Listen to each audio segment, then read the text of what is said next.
Welcome to Fiction Audiobooks. If you enjoy the content, like and subscribing would be greatly appreciated. If you have any recommendations for novels, comment below. Please join my Patreon at https://www.patreon.com/fictionaudiobook.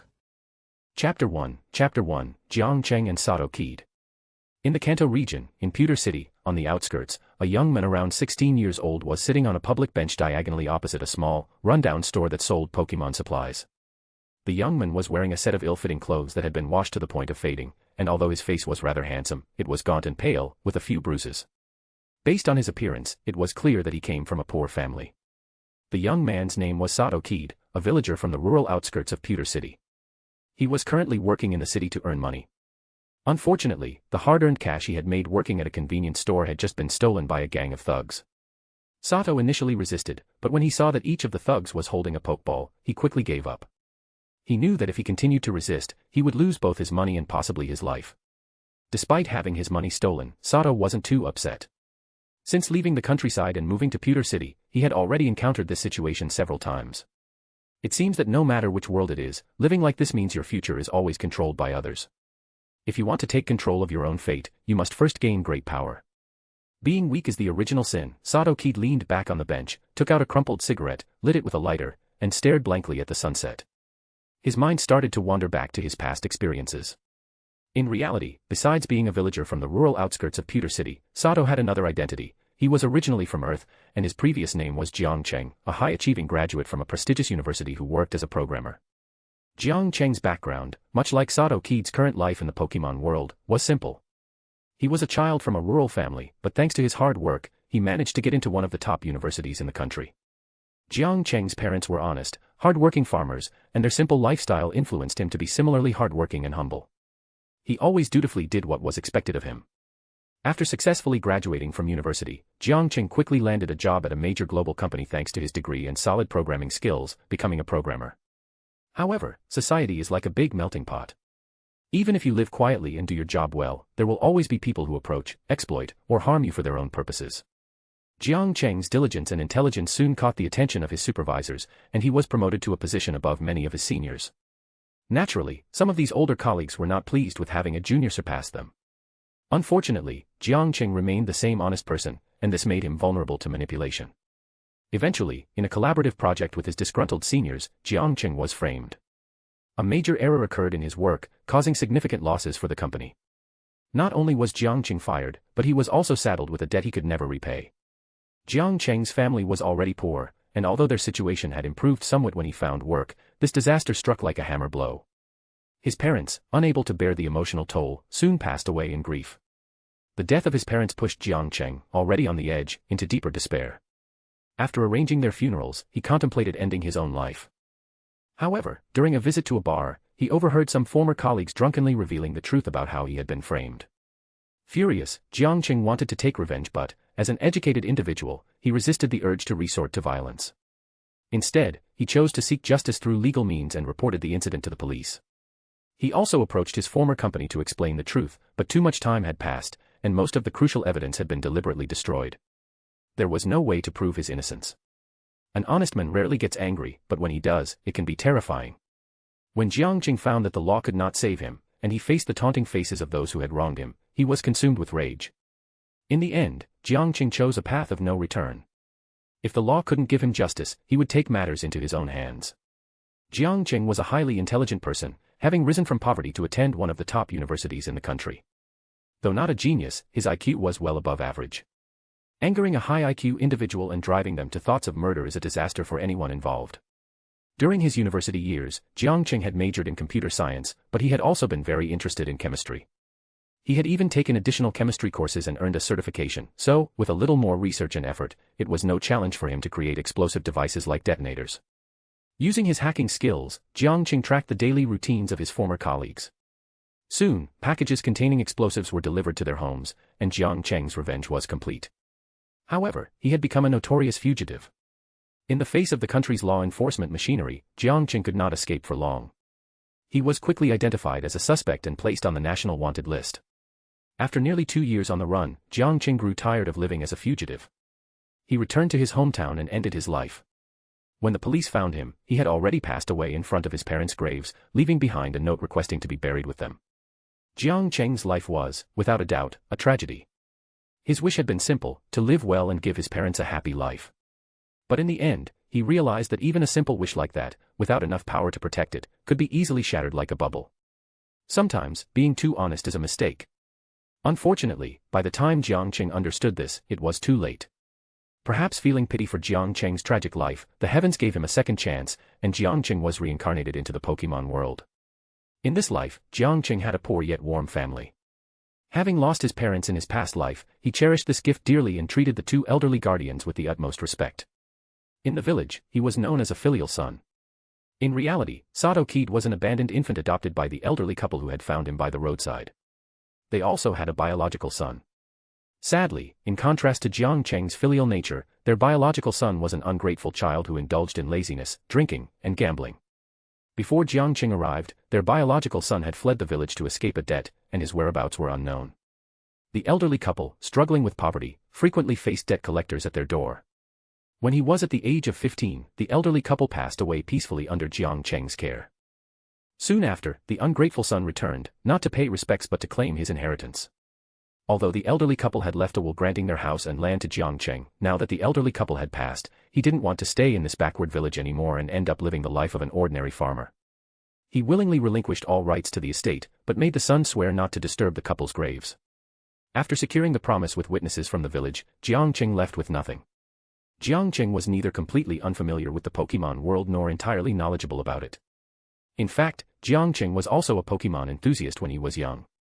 However, due to his family's financial situation, he could only borrow the game from other kids.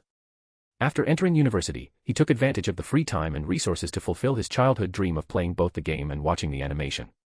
With his exceptional memory, he became familiar with most of the Pokemon information, so the Pokemon world was not entirely unfamiliar to him.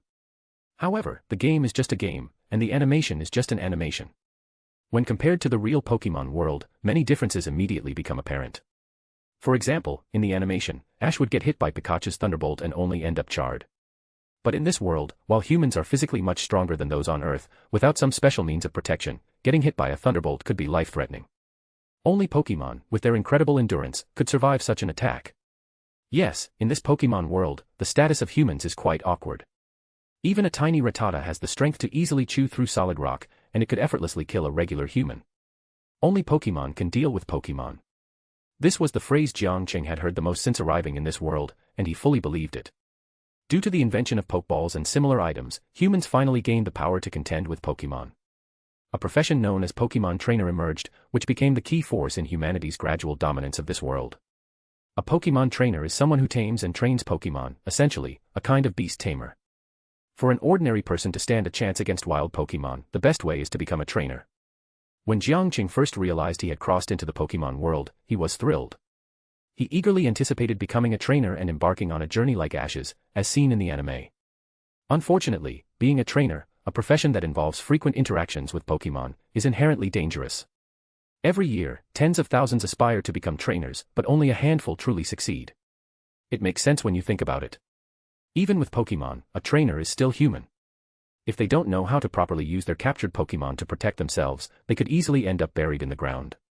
Power is alluring, but the danger is equally high, and not everyone can handle it. To become a real trainer, the first step is to be mentally prepared for death at any moment. Anyone who becomes a trainer just for fun is bound to run into trouble. Moreover, not everyone can become a trainer. It's a high-risk profession and requires a significant investment. After making the mental preparations, the second step to becoming a trainer is figuring out how to get your first Pokemon. Everyone knows that Pokemon are not to be messed with. If you provoke them, they can easily pin you to the ground or even kill you. Many who tried catching Pokemon barehanded are now 6 feet under. No matter the world, money is always important to human society. And yes, the fastest and safest way to get a Pokemon is to buy one. Since many people want to be trainers, a profession called Pokemon Hunter also emerged. As long as you have enough money, these profit-driven hunters will even help you capture legendary Pokemon if needed. Of course, the quality of purchased Pokemon varies depending on how much you're willing to spend. Even a simple Rattata costs 10,000 Pokedollars, which is a hefty price for those from poor families. In reality, a trainer's first Pokemon is extremely important. After all, if one person's first Pokemon is a wild Rattata, while another's is a carefully bred Charmander, which one do you think will have greater potential in the future? The answer is obvious. Once you've made the necessary preparations, you can finally start your trainer journey. Then, you'll quickly realize that this world is far from fair. After acquiring their first Pokemon, trainers must raise and train it. How to do that depends on each trainer's skills. Most ordinary trainers have to figure it out on their own, but doing so can easily lead to raising a useless Pokemon. 100 trainers might have 100 different training methods for the same Pokemon. Only the method that fits the Pokemon's nature will help it reach its full potential. Additionally, training Pokemon requires resources. Even just healing a Pokemon after a battle can be costly. And when you factor in food, equipment, and other essential items for Pokemon training, the expenses quickly add up. Thus, besides having effective training methods, an up-and-coming trainer needs financial support. Without sufficient funds, you'll only be able to improve your Pokemon's strength at a very slow pace. And when you see other, newer trainers surpass you in no time, it's hard not to feel frustrated. In short, being a trainer is not only a high-risk job, but it's also a high-investment career. Most ordinary families simply cannot afford it. For those from humble backgrounds, becoming a top-tier trainer through normal means is as difficult as walking through a mountain pass on foot. As someone who's lived 2 lifetimes, Jiangqing quickly understood the nature of the trainer profession. Coming from a poor family, becoming a trainer seemed far out of reach. He couldn't afford to play that game. Plus, he had to take care of the 2 elderly people who had raised him. So, even when he turned 10 years old, he hadn't entertained any thoughts of becoming a trainer. It wasn't until after the 2 elderly passed away, and he moved to live alone in Pewter City, that the idea of becoming a trainer resurfaced. The reason was simple. After moving to Pewter City, due to his isolated upbringing in a small, backward village, Jiangqing realized he was effectively a ghost on paper. He didn't have any proper identification, and the old couple also never bothered to teach him about the workings of the real world, thinking he'd live an ordinary and peaceful life, just like them. As a result, many companies wouldn't hire him. The ones that did were exploitative. To make matters worse, the local thugs loved to pick on him, often robbing him of his hard-earned money because of his undocumented status. For most of the past year, Jiangqing's life had been incredibly hard. He had to understand the intricacies and workings of the world from scratch all by himself, getting all the useful information from wherever he could, all while trying to not come across as a total retard. Also, he had just been fired from his job, and the little money he earned had been stolen. Now, he was on the brink of starvation. Jiangqing, or Sato Kaede as he was now known, had finally had enough of this miserable life. In this life, he had fulfilled his filial duties to the elderly couple who had raised him and had no regrets. It was now time to live for himself. He wanted to take control of his own destiny in this world and not live another mediocre and tragic life like his previous one. Sato took a final drag on his cigarette, exhaled a cloud of smoke, then stood up from the bench and headed toward the shabby little shop. In this life, I will take control of my destiny and live a truly extraordinary life, he thought, his expression calm but his eyes filled with unprecedented determination. At the same time, a barely noticeable blue light flashed briefly in his eyes. Chapter 2, Team Rocket Rookie. With a hint of nervousness, Sato Kaede approached the dilapidated shop and gazed at the elderly man lying on a reclining chair behind the counter. The shop was located on the outskirts of southern Pewter City, in the least prosperous area of the southern region.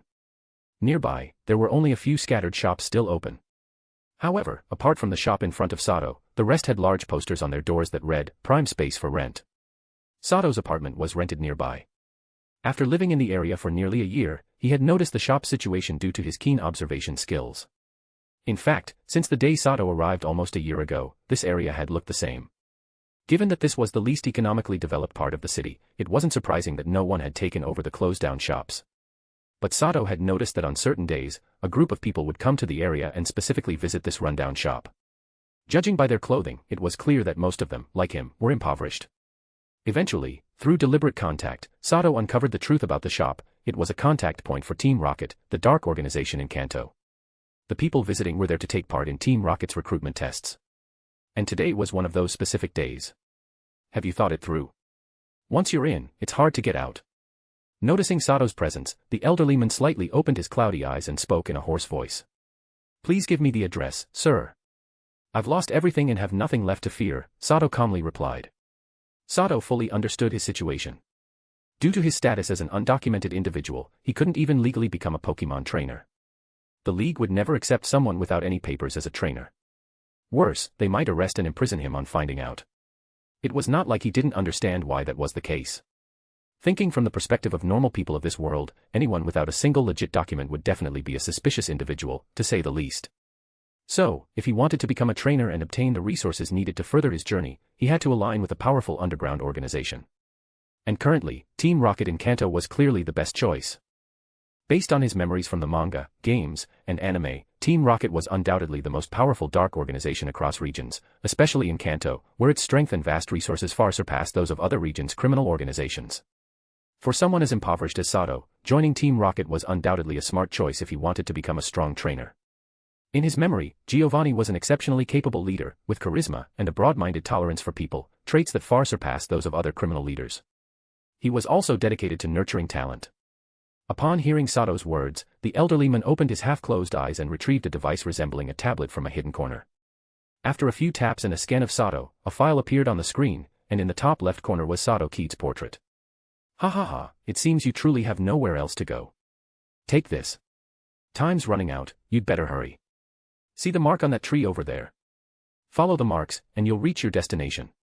After glancing briefly at the file, the old man laughed and tossed a small object to Sato. Then, he closed his eyes again. Sato caught the item and saw that it was just an ordinary-looking black stone, but it was crystal clear. After thinking for a moment, he held the stone up to the nearby streetlight. Under the light, a blood-red R appeared inside the black stone. It was obvious this stone was a token of some sort.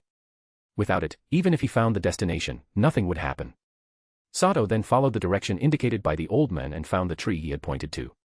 After closely examining the tree, he finally found a small, inconspicuous arrow mark on it. He continued following the direction indicated by the arrows until he reached a large rock. As expected, the rock also had a faint arrow mark. Following the chain of clues, Sato eventually arrived at a secluded cabin in the woods outside the city. By now, the sun was setting in the west, and the moon was slowly rising. A burly man wearing dark clothing was in the process of closing the cabin door. As soon as Sato appeared, the man's movement stopped, and he turned to face him. At the same moment, the sound of crows cawing echoed through the woods. A group of mercrow had appeared in the trees surrounding the cabin, glaring at Sato with the same malice as the burly man. Fortunately, having lived through 2 lifetimes, Sato had developed strong nerves. Despite the intimidating stares from both the men and the mercrow, he remained calm, though with a hint of tension on his face. He quickly raised the black stone high. Although it was dimly lit, the burly man's eyesight seemed exceptionally sharp. As soon as Sato raised the stone, the man noticed it. He waved his large hand slightly, and the mercrow quickly vanished from sight. Go ahead, you're quite lucky, kid. If you had been just 10 seconds later, even with the token, you'd be dead, the burly man said coldly, opening the door again. The door was open, but the inside was pitch black, like a black hole swallowing everything. After handing the token to the man, Sato walked into the dark cabin without hesitation.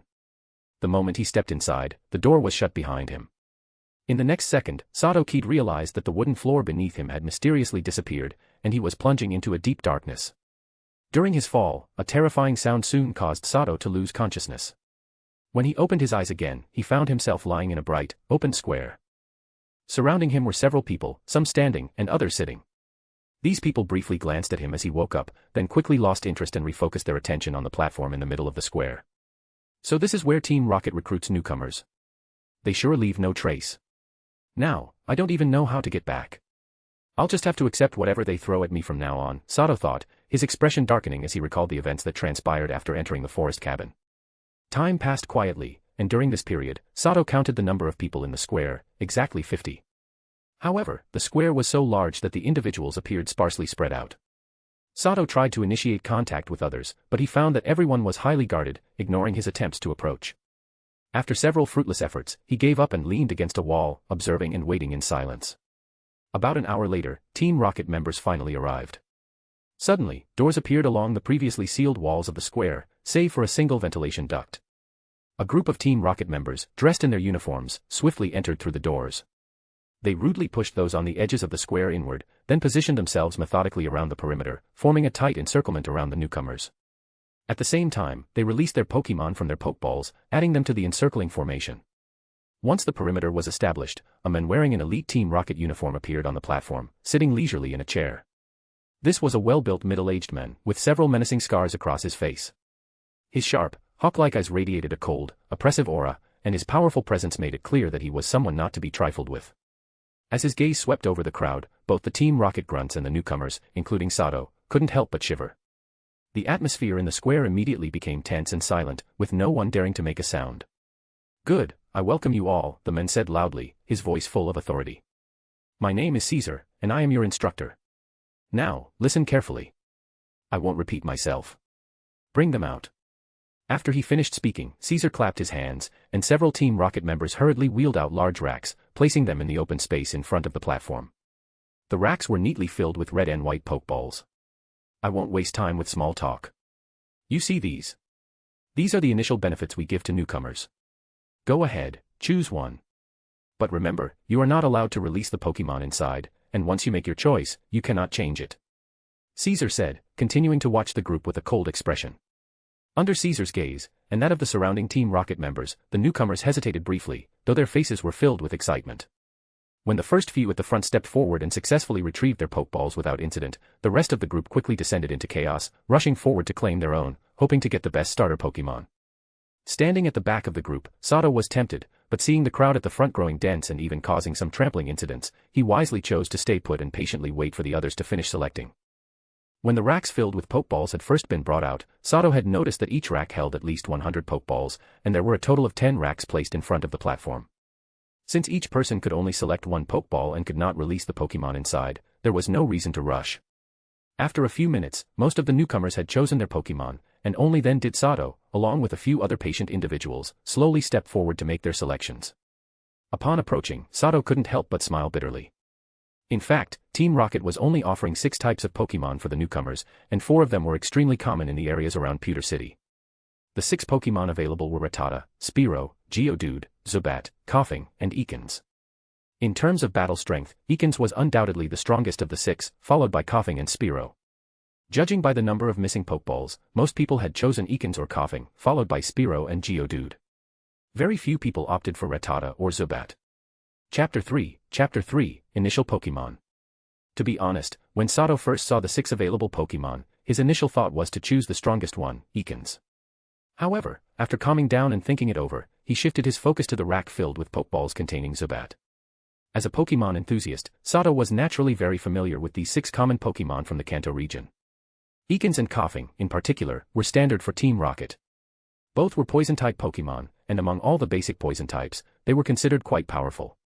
Ekans, for example, was a large purple snake, and most of them had the Intimidate ability, which made it clear they were not to be trifled with.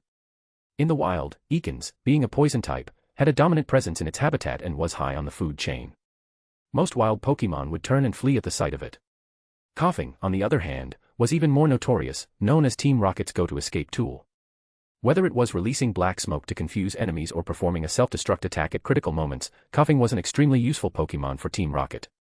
Moreover, Koffing wasn't picky about food, making it an easy and powerful Pokemon to raise. However, as a starter Pokemon for a new trainer, both of these Poison types were clearly unsuitable.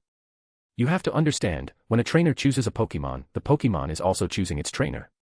If the trainer isn't capable enough to earn the Pokemon's respect, they might face retaliation. This is especially true for Pokemon with no prior bond with their trainer. Haven't everyone seen how Pikachu used to constantly shock Ash? If even Pikachu behaved that way, one can only imagine the danger of handling dangerous Poison types like Ekans and Koffing. Ekans, in particular, is a cold-blooded, highly aggressive Pokemon. Even with the constraints of the Pokeball, a trainer would still need to be cautious of backlash. Otherwise, they might end up becoming the snake's victim. Koffing was also quite hazardous. As its name suggests, it is filled with gases. Everyone knows what gases can do. If a large amount of gases gather, even a small spark could trigger an explosion. Moreover, despite Koffing's dopey appearance, it has a bad temper, almost comparable to an electrode. A minor incident could easily set off a self-destruct move. Pokemon using self-destruct won't die, but they will be left severely injured, though timely treatment can save them. So, after carefully considering his current abilities as a trainer, Sato wisely ruled out both Ekans and Koffing. He didn't want to risk serious injury at such a young age. As for the remaining 4 Pokemon, Sato quickly eliminated Rattata and Geodude. The reason was simple: while Rattata is easy to raise, it has very little potential for growth. If it were an Alolan Rattata, he might have considered it. Geodude, while boasting excellent defense, has far too many weaknesses, making it easy for opponents to outmaneuver and keep it at a disadvantage in battle. That left him with 2 final options, Spearow and Zubat. Sato then engaged in some intense internal debate. In terms of combat ability, Spearow is clearly stronger than Zubat. However, Spearow is also notoriously hot-tempered, living up to its name, and taming it in a short period would be no easy task. Zubat, on the other hand, earned Sato's admiration. As a nocturnal creature, while its combat abilities are reduced during the day, its excellent scouting capabilities are unmatched by any of the other 5 Pokémon. Additionally, it's easy to feed, requiring fewer resources to raise. Zubat's echolocation ability also provides excellent early warning for its trainer, reducing the risk of dangerous encounters. Zubat's utility for a new trainer, who don't yet have much battle prowess, is immense, helping them transition through the early stages with relative ease. Moreover, because Zubat's combat power weakens during the day, Sato felt confident he could quickly tame it. Based on his understanding of bats, he knew that Zubats are extremely afraid of strong light. By exploiting this weakness, he believed capturing a Zubat would not be too difficult. Sato also had great confidence in his ability to train Zubat. As its name suggests, Zubat's innate talent revolves around sound waves, no surprise there. And as a former science student in his previous life, Sato had an in-depth understanding of sound waves. He knew just how powerful they could be. If he could develop Zubat's natural ability, it would undoubtedly become a formidable force under his command. Having decided on his starter Pokémon, Sato fully focused his attention on the rack holding Zubat's Pokeballs. At the same time, a faint blue light flickered in his eyes. As a transmigrator, Sato Kaede had more than just memories from his past life, he also possessed something many transmigrators typically have, a special advantage often referred to as a golden finger, or cheat, a system. Unfortunately, compared to other transmigrators, his system was somewhat lackluster. It didn't gift him a powerful Pokémon from the start, nor did it grant him any amazing abilities from the Pokémon world, like the power of Viridian, Aura, or psychic powers. So far, based on his understanding of the system's functions, it only had one feature, the ability to scan/inspect Pokémon. Still, Sato was quite satisfied with this feature. It allowed him to instantly see a Pokémon's level and skills, giving him a significant advantage in battles by knowing his opponent's capabilities ahead of time. Thanks to the system's detailed scanning ability, the information of each Zubat in the rack of Pokeballs was quickly laid out before Sato's eyes. Innate talent is important in every world. There's no denying that some are born with better potential than others, and unless there's a stroke of luck later in life, it's very hard to change that. At the same time, in the Pokémon world, talent is extremely important for Pokémon. Within any Pokémon group, there are naturally members with high talent and those with lower talent. Generally, the more talented ones grow into leaders of their groups, while the less talented ones remain as underlings. However, Sato felt a bit disappointed that his system didn't include a function to detect a Pokémon's talent. He could only see their level and moves, and as for distinguishing their talent, he could only make educated guesses. Currently, Sato's only method for gauging a Pokémon's talent based on the system's data was to see whether they had any egg movie or tutor moves taught by themselves or by someone naturally. Typically, if a Pokémon inherits a powerful move that can only be learned at higher levels or not at all through normal level progression, it usually indicates high potential. After all, a Pokémon born with such moves must have at least one strong parent. The same goes for tutor moves. For a wild Pokémon to learn a move it wouldn't normally acquire through simply leveling up, it either has to figure it out on its own or be taught by others. These self-learned moves are often treasured by wild Pokémon, treated like heirlooms, and are rarely taught to others, usually only passed down to offspring or close companions. Similarly, any Pokémon capable of independently learning a skill they wouldn't normally acquire through leveling up must have a strong aptitude, at least in terms of intelligence. By this logic, any Pokémon with tutor moves either has a very strong parent or a close partner who taught them. The first scenario is usually the more likely. Using his system's scanning function, Sato quickly reviewed the levels and skills of each Zubat. Unfortunately, none of them were above level 7, and only 2 had egg moves or tutor moves, which left Sato somewhat disappointed. The details of the 2 Zubats were as follows. Pokémon, Zubat, number 1. Level.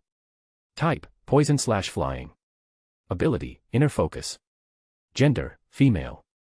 Known moves, Absorb, Supersonic, Astonish, Bite, Wing Attack, Gust, Egg Move, Aerial Ace, Tutor. Pokémon, Zubat, number 2. Level. Type, Poison/Flying. Ability, Inner Focus. Gender, Male.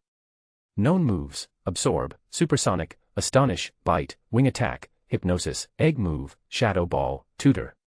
Comparing the 2 Zubats, Sato could easily tell that these 2 were likely the most talented Zubat available from Team Rocket's selection. Of course, there could be even more talented ones, but since he couldn't take them out to inspect, he had to rely on the available data to make his judgment. Besides egg moves and tutor moves, another way to gauge a Pokémon's talent was by observing its physical development. In the wild, unless a Pokémon has a trainer to care for it, they must rely on their own abilities to find food. It stands to reason that a more talented Pokemon would naturally be stronger than its peers during its growth, allowing it to secure more resources and develop better. This is the harsh reality of nature's survival of the fittest. Only the strongest thrive, while the weak stay weak unless some extraordinary opportunity comes along to change their fate. After some quick consideration, Sato chose the second Zubat as his Pokemon. To him, Zubat, being a fragile Pokemon before evolution, wasn't suited for charging straight into battle but was better at attacking from a distance and supporting with interference tactics. Between Gust and Aerial Ace, and Hypnosis and Shadow Ball, the latter set seemed a much better fit for Zubat. I hope we can become great partners. I'll do my best to train you, Sato thought as he held the Pokeball containing his Zubat. Then, amid the impatient gazes of the others, Sato, who was the last to choose a Pokemon and had also taken the longest time, calmly returned to the lineup of new trainers, showing no hint of awkwardness or embarrassment. Chapter 4, Nature of Wild Pokemon. Interesting, Caesar's eyes flashed with a glint of interest as he watched Sato calmly return to the lineup under everyone's gaze, completely unhurried and unbothered. Soon, the Rocket Team's Pokemon selection process for the new recruits ended. The grunts who had pushed the racks over tactfully returned to take them away. Alright, now that you've all selected your Pokemon, release them immediately. If anyone can command their Pokemon properly, they'll receive a generous reward from me, like this Pokemon egg of one of the Kanto starters. But be quick, there's only one reward, Caesar said, pulling out a Pokemon egg with red markings. As Caesar spoke, Sato noticed the surrounding Rocket Team members watching them with amused, mocking expressions, as if they were expecting to watch a good show. Ekans, follow my command, use Poison Sting. Coughing, use Tackle. Come out, Geodude, use Rock Throw. Spearow, use Growl. Rattata, you use Tackle too. Zubat, hurry and use Supersonic. Upon hearing Caesar's instructions and seeing the Pokemon egg in his hand, most of the Rocket Team recruits lit up with joy. They clearly thought they were skilled enough, believing Caesar's challenge was an easy way to grab some benefits. Eagerly, they released their Pokemon and began issuing common attack commands. In an instant, white beams of light flashed from the Pokeballs as the Pokemon emerged onto the open square. Seeing the situation taking a bad turn, Sato's expression changed. He quickly squeezed out of the crowd of new recruits and moved closer to the nearest Rocket Team grunt. It was clear that Sato wasn't the only one sensing trouble. Several others, like him, refrained from releasing their Pokemon and hurried to stand near the Rocket Grunts. As for the Pokemon released from the recruits' Pokeballs, they initially looked around cautiously, scanning their unfamiliar surroundings. When they saw Caesar, they showed fear and dread but paid no attention to the commands given by the new recruits who had released them. The scene became extremely awkward, and the once confident recruits found themselves embarrassed and bewildered. In reality, most of these new Rocket Team members came from poor backgrounds, living in relatively isolated environments. Their understanding of Pokemon was quite shallow. They had watched Pokemon battles on TV and thought that simply releasing their Pokemon would allow them to control them easily. Some recruits, refusing to accept defeat, angrily scolded their Pokemon for not obeying. A few more hot-tempered individuals even attempted to kick or hit their disobedient Pokemon. As expected, most of these people were raised like pigs by the Alliance, living in the fairy tale the League has spun. They still have only a surface-level understanding of Pokemon, thinking they can just enslave them at will. Sato smiled wryly from his spot on the outskirts of the crowd. In his year living in Pewter City, Sato rarely saw reports of Pokemon harming people on TV or in the newspapers. If there were any incidents, the stories usually involved heroic League trainers driving the wild Pokemon away and capturing them with ease. Overall, the League rarely allowed people in its territories to understand the dangers of wild Pokemon, instead promoting the narrative that Pokemon are humans' friends and partners. This led the vast majority of people, who had never experienced a Pokemon attack, to believe it. Additionally, the Pokemon League's tournaments featured young trainers, still wet behind their ears, expertly commanding their Pokemon in battle. It's no wonder that older people, who had never gone on their own journeys, assumed they could do the same. The world is never short of arrogant people, those who assume that what others can do, they can do just as easily. In truth, some things are impossible to grasp without first-hand experience. For example, being a Pokemon trainer is no joke, it's a dangerous profession. Sure enough, some of these arrogant individuals finally faced the consequences. Pokemon might not directly oppose trainers holding Pokeballs, but if a trainer dares to provoke them, they won't just sit back and do nothing. Those who tried to use violence on their disobedient Pokemon quickly regretted it. An Ekans retaliated with a bite, knocking its trainer to the ground. Coughing, even worse, exploded in a self-destruct, severely injuring both people and Pokemon nearby. Geodude delivered a crushing punch that sent its trainer flying. The fierce Spearow pecked viciously at its trainer's head, leaving him bleeding profusely. Zubat unleashed a dizzying supersonic before biting its trainer's neck and sucking blood. Rattata bit its trainer's leg, taking a chunk of flesh with it. Chaos erupted across the plaza, with many new rocket recruits screaming in pain. Some, utterly terrified by the bloodshed, even wet themselves. Fortunately, the chaos was short-lived. Under Caesar's orders, the watching Rocket Grunts sprang into action. They efficiently commanded their Pokémon to subdue the attacking Pokémon, then swiftly returned them to their Pokeballs. Afterward, a few grunts split off to carry the severely injured recruits to the infirmary for treatment. That was incredibly dangerous. Without special means, humans can't possibly defeat Pokémon. The one I have in this Pokeball is surely untrained too. If I'd released it just now, unprepared, I might have been sent to the infirmary too, Sato thought to himself as he looked at the Pokeball in his hand. At the same time, witnessing the immense power of the Pokémon only increased his desire to become a trainer capable of controlling such mighty creatures. A hint of excitement appeared on his face. Soon, the plaza fell deathly silent. Most of the recruits stared at their Pokeballs in fear. Some even threw them far away, no longer believing they could command such terrifying Pokémon after what they had just witnessed. Humph, what a bunch of losers. Looks like none of you are getting a reward from me. Oh, by the way, I forgot to mention that the Pokémon you're holding were only recently caught in the wild and haven't been trained yet, Caesar sneered from the podium, his face growing cold as he saw their pitiful expressions. Upon hearing Caesar's harsh words, most of the recruits hung their heads even lower, too ashamed and scared to lift them. Only a small few still kept their backs straight, unwilling to show weakness, and looked straight at him. Caesar, observing the recruits' reactions, took note of those who still showed promise and felt slightly relieved. A smile appeared on his face. As the drill instructor, it was his job to train new recruits for the organization. If he didn't meet the minimum training standards, it would negatively impact his own promotion prospects. In fact, every drill instructor in Team Rocket was an elite, and they were also the organization's reserve officers. Team Rocket used their expertise not only to train new members but also to allow these elites to build their own influence within the organization. Currently, Team Rocket's Kanto operations were divided into three powerful factions, the Athena faction, the Apollo faction, and the Poseidon faction, each ruling different regions. Caesar belonged to the Apollo faction. Alright, I won't waste any more words. You have 1 week. No matter how you do it, only those who successfully tame their Pokémon will become true members of Team Rocket. Those who fail will be relegated to the lowest menial tasks. Team Rocket doesn't support dead weight. Take them away. Caesar left these parting words before suddenly disappearing from the podium. Following his orders, the Rocket Grunts moved quickly, escorting Sato and the other new recruits away from the plaza like prisoners. Chapter 5, Points Exchange System. After Sato and the others were escorted from the large plaza, they officially entered Team Rocket's massive underground secret base in Pewter City. Eventually, they were brought to a communal dining hall. After finishing their dinner within the allotted time, Sato and the new recruits were taken to a barracks specifically set up for them. Once all the recruits had gathered there, a long-waiting Team Rocket squad leader explained the rules they needed to follow while in the base. This included areas they were allowed to access and the basic guidelines they must adhere to. About 10 minutes later, Sato Kaede found himself in his own single-occupancy room. The room was about the size of a studio apartment. Despite its small size, it was fully equipped with a bedroom, kitchen, and bathroom. Of course, the furnishings were quite basic, just a bed, a desk, a chair, and an old desktop computer. Besides these items, there were also 3 sets of solid black uniforms neatly placed on the bed, with a peculiar-looking watch resting on top. According to the squad leader's introduction, the black uniforms were specially issued to new recruits. While inside the base, they were required to wear this uniform at all times, otherwise, they would be treated as intruders. It's worth noting that these uniforms were not ordinary. They were made from special materials by Team Rocket, making them not only lightweight and sturdy but also offering protection against fire and electricity. Wearing one was akin to donning lightweight armor, providing the wearer with some level of defense. And this was just the uniform issued to new recruits. The peculiar watch, on the other hand, served as each Team Rocket member's identification. Besides its ID function, it had various features, including a space for storing items, a communication tool, and a bank card-like function. Within Team Rocket, the common currency used was a virtual one called points. These points were highly valuable.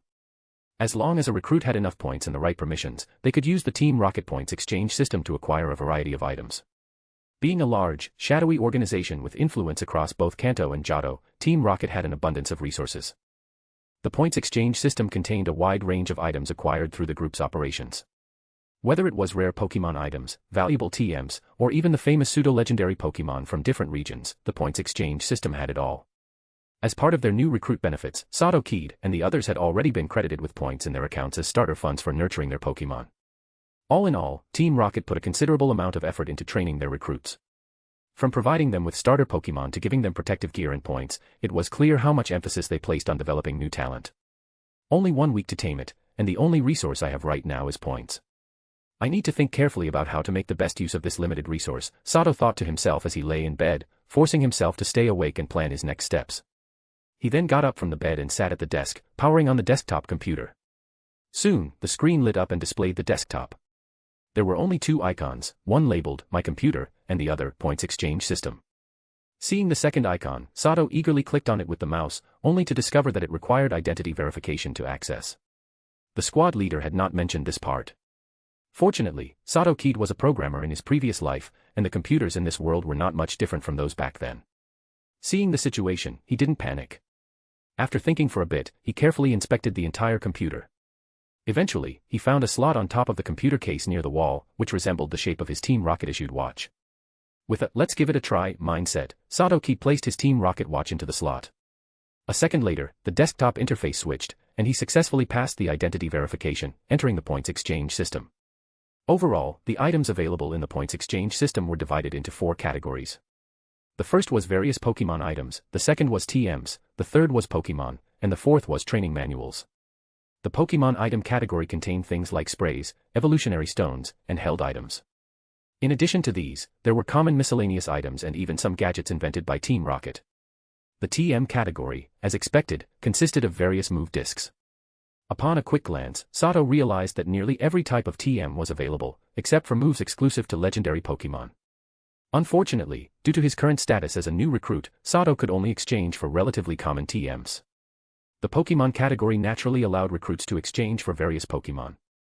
However, unlike the broad selection of TMs, the types of Pokemon available for exchange were limited, with most being from the Kanto and Johto regions.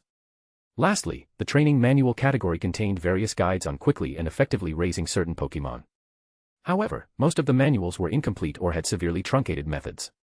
After entering the points exchange system, Sato felt like he had discovered a new world. His exhaustion vanished instantly, and he began using his highly efficient mind, thanks to his past programming experience, to memorize the names and point values of the items. Soon, he found the items he needed to help him tame Zubat. There weren't many items available, but he found a high-powered flashlight, a net made of iron, soundproof earmuffs, and several packs of blood. It had been mentioned earlier that Zubat, like regular bats, were nocturnal creatures with very poor vision, making them highly sensitive to bright light. Therefore, Sato decided to exploit this weakness to tame Zubat. The bright light from the flashlight could deal significant damage to Zubat, making it easier to control. As for the net and earmuffs, he chose them for his personal safety. After all, even a cornered rabbit can bite, let alone a Pokemon that is much more powerful. To prevent Zubat from lashing out, taking precautions was essential. Lastly, the packs of blood were meant as a bribe. Zubat has an almost obsessive craving for blood. Even when they are full, they often continue to drink, becoming so heavy they could no longer fly. If he could use Zubat's gluttonous nature to quickly build a relationship and gain its trust, it would be a great success for Sato.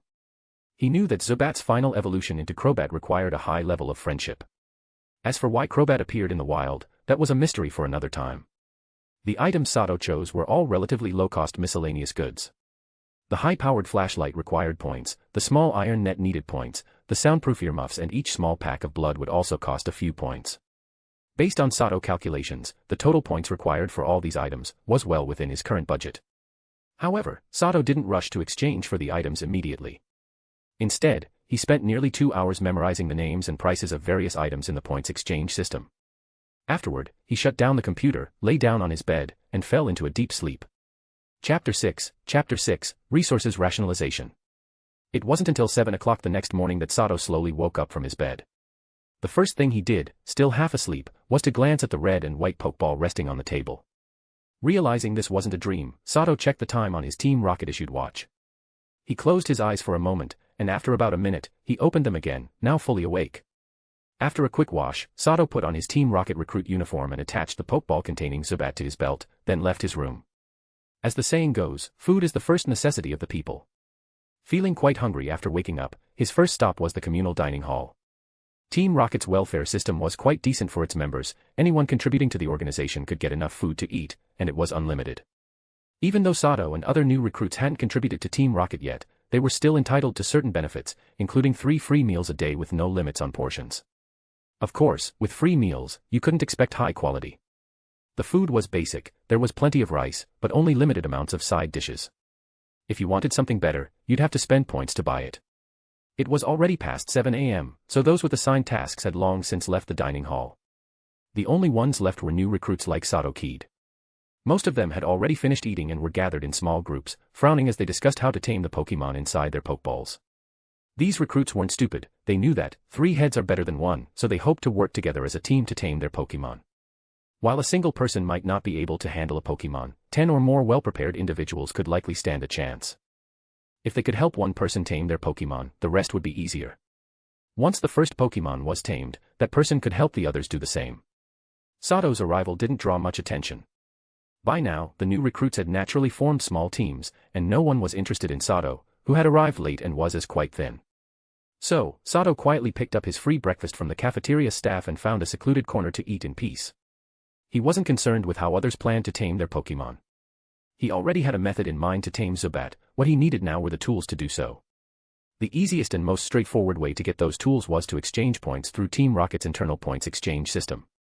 Having reviewed the exchange system's prices multiple times and memorized them, Sato knew very well how crucial points were within Team Rocket. Points were the lifeblood of the organization. If he wanted to live well in Team Rocket, he had to earn as many points as possible. Outside of Team Rocket, raising Pokemon cost money, inside, it cost points. Moreover, Team Rocket had access to many rare resources, some of which couldn't be purchased even with a lot of money. Combined with the fair exchange rates, points were considered far more valuable than money by Team Rocket members. As a new recruit, Sato Kaede currently only had 200 points as his initial resource. How to make the best use of these resources to ensure greater returns in the future was a crucial matter. During the briefing from the Team Rocket squad leader yesterday, although the explanation of the places new recruits were allowed to access within the base was brief, Sato Kaede remembered it clearly. The places where new recruits like him could freely come and go were limited to 4 areas: the public cafeteria, the recruit dormitory, the public training ground, and the public market. He had already visited the first 2 places, but the third, the training ground, wasn't necessary yet, as he hadn't tamed Zubat. As for the 4th place, the public market, it was the one Sato wanted to check out the most. If his guess was correct, he would likely find something valuable there. Where there are people, there is a marketplace, and the role of a market is to efficiently optimize the distribution of resources. Most of the people in Team Rocket, including the experienced members, had once faced the same challenges that Sato and the other new recruits were now encountering. Those who succeeded and stayed must have found ways to tame their Pokemon. While their methods might have been varied and unusual, someone must have figured out how to exploit Zubat's weakness to bright light in order to tame it. Thus, those who had used this method to tame Zubat were bound to have the very items Sato Kaede needed. Currently, the base was seeing an influx of new recruits. Sato Kaede's group was just one of many. Each new recruit had been given 200 free points. While that might not seem like a lot, when you consider the number of recruits, it added up to a lucrative opportunity. Experienced Team Rocket members wouldn't pass up such a juicy target. Though this was only the first day, and they hadn't yet openly started exploiting various methods to seize the recruits' valuable points, Sato Kaede was certain that in a day or 2, even if the recruits hadn't thought to seek help from these veterans, the veterans themselves would reach out to offer assistance. The instructor, Caesar, had already said that as long as the recruits could tame their Pokemon, it didn't matter what method they used, it would count as a pass. So, when veterans offered paid assistance, the recruits would likely be very willing to accept it. Of course, time was on the veterans' side. The more time pressed on, the higher their prices would go, especially for the recruits who had yet to tame their Pokemon by the final day. Those desperate recruits would be willing to pay any price, even promising future rewards in exchange for help. Sato, who was especially sharp-minded, had thought through all of this. Since learning a hard lesson in the past, he had become extremely cautious in his actions. While others might only plan 1 or 2 steps ahead, he would try to anticipate the next 4 or 5 and come up with several contingency plans. Having lived 2 lives, Sato had matured significantly. The tragedies of his first life had caused him to lose much, but they had also taught him many valuable lessons. Chapter 7, Inside the Base. Sato spent more than half an hour on his free breakfast, which consisted of a hefty piece of dry bread and a bottle of milk. By the time he finished, it was already a little past 9. It's time. It should be busier now, he thought, swallowing the last piece of bread and finishing off the milk, glancing at the time displayed on his Team Rocket watch. In fact, the public market had opened at 9, but since most Team Rocket members had daily tasks, there weren't many people there early in the morning. The strength of Team Rocket came from its vast resources, as they owned many businesses across numerous cities, most of which employed Team Rocket members. In reality, the number of actual combat personnel in Team Rocket was not large, most members served in logistical roles. After all, Team Rocket members were human too and needed to eat, and building armed forces consumed substantial resources. Without sufficient logistical support, they would be left to fend for themselves. While many might think that dark organizations acquire resources solely through plunder, that misconception is flawed. Plunder is one of the lowest forms of resource collection. Most dark forces, including Team Rocket, excel at creating and nurturing resources alongside any plundering they might do. For example, the Sylph Co., secretly controlled by Team Rocket, the Rainbow Casino, the Game Corner, and the Amusement Park, from the anime, 4 giant Pokémon created by Giovanni, all represent lucrative ventures cultivated by Team Rocket. Currently, Team Rocket's industries were very diversified. Collecting protection fees from the black market was just a small part of their economic sources. The hidden industries operating under the sun were their primary income generators. This is why Team Rocket's power was so formidable, even the Pokémon League dared not provoke them lightly. Team Rocket had firmly established itself within the League, and if the League attempted to uproot them, it would incur significant damage and possibly cause societal upheaval. However, due to the sheer number of industries, Team Rocket needed a vast amount of manpower. It was always safer to use their own people, and they also had to compete with the League and other dark forces, operating in competition, engaging in sabotage, leading to significant personnel losses. Thus, Team Rocket faced a tight situation regarding human resources, which was a key reason they continuously sought to train new recruits. They placed particular emphasis on cultivating top-tier combat personnel. After all, human resources are the most valuable asset. If even one new recruit turned out to be a top-tier trainer, it would help expand Team Rocket's territory. In summary, Team Rocket doesn't keep idle members. Nearly every member has assigned tasks to complete daily. This is especially true for logistical personnel, whose work is considerably heavier compared to combat personnel. Of course, personnel rotation within Team Rocket is quite reasonable. As long as they complete their designated workload, they can finish their shifts early. At this time, just past 9, it was when Team Rocket members were switching shifts and resting. In the time remaining before the next meal, there would be more people active in the public market within the base. After placing his tray in the designated area, Sato left the cafeteria alone, making his way to the public market according to the base route map he remembered from yesterday. In fact, the public market was very close to the cafeteria, but due to his limited access, he had to take a longer route. On the way, Sato saw many Team Rocket members. When he encountered them, he stepped aside to let them pass, as it was customary for lower-ranked members to give way to those of higher rank. If they were direct superiors and subordinates, they had to bow respectfully. Wow, someone figured out to come to the public market so quickly. What's your name, newcomer? What Pokemon do you have? By the way, who's your instructor? As Sato Kaede was about to enter the public market, a female Team Rocket member dressed in a platoon leader's uniform stopped him. In Team Rocket, personnel are typically ranked as follows: grunts, squad leaders, platoon leaders, battalion leaders, elites, cadres, senior cadres, regional commanders, and leader. Currently, the highest authority at the underground base in Pewter City was a senior cadre named Hina, who was a subordinate of Apollo, the regional commander of the northeastern Kanto region. The person who stopped Sato was a mature woman, tall and curvaceous, with particularly prominent features. She had long, curly pink hair and was wearing light makeup, showcasing a certain mature charm. Her appearance was reminiscent of the older female thief from the anime. Hello, platoon leader. My name is Sato Kaede. The Pokemon I just received is Zubat, and my instructor is Caesar, he replied, lifting his head slightly and speaking with a calm demeanor despite her higher rank. Upon hearing Sato Kaede's response and seeing his youthful, unruffled expression, the mature beauty's amber eyes revealed a hint of surprise, and she looked at him with newfound interest. Little brother, don't you think I'm pretty? You're not reacting much at all, which is rather uncute, she said playfully after a few seconds. Seeing him remain unmoved, she leaned in, trapping him against the wall, and spoke in a seductive tone. Clearly, Sato's nonchalance caused the confident captain to question her allure. Nearby, some passing Team Rocket members showed envy on their faces, wishing to replace Sato, while women quickly turned their heads and left, murmuring phrases like shameless. The platoon leader, Miyamoto Sakura, was 26 years old and had been in Team Rocket for 6 years. Like Sato, she came from a humble background, but through her efforts, she had risen to the rank of a platoon leader, commanding a platoon. Despite her current friendly and alluring demeanor, she was known as the Thorny Rose in the Pewter City base and was one of the top platoon leaders in strength. Any Team Rocket member who dared to offend her faced severe punishment unless they outranked her. Sato's indifference had successfully captured her attention, as she wanted to see if he truly was immune to her charm. She particularly disliked men who pretended to be unaffected. In all honesty, if it had been another boy of Sato's age, faced with such tempting provocations from Miyamoto Sakura, he would likely have lost control. However, thanks to his experiences, Sato managed to keep his composure and avoid thinking with his other head. At the same time, he sensed a hint of deadly threat from Sakura, which extinguished any thoughts of her allure. The enticing fragrance wafted toward him, and upon seeing her alluring figure again, he couldn't help but swallow slightly. Yet, he tried to maintain his usual calm expression, keeping his eyes steady and serene. Humph, what an unappealing little brother you are. Here, take this. Consider it a welcome gift for being a newcomer. I have high hopes for you, she said after a few seconds, seeing that Sato still showed no reaction. With a resigned expression, she tossed something to him and continued walking away, swaying her hips. Sato caught the item she threw and found it was a rose-red portable spotlight. A hint of joy flickered in his eyes, but he quickly regained his composure. Thank you for the gift, it will be very useful to me. However, I believe in fair trade, may I ask your name?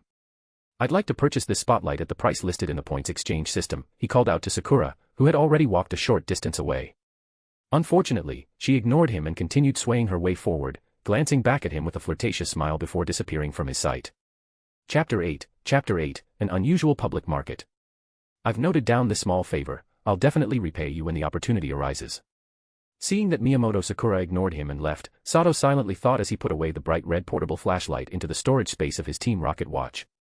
After this brief encounter, Sato finally arrived at his destination, the public market of Team Rocket's underground base in Pewter. The public market wasn't very large, about the size of a quarter of a standard soccer field. At this time, there were quite a few people there, with many stalls set up on the ground, numbering at least over 50. Sato Kaede, as a rookie, stood out a bit. Once he entered, many official members of Team Rocket turned their gaze toward him. Even that brief glance made Sato feel like he was under scrutiny. He keenly sensed a trace of malice in their eyes, which reflected a greedy look, as if they were regarding a lamb to be slaughtered. At the same time, a memorable smell emanated from most of the people around him. Although it was faint, the sheer number of people allowed him to quickly notice it. It was the unclean and nauseating scent of blood. It was evident that every Team Rocket member entering the public market was a hardened individual, someone who had survived brutal battles and had taken lives to some extent. It seems this public market isn't a place for ordinary people.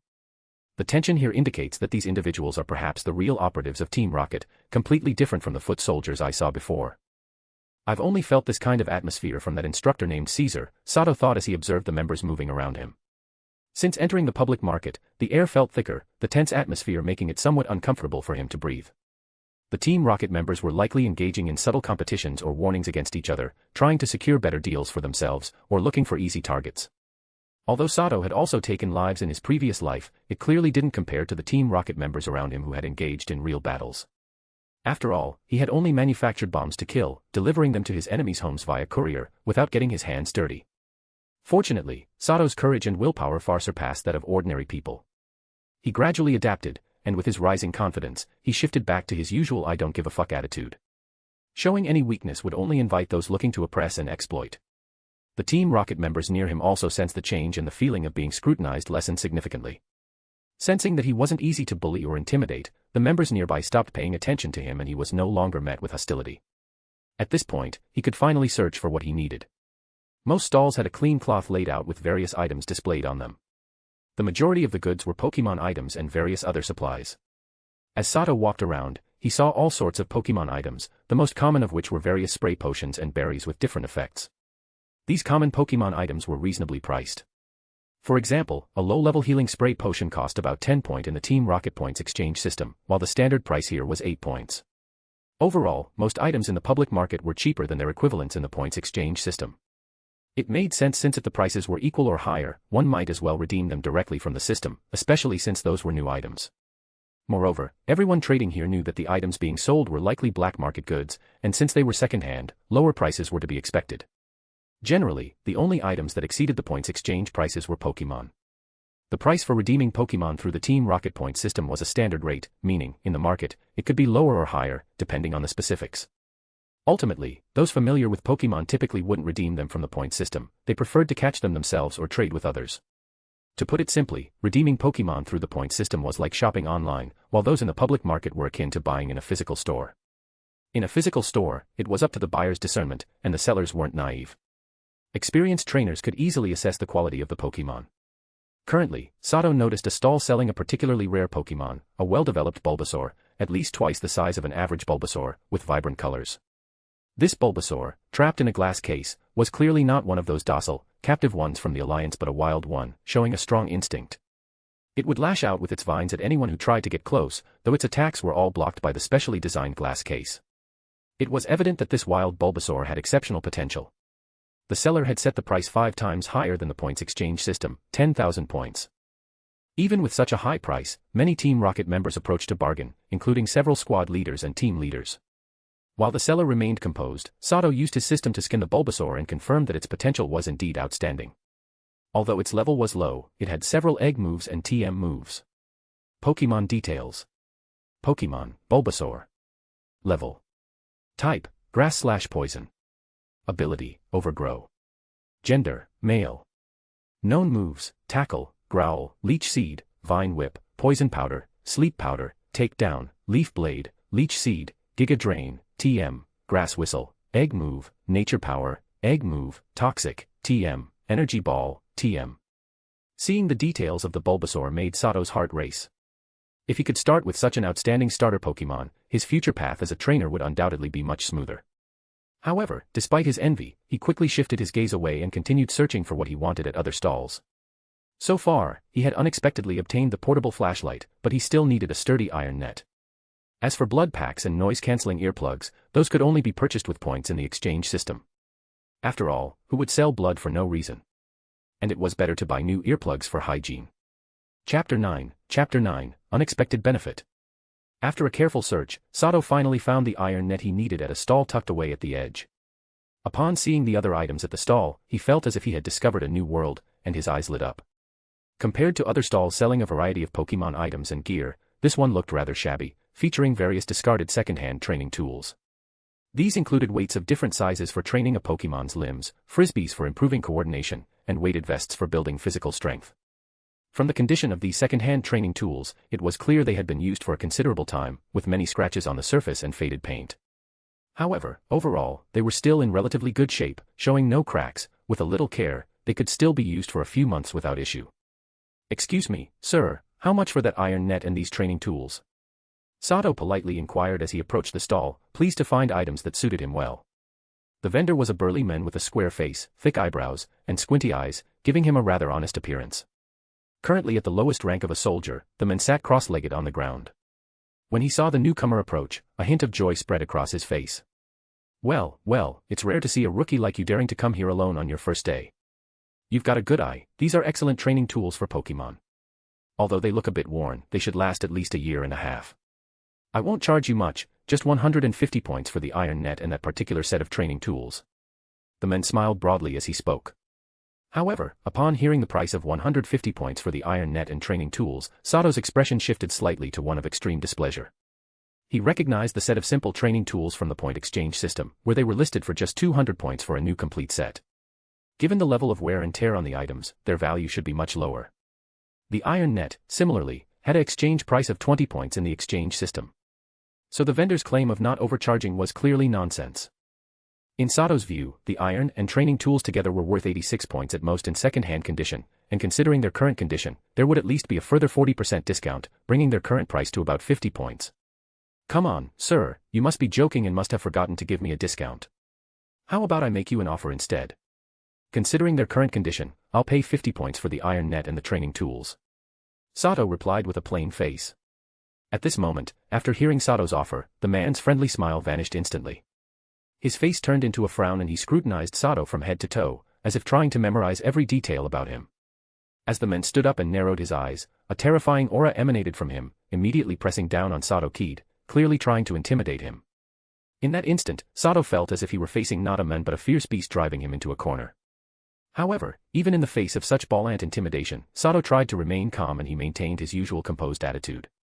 With this being his second life, if he easily got scared from such things, he'd have lived his lives in vain. What has this guy been through? He isn't afraid at all. Still, that look in his eyes is truly annoying. The burly man had initially felt smug, believing that he could easily frighten Sato as he was just a new recruit, but the moment he met Sato's calm and indifferent gaze, his arrogance evaporated and he genuinely began to scrutinize Sato. In reality, Sato was not the first newcomer to visit the public market. Before him, there had been others. One person, frightened by the terrifying atmosphere, had fled immediately, while the others, like Sato, had recognized the value of the second-hand training tools and inquired about the price. The man had given them the same response he had provided to Sato. However, the newcomers who dared to come to the public market on their first day were not easy prey. Unsurprisingly, they spoke similarly to Sato, voicing their own opinions about the price. Thus, the burly man's theatrics began, relying on his intimidating aura to force compliance from these defiant newcomers. Ultimately, the inexperienced newcomers had succumbed to the man's intimidation and purchased sets of second-hand Pokemon training tools at a high price, quickly fleeing the public market after the purchase. The man, known as Baron, was a burly trainer specializing in fighting-type Pokemon.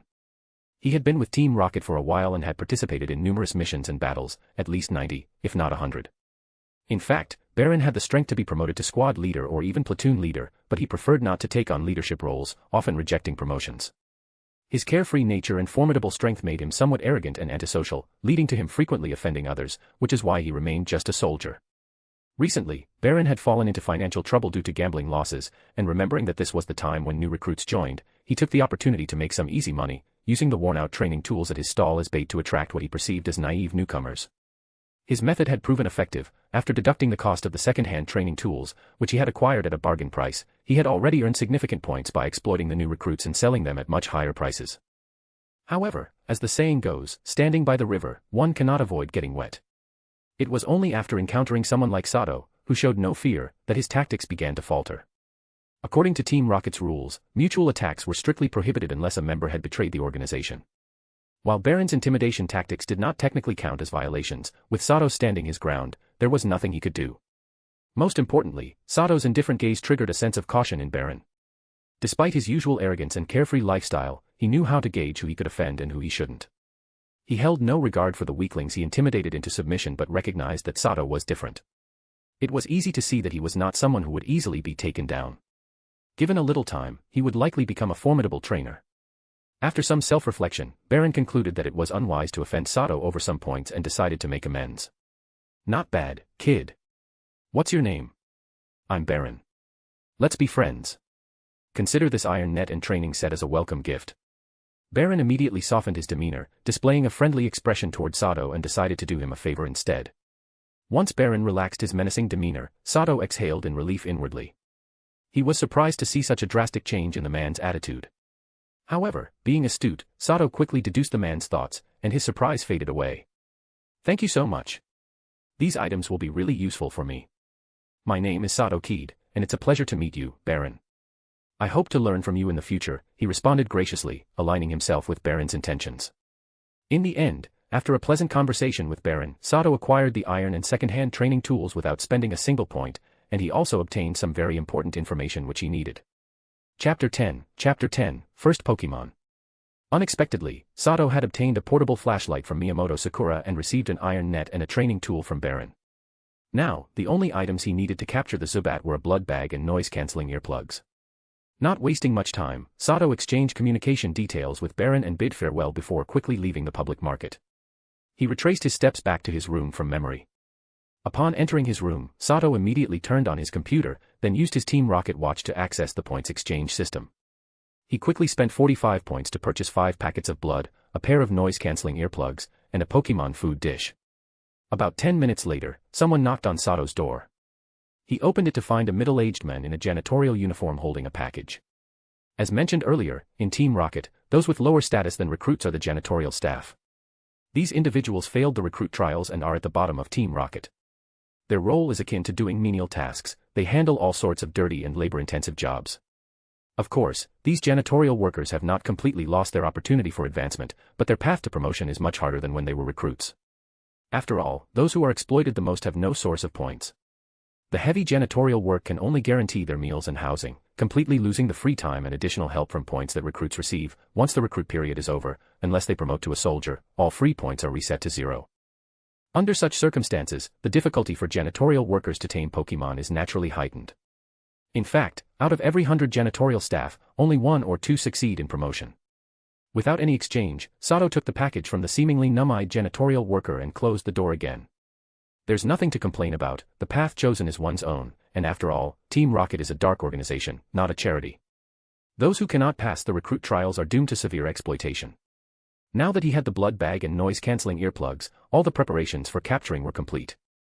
Sato turned on all the lights in his room and got the tools ready before gripping the only Pokeball on his Pokemon belt. Everything is ready. Come out, Zubat. Taking a deep breath, Sato put on the earplugs, pressed the button in the center of the Pokeball, and released the Pokemon inside. In the next second, a beam of white light shot into the air from the open Pokeball. Once the light faded, a Zubat of normal size appeared before Sato. With a blue body, a pair of wings wider than its body, a pair of gradually growing ears on its head, sharp teeth visible from its mouth, and two pointed tail wings at its abdomen, there was no doubt this was a Zubat. However, this Zubat seemed to have been trapped in the Pokeball for a long time. Its emaciated belly was the best proof. Now starving, it had just emerged from the Pokeball and used its sonic waves to detect Sato. Upon discovering Sato, the Zubat, having gone several days without food, immediately flapped its wings and swiftly approached him. During its flight, a dizzying ultrasonic wave was released from its large mouth. Unfortunately, since Sato was wearing noise-canceling earplugs, the Zubat's sonic waves did not affect him too much. It looks like I need to get rough. You brought this on yourself. Seeing the Zubat treat him like an object, Sato's gaze turned cold. He immediately switched on the portable flashlight and directed its beam at the incoming Zubat. In the next moment, the Zubat was hit by the bright light and seemed to suffer damage. A painful screech came from the Zubat's mouth, and it quickly flapped its wings to retreat, trying to escape the light's range. Although Zubat has no eyes, it still fears high-intensity bright light. Long-term exposure can leave it very weak. At this time, Sato seized the opportunity. He kept the beam of the flashlight trained on the Zubat, eventually forcing it into a corner where it was trapped. Once the Zubat was cornered, a sturdy net similar to what Team Rocket's trio often used to capture Pokémon was thrown over it, effectively trapping it within. Seeing the Zubat successfully ensnared, Sato turned off the flashlight, ending the bright light assault. Zubat, I know you can understand me. Now that you've been caught, I don't want to keep hurting you with the light. How about you obey my commands and become my Pokémon? Sato crouched down and spoke to the Zubat from a distance. However, much to Sato Kaede's disappointment, this wild Zubat clearly did not want to submit and was quite cunning. As Sato approached and crouched, the Zubat flipped over, producing a small black energy ball in its mouth and launching it toward Sato's head. Unfortunately, the Zubat's little trick was destined to fail. Sato, always on high alert, wouldn't make such a careless mistake. As the Zubat turned, he quickly dodged the shadow ball with a swift movement of his head. Seeing that Sato avoided its hidden shadow ball, the Zubat struggled hard to escape the trap, but just as it was about to move, an incredibly bright light came rushing in. In an instant, under the bright light, the Zubat suffered immense damage, much like a vampire in Western mythology. This time, even if it wanted to use the darkness to mitigate the brightness, Sato, with a cold expression, didn't give it that chance. He quickly adjusted the trap to face it and continued to shine the light on it. Soon, under the sustained bright light, the Zubat began to make special sounds to plead for mercy, but Sato ignored it and continued to shine the flashlight. Sato knew that in order to tame this cunning Zubat, which had just tried to kill him, he had to defeat it head-on to earn its respect. After about another minute, the Zubat lay weakly on the ground, resigned to its fate, and at that moment, Sato, whose eyes were also a bit sore, finally turned off the flashlight. Then, Sato picked up the fallen Pokeball and used it to release the Zubat. Following that, he aimed and threw the Pokeball at the Zubat trapped in the net. The Pokeball hit the Zubat, capturing the helpless creature inside.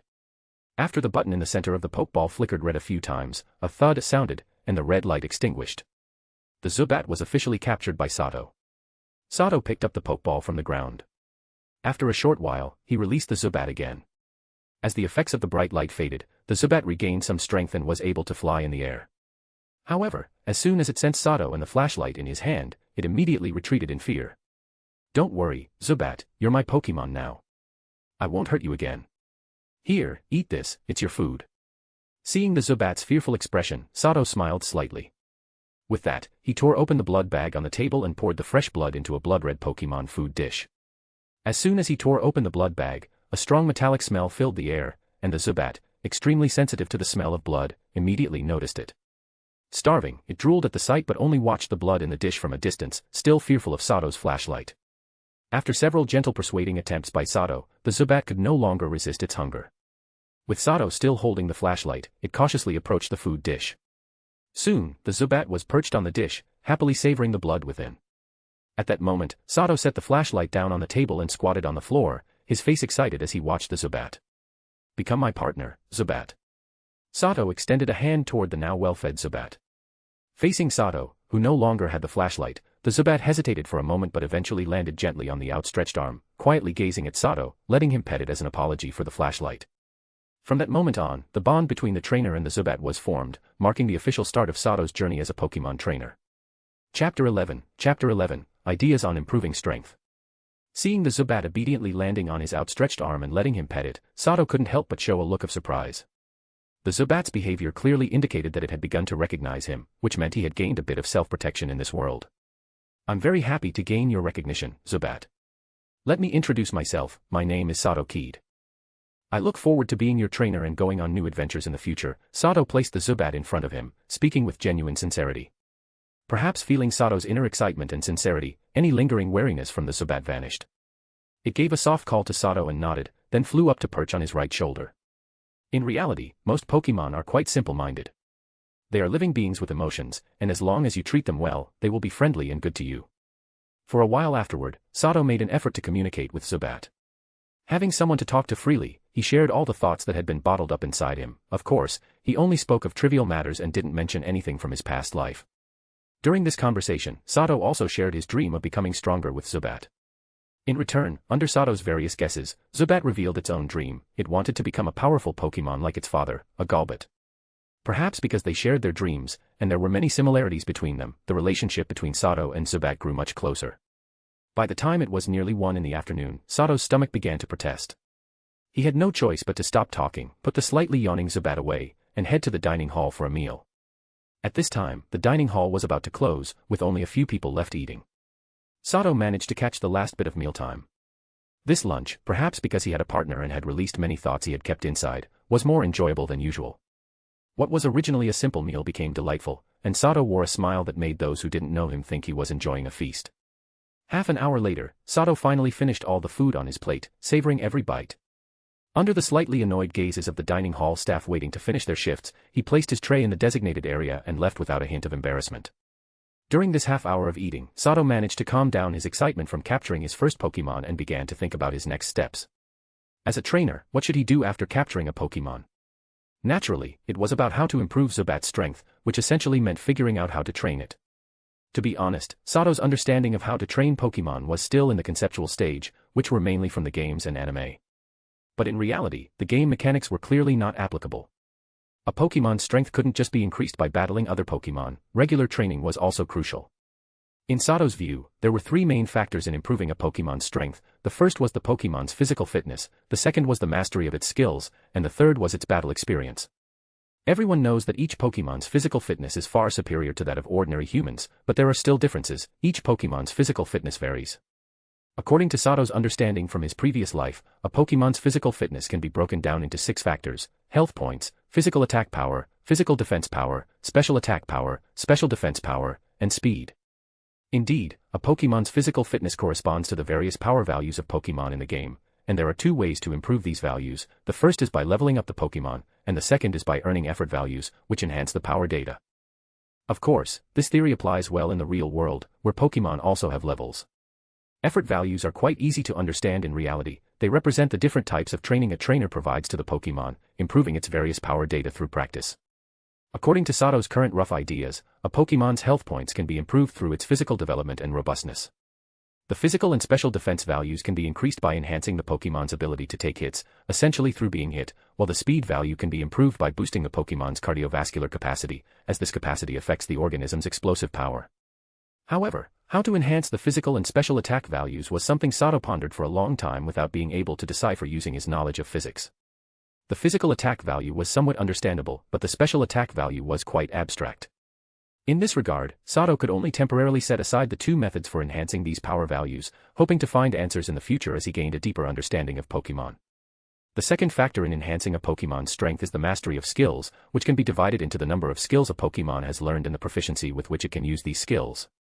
It is obvious that a Pokemon that has learned multiple skills will have a clear advantage in battle over one that has only a few skills. As long as it has skills that can counter its opponents, its chances of winning are greatly increased. Therefore, teaching a Pokemon more skills can quickly improve its strength. Of course, beyond just mastering skills, being able to use them proficiently is also crucial. As the saying goes, practice makes perfect, and this applies perfectly to a Pokemon's skill proficiency. Generally, a Pokemon's skill proficiency can be categorized into 4 levels: beginner, proficient, expert, and mastery. The beginner level refers to a Pokemon that has just learned how to use a skill. At this level, the power of the skill it unleashes is weak, and the time taken to release the skill is relatively long. The proficient level indicates that a Pokemon can flexibly use the skill.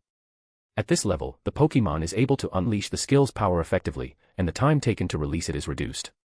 The expert level means that the Pokemon has a deep understanding of the skill. It can use the skill almost instantaneously, and as long as it has enough stamina, it can even use the skill repeatedly, for ranged skills, or maintain it much longer, for melee or transformation skills. As for the mastery level, when a Pokémon reaches this level of proficiency with a skill, it means that the Pokémon has fully integrated the skill into its repertoire. The power of the skill in its hands increases dramatically, and it can be flexible and varied, even combining it with other skills. Finally, the third factor in enhancing a Pokémon's strength is its battle experience, which can be summarized as its combat experience. How can a trainer improve a Pokémon's battle experience? From Sato's understanding, there are two methods. The first is training the Pokémon in battle techniques. This type of training involves the trainer providing various battle guidance to the Pokémon in daily practice. Simply put, it is simulation training before battles, helping the Pokémon understand how to respond to different types of Pokémon it might face. Although there are many types of Pokémon, they can generally be categorized based on their species stats and the skills they can learn, usually into three types: melee, defensive, and ranged attackers. Melee attackers can further be divided into assassin melee and warrior melee, while defensive types can be split into physical defense and special defense, and ranged attackers can be categorized into physical ranged and special ranged. Although the combat methods of each type of Pokémon differ, their general attack patterns are traceable. For example, assassin-type melee Pokémon have strong mobility and explosive output, but their weaknesses include fragility and lack of sustained damage. When facing this type of Pokémon, if you cannot defeat the opponent through a surprise attack and must confront them directly, the best strategy is to first use various defensive skills to protect yourself, avoiding being taken down in one hit. If you can withstand their initial assault, the tides of battle may turn. During daily training, the trainer should specifically instruct their Pokémon on how to deal with different types of opponents, allowing the Pokémon to remember these teachings during battle and better grasp the rhythm of combat. The second method to improve a Pokémon's battle experience is through real combat. Real gold fears no fire. Even the best simulation training cannot replace the transformation that comes from actual battles. Every strong Pokémon has gone through countless battles. Many of these battles were life and death struggles. Only by experiencing this can they understand pain and realize their shortcomings during combat. Behind every strong Pokémon are numerous victories as well as defeats, and these experiences ultimately become valuable battle lessons, enhancing their strength. Chapter 12, Berries and Pokeblocks. So far, Sato had visited 3 of the 4 areas that new recruits can freely enter. The remaining public training ground has now become the place he needs to visit after successfully capturing the Zubat. However, he was not in a hurry. Before he began training Zubat, he needed to prepare the necessary training supplies. Otherwise, the training results will be subpar. Generally, training supplies include training equipment and nutritional supplements. Currently, Sato Kaede had managed to acquire a set of second-hand Pokémon training gear, which barely met his needs, but he hasn't yet prepared the necessary supplements. During training, Pokémon consume a lot of energy. To ensure that a Pokémon can train continuously and improve efficiency, good training supplements are essential. According to Sato's understanding, quality training supplements must have good taste, be energy-rich, and quickly restore a Pokémon's stamina. After some careful consideration, as a Pokémon enthusiast, Sato thought of a very suitable training item, the Pokeblock, which appeared in the 3rd generation of the games. In the game, Pokeblocks are used specifically for Pokémon participating in contests and can enhance a Pokémon's appeal in certain aspects. They are made by combining different berries in a berry mixer. The berries used can be of the same type or different types, and the flavor depends on the berries added. The anime also introduced Pokeblocks, stating that they contain many beneficial nutrients for Pokémon, made by concentrating various berries, providing rich energy that is easily absorbed by Pokémon. Thus, Sato believed that Pokeblocks can be used not only as training supplements but also as suitable everyday food for Pokémon. However, the key tool for making these Pokémon foods was the berry mixer.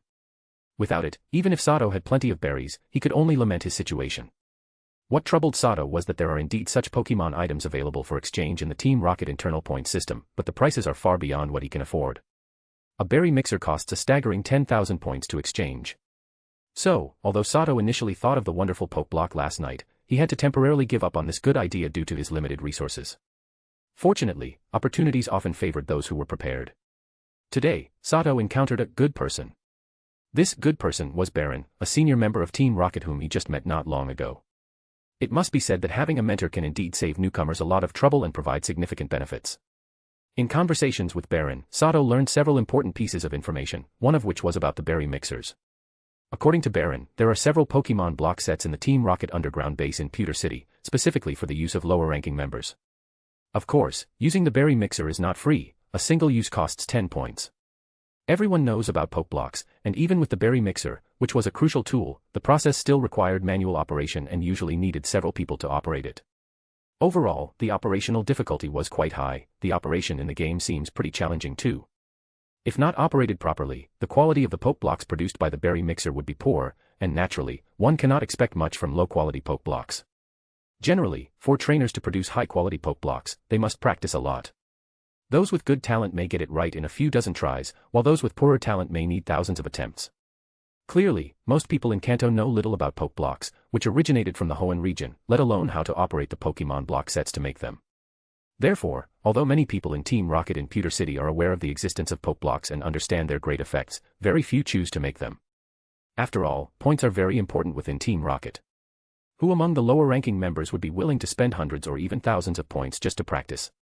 Moreover, the berries needed for practice also required a significant amount of points. Higher-ranking members of Team Rocket might not care, but they clearly wouldn't allow their Pokemon to consume such cheap items, nor would they want to spend time making them. Sato clearly remembered Baron's annoyed expression when discussing the Pokemon block sets, indicating that he had suffered quite a bit while trying to create poke blocks in the past. Baron, in his role as a senior, specifically advised Sato to avoid such things and suggested that initially, he should opt for Moo Moo Milk as a cheap and nutritious training supplement.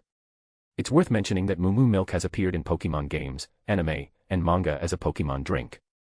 In the games, its effect is to restore a Pokemon's HP, and its price is quite reasonable compared to healing items, which may restore HP but are significantly more expensive. Moo Moo Milk is the best example of an affordable recovery drink. In fact, when Sato realized he couldn't obtain poke blocks, the first training supplement that came to mind was Moo Moo Milk, because in the early stages of playing the game, he always bought it as a recovery item to save money, so it left a lasting impression. However, with the possibility of obtaining poke blocks now, Sato Kaede quickly abandoned the option of Moo Moo Milk.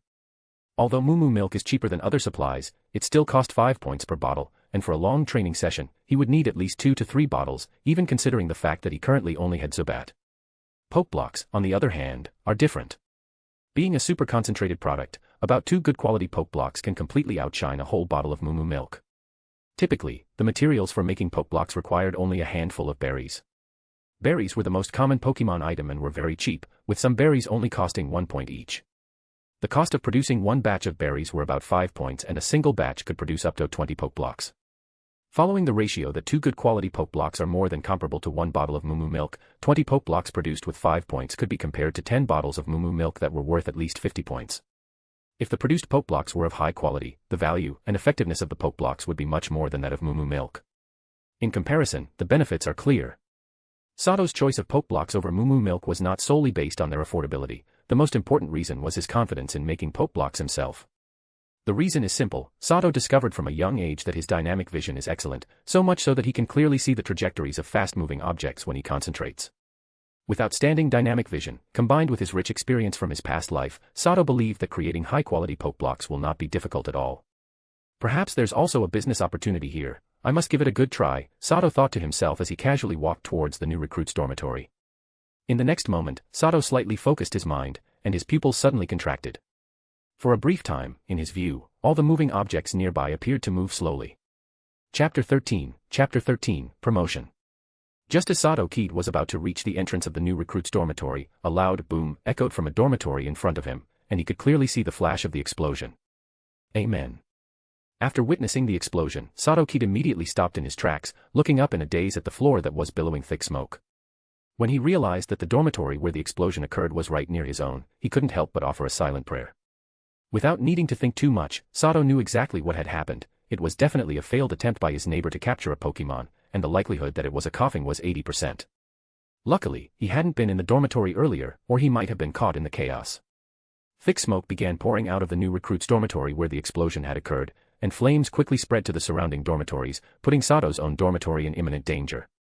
Before long, many new recruits still inside the dormitory rushed out in a panic, wishing they had more legs to run faster, their faces displaying anxious expressions. Meanwhile, several Team Rocket Grunts charged into the fire scene with their water-type Pokemon to help extinguish the flames. With the assistance of numerous water-type Pokemon, the fire was quickly brought under control and extinguished. The incident was easily suppressed, and soon, the Team Rocket members began to leave the fire scene, taking away several black plastic bags containing unidentified objects. Watching the black plastic bags pass by, the recruits who had narrowly escaped the disaster looked pale, especially those holding poke balls containing coughing or Geodude. A hint of despair appeared on their faces. Good luck on your journey.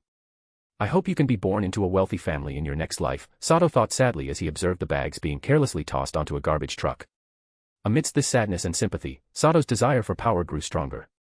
The harsh reality was evident: life is so fragile, and to survive resiliently, one must become strong.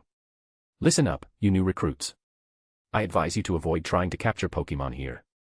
You've all seen the consequences of that. It's harmful to both you and others. Go to the public training grounds instead. Trying to capture Pokemon there will be much safer, and at least you won't lose your lives, a Team Rocket member in a squad leader uniform said to the group of new recruits, clearly looking annoyed.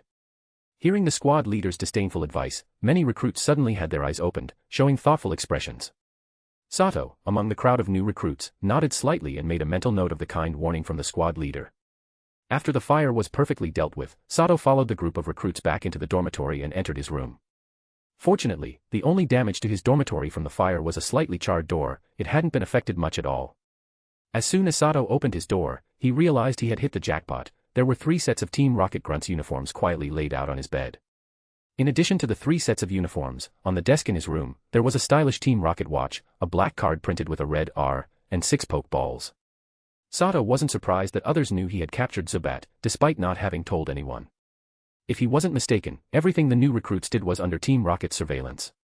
The efficiency is truly astonishing.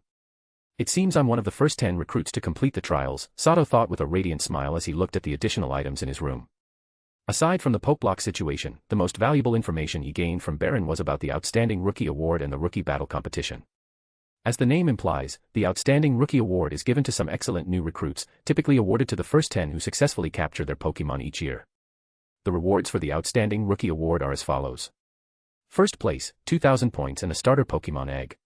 Second place, 1,500 points and 1 month's worth of Pokemon food, standard amount for 1 Pokemon. Third place, 1,200 points and 6 Great Balls. Fourth to 5th places, 500 points. 6th to 10th places, 200 points. It's worth noting that unfortunately, Sato was not the earliest recruit to capture a Pokemon.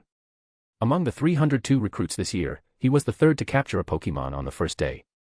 However, he was the first to successfully capture a Pokemon among the recruits led by Caesar. The new recruits for Team Rocket in Pewter City were divided among 3 instructors. Since Caesar had only recently arrived in Pewter City, he held the least power within Team Rocket and was the last to select recruits. Being the last to pick, Caesar was naturally at a disadvantage. Those recruits who showed potential on paper had already been picked clean by the other 2 instructors, leaving only those who were not favored. To explain, Team Rocket instructors have 5 opportunities to lead new recruits. If the recruits they lead perform well, they not only gain a chance for promotion but also have the right to select a few of their recruits as personal guards. Originally, Caesar had low expectations for this batch of recruits, thinking he was just picking the best among the worst. After all, as a new instructor, he had to make do with what was left over by the other 2. He would only get a chance to prioritize selections once their terms ended. Sato was picked last because he joined later, so he was unexpectedly chosen by Caesar. It was a pleasant surprise for Caesar to discover that one of the recruits he led was among the top 10 to receive the Outstanding Rookie Award. Caesar was very pleased about this. Upon receiving the news, he immediately ordered that the Outstanding Rookie Award's reward to be given to Sato Kaede and officially promoted him to Team Rocket Grunt, providing him with the uniform and the latest Team Rocket watch. Sato didn't immediately pay attention to the uniform on the bed. Instead, he hurried to the desk to grab the new Team Rocket watch, pressing the button to check his points. When he saw that his account had increased by points, a joyful expression spread across his face. In addition to receiving the Grunt uniform, the new Team Rocket watch in his hand was also crucial for him. In fact, Team Rocket watches come in 9 different types, each representing not just status but also authority. Only by obtaining the corresponding Team Rocket watch could Sato gain the associated privileges, allowing him to redeem more items within the Team Rocket points exchange system and receive additional benefits. Compared to new recruits and support staff, higher-ranked Team Rocket Grunts were officially accepted as part of Team Rocket. The biggest benefit was access to treatment in the Team Rocket medical room and a fixed monthly salary of 300 points. This is great. Now I have what I need to make Pokeblocks, but first, I need to move, Sato thought as he put on his new Team Rocket watch and picked up the black card from the desk. Flipping the black card over, he saw the red letters inscribed with room number 304.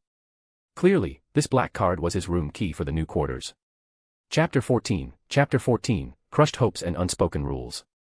Sato put on his new recruit uniform and neatly arranged the 3 sets of uniforms on his bed. Before leaving, he took a last look at this room, which marked the starting point of his journey as a trainer, then pushed the door open and stepped out.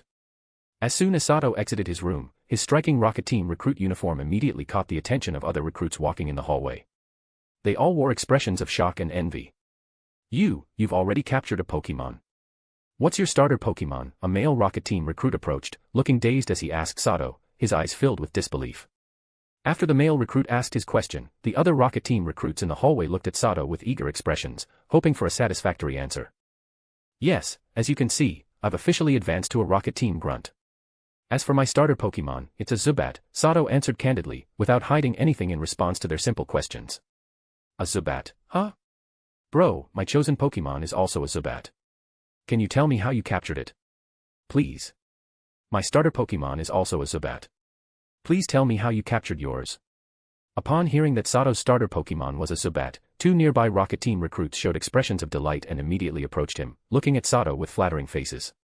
Unfortunately, in response to the flattery from these two men, who were obviously several years older than him, Sato's expression remained unchanged, maintaining his usual poker face. Sure, I can tell you, but what are you willing to pay for that information? Sato replied expressionlessly. As soon as he said this, the flattery on the faces of the two male recruits vanished, replaced by a hint of annoyance as they glared at Sato. However, they didn't say anything and silently stepped aside. Seeing the change in their expressions, Sato shook his head internally, choosing not to say anything, and continued walking toward the stairs. Come on, we're all recruits from the same batch, we should help each other out. Please help us. At that moment, a tall and sturdy male Rocket Team recruit blocked Sato's path, looking at him with a sheepish smile. Meanwhile, some other Rocket Team recruits behind Sato skillfully surrounded him, cutting off his escape route.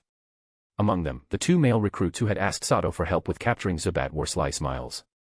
Hey, you think just because I've recently captured a Pokemon, I'm easy to bully, huh? Don't make me say it again.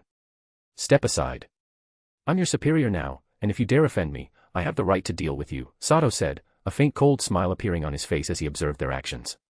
In the next moment, Sato opened the Pokeball he had been holding, releasing the Zubat inside. A beam of white light shot up into the air from the open Pokeball. When the light faded, Zubat flew into the air and obediently landed on Sato's right shoulder. Seeing Sato's words and watching the Zubat land so submissively on him, the recruits surrounding Sato immediately showed panic on their faces. They had long witnessed the power of Pokemon, which was not something they could match with mere human strength. The tall male Rocket Team recruit who had stepped forward was now sweating profusely. Initially, he hadn't perceived Sato as a threat due to his slender build, but when their eyes met, with Sato's chillingly calm gaze, the tall recruit suddenly felt like a clown. Seeing that the tall recruit seemed intimidated by Zubat, Sato gently patted the Pokemon on his shoulder and stepped past the recruit, who stood frozen like a sweating statue, continuing toward the stairs. Thud. The moment Sato walked past him, the recruit surprisingly knelt down before Sato. I beg you, please help me. My starter Pokemon is an Ekans, and those damn guys have tricked me out of all of my points. I really have no way out, I don't want to be a janitor or the like. Please, help me. The tall recruit pleaded as he knelt before Sato. Sato was taken aback by the recruit's actions, and the other Rocket Team members present showed expressions of frustration and helplessness. Clearly, many of the new recruits were sharp enough to seek help from the veterans, but it was also evident that most had not chosen to capture Pokemon through their own efforts like Sato. Instead, they wanted to rely entirely on outside help. In the end, they were tricked by the seasoned veterans who sat comfortably in their positions, losing their precious points in various deceitful ways. The outcome for those who lost their points was naturally tragic. After losing such a crucial resource, their chances of capturing a Pokemon plummeted to nearly zero. I sympathize with your plight, but I'm really sorry. I'm just a new recruit who has only just advanced. I can't possibly break the unspoken rules for you. If you want help, you must pay the price, you know that very well. Why make this difficult for me?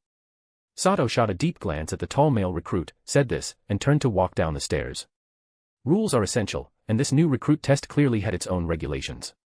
Although not explicitly stated, Sato, with his rich life experience from his past, understood the unspoken rules all too well. This recruit test was a feast, specifically designed not only to reward the veterans with points, but also to weed out the careless and unsuitable newcomers who were essentially mere sacrifices in this banquet. This organization had a dog-eat-dog environment and nobody would go out of their way to look out for you, especially since most people made it here through their own efforts and hard work. Now that Sato had advanced to become an official member of the Rocket Team, he automatically qualified to participate in this feast, meaning he had to adhere to its rules. Otherwise, he would inevitably face hostility from other Rocket Team members who were also a part of this feast. After all, cutting off someone's means of making a living is akin to killing their parents, it's a serious offense. Sato, who was just starting on the path of a trainer, could not afford to make such a careless mistake, and beyond a hint of sympathy, he felt more disdain toward these recruits who were strangers to him. What did this minor setback even amount to? It wasn't as if he had hit rock bottom in life, lost a loved one, or been pushed into a dead end. He was merely assigned to menial work, not completely without hope. Upon hearing Sato's response, the tall male recruit showed a hint of shame and deep despair on his face. As he watched Sato walk away, he opened his mouth to speak, but by the time Sato disappeared at the stairwell, he had not uttered a word. This was no one else's fault. If blame were to be assigned, it was due to his own naivety. How could the rocket team be a charitable organization? In this environment of the survival of the fittest, not a single individual who survived was simple-minded. Those naive recruits had already perished under the harsh system of the rocket team. Chapter 15, Unwelcome Visitors. Under the envious or jealous gazes of many rocket team recruits, Sato left, becoming the first recruit to exit the new recruits' dormitory. At the same time, in the core area of the rocket team's underground base in Pewter City, in a lavishly decorated large room, Caesar was watching the footage on the big screen with great interest. The content playing was the conversation between Sato and the tall male rocket team recruit. Not bad at all. Calm and composed, he really knows how to handle himself. He's definitely a good prospect, Caesar said, swirling the red wine in his goblet before downing it with a big smile. In the room, beside Caesar, there was also a burly man and two beautiful female rocket team members. Judging by their uniforms, they all belonged to the captain level. These three captains were direct subordinates of Caesar. The burly man was named Ryuichi Sakata, Caesar's most trusted aide, while the voluptuous beauty with rose-colored curls was named Alice, Caesar's lover. The icy blue-haired beauty was named Sophia, Caesar's younger sister. Each of the two women had their own charm, but in terms of looks and presence, Sophia, the seemingly ethereal beauty, was undoubtedly the superior. Congratulations, my love. You'll surely gain another powerful ally in the future, Alice said, wrapping her arm around Caesar's and resting her head on his shoulder, smiling sweetly. Meanwhile, Sakata acted like a considerate butler, refilling Caesar's empty goblet with red wine, while Sophia, sitting on a single sofa, glanced at Caesar before continuing to groom the Meowth lying on her lap. Ha ha ha. That's hard to say, Alice. How far he goes really depends on his future potential. Thanks, Ryuichi. How's the investigation I asked you to do? Hearing the flattery from the beautiful woman next to him, Caesar was clearly pleased. He hugged Alice, then turned to Sakata, who had been keeping his eyes straight ahead. Yes, Lord Caesar. I am prepared, please review it, Sakata said, immediately placing the wine he was holding on the table. He then pulled out a detailed report from his rocket team wristwatch and handed it to Caesar with a bow. Seeing this, Caesar released his embrace of Alice, took the report, and began to examine it closely. The upper right corner of the first page was affixed with a photo of Sato dressed like a country farmer. An abandoned child raised by a peasant, his background is as clean as it gets, and he's a devoted filial son as well. Quiet loyal. It seems like I've truly struck gold this time. Sophia, how about you take this good prospect under your wing? After skimming through the detailed report on Sato, Caesar's smile grew even brighter as he looked up at his sister, Sophia.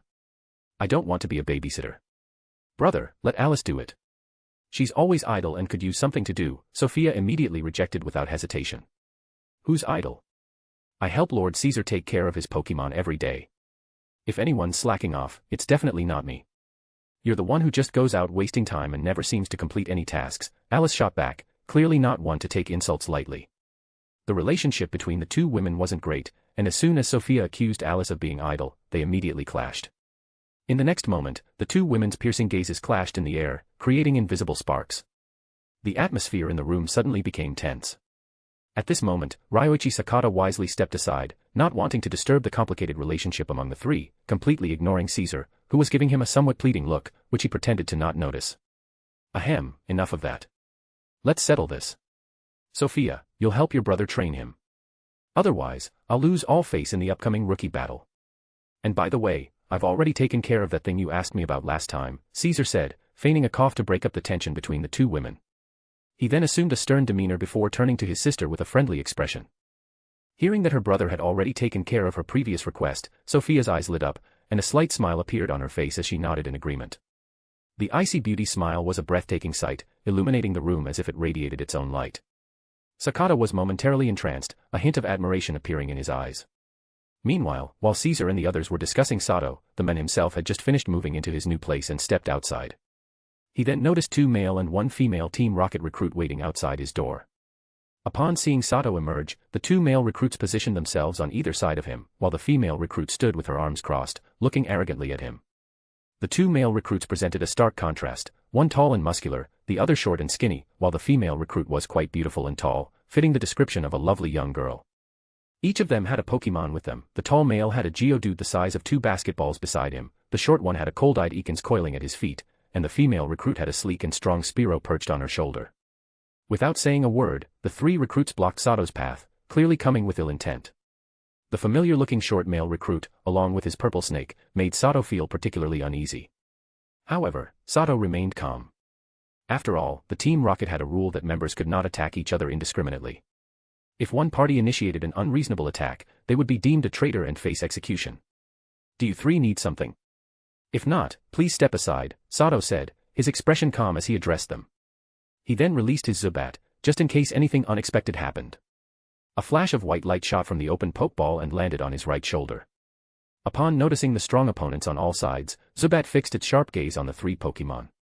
Humph, I didn't expect the third-place newcomer to be you little brat.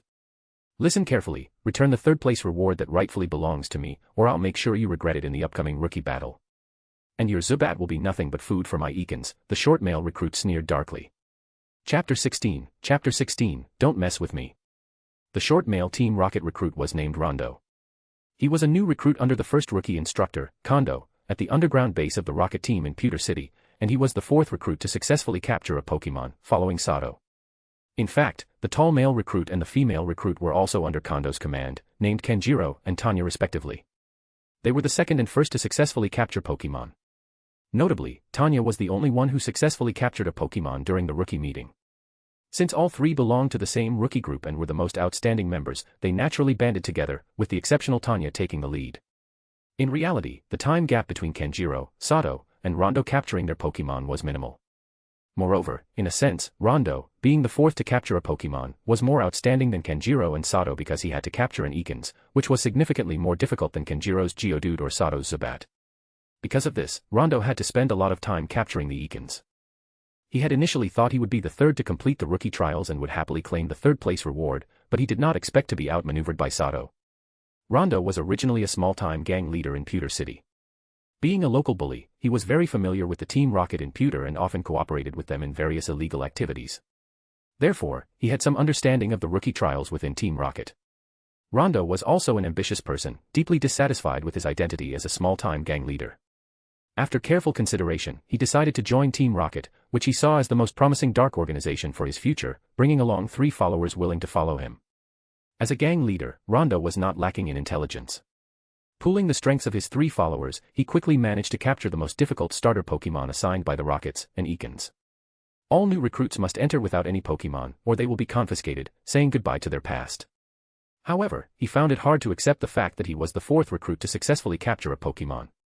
Rondo, having risen to gang leader status, was not only clever but also known for his ruthless personality and exceptional combat skills. Before joining the Rocket Team, he was a trainer with a Rattata and a Beedrill. Thus, Rondo was very dissatisfied with his current ranking, particularly with missing out on the top 3 rewards, since even the 3rd-place reward was double that of the 4th. Rondo understood that points were the currency within Team Rocket. Obtaining enough points would allow him to become stronger through the organization. For this reason, he was keenly interested in any opportunity to earn points. His drive to quickly capture the Ekans was naturally motivated by the rewards for being in the top 3, as the difference in points between 3rd and 4th place was substantial. But reality was harsh. By choosing the most difficult Ekans to capture first, he ended up missing out on the lucrative rewards for the top 3 newcomers. Frustrated with his ranking, Rondo decided to provoke others in order to obtain what he believed was rightfully his.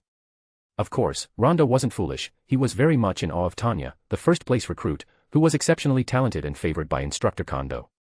Having witnessed her incredible ability to tame a savage Spearow, he believed he was no match for her. As such, his primary target became Kenjiro, the 2nd-place recruit. However, he was surprised to find that Kenjiro was quite powerful too.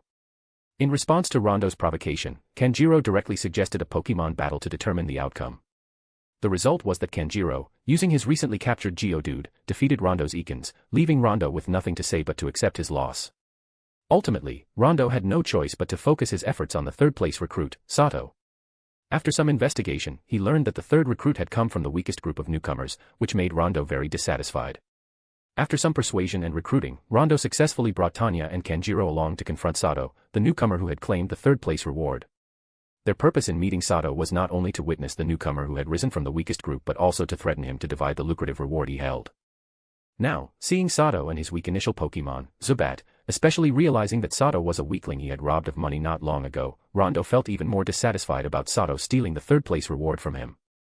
So, when Sato told them to step aside, Rondo immediately threatened him, claiming he would kill Sato's Zubat in the upcoming rookie battle.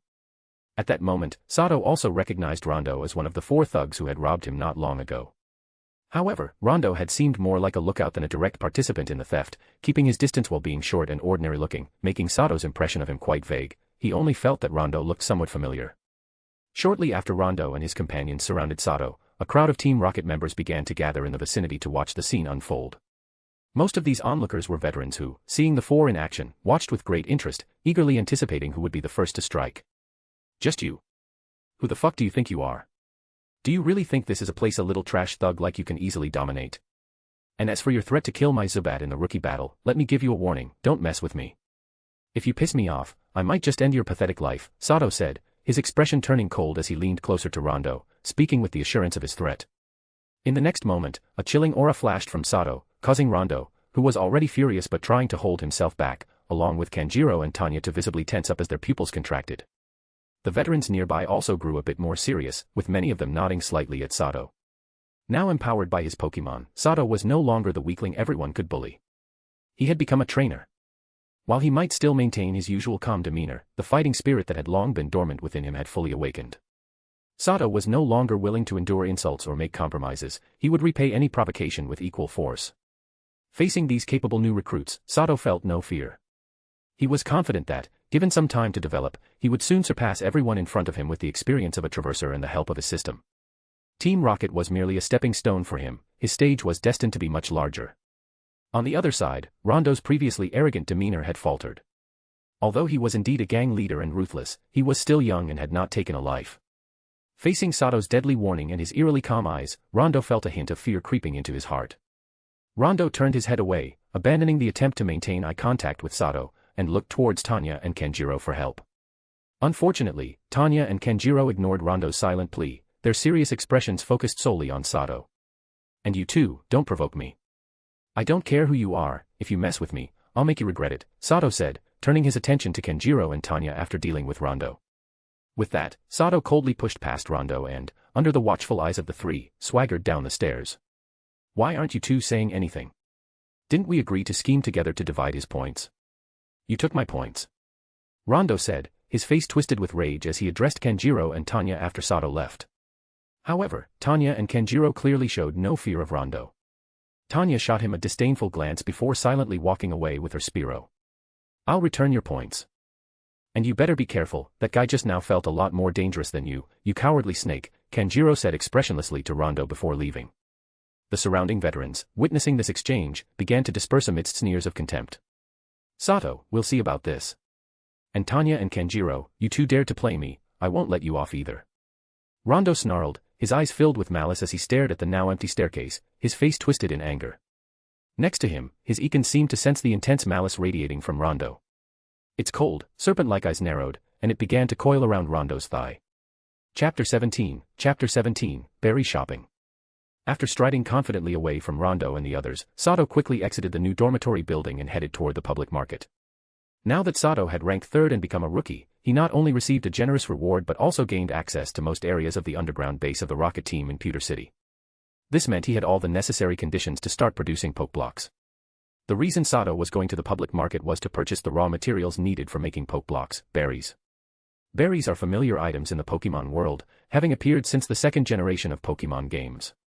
By the 3rd generation, the berry system began to take shape, and it gradually matured in later games.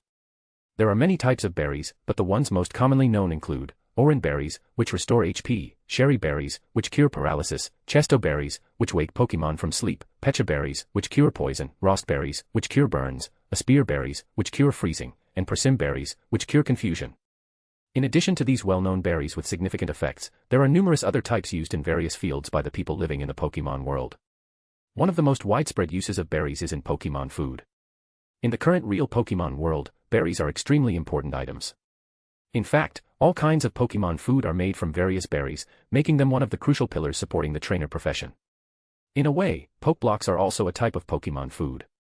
However, they are quite rare in the market, mostly found in the Hoenn region, typically only of ordinary quality, and are relatively expensive, as poke blocks are handmade. Compared to the price of poke blocks, regular Pokemon food made from mixed crops is much cheaper, so most trainers choose to feed their Pokemon ordinary food, which varies in quality.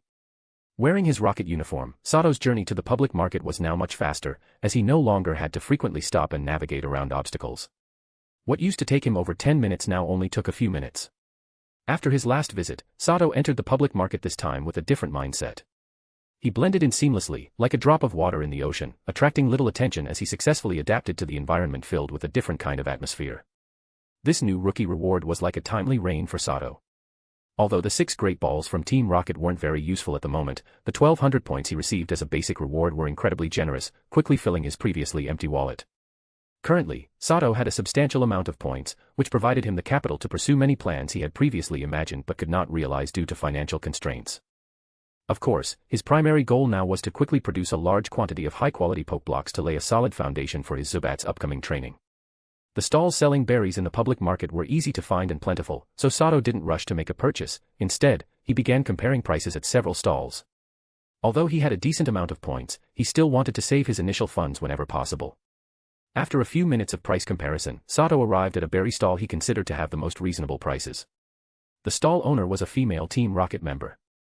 From her appearance, the female vendor looked to be around 18 years old, and her body hadn't fully matured yet, as her figure, especially her chests, didn't catch Sato's attention at all. As for her looks, she was passably attractive, but when Sato noticed her beautiful eyes, his opinion of her instantly rose several notches. She had rare purple eyes that sparkled with intelligence, placing her firmly in the ranks of upper-tier beauties. It seemed like there were no unattractive girls in the Pokemon world. The number of berries at her stall was likely the highest among the other stalls, but the variety was much more limited. The most abundant berry was the Oran berry, which made up more than half of all the berries at the stall.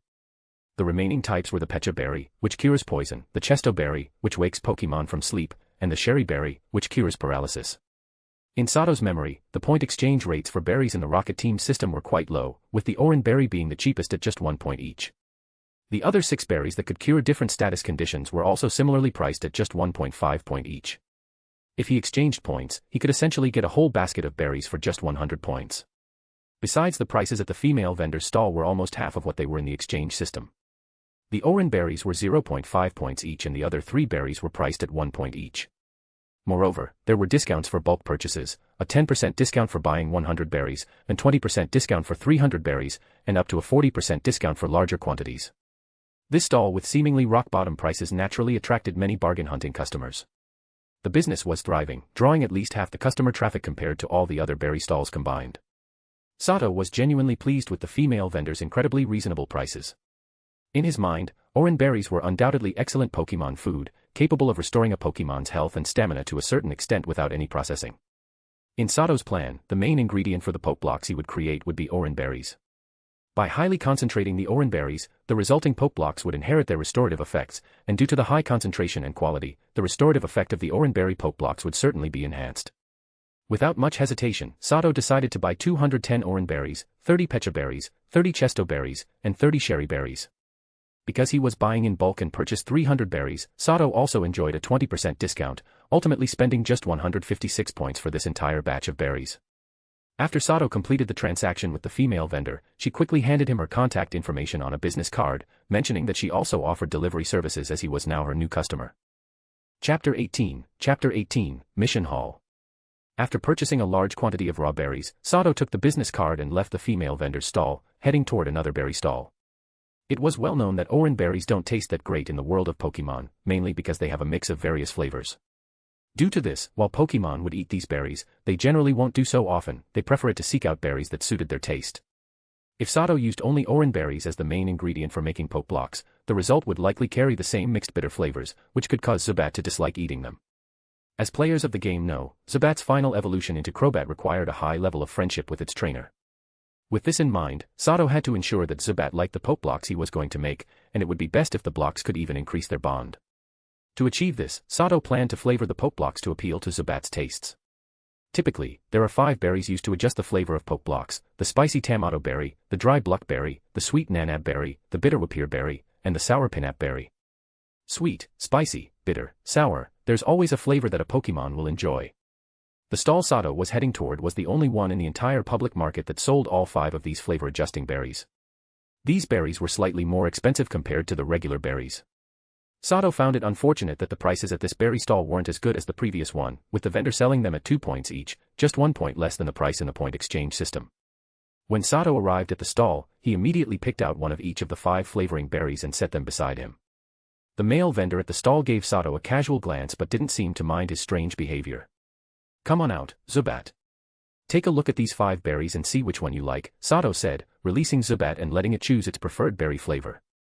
Zubat quietly perched on Sato's right shoulder, then, following Sato's instructions, flew down to the neatly arranged line of 5 flavoring berries. Zubat sniffed each one in turn before eventually opening its mouth wide and devouring the sweet Nanab berry in a few bites. "Looks like your Pokemon likes sweet things. Nanab berries are 2 points each. If you buy 100 of them, I'll give you the one your Pokemon just ate for free, and I'll also hook you up with a discount of 20%. What do you?" Before the vendor could finish, Zubat immediately turned to the spicy Tomato berry and quickly devoured that one too. "That one doesn't count, right? If so, I'll purchase 50 of each. And don't forget the 20% discount as well," Sato said with a smile, catching the vendor a bit off guard. In the end, Sato spent 160 points to buy 50 each of the Nanab berries and Tomato berries. "You really seem to like sweet and spicy flavors, huh? Don't worry, I'll make sure to get more delicious treats like this for you in the future." "Alright, rest up in your Pokeball for now," Sato said as he gently patted Zubat on his right shoulder before returning it to its Pokeball. Zzzzzzz, Zubat let out a contented cry as it obediently returned to the Pokeball in a flash of red light. It's worth mentioning that after Sato acquired 6 Great Balls from Team Rocket, he replaced Zubat's original Pokeball with a Great Ball, effectively moving Zubat from a modest home to a luxurious mansion. As a result, Zubat was very satisfied with its new residence, which further increased its bond with Sato. Meowth, who had almost been captured before, once mentioned that a standard Pokeball was quite comfortable, so it was needless to say how much better a higher quality ball would be. After collecting the last of the ingredients needed to make Poke Blocks, Sato promptly headed toward the area containing the berry mixer, which had been modified from the previous Poke Block set. According to the information provided by Baron, the berry mixer was located in the mission hall, situated in the central area of Team Rocket's underground base in Pewter City, not far from the public market. The mission hall, as the name suggests, was where uncompleted missions were taken and completed missions were submitted. In Team Rocket, personnel were roughly divided into 2 categories, logistical support and combat personnel. Combat personnel, on the other hand, had 2 types of missions, assigned missions and freelance missions. Generally, as long as combat personnel completed their 2 mandatory assigned missions each month, they had the rest of the time as free time. During this free time, they could choose to rest or take on freelance missions for additional points. Following the signs along the way, Sato quickly arrived at the mission hall of Team Rocket's underground base in Pewter City. The mission hall wasn't very large, about the size of a basketball court, shaped in an oval. The most prominent feature was the task pillars located at the center, massive stone columns covered with a multitude of freelance mission notices. As it was nearing 2 p.m., the busiest time of day, there were very few people with free time, so the number of combat personnel in the mission hall was limited, who enjoys constantly taking risks.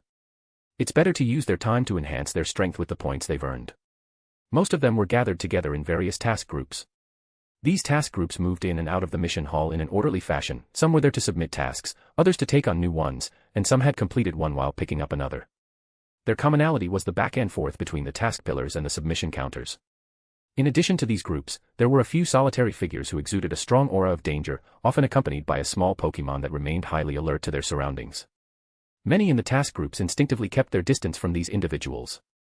The lone figures were indifferent to everything around them. After submitting or accepting a task, they would quickly replenish their supplies at the stations on either side of the hall and leave without leaving a trace. Maintaining his usual calm demeanor, Sato walked through the mission hall, observing the people around him and scanning for the target of his visit. Eventually, Sato found what he was looking for at the supply station on the far left side of the hall. A neglected berry mixer stood lonely in a corner, awaiting his attention. Chapter 19, Poke Block. The lone berry mixer placed in the corner of the supply station was roughly the same as the one Sato remembered from the past. The only notable difference was the feed detection device attached to it. In front of the supply station was a small rest area, but it seemed like there was an issue with this particular station, so it wasn't open for use. As a result, no one was there.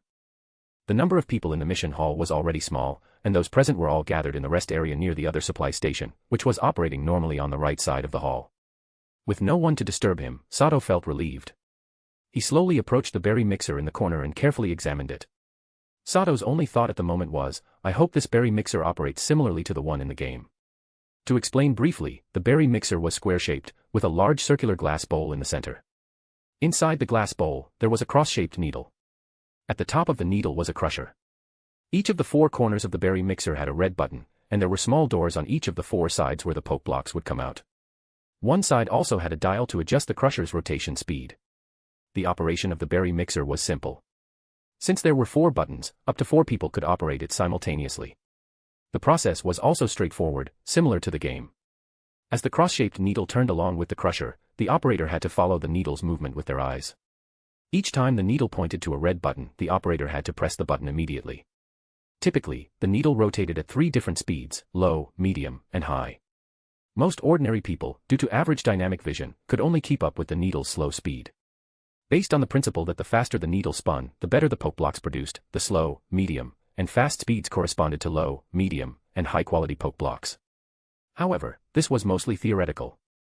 Very few people could keep up with the needle at its highest speed, so high-quality poke blocks were rare. The so-called high-quality poke blocks available on the market were usually made at the medium speed. Sato placed 3 oran berries and 1 nanab berry into the glass bowl of the berry mixer. Then, he aligned his rocket team watch with the slot left on the feed detection machine. Taking a deep breath, he pressed the start button. In the next moment, the needle and crusher began to turn, but at a very slow pace. The berries inside were only slightly crushed. Seeing this, Sato immediately turned the speed dial in front of him to medium. In an instant, the needle and crusher roared to life, spinning at full speed. At this point, the needle's movement was too fast for an average person to follow, and only faint afterimages could be seen. By this time, Sato was fully focused, his pupils narrowed to pinpoints. With his heightened dynamic vision, the needle's fast movement appeared as slow as it had when it first started. Thanks to his excellent dynamic vision, Sato effortlessly pressed the red button whenever the needle pointed to his corner. As he calmly moved his fingers to press the button, the berries inside the glass bowl rapidly turned into a thick, cloudy liquid. As Sato increased the crusher's rotation speed to the maximum and accurately pressed the red button in sync with the cross-shaped needle, the berry mixer began to emit a unique oscillation frequency. Under this special frequency, the impurities in the murky juice were rapidly broken down. After more than 2 minutes of effort, the berry juice in the glass bowl had transformed into a clear, radiant blue liquid with a beautiful sheen. Seeing this, Sato immediately stopped his intense concentration and pressed the button to halt the needle and crusher. Now, Sato patiently waited for the berry mixer's automatic process to finish. It was currently using a powerful concentration mechanism to transform the clear, glowing blue liquid into poke blocks. Due to the sustained mental exertion for nearly 3 minutes, Sato looked pale, as though he had just recovered from a serious illness. His mind was buzzing, overwhelmed by fatigue. I didn't expect it to be this strenuous. It seems the limit of my temporary enhanced dynamic vision is around 3 minutes, Sato thought as he closed his eyes, trying to clear his mind and ease the headache.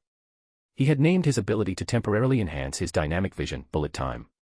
In this state, Sato's reaction speed increased dramatically, but the cost was a significant drain on both his physical and mental energy. Prolonged use could even result in permanent mental damage. This time, using bullet time to create poke blocks had pushed him to his limit. He almost fainted from the mental exhaustion. After more than a minute of mental relaxation, the discomfort in Sato's head began to subside, and his complexion returned to normal. At that moment, the blue liquid in the berry mixer's glass bowl had almost disappeared. A series of pale blue, square-shaped poke blocks were being dispensed through the small automatic door, falling into a glass container below. These pale blue poke blocks were exceptional in appearance, resembling flawless gems, crystal clear and radiant. Under the light, they emitted a beautiful sheen. Are these really poke blocks? Reality is so much different from the games. I never imagined poke blocks could be refined to this level. All my hard work was worth it, Sato thought with a smile, picking up one of the gem-like blue poke blocks from the glass container. Without hesitation, he popped the enticing poke block into his mouth to taste it. The next second, Sato's eyes widened in astonishment. Soon after, a look of bliss spread across his face. The poke block, like the finest candy, slowly melted in his mouth, and an indescribable burst of delicious flavors overwhelmed his taste buds. At the same time, a soothing, cool energy spread from his mouth to his entire body. It felt as if he were soaking in an incredibly relaxing hot bath or sipping ice-cold juice on a scorching day. The sensation filled him with comfort, and he could feel his physical and mental energy rapidly replenishing. Chapter 20, TMs. Sato didn't indulge for long. He quickly regained his composure, then promptly used the free storage bags provided next to the berry mixer to collect the poke blocks from the glass container. Without leaving any trace, he swiftly left the public hall. The poke blocks he created this time far exceeded Sato's expectations. After tasting them, he realized that these gem-like poke blocks were of the highest quality, with incredibly potent effects. After consuming just a small piece of the poke block, he felt incredibly refreshed, with both his physical and mental energy well restored. These would be perfect for restoring the stamina and energy of Pokemon after intense training or battles, making them an excellent recovery item. Undoubtedly, the miraculous effect of this gem-like poke block was due to Sato extracting the maximum potential from the 3 Oran berries using the berry blender. These unexpectedly high-quality poke blocks were incredibly valuable, and with great value comes great profit. However, Sato was very cautious and wary of such enormous profits. He understood that great profit also comes with great danger. At the moment, he was just a rookie trainer who had only recently caught his first Pokemon. He had no means to protect such a valuable resource. If others found out about the value of these poke blocks, it wouldn't just be his money at risk, his life would be in danger. After all, this was Team Rocket territory, a place ruled by the law of the jungle. If a weakling were to possess a big, delicious cake like this, it would surely spell disaster. That's why, as soon as Sato regained his senses, he hurriedly packed away the poke blocks he had just made.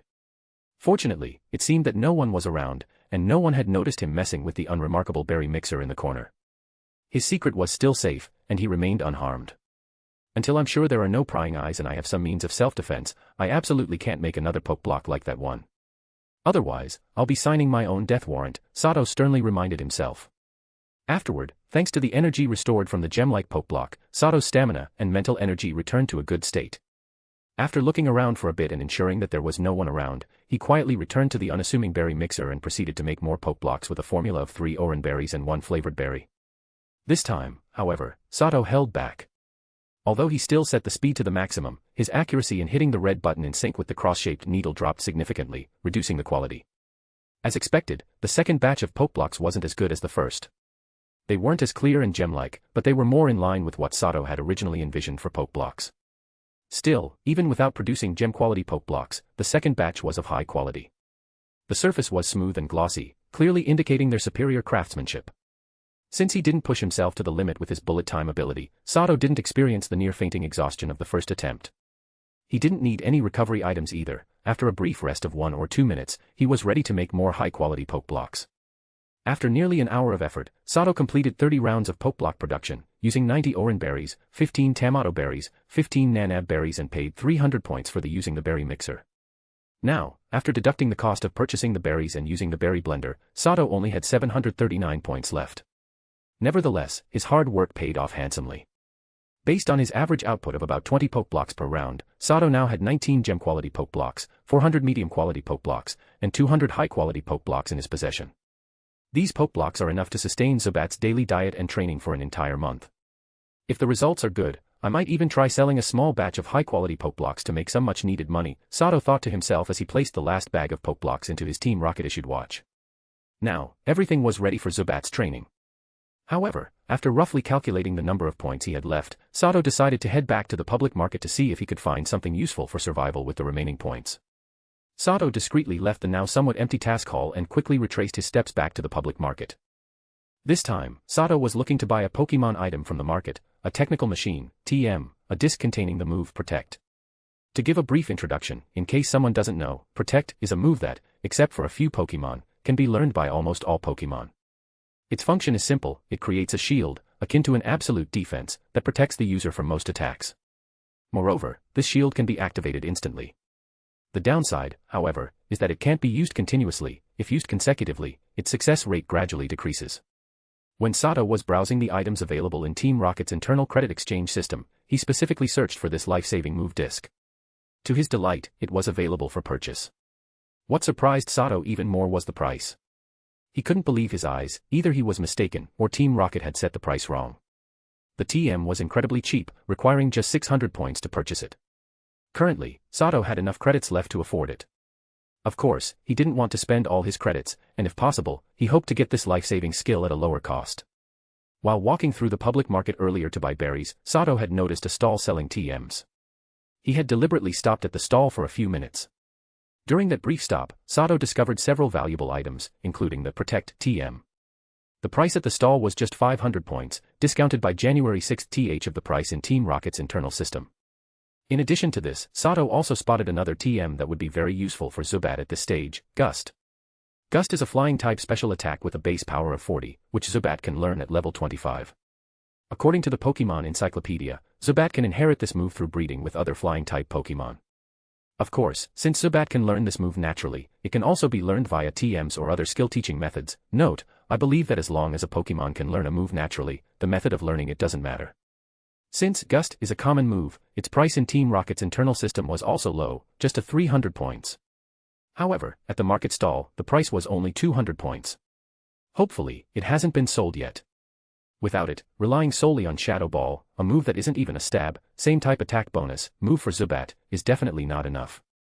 Zubat's damage output is way too low, Sato thought anxiously. Chapter 21, Another Encounter. It was past 2 p.m. when Sato made his way back to the public market, retracing his steps. By this time, due to the shift change of the guards, the number of stalls and people in the market had noticeably increased. Following his memory, Sato arrived at the stall that sold skill discs, TMs. The stall owner was a male Team Rocket squad captain, a heavy-set man with a chubby face, always wearing a somewhat insincere smile, but appearing very friendly at the moment. The variety of move discs at the stall wasn't large, about 10 or so in total, but there were plenty of each type. However, all of the TMs being sold were for fairly basic skills, like Vine Whip, Water Gun, and Ember. The most valuable and expensive TM on display was for the move Thunder, priced at 3,500 credits, which was 500 points less than the price in the internal Team Rocket points exchange system. A brief explanation, TMs in this world are used in conjunction with a device called a learning machine, self-invented in this world. You place a Pokeball into the designated slot on the learning machine and insert the desired TM, as long as the Pokemon can learn the move, and the machine uses a special process to transmit the skill information from the disc directly into the Pokemon's mind. Afterward, the Pokemon will have a basic understanding of how to use the move. In summary, TMs are a scientific breakthrough made by human researchers after thoroughly studying Pokemon moves. When used together with learning machines and Pokeballs, these scientific marvels allow Pokemon to quickly acquire new skills. However, the moves learned through TMs are far from mastery. The Pokemon only gains the rudimentary knowledge of how to perform the move. They still need to undergo rigorous training before they can truly master the technique. Since this was the only stall selling TMs, the chubby Team Rocket captain was doing brisk business. By the time Sato arrived, the number of remaining TMs was already quite low, at least half had been sold, by Sato's estimation. Fortunately, the Protect and Gust TMs weren't very popular, or rather, many newbies couldn't afford it, and there were still plenty left. This was good news for Sato. What surprised Sato, though, was that he ran into the two Team Rocket Grunts who had blocked his way earlier, Tanya and Kenjiro. Judging by their positions, Tanya in front and Kenjiro behind, and their conversation, Sato could tell that Tanya was the leader, while Kenjiro acted more like a subordinate. When Sato noticed them, Tanya and Kenjiro also spotted him. Possibly due to Sato's previous harsh attitude toward them, they both wore expressions of hostility when they looked at him. If I'm not mistaken, these two must be the ones who captured their Pokemon just before I did, first and second place. Oh well, I'll deal with whatever comes my way. Who knows what the future holds? Sato thought as he watched them coldly turn their heads away. At that time, surrounded by the three of them and watched by veteran Team Rocket members, Sato had no choice but to respond with strength. In the cutthroat environment of Team Rocket, those who are seen as weak or easy to bully usually meet a terrible fate. On the contrary, showing a bit of fierceness might actually earn you respect and caution from others. After all, no one wants to mess with a madman who's not afraid of anything, and even a little respect and face must be given. Clearly, Sato had displayed a very tough side of himself in that situation, earning the fear of his enemies and the respect of the veterans. Perhaps due to Tanya's starter Pokemon being a Spearow, she chose the exact same TMs as Sato, Protect and Gust. Note, according to Pokemon database, Spearow, like Zubat, can only learn Gust through inheritance. However, due to previous settings, Spearow can also learn Gust via TM. The transaction went smoothly for Sato, who spent 700 points to acquire the Protect and Gust TMs. This left him with only 39 points, but he had effectively used his third-place reward. After completing his transaction, Sato patiently waited. The stall had a small learning machine on site, which the chubby stall owner had prepared for all customers who purchased TMs. There was also a spacious open area next to the stall, where customers could test out their new moves in real time after using the TM. Based on the demonstration results, the chubby stall owner's stock clearly came from some special source. The quality was decent, and it was rare for a TM to fail. If a failure did occur, the owner would either let the customer choose another TM or offer a refund. Sato stood in line behind Kenjiro, who seemed to act as Tanya's bodyguard. Kenjiro spent a hefty 1,500 credits to purchase a Rock Slide TM. Note, Rock Slide is a long-range rock-type physical move with 75 base power and 90% accuracy. It involves hurling large rocks at the opponent and has a chance of causing flinching. After waiting for nearly 10 minutes, it was finally Sato's turn to use the learning machine. The machine looked somewhat like a bulky DVD player, except it was heavier and had a slot for placing a pokeball. Using the experience he had gained from watching others, Sato followed the typical steps. He placed Zubat's pokeball in the slot on the machine, then inserted the Protect and Gust TMs one by one. Once the machine's red light turned green, it signaled that the TMs had been successfully used. Afterward, the TMs were ejected, but they were shattered into useless fragments. The stall owner quickly came over to collect the fragments, explaining that they needed to be recycled to avoid environmental pollution. When Kanjiro's Geodude successfully used Rock Slide and he left with his Pokémon, Sato stood on the now empty field. He released Zubat to demonstrate the newly learned moves. To Sato's satisfaction, both TMs had worked. Zubat successfully performed a small green energy shield for Protect and created a mini whirlwind for Gust. With Protect and Gust, Zubat's survival and attack capabilities are now somewhat secured.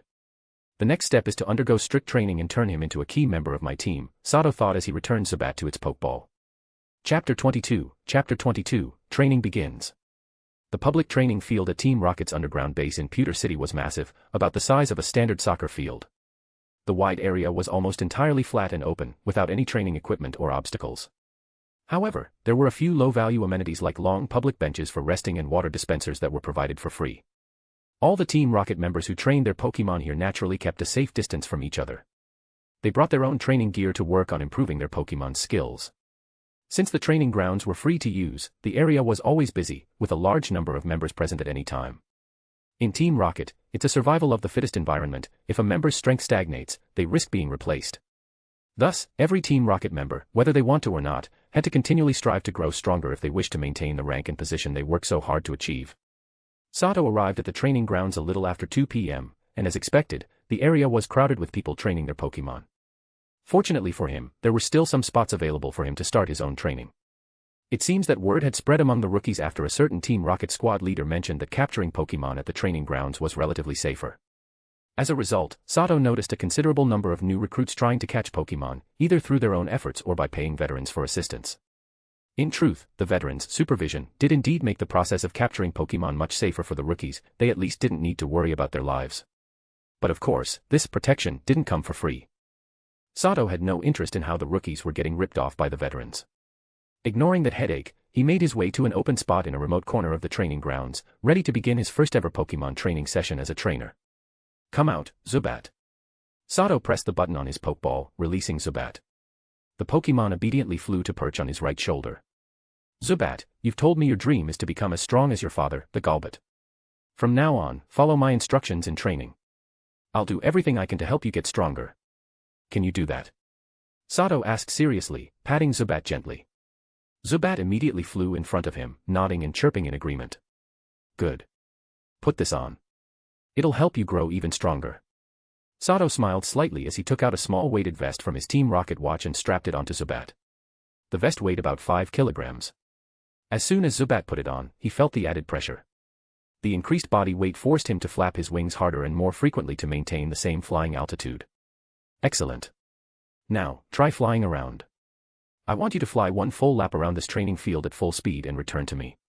After letting Zubat fly at shoulder height for a few minutes, Sato gave him the command. Without hesitation, and now sufficiently warmed up, Zubat followed Sato's orders and started flying at full speed around the edge of the training grounds.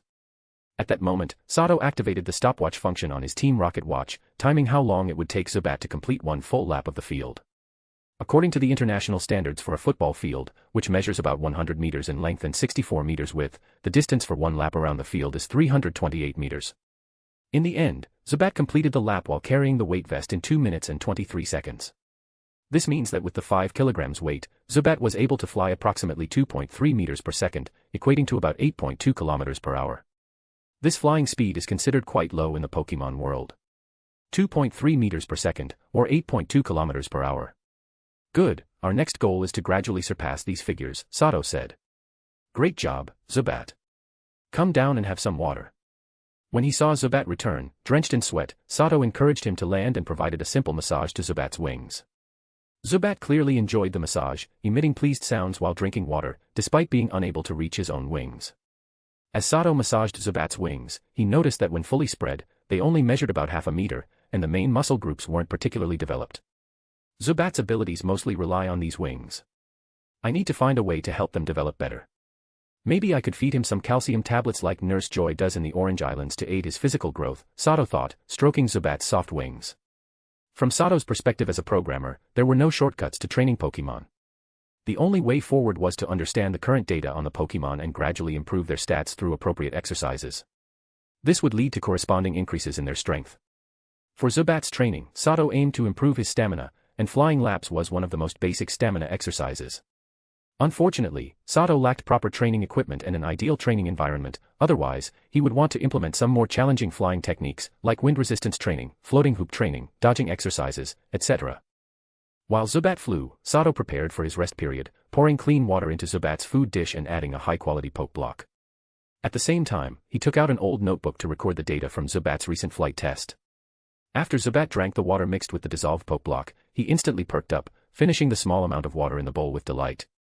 He then turned to Sato, looking eager for more of that delicious drink. Having consumed the refreshing water, Zubat felt his previously exhausted stamina rapidly recovering, and the slight soreness in his wings began to fade, making him feel stronger. Though it was only a little, this boost in strength excited him. If you want more to drink, you need to train hard.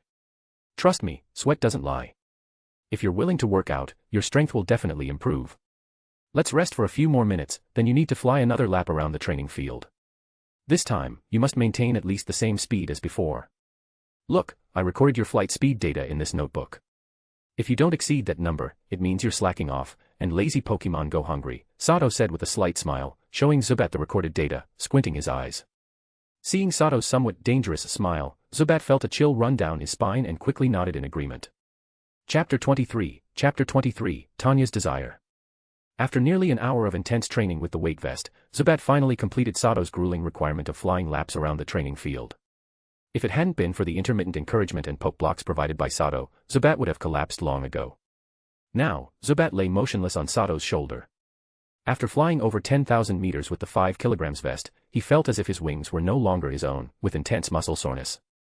Zubat swore that he had flown more in these 2 hours than in the previous month combined. His trainer was truly demanding. Good job. Eat this, and you'll recover quickly, Sato said, noticing Zubat's exhausted state. He removed the weight vest and took out a high-quality poke block, offering it to Zubat. The moment Zubat saw the poke block, his drooping head perked up. He opened his mouth, revealing his fangs, and gazed hungrily at the treat. Zubat could guarantee that this square treat from his frugal trainer was the most delicious food he had ever tasted, far better than anything he ever had with his father. Once Zubat ate this, he felt incredibly refreshed, and his fatigue would dissipate quickly. As Zubat devoured the sweet and tasty poke block, a gentle wave of energy spread throughout his body. The comforting sensation made him emit pleased sounds, and the soreness in his wings became much more bearable. At this time, Sato carefully placed Zubat on the ground and began massaging his sore wings, further stimulating circulation in them. Under Sato's simple yet exceptionally soothing massage, Zubat felt incredibly relaxed, and the soreness in his wings continued to fade. Compared to humans, Pokemon had an astonishingly resilient physique. With the replenishment of energy and some external stimulation, Zubat's stamina and energy rapidly recovered. The muscle tissue in his wings absorbed the food energy and grew stronger. After about 10 minutes of massage from Sato, Zubat was able to fly normally again. Okay, this round of stamina training ends here. Let's head back for a rest, dinner will be ready soon, Sato said with a slight smile, recalling Zubat into his pokeball for a good rest. Although the energy in the pokeblock was great, it was like high-calorie chocolate, it wouldn't keep him full for long. For Zubat's healthy growth, Sato needed to provide him with the necessary Pokemon food according to his natural habits, ensuring he received the other nutrients needed for his development. Sato had already decided on Zubat's daily food, fresh blood. Blood rich in nutrients was the best food for Zubat. Currently, Sato had 4 packs of blood, but he didn't plan to give Zubat any of this slightly stale blood. He decided to seek out fresh blood rich in nutrients, ultimately choosing fresh blood of animals as Zubat's food. In the Pokemon world, many ordinary animals from Earth also existed, forming an important part of the common food chain. It was now past noon, and most people in the public training area had gone to eat and rest, leaving only Sato and about 10 others still training. As Sato prepared to leave the training area with Zubat recalled, a female Team Rocket member carrying a Spearow blocked his path. This female Team Rocket member was none other than Tanya, the black-haired girl. Is there something you need?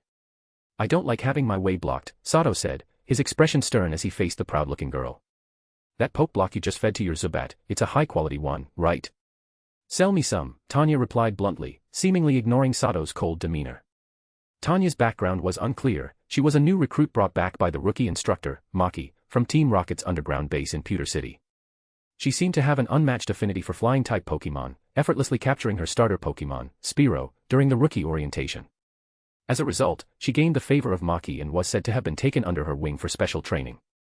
In reality, Tanya hadn't received much special treatment from Maki. Everything she had, she earned through her own efforts.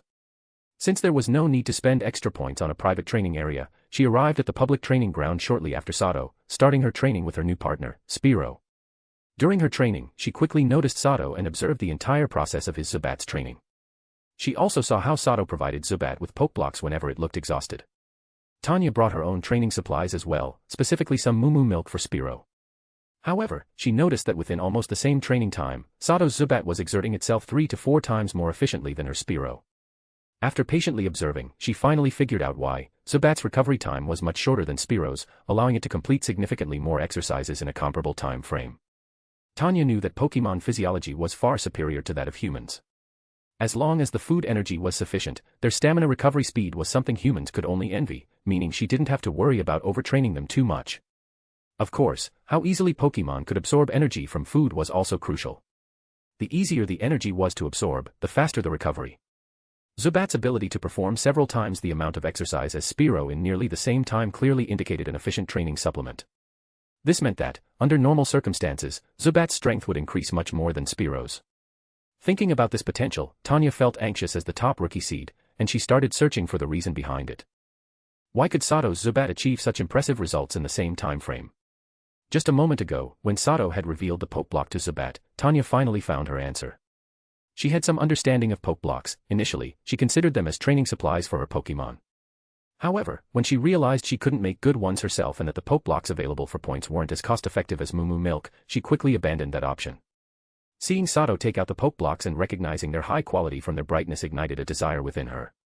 The astonishing amount of exercise Zubat was currently exhibiting suggested that the Pokeblocks Sato gave it were far superior in recovery effectiveness compared to her Moo Moo milk. Otherwise, how could Zubat complete about 3 times more exercise than Spearow? Besides, she believed she was training Spearow much more rigorously than Sato trained Zubat. I have to get my hands on this training supply that boosts efficiency, Tanya thought to herself, determination flashing in her eyes. Chapter 24, First Customer. To be honest, Sato had no fondness at all for this proud black-haired girl who was now in need of help. In fact, he felt a bit of annoyance. Thus, he chose to ignore her request, walking right past her. However, he was somewhat pissed when Tanya grabbed the fabric of his clothes as he passed by. You better let go. And is this how you treat someone whose help you're asking? You really have no manners. This isn't your home where you can do as you please. Here, you're just a tiny bug that can be squashed at any moment, falling under the same category as the rest of us new recruits. Your pride means nothing here. Seeing Tanya's rude behavior, Sato's expression turned sour as he turned to glare at her, speaking with a cold tone. After saying that, he twisted her somewhat rough little hand free and continued walking. Sorry, I realize that was rude of me. My name is Tanya, please sell some to me. I can pay a good price, Tanya said, her voice still somewhat cold, but it was much better and softer than before. Sato paused upon hearing her words and turned back, surprised to see the black-haired girl with a slightly flushed face. Her rapid change in attitude genuinely took him aback, especially her choice to apologize. In reality, Sato had anticipated that someone would notice the Pokeblocks, considering he had been flaunting them in public. However, he had no real worries. Most of the Pokeblocks he had used during Zubat's training were mid-quality. He had only used high-quality Pokeblocks at the start and end of the training, and he had never brought out the gem-like translucent ones that could cause trouble. Using Pokeblocks to train Zubat at the public training grounds was also a way to test and promote his product, as he only had a pitiful number of points left. To his surprise, his first customer turned out to be Tanya, someone with whom he had a somewhat tense relationship. Of course, there was no substantial friction between Sato and Tanya, so in his mind, she hadn't yet risen to the level of an enemy. His only enemy at the moment was Rondo, who had robbed him of his hard-earned money not long ago. Thus, as long as a customer wasn't an enemy, Sato chose to conduct mutual beneficial transactions. Initially, Tanya's haughty attitude had somewhat displeased him, leading him to refuse the request, but now that she had taken the initiative to apologize, he felt much more inclined to consider it. It seems you're not as stubborn and haughty as I thought. You're right, what I just used on my Zubat was indeed a Pokeblock. Look, it's much better than Moo Moo milk, Sato said with a slight smile as he took out a mid-quality Pokeblock from his Team Rocket watch and tossed it to Tanya. Tanya caught the poke block Sato threw her and examined it in her hand. From her perspective, it indeed felt like a high-quality poke block, and a smile immediately appeared on her face. She then sent out her very tired Spearow and handed it the poke block to eat. In fact, mid-quality poke blocks and high-quality poke blocks didn't look very different, but their effects varied significantly. Through practical experience, it had been proven that a mid-quality poke block's recovery effect was better than Moo milk, but not by much. If gem-like poke blocks could provide 100% of the recovery effect of orange berries, high-quality poke blocks could deliver only about 80% of the orange berries' recovery effect. Meanwhile, a mid-quality poke blocks provided about 60 to 70% of the recovery effect of orange berries. It's worth mentioning that eating an orange berry directly yielded the least effective recovery, at most providing about 10% to 20% of its recovery effect. After consuming the mid-quality poke block, Tanya's Spearow immediately entered a state of bliss, as if it were drunk. It even fell from Tanya's shoulder to the ground and remained in a dazed state, making comfortable cooing sounds. After a while, a lively Spearow stood up from the ground, looking at its owner, Tanya, with a face full of desire. It seems your Spearow also likes sweet things. See, I didn't lie to you, its effects are really good, Sato said with a smile, noticing Tanya's slightly embarrassed expression. From the look of bliss on Spearow's face and its current energetic state, Tanya could easily tell that the energy cube Sato provided had a very effective recovery effect, and it restored stamina much faster than Moo milk. No wonder his Zubat recovers so quickly. It turns out he has such a powerful training supplement. This is a good thing. To get the rich rewards from the upcoming rookie battle, I must find a way to get some from him so that Spearow can become stronger during this time, Tanya thought as she gently petted her Spearow that had flown back onto her shoulder. Although Maki hadn't given her any substantial help, he had shared a lot of training content for rookies, allowing her to grasp important information that most rookies did not have. Among this important information was the Rookie Battle. The Rookie Battle was a competitive event specially prepared by Team Rocket for the new recruits who had just become official members, usually involving rookies from several cities. For instance, the rookies from the Pewter City Team Rocket, including Sato and Tanya, would traditionally compete against Cerulean City and Viridian City Team Rocket recruits. Currently, there was less than a month left until the Rookie Battle, and after completing a week-long rookie test, the rookie instructors would officially begin training the newcomers. The rookies who performed well in this Rookie Battle would gain access to rich resources. It's worth noting that many elite members of Team Rocket and even senior members were once among the top performers in these Rookie Battles. How many of these poke blocks do you have left?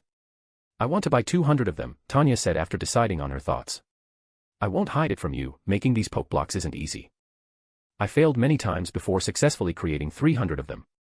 If I weren't nearly out of points, I wouldn't choose to sell to you. I can give you 120 at most, and the price is 4 points each, Sato replied, hesitating for a while, before gritting his teeth and reluctantly replying. Tanya didn't doubt Sato's words.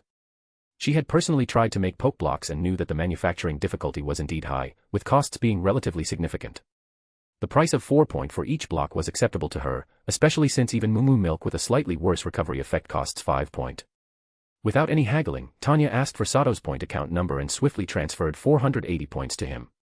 Seeing that Tanya was so easy to deal with, Sato was naturally delighted. He quickly packaged the medium-quality energy cube in a preservation bag and smiled as he handed it to her. Give me your internal communication number. Once I finish using it, I'll buy more from you. I hope to purchase 300 more of this quality next time, Tanya said as she took the large bag of poke blocks from Sato and stepped back a bit, maintaining her cool expression. Well, let's see if I get lucky. Thank you for your patronage, you're my first customer. Goodbye. Sato said to Tanya before leaving without any hesitation. Chapter 25, Rest and Training. Sato was in a great mood. Selling 120 medium-quality poke block for 480 points that only cost him about 75 points to make and earning a considerable profit of 405 points was undeniably a fantastic deal. Adding the 39 points I already had, my balance is back up to a decent amount of 519 points. Now I don't need to worry about points for the time being. Tanya is pretty good, too. It'll take her at least a week to finish using up that batch of poke blocks, so I don't have to rush to make more, Sato thought to himself, maintaining a poker face while inwardly grinning. Not long after, Sato arrived at the public cafeteria. It was peak dinner time, and the huge cafeteria was nearly packed, with long lines forming at the free meal counters. Seeing the overwhelming crowd, Sato felt a bit helpless. After thinking for a moment, he bypassed the free meal counter and headed to the paid meal section, where there were fewer people in line. Now that I've got a steady stream of income from poke blocks, I should treat my body better. This body has been in a state of malnutrition and is still in a growth phase. I need proper nutrition, or I'll wear myself out before I can even take control of my own destiny, Sato thought as he touched his obviously skinny frame. The food at the paid counter wasn't cheap, costing at least 5 points for a meal, but the quality was definitely worth it. The meal in Sato's hands included a generous portion of high-quality rice, a large bowl of beef bone soup with several chunks of succulent, tender meat, a hefty serving of grilled steak, a berry salad as an appetizer, and a variety of freshly squeezed juices to drink. All in all, to make consumers feel like their points were well spent, the chefs at Team Rocket's cafeteria did their best to make the meals both delicious and nutritionally balanced. Quality food comes at a price. This dinner would probably cost a couple $100 dollars outside. It's been so long since I've had such a tasty meal, Sato thought happily as he sat alone at a table in the paid section, enjoying his lavish dinner. Having lived through hard times, Sato cherished food greatly. He ate slowly and carefully, savoring every bite, finishing everything on his plate without wasting a single crumb. He even went back for another large bowl of rice. After finishing his dinner, Sato started preparing food for his Zubat. This time, he went to the cafeteria's back area and, after spending 3 points, easily obtained a large bucket of fresh cow's blood and some discarded plastic containers from a chef. He estimated that the bucket contained at least 10 liters of blood, enough to last Zubat several days. Thanks a lot. Here are 5 points for you. Give me your contact info, I'm Sato. Next time I need more blood, I'll look for you directly, Sato said with a smile to the large, round chef in front of him. No problem, boss. I'm Bob. You go ahead and take care of your business, I'll get back to work, Bob, the chubby chef, replied cheerfully after receiving the points from Sato. Come on out, Zubat. This is your food for the next few days. Use your saliva to keep it from coagulating, Sato said as he released Zubat after Bob left, instructing it to spit into the bucket of fresh cow's blood. Zubat's saliva had an anticoagulant property, a substance that prevents blood from clotting, which allowed it to drink blood without any issues during feeding. Following Sato's command, Zubat resisted the urge to immediately start drinking the fragrant blood and began spitting saliva into the bucket. Once there was enough saliva to prevent the blood from coagulating, Zubat happily perched on the edge of the bucket, eagerly drinking the fresh blood rich in nutrients. After gulping down nearly 2 liters of blood in one go, Zubat's tiny body swelled into a plump, round blue ball. It lay on the ground, wings wrapped around its now bloated belly, looking completely satisfied and oddly adorable. At this point, Sato had finally finished washing the dozen or so plastic bottles. He used them to store the remaining cow's blood from the plastic bucket. Take a good rest in your pokeball and digest that quickly. We'll need to continue training later, Sato said. After spending a few minutes bottling the remaining blood, he washed his hands and returned the still overstuffed Zubat, who was too full to fly, back to its pokeball. Sato then returned to his dorm. After resting for more than an hour, Zubat's training resumed, this time within the dorm room. It's worth mentioning that the Grunt's dorms were much more spacious than the Rookies'. The room was about 40 square meters. Unlike the Rookies' dorms, which had only a bedroom, kitchen, and bathroom, the Grunt's dorms included an extra room, a living room. Of course, since Sato hadn't furnished his space yet, the 20 square meter living room was still empty. He was already planning to turn the living room into a training room. Zubat, let's skip stamina training tonight. We'll focus on skill practice. Show me the protect move you just learned, Sato said as he stood in the empty living room, instructing Zubat, whom he had just released.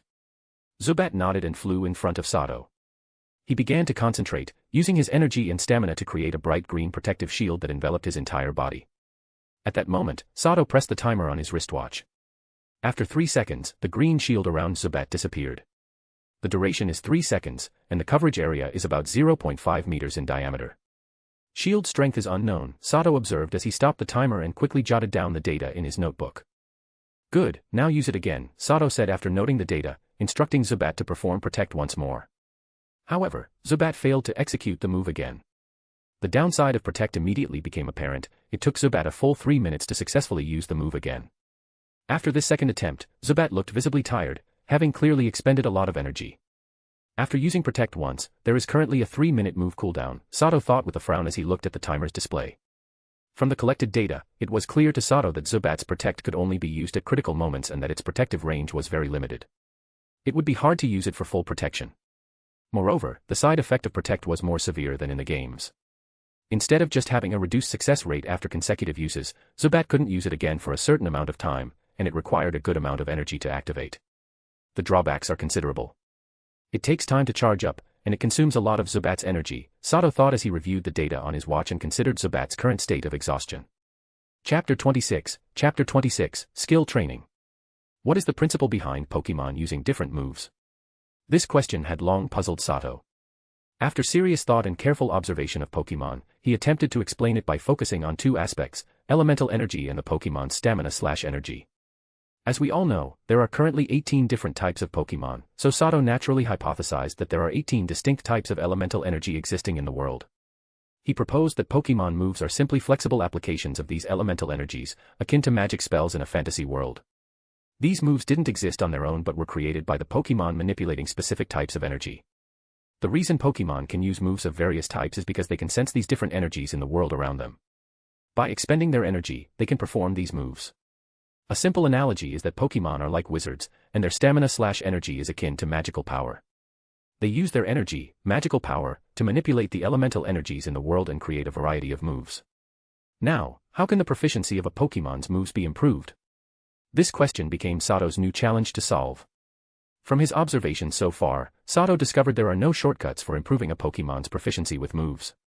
The only way is through diligent repetition and practice, slowly but surely increasing their understanding of each move, like water slowly wearing away stone. If there is one effective method Sato currently has to speed up the process of improving move proficiency, it would be the Pokeblocks in his possession. The medium to high-quality Pokeblocks he held could quickly restore his Pokemon's stamina, indirectly increasing the number of moves his Pokemon could practice. In 29 minutes and 30 seconds, under Sato's instructions, Zubat managed to use Protect a total of 10 times. However, from the data collected during this training session, Sato observed that Zubat's progress was minimal. The green protective shield's range hadn't changed at all. The only noticeable improvement was that the side effect duration of the move had decreased slightly, from 3 minutes to 2 minutes and 57 seconds, a reduction of 3 seconds. During this time, Zubat's stamina had been severely depleted. After using Protect 10 times, its stamina was nearly exhausted. Seeing this, Sato had no choice but to let Zubat consume a medium-quality Pokeblock to restore its energy. Judging by Zubat's current stamina, it could use Protect a maximum of 5 times in a single battle. And that's assuming it doesn't use any other moves. So, Protect can only be used at critical moments during a fight. Now I understand why the price for Protect is so low, Sato thought as he jotted the data into his notebook. After confirming that Zubat's interval between using Protect was about 3 minutes, Sato ended that portion of the training and moved on to other moves. He decided to have Zubat only use Protect once every 3 minutes. Once Zubat's energy had sufficiently recovered, Sato had it practice another move it had recently learned, Gust. Following Sato's command, Zubat expended stamina, drawing upon the flying-type energy in the environment, and skillfully used it to perform Gust. In no time, a small whirlwind, about 0.3 meter in diameter and less than a meter tall, appeared before Sato. As a flying-type Pokemon, Zubat clearly had a more intuitive grasp of flying-type energy, so it was much more adept at using Gust compared to the normal-type move Protect. With its relatively practiced control of flying-type energy, the miniature whirlwind grew slightly larger just before it dissipated. The miniature whirlwind created by Zubat lasted for about a minute, moving about 1 meter before Zubat lost control, and it quickly disappeared. After resting slightly for about 2 seconds, Zubat was able to use Gust again. After Zubat used Gust continuously about 20 times, its stamina was showing signs of depletion. The activation time is around 1.1 seconds, the power level is extremely low, and the maximum movement distance is 1 meters, which is the attack range. The cooldown time is 2 seconds, and the current stamina limit allows for 20 uses. It seems like some intense special training is necessary. With this level of proficiency, using this move in a real battle would be akin to sending it to its doom. Sato noted the data in his notebook, looking somewhat resigned. Of course, considering that Protect and Gust were both moves Zubat had just learned to use via TM, Sato wasn't too disappointed. Even for geniuses, instant mastery was impossible. You've done well, Zubat. From now on, your primary training task is to master Gust. In future battles, it will be an essential move, so you must practice it well. Sato put down his pen and said seriously to Zubat. Zubat, clearly aware of its poor mastery of Gust, was quite embarrassed by the barely powerful winds it produced. Hearing Sato's words, he quickly nodded, signaling that he would work hard to train.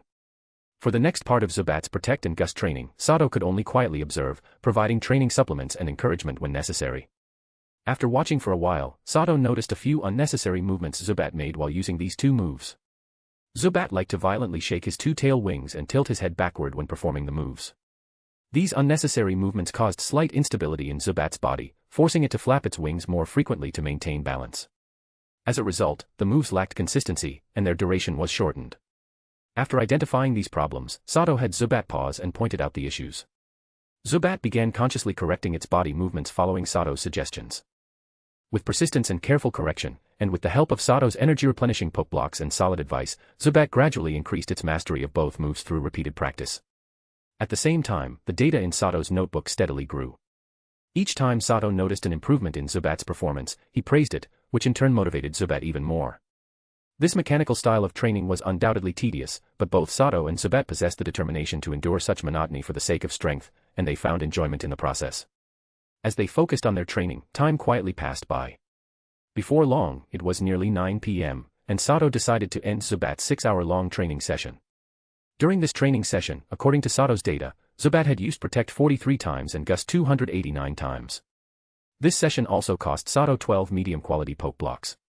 From this training, Zubat's proficiency with both moves had improved significantly, especially Gust, which was the most frequently used. Currently, Zubat's Protect move could now cover an area of 0.6 meters, the duration had increased to 3.2 seconds, and the cooldown had shortened to 2 minutes and 50 seconds. As for Gust, the activation time had decreased to 0.7 seconds, the whirlwind's diameter had increased to 0.8 meters, the height to 1.4 meters, the attack range had extended to 1.5 meters, and the power had improved to the point where it barely qualified as a small-scale whirlwind. Chapter 27, Internal Trading. After finishing his private training, Sato returned to his residence. Instead of immediately washing up and going to bed, he first gave Zubat, who had worked hard in the training session, a bath with warm water and a massage. He also rewarded it with a gem-quality poke block to restore its stamina. With the triple treat of a gem-quality poke block, a warm bath, and a massage, Zubat was in bliss, and all the fatigue and soreness from training vanished. Finally, Sato gave it a 1-liter bottle of cow's blood as a late-night snack. Zzzzz, Zubat chirped happily as it landed gently on Sato's shoulder after finishing the snack. Although he had only known Sato for a day, the treatment Sato provided made Zubat feel incredibly comfortable. He had never met anyone so kind to him before. Get some rest, Zubat. We have more training tomorrow morning. I still need to organize the data before I can sleep, Sato said with a smile, gently patting Zubat's head while his own hair was still wet from his shower. He then began entering the day's training data from his notebook into the computer. Zubat obediently nodded in response and then tapped the great ball on the table, turning into a beam of red light and returning to his pokeball to rest. The training equipment is still too basic. Relying only on physical training tools isn't enough, especially since Zubat is a flying-type Pokemon. It needs to improve its flying technique. Also, my data collection tools are outdated, I need something to improve my efficiency. Sato thought to himself as he quickly transferred the data from his notebook into the computer. He then placed his rocket watch in the designated slot on his computer's case and entered the Team Rocket internal points exchange system for the second time, hoping to browse the available items again and see if anything could help him train Zubat. Perhaps due to his promotion to Grunt rank, Sato noticed that a new category had been added to the points exchange system. Previously, there were only 4 main categories: Pokemon items, TM discs, Pokemon, and training manuals. Now, there was a new category called Internal Trading. Seeing the new category, Sato immediately clicked on it. As numerous item images and brief descriptions popped up, his eyes lit up with excitement. From Sato's perspective, this new, internal trading section resembled an online marketplace, though its range was limited to the Pewter City Team Rocket underground base. Despite this limitation, the items listed were numerous and often priced lower than those in the official points exchange system. However, there was a greater risk involved in these transactions. Since items sold through this marketplace could not be verified in person, their quality wasn't guaranteed, unlike the items from the points exchange, which were always new and of high quality. In short, the internal marketplace offered cheaper items than the points exchange, but since most sellers were anonymous and all sales were final, buying based solely on pictures and text descriptions carried significant risk. However, to Sato, this internal marketplace opened a new opportunity for earning points. He had high-quality poke blocks that he could sell, but due to his current circumstances, he couldn't openly sell them in public markets. The discreet nature of the internal marketplace, with its convenient selling methods, provided Sato with a safe channel to sell his poke blocks and earn points. After looking at the methods for selling items in the marketplace, Sato became even more convinced that it was a safe way to sell his poke blocks. There were 2 ways to sell items in the internal marketplace. The first was to open a virtual shop, similar to an online store, and sell items directly. The second was to use the commission system and get people to sell items on your behalf. The so-called commission system for sales essentially involves taking your items to a place within the Pewter City underground base called the Network Trading Center. There, staff will authenticate and approve your items before helping you sell them, while ensuring that none of your personal information is disclosed. Of course, using the commission system isn't free, it takes a percentage of your transaction profits as a fee. Interesting, this is practically a safe and harmless way to offload black market goods. With this internal network marketplace, Team Rocket allows its members to securely hand over valuable items they can't otherwise sell on the open market. Whoever came up with this internal marketplace is definitely a business genius, Sato thought after contemplating the system for a moment. It's clear that in the dog-eat-dog environment of Team Rocket, the creation of this secure trading channel would increase the efficiency of resource utilization within the organization. It also provides a good platform for people with special talents who may be too weak to display them publicly at the moment. After browsing the internal marketplace a bit longer, Sato closed the page and returned to the main page of the points exchange system. He clicked on the miscellaneous section under the Pokemon items category and began searching for what he needed. Finally, Sato found the items he had in mind: a powerful electric fan, a portable laptop, and a bottle of calcium supplements. The powerful electric fan he chose wasn't an ordinary one. This high-tech fan, custom-made by Team Rocket, could generate wind speeds from level 10 to level 12. Sato selected the fan specifically for Zubat's flight training. With it, Zubat wouldn't need to keep flying in circles for practice. The strong winds created by the fan could serve as a training partner. By flying against the powerful winds generated by the fan, Zubat would not only improve its flight capabilities but also learn to adapt to various wind conditions. Most importantly, with this fan, Sato wouldn't need to take Zubat to the public training grounds for endurance training. They could train right in his dorm room, keeping their activities more discreet. As for the portable laptop, Sato intended to use it to collect Zubat's training data more efficiently. After glancing at the laptop's features, Sato couldn't help but marvel at how much more advanced Pokemon World's technology was compared to Earth's. This laptop not only had all the functions of a regular Earth laptop but also had built-in features specifically for Pokemon trainers. It could automatically detect a Pokemon's body data. The most crucial part: the laptop had some defensive capabilities, so in a pinch, it could even be used as a shield. Given that Sato was an excellent programmer, he could write programs to help analyze Pokemon data in more detail, allowing him to design more precise training plans for Zubat. As for the calcium supplements, Sato wanted to experiment with the method used by Nurse Joy in the Orange Islands, where she fed calcium to a Magikarp to promote its body growth. While it's true that a Pokemon's size doesn't directly correlate to its strength, there are many benefits to a larger size. For example, larger Pokemon tend to have stronger vitality and greater strength than their smaller counterparts. Some might argue that a larger Pokemon could become slower, and that is a valid concern. However, it's not an insurmountable issue. To illustrate, consider the difference between someone who's overweight and someone who's muscular. They may have similar body sizes, but would anyone think that the overweight person could move faster than the muscular one? Besides, who said muscular people aren't fast? Moreover, these calcium supplements weren't ordinary ones. They were specially developed by Team Rocket's biotech division. According to the description, they promote a Pokemon's physical growth and also have some healing properties. Chapter 28, Anonymous Sale. Sato found the items he was looking for, but after checking the prices of the 3 products, his expression darkened. The calcium supplements were fine, costing 100 points per bottle of 100 tablets, which he could still afford. However, the powerful electric fan and the portable laptop posed a bigger problem. Both of these items were high-tech products developed by Team Rocket and were undoubtedly valuable. The electric fan cost 1,000 points, while the portable laptop required a hefty 2,000 points. It seems I'll have to sell some poke blocks to earn points. To quickly enhance my strength, taking a bit of risk is worthwhile, Sato thought as he looked at the laptop on the screen. As a past-life programmer, having a good computer was extremely beneficial and crucial for him.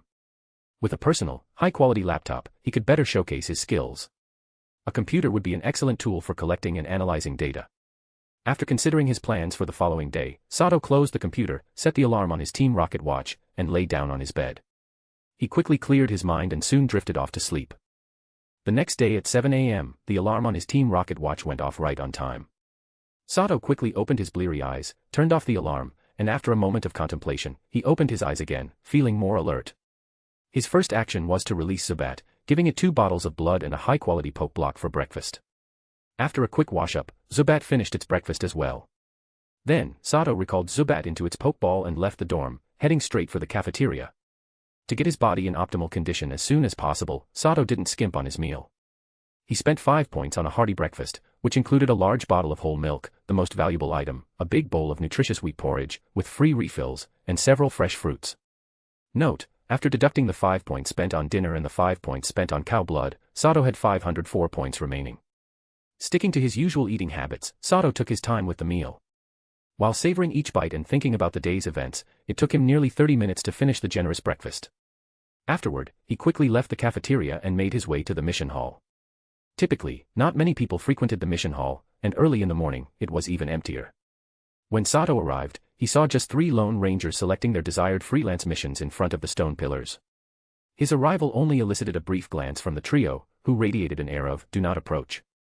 Seeing the nearly empty mission hall made Sato very happy. Ignoring the 3 solitary figures who seemed to radiate an unapproachable vibe, he quickly made his way to the isolated berry mixer in the corner. As with the previous night, the supply station where the berry mixer was located had yet to open, and Sato was still the only person there. After accounting for the several poke blocks he had consumed last night and the 120 medium-quality poke blocks he sold to Tanya, he had about 400 poke blocks left. Among them, the medium-quality poke blocks, which had initially been the most abundant, were now down to just 250. This time, Sato decided to sell the medium-quality poke blocks in the internal network marketplace. Therefore, he needed to replenish his stock significantly.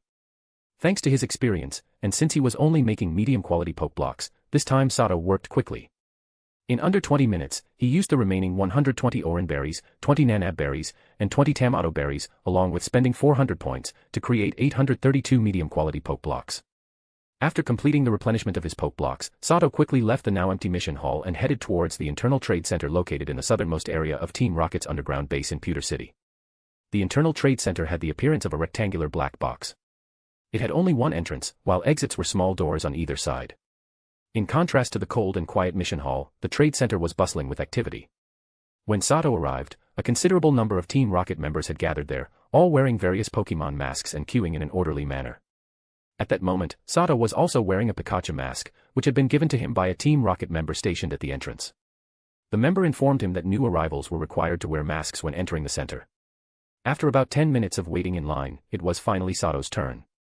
He entered a small, enclosed room where it was just him and another Team Rocket member, who was also wearing a mask, similar to a bank counter setup. "Quickly place your items for sale on the table, don't waste time," said the Team Rocket member, whose mask resembled a Jengar, as soon as Sato entered the room. Once the door closed, Sato didn't waste any time either. He immediately placed his small package of prepared poke blocks on the table, and the other party quickly took the poke blocks in hand, examining them closely. "Poke blocks, and they're of quite good quality. Did you make these? How many do you have in stock?" After a few seconds, the Jengar masked member asked Sato, his voice a bit excited. As an appraiser who had handled countless items, the member knew about poke blocks and was well aware of their production difficulty and excellent recovery effects. Although the poke blocks Sato presented weren't the best he had seen, they were still pretty impressive. "It seems you like them. Since that's the case, you're accepting my sales commission, right? I won't beat around the bush.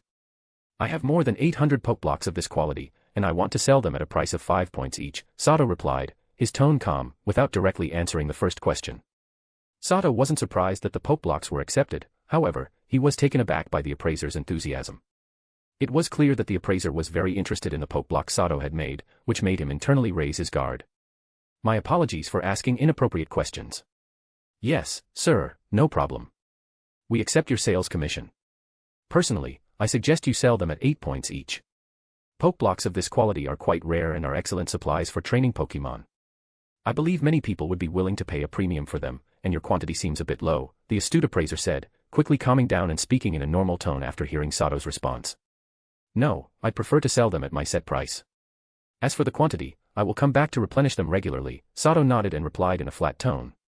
While the prospect of high profits was tempting, Sato was well aware of the significant risks involved. He knew he couldn't be too greedy, a moderate price would suffice, and the quantity had to be kept within a very good range. 800 medium-quality poke blocks would barely make a splash in the Pewter City Team Rocket market, which would make it harder for any malicious individuals to target him. Developing quietly at the beginning and making a fortune without drawing attention is the wise choice, Sato thought to himself. The two continued their conversation for about 2 minutes. After Sato provided his point account information, he left the trade center through the reserved exit without any hesitation. Chapter 29, Training Effects and Challenge. After completing the sale of his poke blocks through the commission system, Sato headed towards the public training ground to conduct the morning training session for his Zubat. He had already planned to use the morning and noon breaks for Zubat's stamina training, while the evening would be reserved for skill training. With only 6 days left in the rookie evaluation period, he needed to make the most of his time to ensure Zubat's strength surpassed that of the other rookies' Pokemon. He had also received news from Baron about the rookie competition scheduled for a month later. If he wanted to stand out in Team Rocket, achieving excellent results in this competition was essential. Therefore, he had to make every effort to improve Zubat's strength. In fact, after yesterday's training, Zubat had leveled up and was now a level 10 Pokemon. A few minutes later, Sato arrived at the public training ground, where several trainers were already working with their Pokemon. Among them, Sato spotted Tanya and Kanjiro, who, with his Geodude, was engaged in a sparring match with her Spearow. Since it wasn't a life-or-death situation, both were being careful and essentially practicing against each other. At the same time, Sato noticed Rondo, who had also seen him and was watching with a sneaky-looking Ekans. Finally, Sato recognized several other new recruits from the cafeteria, now in the rookie uniforms, diligently training their Pokemon. Sato then shifted his gaze, choosing an empty patch of ground near the edge, and began the morning training session with Zubat. "Come out, Zubat. Let's continue our training from yesterday. I'll keep track of the time." Sato released Zubat and instructed him to put on the 5 kilograms weighted vest. Zubat, having undergone training yesterday, understood Sato's command well. After donning the vest, he immediately flapped his wings vigorously and started flying around the entire public training ground. At that moment, Sato pressed the timer on his Team Rocket watch to record the time Zubat took to fly around the training area. Compared to the stamina training on the first day, Zubat showed clear improvement. His strong physique, combined with exercise levels far exceeding those of others, along with excellent recovery from top-notch supplies during training, all contributed to Zubat's rapid strength enhancement. While wearing the 5 kilograms weighted vest and maintaining maximum speed, Zubat returned to Sato's side after 2 minutes and 13 seconds. This time was 10 seconds shorter than the time it took Zubat the same distance yesterday. The data comparison showed that Zubat's flying speed had improved compared to yesterday's performance. Last night's training had truly been effective. Effort truly pays off. "Look, Zubat, under the same conditions, your flying speed has improved quite a bit since yesterday. Keep training like this, and you'll become even stronger," Sato said with a smile, placing the recorded data from his notebook in front of Zubat. "Zzz," Zubat chirped happily in response, flying in front of Sato. Although Zubat had no eyes and didn't understand the content written in Sato's notebook, that didn't stop him from trusting Sato, who had personally trained him the night before. After realizing that his hard work had made him stronger, Zubat was even more motivated to follow Sato's training demands. After letting out a cheerful call, Zubat flapped his wings once more, continuing to fly around the training ground. This time, perhaps due to excitement and being warmed up, he flew noticeably faster than during his first round. It seems that emotional changes can also cause fluctuations in a Pokemon's strength. I need to remember this," Sato thought as he noticed Zubat's flying speed was noticeably faster than at the beginning. He quickly pressed the timer and recorded his observation in his notebook. After 1 minute and 58 seconds, panting heavily, Zubat returned to Sato, having burst forth with incredible speed to set a new record for himself. However, it was clear that such bursts required more stamina, as Zubat was enveloped in white steam and dripping with sweat. Seeing this, Sato noted the new flight record and immediately removed the weighted vest from Zubat. He then handed Zubat a glass of purified water with a dissolved high-quality poke block for hydration and began massaging Zubat's wings to help him recover from the exertion. While Sato was massaging Zubat, 4 unexpected visitors approached him. The leader was a gloomy-looking Rondo, followed by 3 delinquent youths who clearly didn't have good intentions. These 3 delinquents were Rondo's subordinates from Team Rocket, and from the uniforms they wore, it was evident that they had successfully completed the initial rookie test and tamed the Pokemon given to them by Team Rocket. In fact, after Rondo initially tamed his Ekans, he sought ways to help his 3 subordinates do the same. Since all 3 had chosen Geodude, relatively easy to tame Pokemon, Rondo managed to assist them in their taming efforts within just a day. Sato noticed Rondo and his group's uninvited arrival but chose to ignore them, focusing intently on massaging Zubat without glancing their way, instantly pissing them off. "Hey, kid, are you looking for a fight?" one of Rondo's hot-headed subordinates shouted, pointing an accusing finger at Sato. After all, how dare he ignore them? His shout immediately drew the attention of other Team Rocket members training nearby.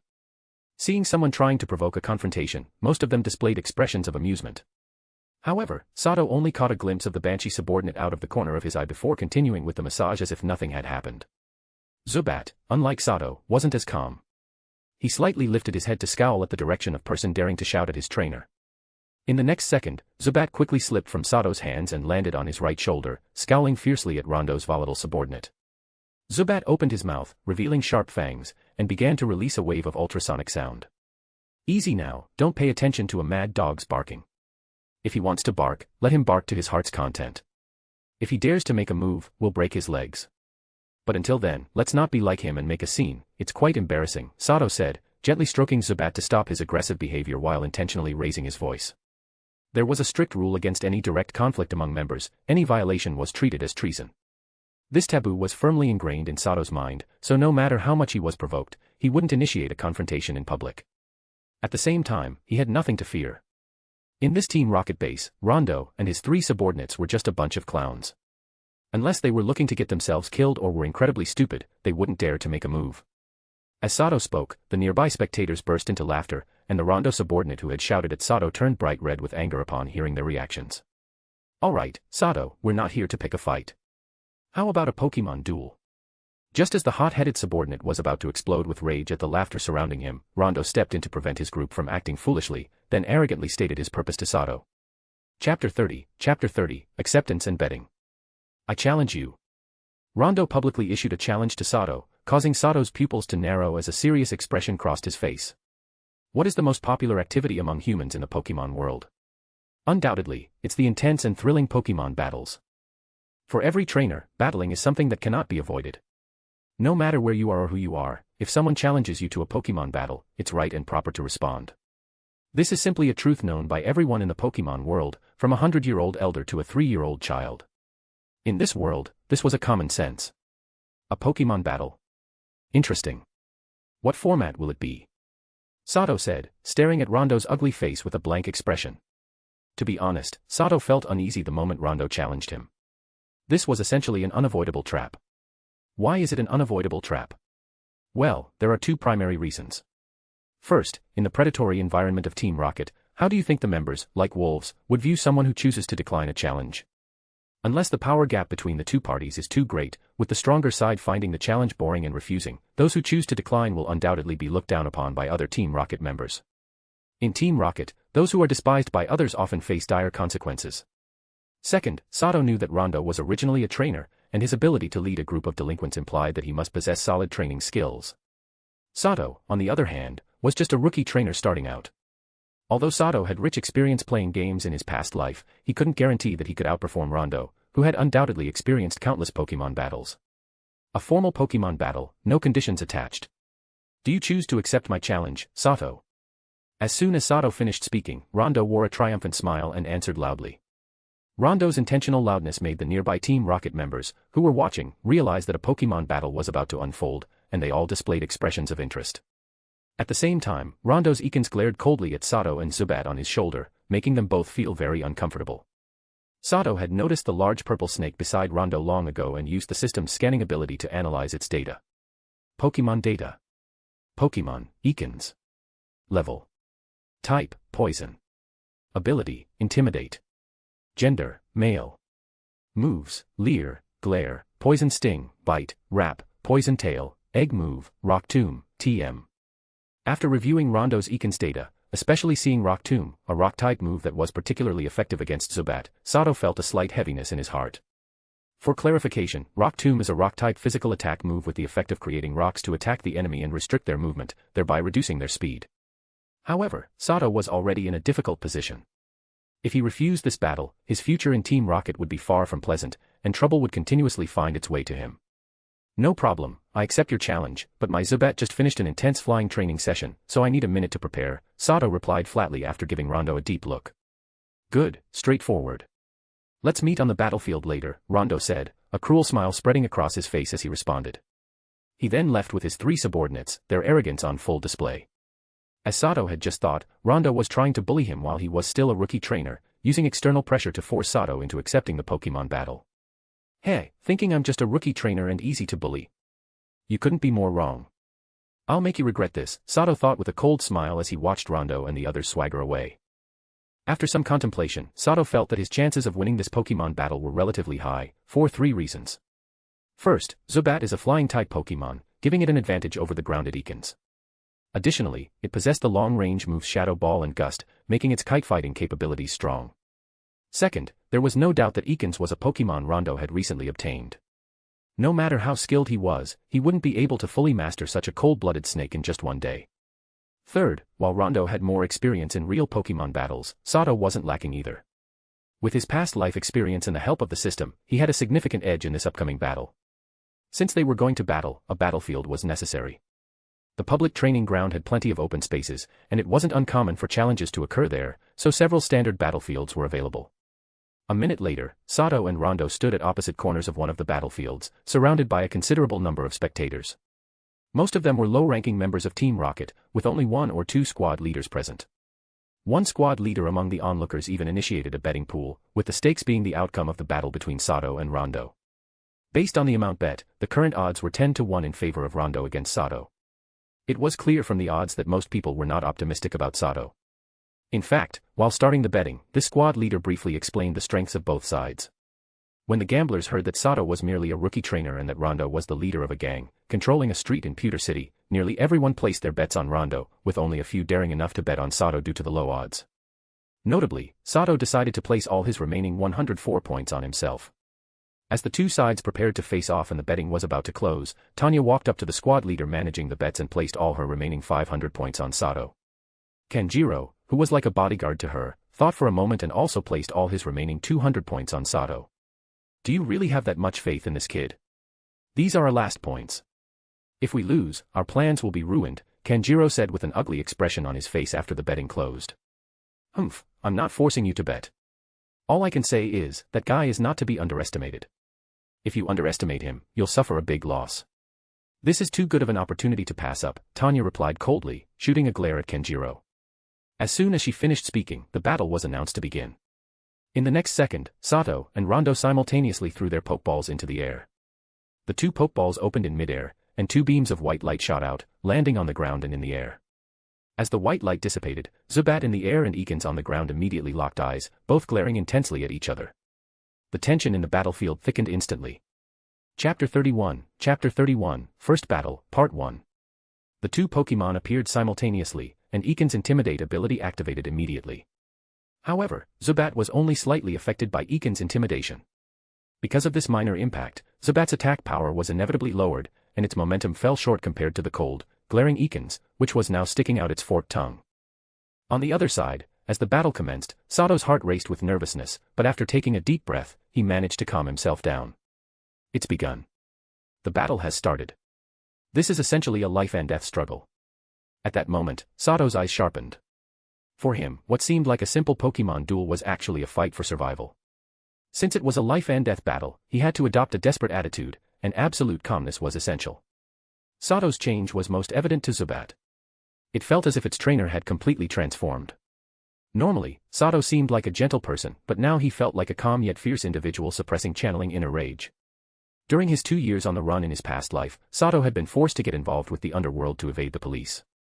After going through some experiences, he had completely transformed from a naive and honest programmer into a cunning and resourceful fugitive. Zzz, sensing its master's change, Zubat was invigorated and let out an excited cry, its initially suppressed momentum instantly restored. A trickster, Rondo, closely watching Sato, noticed the change in Sato after the battle began. Although he continued to act unyielding, he became gradually more cautious. Meanwhile, high-frequency ultrasonic waves began to be subtly emitted from Zubat's mouth toward the front.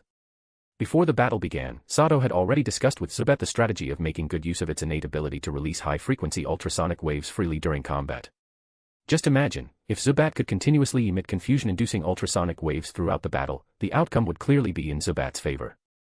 Of course, without deliberate training, Zubat would struggle to continuously unleash confusion-inducing high-frequency waves. For now, it could only use this ability intermittently and secretly, with its attack range being one-directional and not fully encompassing. When Zubat used this technique, the high-frequency ultrasonic waves resembled circular waves from game animations. In reality, sound waves are colorless and odorless, undetectable to the naked eye or senses. The energy contained in the ultrasonic waves caused a slight vibration in the air as they swiftly approached Ekans. If Ekans were hit by these high-frequency waves, it could not only become confused but also take damage. After all, sound waves can transmit energy, and when sound waves are powerful enough, they can shatter objects. Since ultrasonic waves have a frequency above 20,000 Hz, and humans can only perceive sounds up to 20,000 Hz, Rondo, as a human, was completely unaware of Zubat's secret tactic. However, as a Pokémon, Ekans' hearing was far superior to that of a human. It did not miss Zubat's subtle actions. When the ultrasonic waves approached, it quickly evaded the invisible shockwave attack by moving in a strange and rapid serpentine motion, continuing to close in on Zubat. Noticing Ekans' abnormal behavior, Rondo sensed something was off and quickly mimicked the movement, stepping back a short distance. However, he couldn't match Ekans' speed, so he was still slightly affected by Zubat's ultrasonic attack from 20 meters away, resulting in a short moment of dizziness. Just useless little tricks. Ekans, jump and use Bite on Zubat. Rondo's willpower was quite strong. With a slight shake of his head to clear his mind, he immediately commanded Ekans, which was now less than 5 meters away from Zubat, to attack. Hearing Rondo's command, Ekans' vertical pupils narrowed, and its purple body coiled like a spring before launching itself at Zubat with incredible speed, ready to execute a powerful bite. This movement clearly showed that Ekans had trained for countless hours. The time taken from the start to completion was less than a second. In the astonished eyes of the onlookers, Ekans was like a purple flash, pouncing toward the still reacting Zubat. Ekans' massive jaws opened wide, ready to bite down on Zubat. If Zubat were to be bitten by Ekans, it could very well find itself completely trapped in Ekans' mouth, unable to resist at all. At the same time, the terrifying intimidation brought by Ekans' lightning-fast bite, combined with its intimidate ability, caused Zubat in the air to feel a sense of fear, resulting in a moment of stiffness in its movements. Seeing Ekans execute such a swift attack, Rondo, Ekans' trainer, experienced a flicker of surprise mixed with fear. When he had captured Ekans in the cold environment, he had nearly been killed by that very same seamless strike if not for the presence of his subordinates.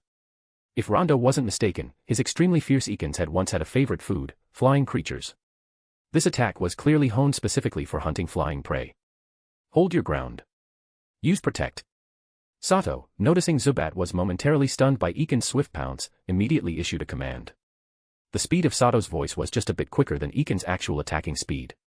With its exceptional hearing, Zubat caught Sato's call, and any fear it felt vanished in an instant. Acting on instinct, Zubat swiftly used its Protect move. In an instant, a green energy shield enveloped Zubat. As soon as the shield appeared, Ekans' bite struck it. The next second, the sound of crack, crack, crack echoed as Ekans' massive jaws bit down heavily on the green energy shield surrounding Zubat. Although Ekans' attack caused a few cracks to form, the attack was ultimately blocked by Zubat's Protect. The green energy shield lasted less than 2 seconds before it shattered, turning into fragments that fell to the ground and quickly vanished as light particles. At that moment, Zubat seized the opportunity and swiftly flew out of Ekans' biting range as Ekans' attack came up empty and it began to fall toward the ground. Seize the opportunity, Zubat. Ekans can't move in the air, use Supersonic. Seeing Zubat successfully avoid danger, Sato's eyes sparkled with determination, immediately directing Zubat. Don't panic.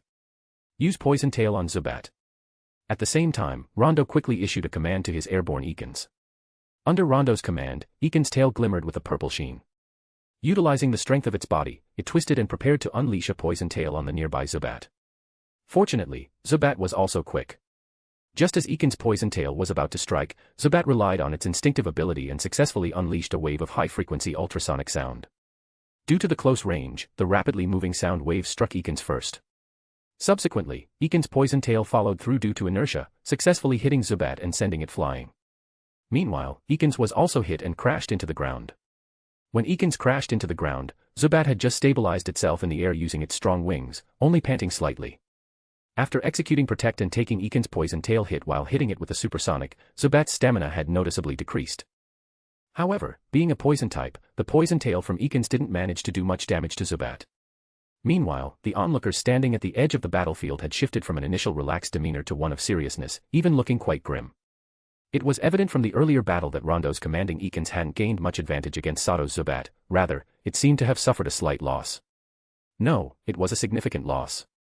Now, having been hit by Zubat's close-range supersonic, Ekans had fallen into a state of confusion. Its once cold serpent eyes were now blood-red. Regardless of how loudly Rondo shouted, Ekans was behaving as if it were facing an enemy, furiously biting and striking its head against the ground until it soon began to bleed. Damn, is this guy really a rookie trainer? Why does it feel like his command is more seasoned and solid than Rondo's? Observing Sato calmly directing Zubat to use Shadow Ball against the confused Ekans, the gamblers who had placed their bets on Rondo looked visibly distressed. Chapter 32, First Battle, Part 2. One misstep leads to another. After Ekans fell into a state of confusion, Sato realized the opportunity for a counterattack had arrived. However, he remained cautious, instructing Zubat to use Shadow Ball from a distance. Due to Ekans' self-destructive state, Zubat's somewhat sluggish Shadow Balls landed successfully in succession. While their power wasn't impressive, the rapid attacks compensated for it, leaving Ekans battered from self-inflicted damage and the attacks from Shadow Ball. Wake up, Ekans. Rondo shouted anxiously as he saw Ekans continuously being toyed with by Zubat from afar, still in a state of self-harm. However, it was clear that Rondo and Ekans' bond was lacking. The confused Ekans completely ignored Rondo's cries and continued to thrash and slam its head into the ground like a mad creature. This Ekans is far too vicious. Otherwise, it wouldn't have turned into such a fierce monster just from a bit of confusion. Zubat can't engage it in close combat, otherwise, if Ekans bites down, it would either be dead or severely injured.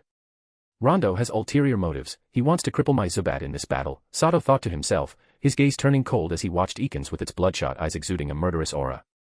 Meanwhile, Zubat obeyed Sato's command, increasing its flying height to avoid Ikens and maintaining a distance before launching another Shadow Ball attack. Due to a lack of rigorous training, Zubat's Shadow Ball was relatively weak, about the size of a large egg. However, perhaps because of its small size, Zubat could gather and release the Shadow Balls quickly, almost one per second. For example, at this moment, Zubat was unleashing Shadow Balls like a gun, hitting Ikens with a high accuracy, about 80% accuracy rate. Each time Zubat successfully hit Ikens with a Shadow Ball, the onlookers at the edge of the battlefield felt their hearts tighten.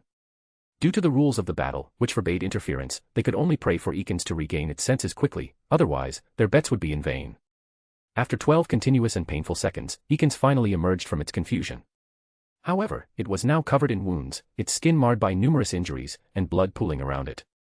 Nevertheless, Ikens' willpower was incredibly strong, and its self-healing ability was remarkable.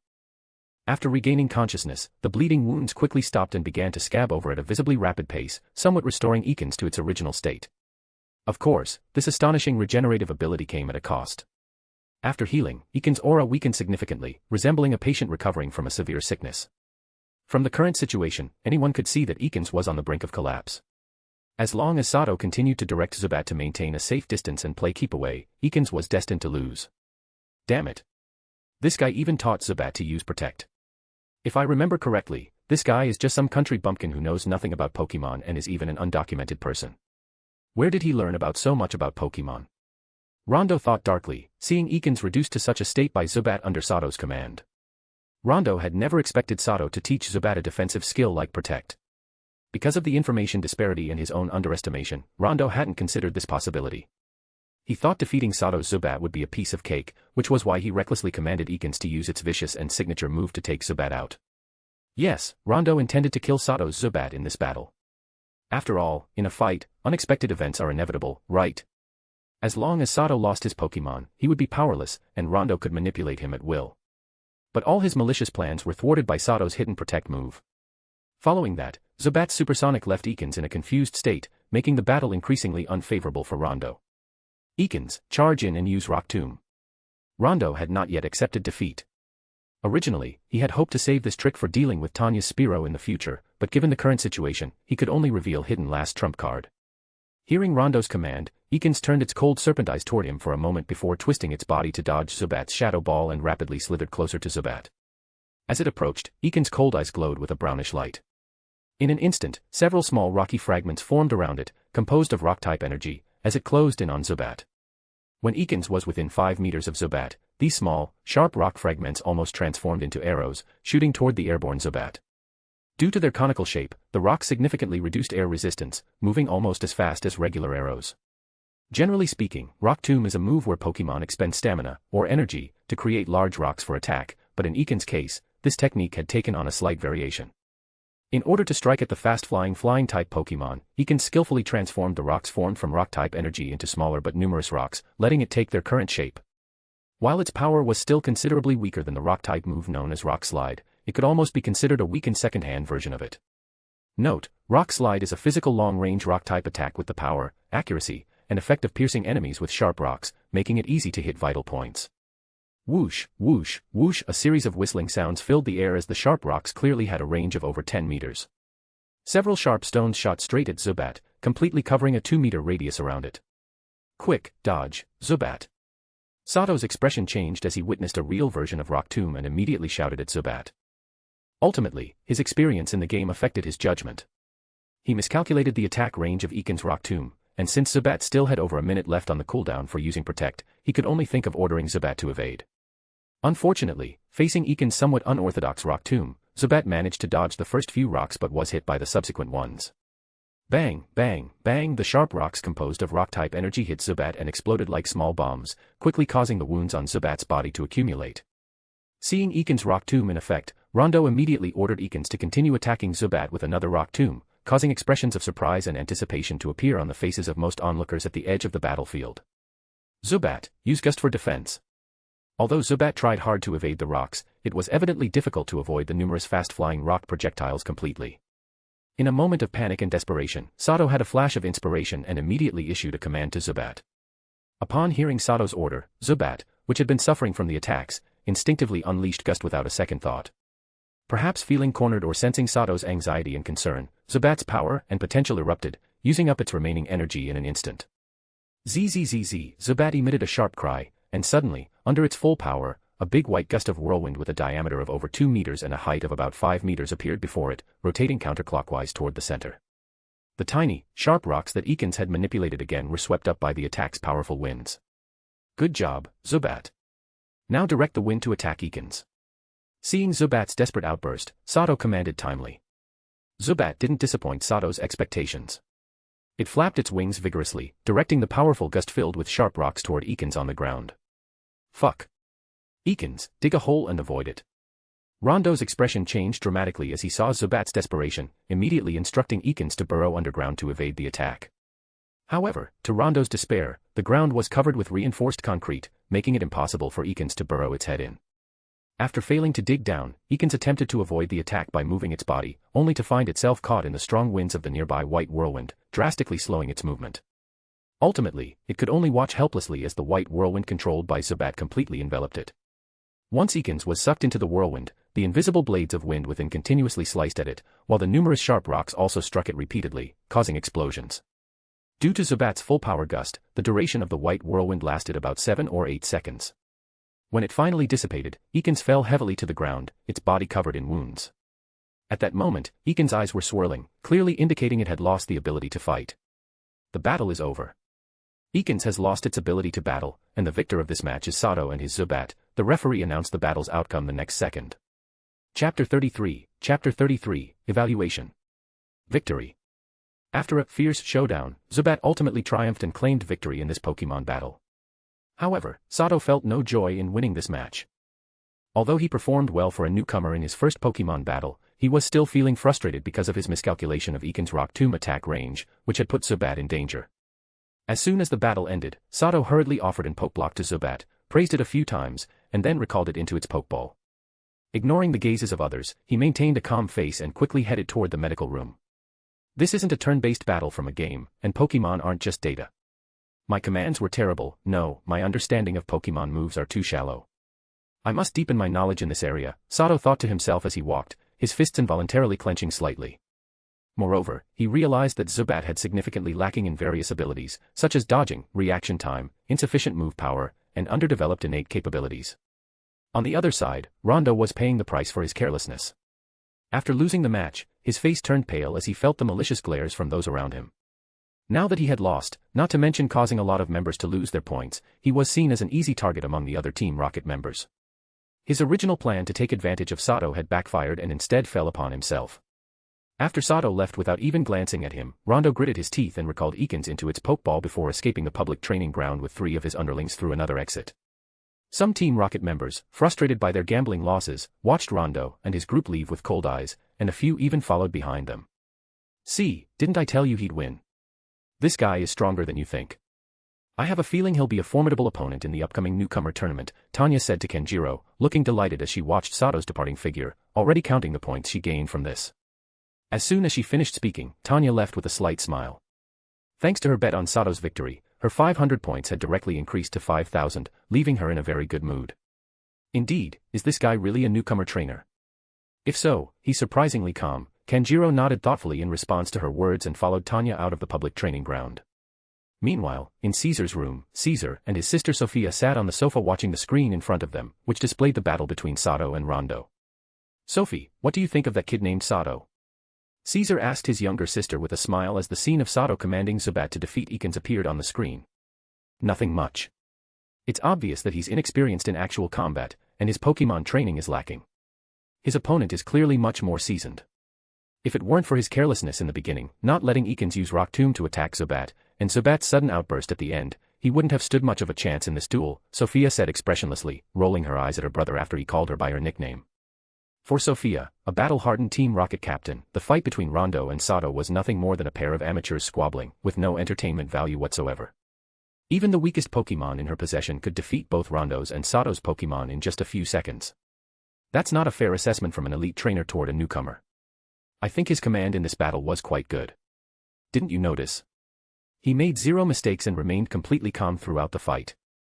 That's far better than some rookie who almost cried when learning about Pokemon battles, Caesar said with a slight smile, looking at Sophia with an unusual gaze. Ha ha ha, just kidding, just kidding. Caesar immediately regretted saying this, as his sister shot him a murderous glare that sent chills down his spine. He quickly forced a laugh at her. After glaring at her brother for a while, Sophia turned her head away in a huff. In reality, despite her outward disdain for Sato's somewhat naive command, she was genuinely surprised by his performance. Aside from everything else, as her brother had mentioned, it was quite rare for a newcomer like Sato to command so calmly without losing his composure in his first Pokemon battle. Moreover, Sophia keenly noticed something during the entire battle. Apart from showing a slight emotional change when facing Iken's rock tomb, Sato's poker face never changed much throughout, even maintaining an inscrutable calm face after his victory, instead of looking satisfied or proud of himself. This guy is very dangerous. As long as he doesn't die young, he will definitely become a strong trainer in the future. If we can't befriend him, then we must eliminate him early. This was Sophia's true evaluation of Sato at that moment. Once the rookie training period ends, I'll leave him in your hands, Sophie. The newcomer tournament is very important for me. As long as we train him well, he'll definitely shine in the competition, Caesar said seriously to his sister after a moment. If Sophia had such an evaluation of Sato, Caesar, who was even stronger than her, felt the same way. If he weren't busy overseeing the training of dozens of recruits, he would have personally instructed Sato himself. After all, the outcome of the newcomer tournament would influence his future promotions, and he fully trusted his sister's abilities, which is why he decided to let her personally train Sato while also keeping him firmly within their camp. Through his investigation of Sato, Caesar found it easy to see that Sato was as innocent as they come, and he was also a very loyal and filial person. Such individuals were rare in general, let alone Team Rocket, so now that he had encountered one, he certainly couldn't let this opportunity slip away. I know. I'll definitely do what I promised you. You're so annoying. I'm leaving, Sophia said, pouting at her brother before picking up the Meowth beside her and leaving the room. Sigh, it's really hard to keep a girl like her around. I miss the little Sophie who used to be clingy and acted all cute with me, Caesar said with a wry smile as he watched Sophia leave. Chapter 34, Treating Injuries. About 10 minutes after the Pokemon battle ended, Sato followed the signs and successfully arrived at the medical room located in the central area of Team Rocket's underground base in Pewter City. Although Zubat had ultimately won against Ekans in a last-minute burst of strength, the battle had come at a cost. Both sides suffered heavily.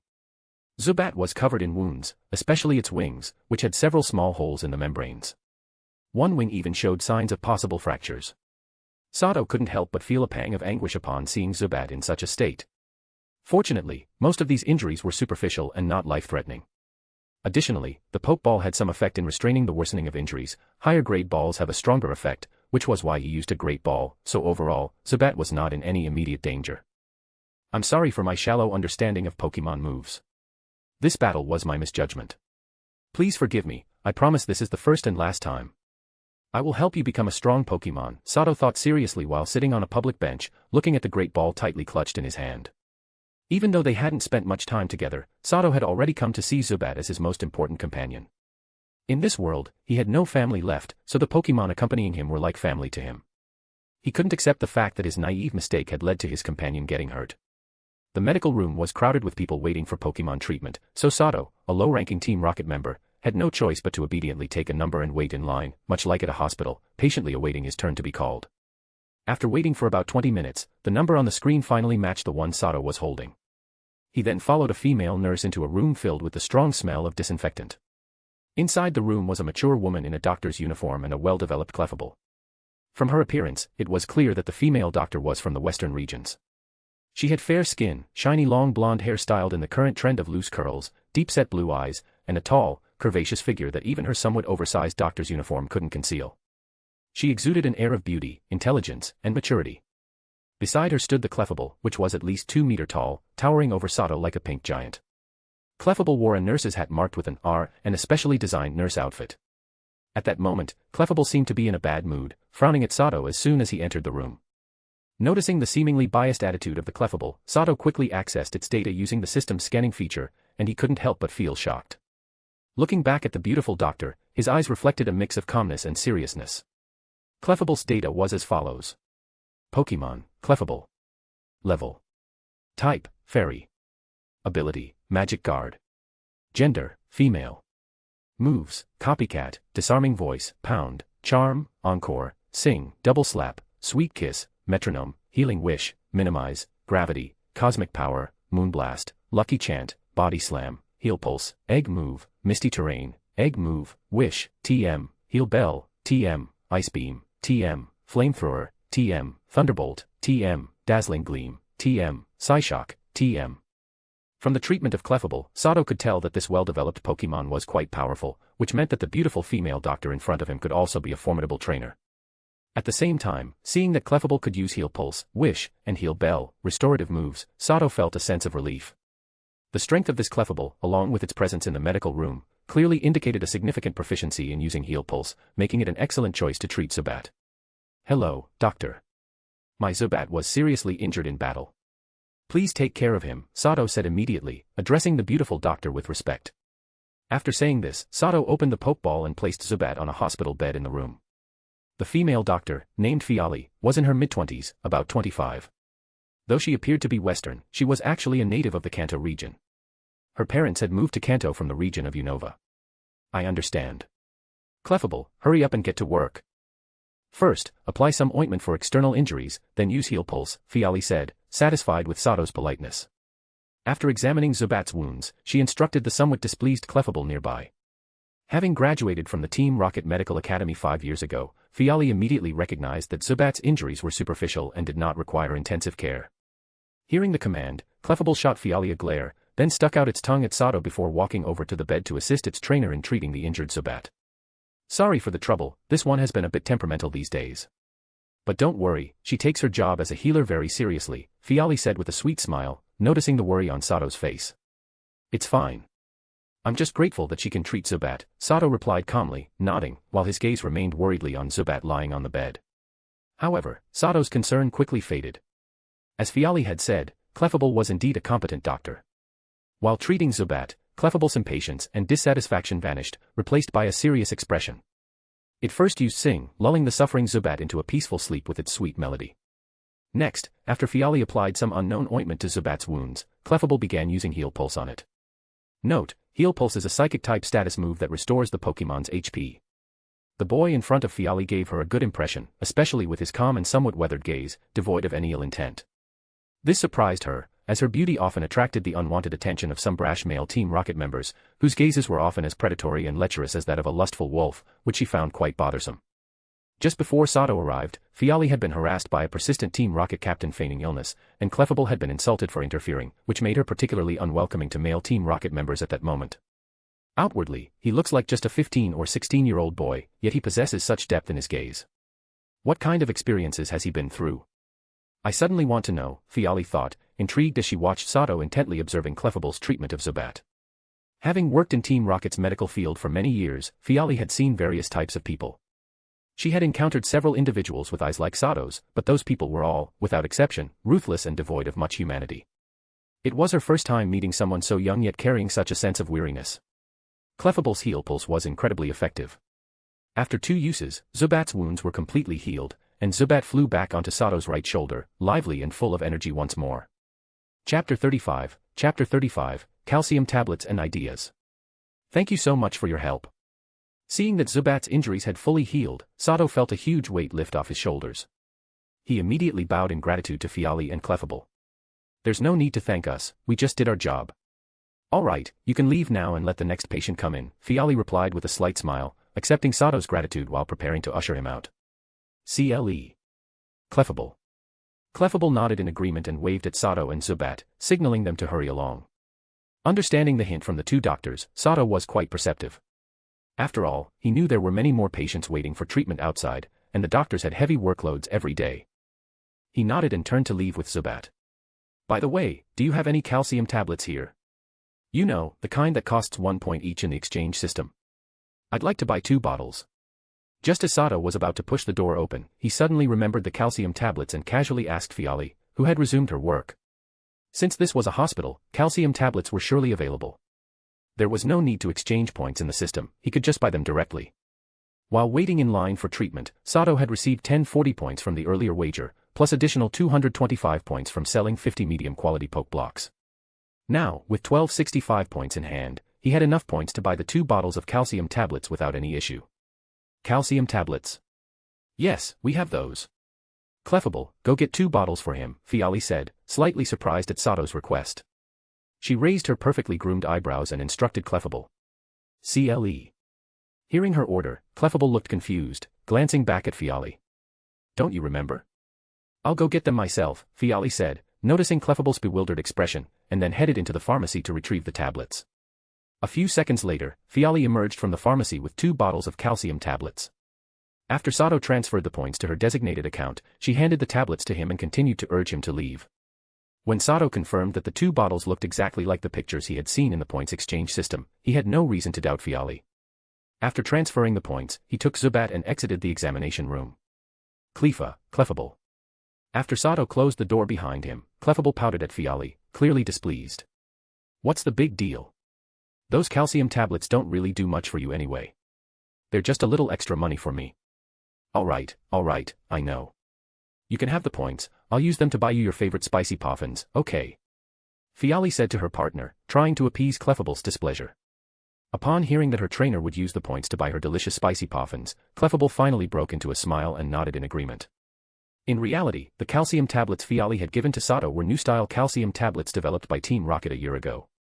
However, due to Sato's lack of access rights, they did not appear in the points exchange system. Through testing, it has been proven that this new type of calcium tablet is much more effective than the ones available in the points exchange system and has no side effects. Fiali's Clefable grew to its current size thanks to these special calcium tablets. However, it seems that every Pokemon has some specific limit to its growth, they cannot keep growing indefinitely. After taking these special calcium tablets for about a year, Clefable's growth stopped. According to Fiali's estimation, this phenomenon of halted growth likely resulted from Clefable's body developing a resistance to the special calcium tablets. Therefore, the value of the calcium tablets Fiali gave to Sato was significantly higher than that of the ordinary calcium tablets in the points exchange system. As for why Fiali would give such special calcium tablets to Sato, the reason was simple: she took a liking to Sato and wanted to make a small investment in him. Additionally, these calcium tablets were given to her for free by her superiors, and since her only Pokemon, Clefable, no longer needed them, she figured she might as well earn a little extra. After Sato left the examination room, he stored the healed Zubat in its Pokeball and exited the medical room, then started heading toward the public market. This initial battle had a significant impact on Sato, making him aware of many of his shortcomings. Apart from needing to further enhance Zubat's stamina and proficiency in various skills, he also had to make time to improve Zubat's evasion abilities and his own understanding of Pokemon battles.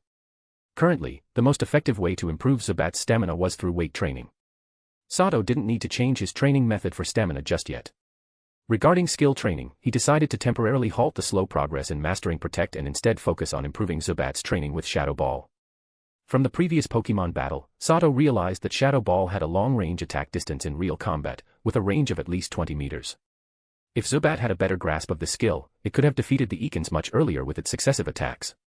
Knowing the advantages of Shadow Ball, Sato immediately shifted his training focus. While mastering Protect was indeed an effective defensive skill, its flaws were evident. It was difficult to master, and its use in intense battles was awkward, making it only suitable as a one-time survival skill. Thus, Sato believed that just getting somewhat proficient in Protect was sufficient.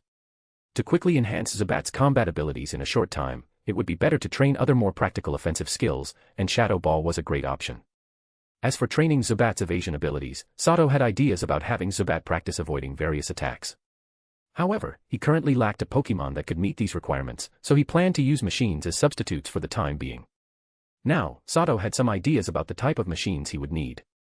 Since the Team Rocket underground base in Pewter City had a free public training ground, there would surely be paid training grounds where he could find the equipment needed for Zubat's evasion training. Finally, for improving his understanding of Pokemon battles, Sato thought of 2 methods. The first was to find opponents for practice battles, quickly enhancing his understanding through real combat. The second was to observe battles, collecting useful data to steadily improve his knowledge of Pokemon battles. Currently, Sato had 2 objectives for visiting the public market. The first was to see if he could find any Pokemon he needed, and the second was to check if anyone was selling DVDs that recorded numerous Pokemon battles. Chapter 36, Best Training Pokemon. Sato arrived at the public market just after 10 a.m., which was the busiest time of day for the market. After spending about 20 minutes walking around all the stalls, he had made a full round of the market. Unfortunately, despite thoroughly exploring the market, Sato couldn't find what he was looking for. It wasn't surprising, though. After all, who in Team Rocket would bother to sell Pokemon battle DVDs? Moreover, the particular Pokemon he was after was extremely rare, so it made sense that it wouldn't be available in the public market. If nothing else works, I might just have to spend a hefty sum of points to buy one from the exchange system.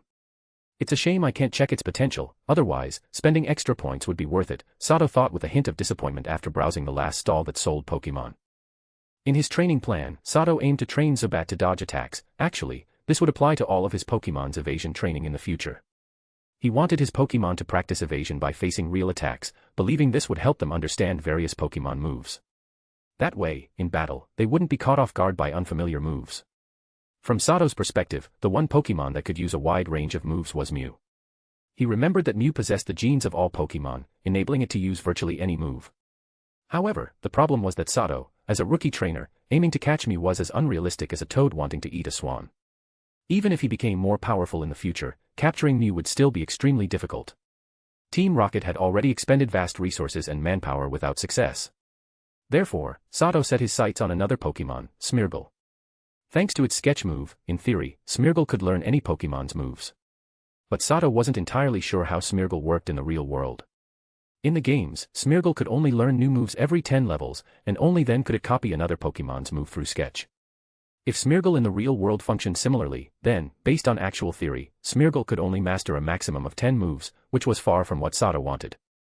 Finally, Sato considered another Pokemon that, theoretically, could also learn a wide variety of moves. That Pokemon, as many might have already guessed, was Ditto. Ditto had the ability to transform, and in the games, it could change into any Pokemon and copy the exact moves of its target. Of course, in reality, it was unclear whether Ditto could acquire the moves of the Pokemon it transformed into. However, Sato wanted to give it a try. Even if Ditto couldn't do exactly what he hoped, its inherent value would still be immense to him. Although Ditto's base stats made its combat power quite poor, its ability to transform into countless different forms was invaluable. If used well, Ditto's transformation ability could greatly enhance a trainer's chances of survival. For instance, take the ability to disguise. If a trainer had Ditto, their ability to blend in would dramatically improve. By sticking to the trainer's face and transforming into a human mask, Ditto could alter the trainer's face. Add a change of clothes and a shift in posture, and they could become an entirely different person. Without any special skills or abilities, it would be nearly impossible for the average person to see through such a disguise. Right now, Sato was still weak, and although he had a steady stream of points coming in thanks to the Poke Blocks he produced, his position in the cutthroat environment of Team Rocket remained dangerous. If he could use Ditto's transformation ability to take on a different identity and handle risky tasks, it would undoubtedly increase his safety significantly. In fact, Sato didn't want to stay with Team Rocket forever, following this dark path for the rest of his life. His ultimate dream was to control his own destiny and live happily in this world, not to spend his life like a rat in the shadows. At first, Sato joined Team Rocket out of necessity, being undocumented and powerless, as he had no other way to get a good start on his dreams. If he could have joined the League through normal means, he would never have joined Team Rocket. Now, if Sato could get his hands on a Ditto early on and train it well, it would give him a significant advantage when he eventually left Team Rocket. Unfortunately, it seemed that no one in the public market had caught a Ditto. But this was to be expected. After all, while Ditto were incredibly rare, and with their ability to transform, they could easily disguise themselves as something simple, like a small rock, making it almost impossible to find them. In short, as long as Ditto doesn't want to be seen, unless you have a special tracking method, even the best Pokemon hunters wouldn't be able to locate it in the wild. This is why so few Dittos are ever captured. However, Team Rocket, with its massive dark influence, was far beyond the capabilities of most lone Pokemon hunters. In Sato's memory, there were indeed rare Pokemon like Ditto available in the points exchange system. The problem for Sato was that Ditto came with a steep price in the system. It required 6,000 points to exchange, 1,000 more than what was needed for one of the Kanto starter Pokemon. More importantly, the Pokemon in the points exchange system were given at random. Sato's system wasn't powerful enough to bypass this process and check the Pokemon stats before the exchange, which meant that he wouldn't be able to assess Ditto's quality until after acquiring it. Based on Sato's understanding of human nature, who would be foolish enough to put a high-quality Pokemon in the points exchange system? Team Rocket, after all, was made up of ambitious individuals, and core resources like Pokemon would definitely be snatched up by the higher-ups. The ones left in the system were likely average at best. Not having enough points for Ditto and being unable to ensure its quality were the two main reasons Sato was hesitant about acquiring it. I'll wait a bit longer on Ditto, Sato thought to himself, sitting on a public bench. Maybe one will show up in the public market in the future. Right now, while I have a steady income from selling Pokeblocks to earn points, I'm still tight on points, and I can't put myself in danger for the sake of a small gain. I need to pace the sale of Pokeblocks. It's better to earn fewer points and ensure my safety. Just as Sato was about to leave the market, something on his way back to the exit caught his attention, a new stall he hadn't seen before. At this new stall, the vendor was carefully arranging his merchandise, which consisted of round Pokemon eggs. Chapter 37, Pokemon Egg. Interesting, let's go take a look. Upon seeing someone selling Pokemon eggs, Sato's eyes lit up, and he immediately rushed over to check them out. Pokemon are very peculiar creatures. Many of them look like mammals, yet their reproduction method is oviparous, not viviparous. The eggs they lay are generally called Pokemon eggs nowadays. Unlike wild Pokemon that were already born, the Pokemon inside these eggs are like blank slates, making them much easier to tame. For ordinary people, buying Pokemon eggs is often the best way to get their first Pokemon. Because this method of acquiring Pokemon is almost completely safe and the Pokemon that hatch are naturally more loyal, the price of Pokemon eggs in the market is usually much higher than that of already born Pokemon of the same species. Moreover, newborn Pokemon are like uncut gems, highly moldable. As long as their potential isn't too poor, they typically become excellent companions or even mainstay Pokemon for trainers. Of course, Pokemon that hatch from eggs aren't without their drawbacks. The most obvious one is that they require far more resources than wild-caught Pokemon, especially during the early stages. Trainers must devote significant time and energy to care for these baby Pokemon during their infancy. Remember, this isn't like the games where you don't have to worry about anything. Baby Pokemon are not much different from human infants, they need to eat, drink, sleep, and even use the bathroom. When they're upset, they'll cry and make a fuss, just like a baby. The only difference between most baby Pokemon and human infants is that their infancy is very short. Most Pokemon outgrow their infancy in a month, a week, or even just a few hours in some cases. Although Sato had hatched Pokemon eggs many times in the games, this was his first time seeing a Pokemon egg in real life. Being the Pokemon enthusiast that he was very intrigued. The vendor selling the eggs was a low-ranking Team Rocket Grunt wearing a white mask. The cold glint in his eyes, visible through the eye slits of the mask, radiated cruelty and indifference.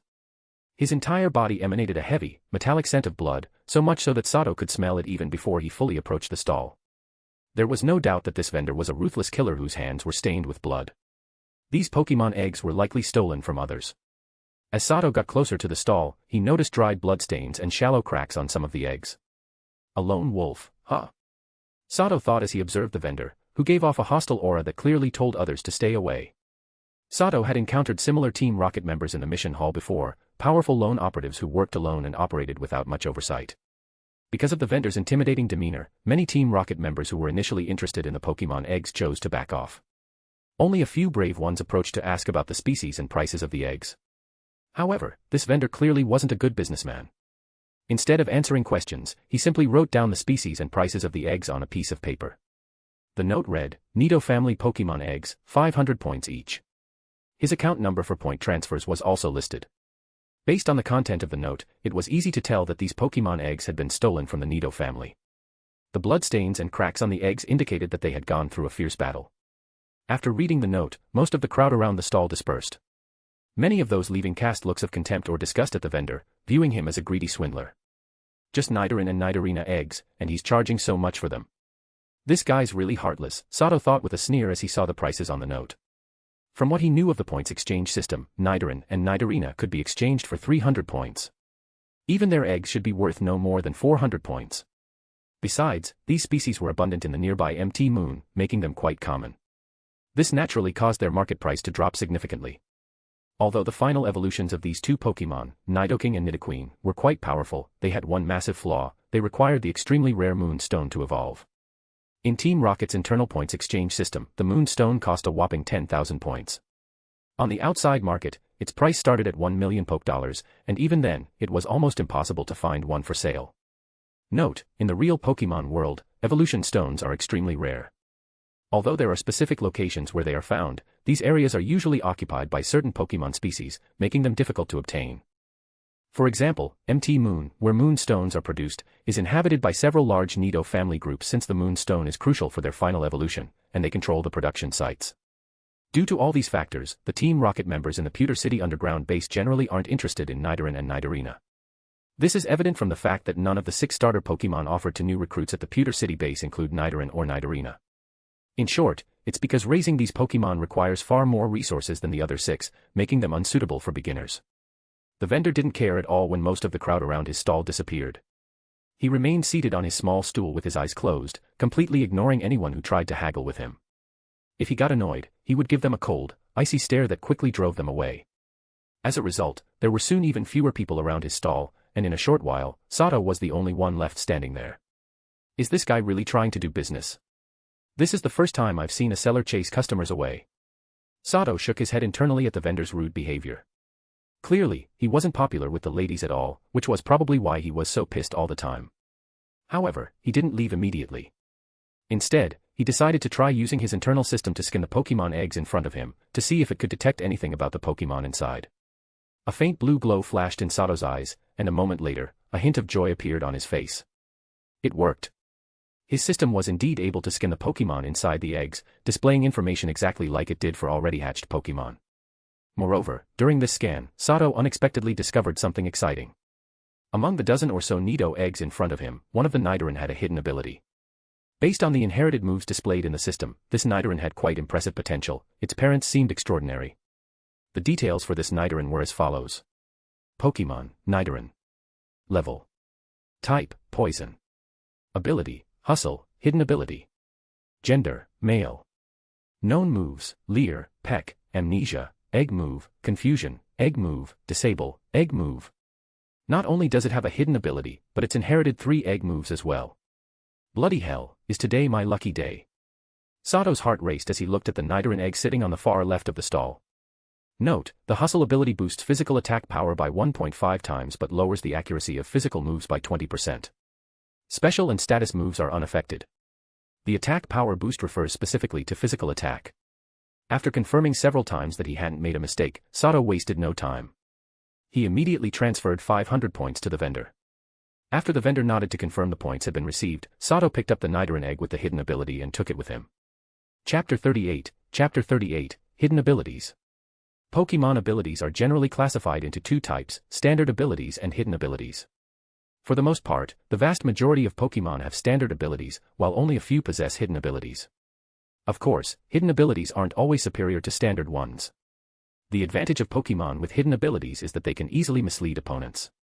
Hidden ability Pokemon are so rare, and the number of people who even know about them is limited, that opponents are often caught off guard, leading to a disadvantageous situation. It's important to remember that in battles, every factor can become a critical weapon, and abilities are a crucial part of Pokemon combat. If a trainer can't identify the ability of their opponent's Pokemon, their journey as a trainer will likely be a short one. As a devoted Pokemon fan, Sato was naturally well-versed in the mechanics of hidden abilities. In fact, he believed that many hidden abilities were quite powerful. For example, consider the hidden abilities of some starter Pokemon, Charmander's Solar Power, Totodile's Sheer Force, Torchique's Speed Boost, and Snivy's Contrary. Note, Solar Power boosts special attack by 1.5x in sunny weather but causes the Pokemon to lose 1/8 of its HP each turn. Note, Sheer Force boosts the power of moves with additional effects by 30% but removes those effects. Note, Speed Boost increases the Pokemon's speed by 1 stage at the end of each turn. Note, Contrary causes stat changes to have the opposite effect, stat decreases become increases, and vice versa. As for Nidoran having the Hustle ability, Sato was also well aware of its effect. This ability increases physical attack power by 1.5x but reduces the accuracy of physical moves by 20%. Sato considered Hustle to be more advantageous than disadvantageous. The 1.5x boost to physical attack meant that the power of Nidoran's physical moves would skyrocket, greatly enhancing its damage potential. As for the downside of lowered accuracy, Sato believed it could be easily mitigated by pairing it with a specific move, Hone Claws.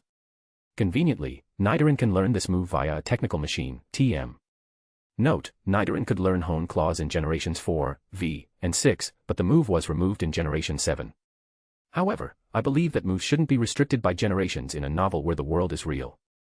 So, in this reality, Nidoran can learn any move it was able to learn in any generation. Please don't be upset by this. Note, Hone Claws is a Dark-type status move that increases the user's attack and accuracy by 1 stage each. By pairing Hone Claws with Hustle, not only would Nidoran's accuracy issue be solved, but its physical attack power would be boosted even further, making it a win-win situation. Moreover, Sato knew that Nidoran's final evolution, Nidoking, had Sheer Force as its hidden ability. As mentioned earlier, Sheer Force is incredibly strong. Although it removes the additional effects of moves, it boosts their power by 30%. Clearly, this ability offers more benefits than drawbacks. After all, additional effects only activate occasionally, and Sheer Force simply removes that chance in exchange for a consistent increase in move power. Sato knew Nidoking very well. Ever since playing the games, he had a deep fondness for this Pokemon. The reason was simple: not only does Nidoking have decent base stats that are well distributed, but it can also learn a wide variety of moves. Among all Pokemon, the Nido family is exceptional in the number of moves they can learn, especially Nidoking and Nidoqueen in their final evolutions. These two can learn a vast array of moves, giving them incredibly broad offensive coverage. What's more, many of the moves Nidoking can learn come with additional effects. For example, powerful moves like Thunderbolt, Ice Beam, Flamethrower, Thunder, Blizzard, and Fire Blast, all of which have additional effects, are within Nidoking's move pool. When paired with its sheer force ability, the power of these moves gets boosted to another level. It's fair to say that a Nidoking with sheer force has all the qualifications to be a trainer's main Pokemon. Its broad offensive coverage, combined with the power boost from sheer force, makes Nidoking a highly reliable ace in any trainer's team. Additionally, sheer force becomes even more overpowered when combined with the Life Orb item, as this combination can remove the Life Orb's drawback under certain conditions. Note, Life Orb is an item that increases the power of a Pokemon's moves by 30%, but causes the Pokemon to lose 10% of its HP each time it lands a hit. Pokemon with the Magic Guard ability ignore the recoil damage, and those with sheer force can also nullify the recoil when using moves with additional effects. In other words, if a Nidoking with sheer force uses the Life Orb, any move with additional effects would gain a 60% power boost while ignoring the Life Orb's recoil damage. For example, Nidoking's Thunderbolt, which normally has a base power of 90, would be boosted to 144 when combined with sheer force and the Life Orb. One can only imagine how terrifying it would be when Nidoking uses Thunderbolt in battle. After all, most Pokemon only receive a 1.5x boost when using moves of their own type. Sato held the hidden ability Nidoran Egg tightly in his hands. To him, this egg felt like the greatest gift from the heavens, and it would be the key to his rise as a powerful trainer. Of course, this opportunity was only possible due to several factors working in his favor: the help of his system, the perfect concealment of the egg's exceptional potential, and the seller's greed. Without all these conditions lining up, Sato wouldn't have been able to acquire this hidden treasure. This was a once-in-a-lifetime stroke of luck, and had any one factor been different, the outcome would likely have been much less fortunate. After leaving the public market, Sato quickened his pace. In just 2 minutes, he had returned to his dorm room. I really struck gold this time. Thank goodness I have the system, and that this Nidoran is still just an egg. Otherwise, a newbie trainer like me would never have been able to get my hands on such a rare find, Sato thought excitedly as he sat on his bed, gazing at the Nidoran egg in his hands like it was a priceless treasure. As a Pokemon enthusiast, Sato fully understood the value of a Nidoking with sheer force. Without a doubt, the Nidoran egg he now held would one day become one of his ace Pokemon. After calming his excitement, Sato immediately grabbed a clean, damp towel to carefully wipe down the egg, and then began preparing everything he needed to hatch it. Chapter 39, Incubator and Paid Training Ground. At 11:30 a.m., Sato was busy attaching a hatching device to the Pokemon egg. He had spent 200 points from the points exchange system to purchase this incubator. According to the item description in the system, this incubator, which resembled a glass jar, was called a super incubator, and it had the ability to accelerate the hatching process of Pokemon eggs. After carefully placing the Pokemon egg inside the incubator and sealing the lid, the mechanical equipment on the incubator automatically detected the presence of the egg and began to operate. In an instant, a soft light shone from under the lid, and some moisture appeared inside. The temperature inside the incubator stabilized at an optimal level for the egg to hatch. It seems to be working well. The quality of Team Rocket's products is really impressive, Sato remarked as he observed the small screen on the lid displaying the egg's heart rate. He could clearly see that the egg's life signs were stable, indicating that it was hatching healthily inside the incubator. Afterward, Sato prepared Zubat's lunch. Since Zubat had only recently recovered from its injuries, its appetite for food was enormous. It devoured the remaining 5 liters of cow's blood Sato had in storage in one go. Moreover, Zubat seemed to digest the food much faster than usual. Even after consuming 5 liters, its belly only swelled slightly, and it still looked unsatisfied. To help, Sato gave it 2 calcium tablets he had bought from Dr. Fiali earlier that day. Once he finished with Zubat's lunch, Sato headed to the cafeteria, where he spent 10 points on a hearty meal for himself and purchased 20 liters of fresh blood. After resting for nearly 2 hours, he then brought Zubat and the Pokemon egg to the training grounds. During his time resting in the dorm, Sato noticed that the Poke blocks sold through his commission system had generated another 200 sales. After deducting the expenses for the calcium tablets, Pokemon egg, incubator, and food, he still had 1,255 points remaining. Since he had a decent amount of points left and didn't want to attract too much attention, due to the secrecy surrounding the Poke blocks and Pokemon egg, Sato chose to train in the paid training grounds this time. The paid training grounds were far superior to the public ones. The entire area was larger than the public grounds, but instead of being a vast, empty concrete space, it had numerous interconnected walls, creating individual rooms. It resembled a square tower with crossbeams separating the rooms. Note, a standard soccer field is approximately 6,400 square meters, 100 meters long, and 64 meters wide, as mentioned earlier. The paid training grounds were divided into 6 floors. The first 3 floors were for low-tier training, with each floor containing 50 individual training rooms. Each room was around 120 square meters in size, providing plenty of space and some basic training equipment. The 4th and 5th floors were mid-tier training grounds, with 20 individual rooms per floor, open only to rocket squad leaders and higher-ranking members. Each of these rooms was about 300 square meters and equipped with much better training devices than the low-tier rooms. Finally, the 6th floor housed 10 high-tier training rooms, reserved for Rocket's elite members. These rooms featured top-tier training equipment and personal assistants to help with the training. Since Sato was only a low-ranking grunt, he could only rent the low-tier training rooms. The rental fee wasn't cheap either, costing 5 points per hour. After considering it, Sato decided to spend 15 points to rent one of the low-tier rooms for 3 hours. According to his training schedule, the afternoon session focused primarily on endurance training. To be honest, Sato felt that the 15 points he spent were well worth it. Even though it was a low-tier training room, it had nearly all the equipment Zubat needed for endurance training, skill training, evasion training, and flight training. For example, the powerful electric fan that Sato had considered buying was available here. It could generate strong winds, allowing Zubat to engage in endurance and upwind flight training. For instance, Sato had envisioned a machine for Zubat to practice evasion training, and here there was an air projectile evasion training room. This training room featured 10 launchers that could simultaneously fire high-speed air projectiles from different angles. Additionally, for Zubat's flying technique training, there were numerous hanging rings suspended from the ceiling of the training ground. These rings were movable and adjustable in height, allowing them to create various flight paths that could accommodate Zubat's different levels of flying training. "Come out, Zubat, let's start training," Sato said, a satisfied smile appearing on his face as he surveyed the various training equipment in the room. After placing the Pokemon egg on a secure rack, he released Zubat from its Pokeball. Having had a hearty meal and over 2 hours of rest, Zubat, with its strong physique, looked revitalized and even more spirited after experiencing a victorious battle. As soon as Zubat emerged, it let out a few cheerful calls before landing on Sato's shoulder. "Zubat, this endurance training is different from this morning. This time, you will be facing strong winds," Sato told Zubat as they walked to the glass corridor housing the powerful electric fan. This powerful fan looked similar to an ordinary standing fan, but its size was at least 5 or 6 times larger, with one of its blades measuring 2 meters in length. Currently, the powerful fan was positioned at the end of a long glass corridor, and its motor was very powerful, capable of generating wind up to level 8, previously level 10, but that was deemed too exaggerated and reduced. Level 8 wind is strong enough to blow a person away or uproot a large tree. To prevent strong winds from causing harm during training, a specially constructed tempered glass corridor had been built, measuring over 30 meters long. This winding corridor stood tall in the training ground. With this glass corridor, not only could the strong winds be contained, but it also helped concentrate the wind's force. Additionally, a layer of high-quality sponge mats was laid on the floor of the glass corridor, ensuring that even if a Pokemon training inside could not withstand the strong winds, it wouldn't suffer significant injuries. After giving Zubat a brief overview of the training content, Sato exited the glass corridor and closed the seamless glass door. He then picked up the remote control for the powerful fan placed by the door. He started with level 1 wind, then progressed to level 2, followed by level 3. As the wind speed increased step by step, once it reached level 6, Zubat, who had initially been managing well, began to struggle significantly. It flapped its wings desperately against the level 6 wind, trying to maintain its flying posture. Note, level 6 wind has a speed of 10.8 to 13.8 meters per second, enough to cause difficulty in holding an umbrella and shaking large tree branches. The powerful wind howled past, and the sound created by the friction of the wind against the air, whoosh, whoosh, echoed in Sato's ears as he stood at the edge of the glass corridor.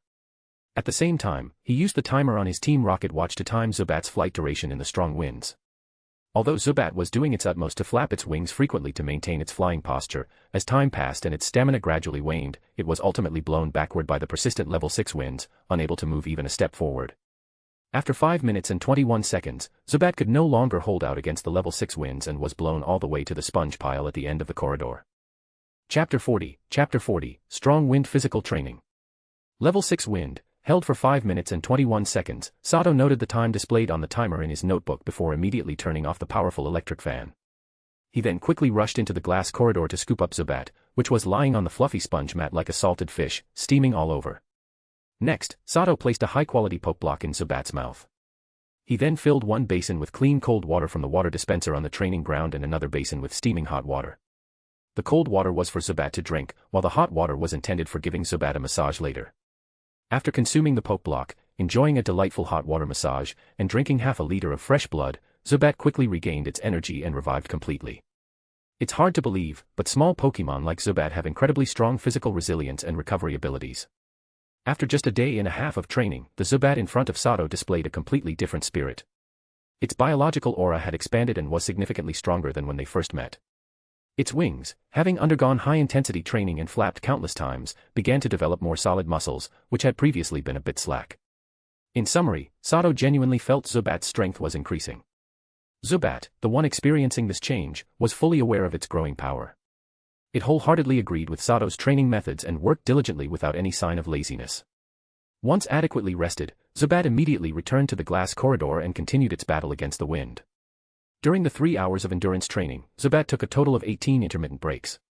Throughout these 18 sessions of level 6 wind training, Sato collected data and observed various bad habits Zubat had while flying against the wind, correcting them one by one. As Zubat faced the strong winds, it gradually discovered techniques to counter them. It first began to use its body to feel the flow of the wind, identifying weak points in the air currents to aid its flight. This approach significantly conserved energy and prolonged its ability to withstand the level 6 winds.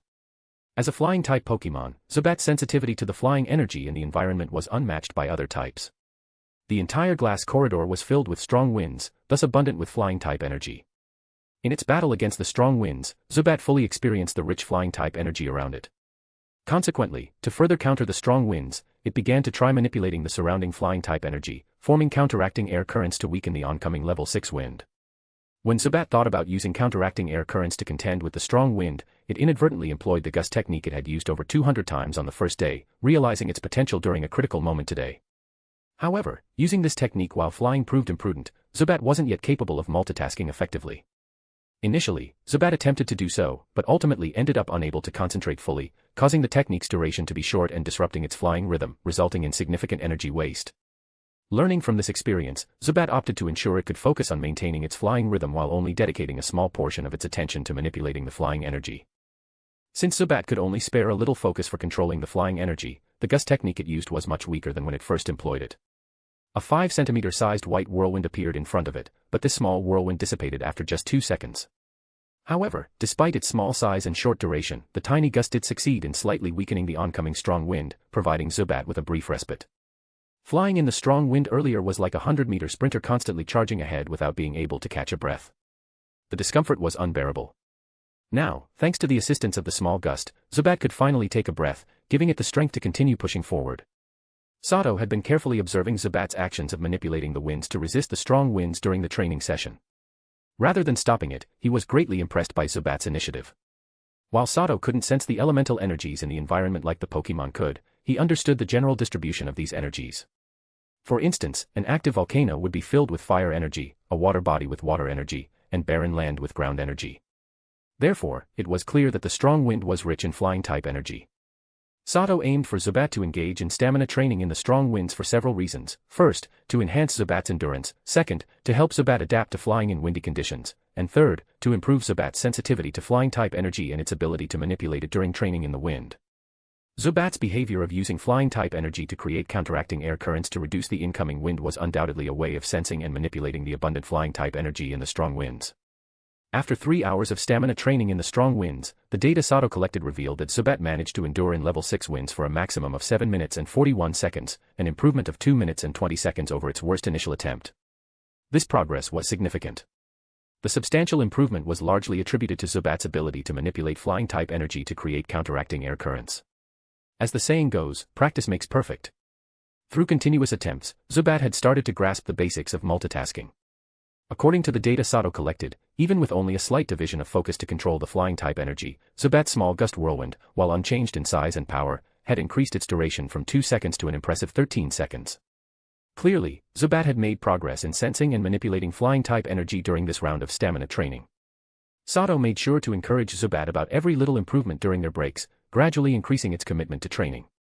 While assisting Zubat during the training, Sato had placed the Pokemon egg nearby. Interestingly, whenever Sato guided Zubat, especially during the light-hearted breaks filled with laughter, the egg occasionally emitted a faint white light. The incubator's display showed some fluctuations in its heartbeat as well. Noticing the lively state of the poke egg, Sato felt a surge of joy. Come out soon. I'll make sure to train you well, he said after completing the 3 hours of stamina training. After recalling Zubat into its Pokeball for a rest, he picked up the Pokemon egg and left the training ground. On his way back to the dormitory, he smiled at the incubator, speaking to the egg in a gentle manner. It seemed the little Pokemon inside the egg sensed Sato's kindness, as it wobbled slightly in response. Chapter 41, Little Schemes. Sato returned to his dormitory with the Pokemon egg, glancing at the clock that read 5:43. After placing the egg securely on his desk, he lay down for a brief rest. As it approached 6:30, Sato woke from his nap and began preparing dinner for Zubat. Once Zubat had finished drinking 5 liters of fresh blood and devoured 2 calcium tablets, Sato left the dormitory, following the biological clock of his stomach toward the cafeteria.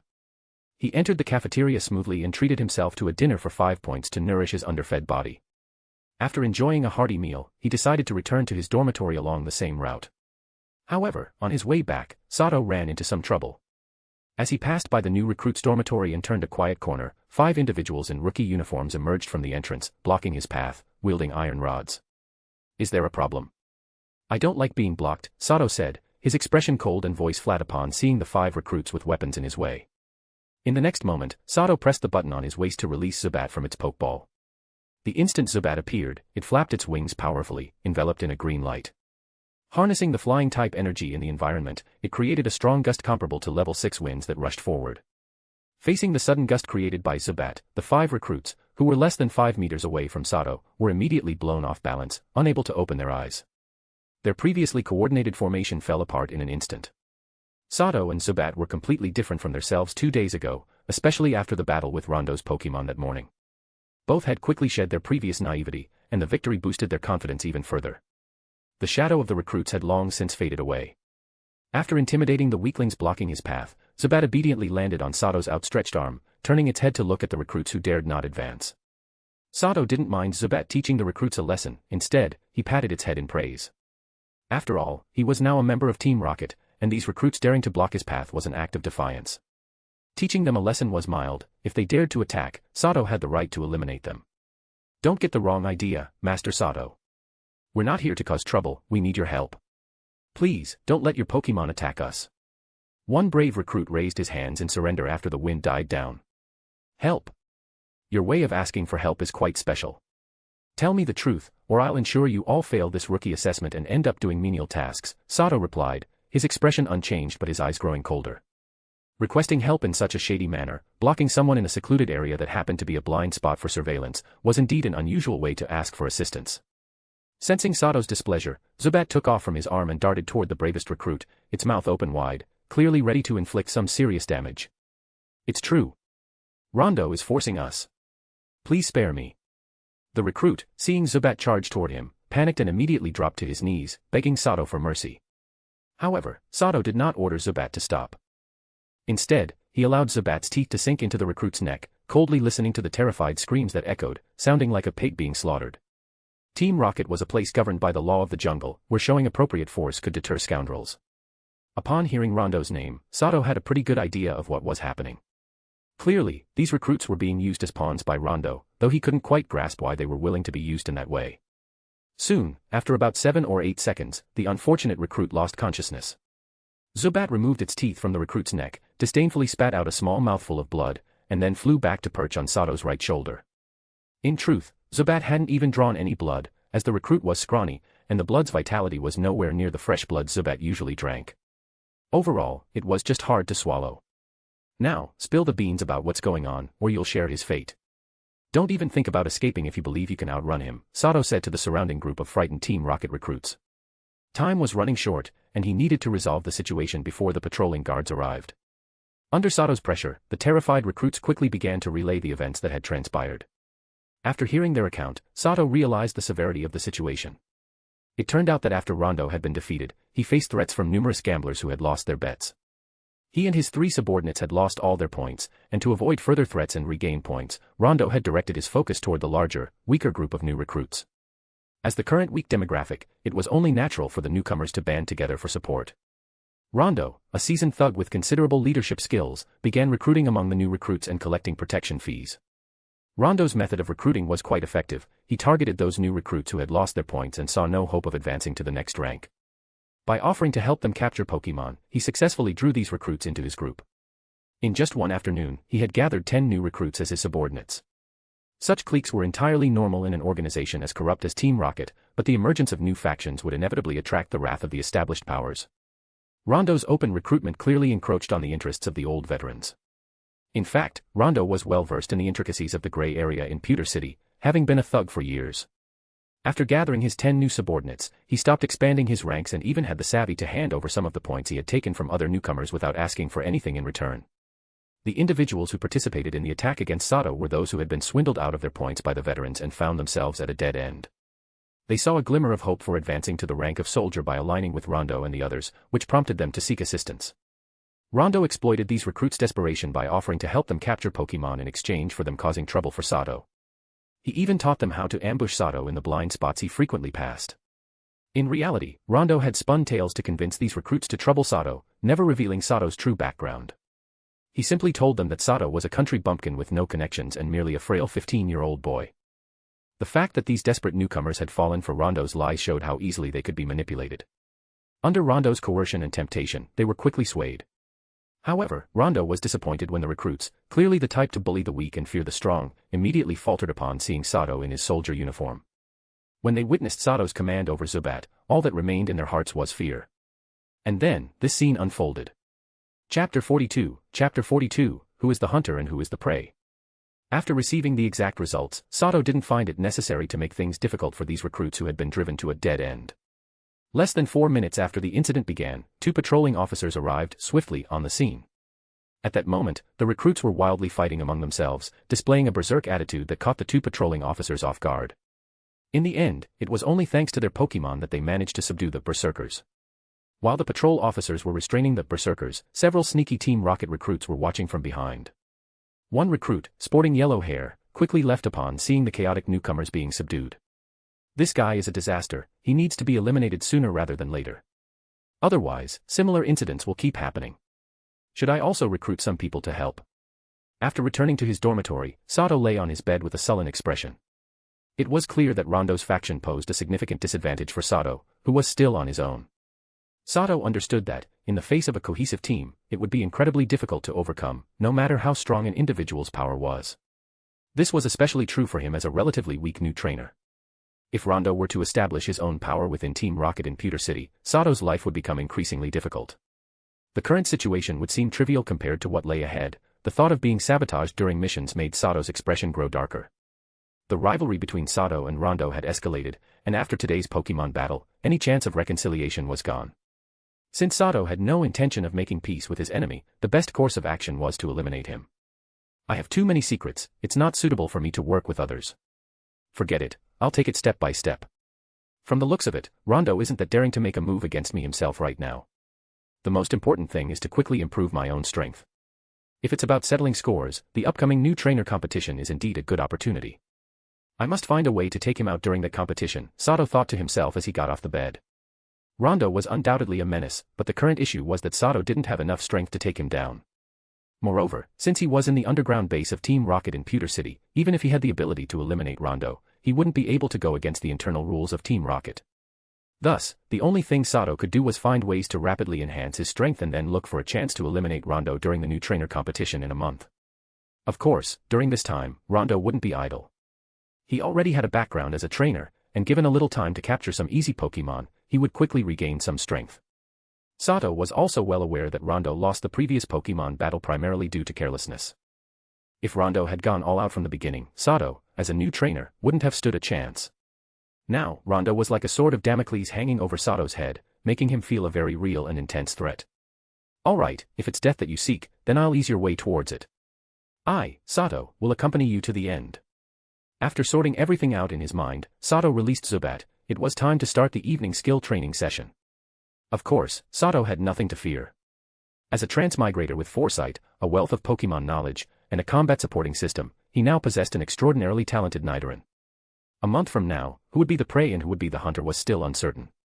Meanwhile, while Sato was pondering how to deal with Rondo and the others, Rondo was in his room discussing with his 3 loyal subordinates. After hearing the reports from his subordinates, his expression was quite grim. "Boss, don't be angry. Those guys are just a bunch of useless fools, there's no need to pay them any mind.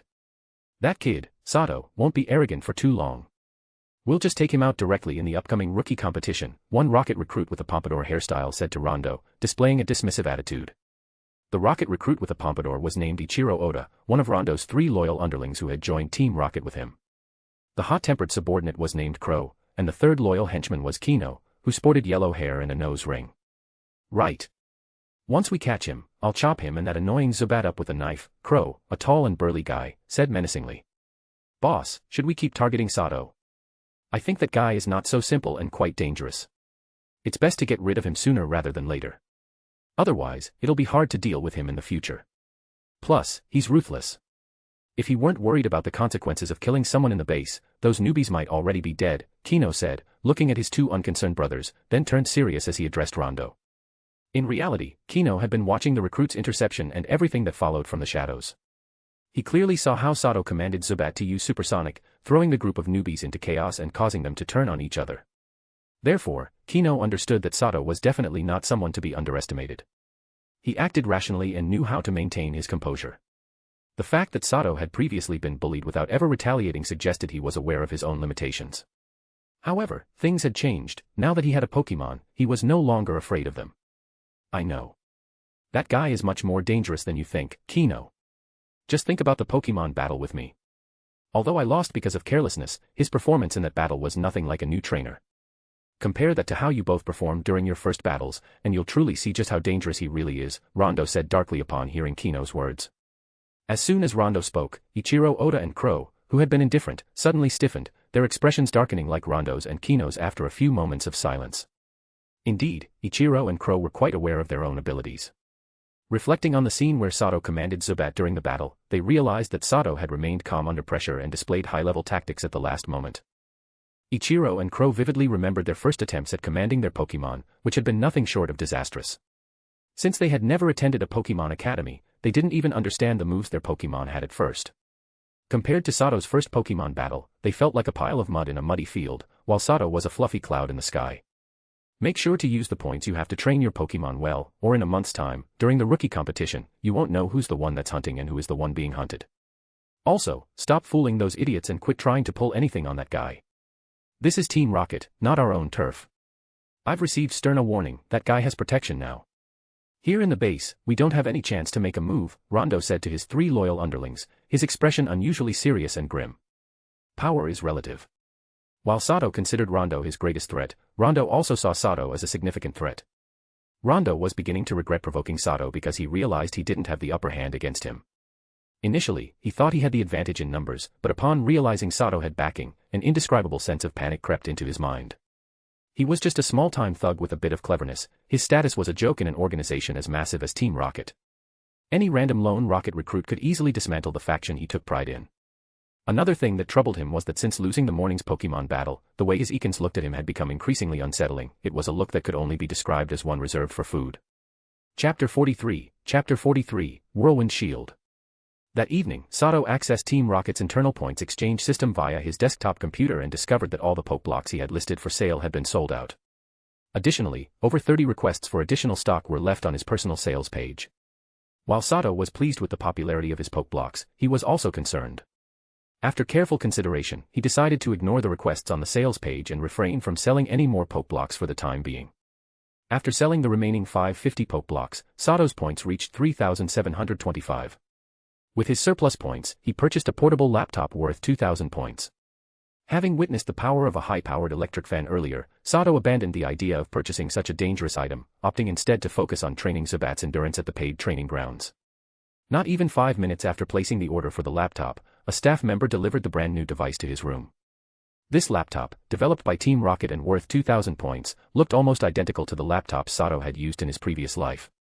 However, the materials it was made from were unknown, remarkably sturdy yet lightweight, weighing only about 2 kilograms, which was surprisingly light. Upon further experimentation, Sato found that the laptop's functions matched the description. Its main feature was automatic detection, using an infrared camera to scan objects and accurately provide detailed data about them. An unexpected bonus was the presence of a slot for placing a Pokeball. After trying it out, Sato discovered that the laptop could automatically analyze the data of the Pokemon inside the Pokeball and display a 3D diagram showing the Pokemon's abilities. Additionally, the laptop had a large battery capacity, capable of running for 24 hours a day for an entire week on a full charge. The back of the screen featured a solar panel, allowing for automatic recharging via sunlight. Aside from its primary detection function, the laptop had all the basic features of a standard computer, and it could connect to satellites for GPS navigation via a wireless network. After acquiring this expensive laptop, Sato officially began his evening training session. As usual, Sato conducted Zubat's nightly skill training in the hall of his dormitory. The first move to train was Gust, a move that had shown brightly earlier in the day and was key to Zubat's victory. Perhaps due to Zubat's experience in performing an extraordinary Gust during a desperate situation earlier or due to the stamina training with the fan at noon, its proficiency with the move had improved significantly. Zubat executed Gust again with remarkable progress. A whirlwind almost as large as the one it had created earlier in its desperate state appeared in front of Sato. The white whirlwind rotated counterclockwise towards its center, generating a strong pull, forcing Sato to move a safe distance away from Zubat. Using the laptop's infrared detection, Sato could easily and conveniently obtain detailed data on the whirlwind, no longer relying on his eyes alone to gauge it. The white whirlwind created by Zubat's Gust had a diameter of 2 meters and a height of 4.5 meters. Based on the rotational speed of the airflow, the wind force was categorized as level 5, and it lasted for 5 minutes. Zubat could control the whirlwind within a 5-meter range, but beyond that, the power weakened. Once the whirlwind reached 10 meters, it completely dissipated. Sato observed Zubat's progress with the move Gust and concluded that it had fully got a hang of the technique. In terms of skill proficiency, Zubat had advanced from beginner to proficient, now able to release the power of Gust with much more precision. After recognizing Zubat's increased mastery of the move, Sato began exploring different tactical uses for it. During the earlier Pokemon battle, Zubat had managed to shatter Iken's rock tomb by using the whirlwind it created. This had given Sato a new perspective on Pokemon moves. Sato believed that offensive moves weren't solely for attacking, they could also be used defensively. For example, Zubat's Gust created a white whirlwind that intercepted the fragments of rock from Iken's rock tomb, and even sent them back as an attack. Sato further speculated that if the whirlwind had rotated outward from the center instead of inward, it might have fully reflected the rocks back at Iken's. However, these were just his initial thoughts, and he hadn't yet tested them. Currently, Sato was directing Zubat to use Gust in a new way, creating a white whirlwind around itself to form a protective barrier. Zubat attempted to generate the wind wall, but the first attempt failed.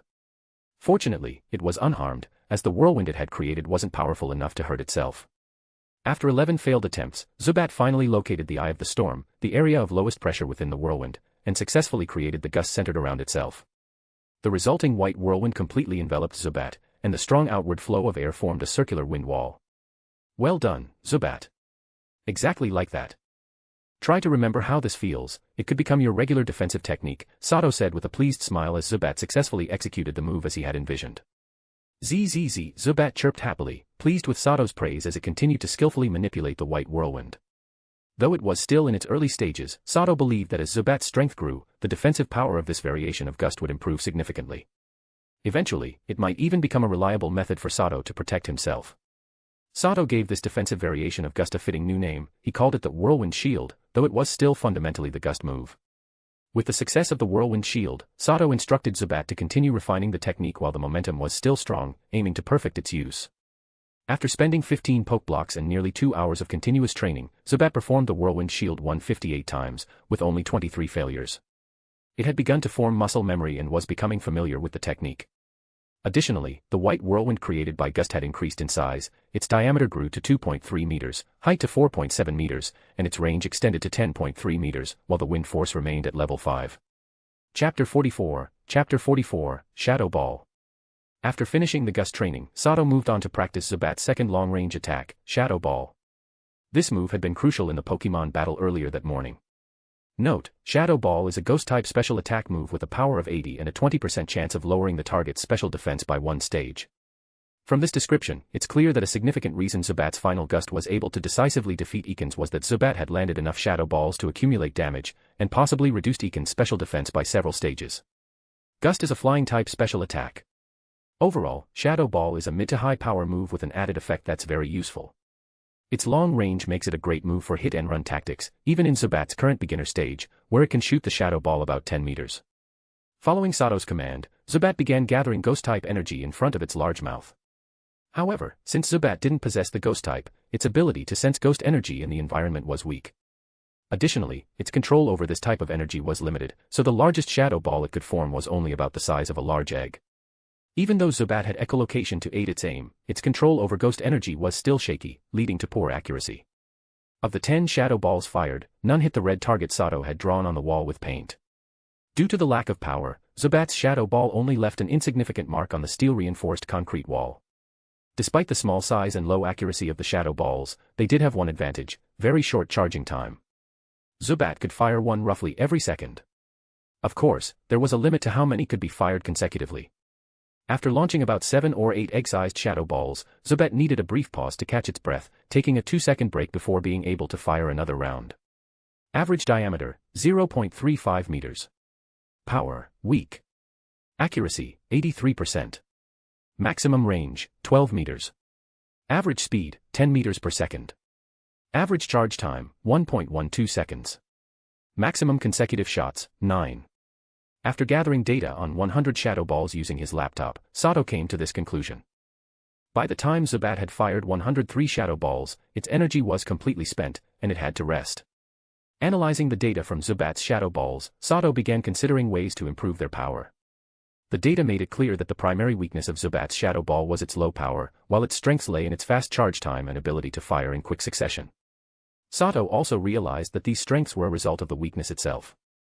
Zubat's inability to control large amounts of ghost energy made the charging time short. Furthermore, Sato noticed that despite Zubat firing 100 shadow balls, its progress with the move was minimal.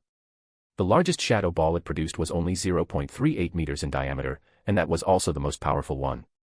It was evident that compared to the rapid improvement with Gust, Zubat's progress with Shadow Ball was slow, almost like a snail's pace.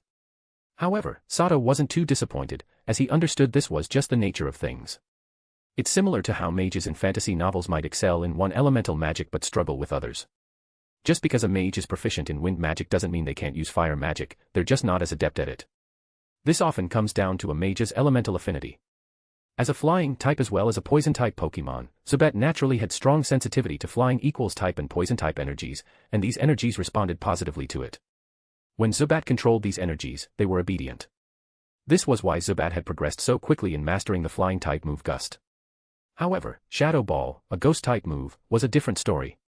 Without the ghost typing, Zubat wasn't sensitive to ghost type energy, and the ghost type energy in the environment didn't respond to it as willingly, sometimes even resisting slightly. To put it simply, if the difficulty for Zubat to master Gust was a 1, then the difficulty of mastering Shadow Ball was a 2. To bring Shadow Ball from beginner to proficient level would take much more time than Gust, likely more than double. It might take several times more practice and effort to fully master Shadow Ball. Zubat, you've probably noticed too that your progress with Shadow Ball is minimal, but don't get discouraged. Follow what I say next, and your improvement should be much better. After Zubat finished resting and ate a few poke blocks, Sato spoke to it. Right after speaking, Sato turned off the lights in the hall. Instantly, apart from the glow from his computer screen, the entire hall was engulfed in darkness. As soon as the room darkened, Zubat's energy seemed to increase, becoming much more lively. Now, do you feel like the ghost-type energy around you has become a lot denser?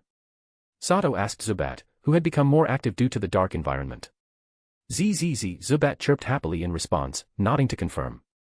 In Zubat's perception, as the surroundings became darker, the amount of ghost-type energy in the area did indeed increase, allowing it to sense it more clearly.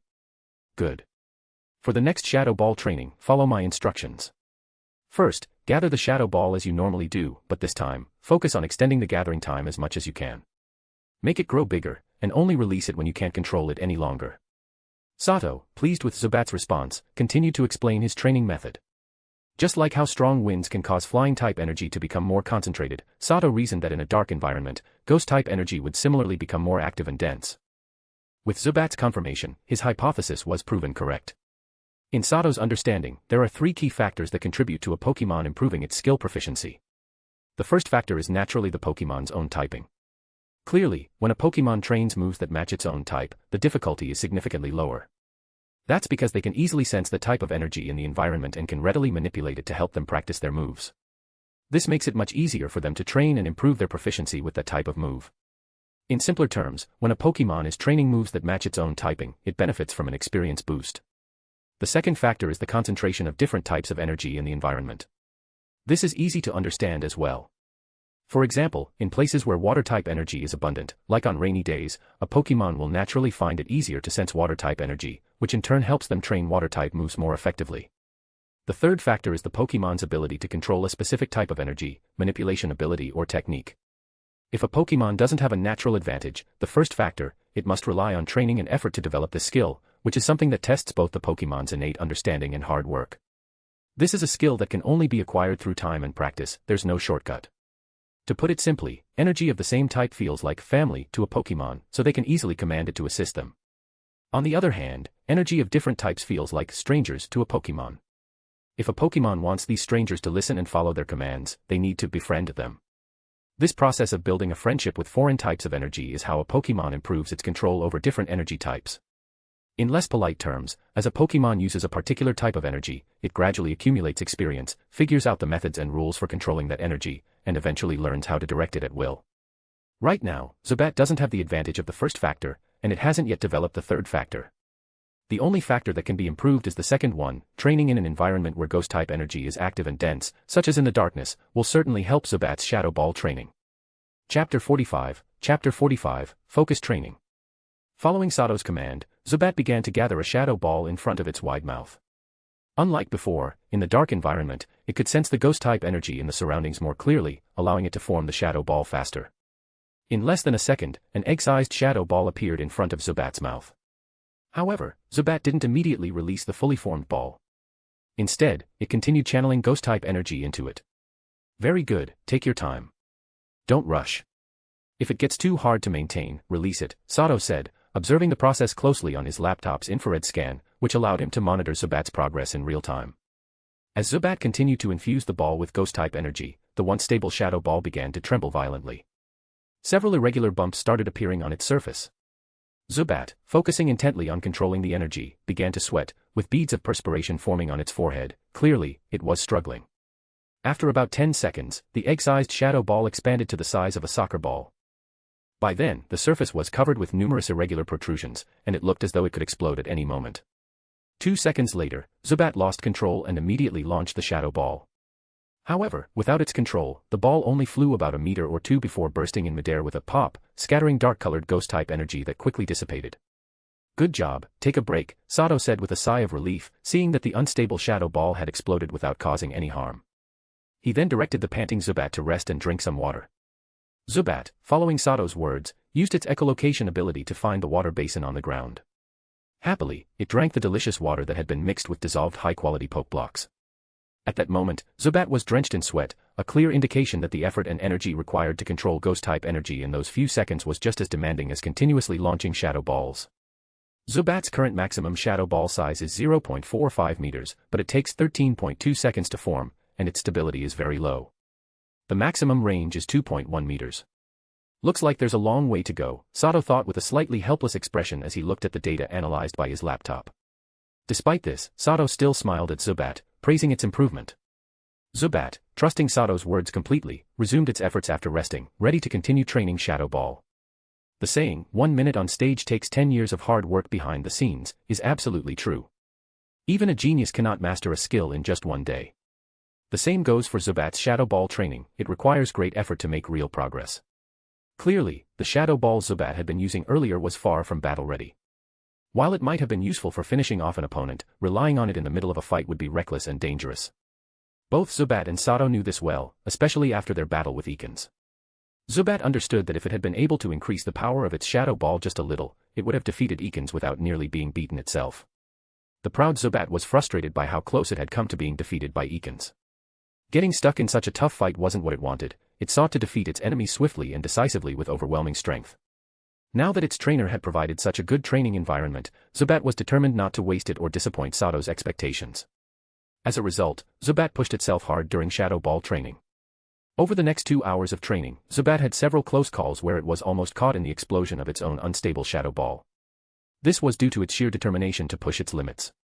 However, thanks to Zubat's persistence, the increased concentration of ghost-type energy, and Sato's supply of poke blocks for stable energy replenishment, the Shadow Ball skill showed some improvement over those 2 hours. In that time, Zubat conducted a total of 60 Shadow Ball training sessions, with each one averaging 2 minutes of practice and rest. The results of all this effort were an increase in the maximum size of the shadow ball to a diameter of 0.47 meters, a reduction in the formation time to 7 seconds, improved stability, and an increased range of 8 meters. Without realizing it, 4 hours passed in focused and intense training. By this time, it was 11:31 p.m., and Sato decided to wrap up the night's skill training, preparing to help Zubat recover its stamina and get a late-night snack. Rest well, it's already very late. You did great today. Keep working hard, and at the rate you're progressing, it won't be long before your shadow ball reaches the next level, Sato said, smiling as he patted Zubat, which had landed on his right arm after finishing its snack. More than talent, a Pokémon's character is even more important. Getting such a motivated Pokémon from the start, what a stroke of luck, Sato thought to himself as he lay in bed, smiling while looking at the familiar data on his laptop screen. At this moment, Zubat was hanging upside down from the extinguished square light fixture on the ceiling, with its 2 tail wings hooked around the edges, quietly continuing its shadow ball training. Over the next 5 days, Sato meticulously followed his routine of physical training for Zubat in the mornings and afternoons, and skill training in the evenings, ignoring anything unrelated. During this intense training period, Zubat made noticeable progress. Without realizing it, its level increased to 15 during training. In terms of physical training, for 5 days, Zubat endured 6-level strong wind training. Currently, Zubat's longest endurance time in the 6-level winds reached 10 minutes and 13 seconds, compared to the 2 minutes and 20 seconds on the second day, showing a significant improvement in stamina. Sato also tested Zubat's flight around the public training field, 328 meters, at full speed without any weight load. The results showed that Zubat could complete 1 lap in just 25 seconds, which meant its flight speed was 13.12 meters per second, or 47.23 kilometers per hour. For comparison, Usain Bolt's fastest 100-meter record is 9.68 seconds, or 10.33 meters per second, which is 2.79 meters per second slower than Zubat's 13.12 meters per second. In skill training, after a lot of repetitions of Gust, Zubat made notable advancements. The diameter of the white whirlwind it created increased to 2.6 meters, its height to 5 meters, and the moving distance to 12.3 meters, with the wind force remaining at level 5. Moreover, Zubat's multitasking ability improved during strong wind stamina training. Now, Zubat could create 2 white whirlwinds simultaneously while using Gust. However, the 2 whirlwinds created together couldn't compare to a single one. Their size, power, and range were only 1/3 of what Zubat could achieve when focusing on just one. Additionally, after 323 Shadow Ball training sessions, Zubat's Shadow Ball technique showed significant improvement. It could now stabilize the size of the Shadow Ball at 0.5 meters in diameter, with the forming time reduced to 2 seconds, high stability, and a range of 13 meters. At this rate, Zubat's proficiency with Shadow Ball had reached a level where it could be used effectively in battle, with power comparable to a standard Shadow Ball. Finally, something that surprised Sato was Zubat's unusual growth over these 5 days. Zubat's body seemed to be developing at an abnormal rate. Its weight had increased from 6.3 kilograms to 8.2 kilograms, and the wingspan had grown from 0.5 meters to 0.8 meters, making it much larger. Zubat's progress during these 5 days of training was undoubtedly related to its increased size.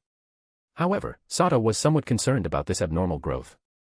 While Zubat's appetite had noticeably increased, consuming 8 liters of blood per meal, up from 5 liters, and it had additional snacks after training, it didn't seem reasonable for it to grow this quickly.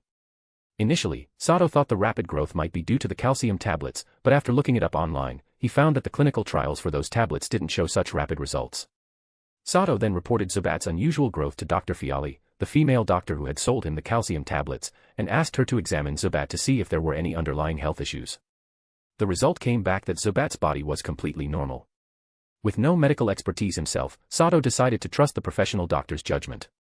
Although Sato was starting to become suspicious of the calcium tablets, Zubat's unusual growth seemed to be a positive development so far. He even consulted a few other doctors about Zubat's abnormal growth, and they all confirmed that Zubat's body was in perfect condition. Thus, Sato concluded that whoever provided him with these calcium tablets had no ill intent. In fact, they seemed to be intentionally helping him. Chapter 46, Assembly. Over these 5 days, aside from Zubat making significant improvements, there was another important event. The Nidoran egg finally hatched with the help of the super incubator. On the 3rd night, a very healthy young Nidoran joined Sato's team. The newly hatched Nidoran was about the size of Sato's palms, very small and adorable. Because Sato was always by its side and was the first person Nidoran saw after hatching, it immediately regarded Sato as its closest companion. Nidoran stuck to him constantly, crying whenever Sato took even half a step away. During these 2 days, aside from training Zubat, Sato spent most of his time caring for the newborn Nidoran. Interestingly, Nidoran displayed all the behaviors of a normal human baby, and due to its much faster metabolism, it ate, drank, and needed attention far more frequently. Now, Sato had to keep part of his attention on Nidoran at all times, or else it would make a mess of the entire dorm room, along with loud, piercing cries. For this reason, Sato had been playing the role of a full-time babysitter for the past 2 days. To cover the cost of Nidoran's milk and future expenses, Sato had no choice but to make and sell Pokeblocks again. This time, he made 2,000 Pokeblocks and sold 1,200 of them, earning 5,400 points. The materials included 300 Oran berries, which cost 120 points after a 20% discount, and 50 Nanab berries and 50 Raspberries, costing a total of 160 points, with a discount of another 20%. He used the berry mixer 100 times, which cost 1,000 points. So, the total cost of making the Pokeblocks was 1,280 points. According to Dr. Fiali, a professional Pokemon doctor, Nidoran's infant stage lasts 1 week. Thus, Sato spent 210 points to buy enough high-quality Miltank milk for Nidoran for a week, each bottle costing 10 points, with 3 meals a day. He also spent 300 points on 3 boxes of high-grade food that poison-type Pokemon like, each box containing 10 cans. In addition, to provide Nidoran with proper physical training during its infant stage, Sato spent 100 points on a small running wheel, allowing Nidoran to exercise and burn off some energy. Moreover, Sato spent 4,000 points on 4 TM discs from Team Rocket's points exchange system: Hone Claws, 500 points, Water Pulse, 1,000 points, Steel Wing, 1,000 points, and Poison Jab, 1,500 points. He used a learning machine to teach Nidoran the Hone Claws, Water Pulse, and Poison Jab moves, while Zubat learned Steel Wing. Finally, in preparation for potential jungle training, Sato spent 500 points on jungle gear, which included items like tents and dried rations for outdoor use. In addition to these expenses, there were also daily food costs and training ground rental fees. Sato's daily meals remained the same, with 3 meals costing 5 points each. Due to Zubat's abnormal growth, it now consumed at least 40 liters of fresh blood per day, costing 10 points. The training ground was rented for 6 hours a day at 30 points. Altogether, these expenses amounted to 275 points per day. After accounting for income and expenses, Sato had 660 points remaining. Thus, the 1-week rookie trial period came to an end. Now, on the morning of the 8th day, Sato received orders to assemble once again at the same Team Rocket underground base square in Pewter City where he had first arrived. This time, the square appeared much more empty than the first time. Out of the 99 other rookies who were also under Caesar's leadership, only 23 had successfully tamed their Pokemon. Therefore, only 24 people, including Sato, were eligible to stand in the square. At that moment, Sato was sitting against a wall, feeding Zubat while enjoying his hearty breakfast, occasionally glancing at the others scattered across the square. The assembly announcement had come very suddenly at 5:50 a.m., with the order to gather in the square within 10 minutes. As a result, most people hadn't had time to eat breakfast. It was now 7:12 a.m., an hour and 12 minutes past the scheduled gathering time. Perhaps the free time given during the past week had caused many successful rookies to develop the habit of sleeping in. Many were still rubbing their tired eyes and yawning, and a few had even fallen asleep leaning against the wall. Moreover, maybe because it was so early and they had been waiting for too long, the entire square was now filled with the sounds of growling stomachs, creating a symphony with hunger as its theme. Sato, however, was different. Due to taking care of Nidoran, his daily routine had been in disarray these past 2 days. When he received the assembly notification, he was in the middle of feeding a hungry, crying Nidoran. This gave him enough time to head to the cafeteria and buy his breakfast, a large, portable double cheese beef burger. Tastes really good, Sato thought to himself, poker-faced on the outside but feeling pleased on the inside. He glanced around at the different reactions of the others and listened to the occasional sound of stomachs growling, all while taking his last bite of the burger along with the last gulp of milk. After a week of nutritious meals, Sato had finally gained some weight, and his complexion had become much healthier. No longer did he look as pale and sickly as he had when he first joined Team Rocket. Now, Sato appeared as a handsome young man with delicate features, though the large dark circles under his eyes took away from his looks. In the square, few people had breakfast like Sato, and none of them had anything as hearty as his meal. This made Sato stand out even more in the crowd. Of course, what really drew attention was the delicious smell of the burger and the milk he had. As Sato slowly devoured his meal, the sound of people gulping could be heard around him. Unfortunately for them, Sato acted as though he didn't notice the hungry stares directed at him, completely ignoring the intense desire in their eyes. Meanwhile, those people were doing their best to restrain both their hunger and the urge to punch Sato. However, it wasn't just the smell of food that made people keep their distance. There was also another scent in the air, one that hinted at danger. This scent came from something in a large basin near Sato. At that moment, a well-developed and large bat was perched beside the basin, drinking the fresh blood inside with great relish. Whenever someone got within 10 meters of Sato, the bat would immediately turn its head to scowl at the intruder. Its blood-stained mouth, in those moments, looked especially menacing, making anyone approaching think twice before continuing. While most of the newly promoted grunts were struggling with hunger in the square, Caesar, the one responsible for this assembly, was relaxing in his spacious, luxurious room. He was enjoying a lavish breakfast spread on the table in front of him, alongside his trusted aides, Sophia, Alice, and Rio Sakata. They were leisurely watching the images displayed on a large screen before them. The screen showed scenes from the square where Sato and the others were gathered. It was divided into several smaller images, constantly switching between different angles and individuals. Among these, Sato appeared the most frequently. "It's time.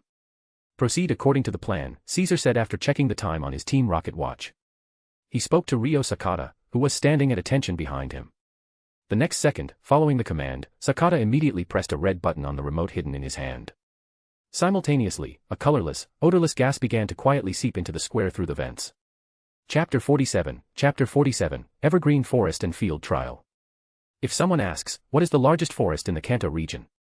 If the person being asked is from Kanto, they will undoubtedly blurt out, Viridian Forest. Yes, Viridian Forest is the largest forest in the Kanto region. It is located between Viridian City and Pewter City, and a large number of wild Pokémon live there. Of course, like other normal forests in the Pokémon world, the Pokémon living there are mostly bug-type and grass-type. However, as the largest forest in the Kanto region, the Pokémon species living in Viridian Forest are certainly not limited to just bug-type and grass-type Pokémon. Almost all types of Pokémon can be found here. Moreover, as interaction between regions in the Pokémon world becomes more frequent, some Pokémon that originally only lived in certain regions have appeared in others, either intentionally or unintentionally influenced by human actions.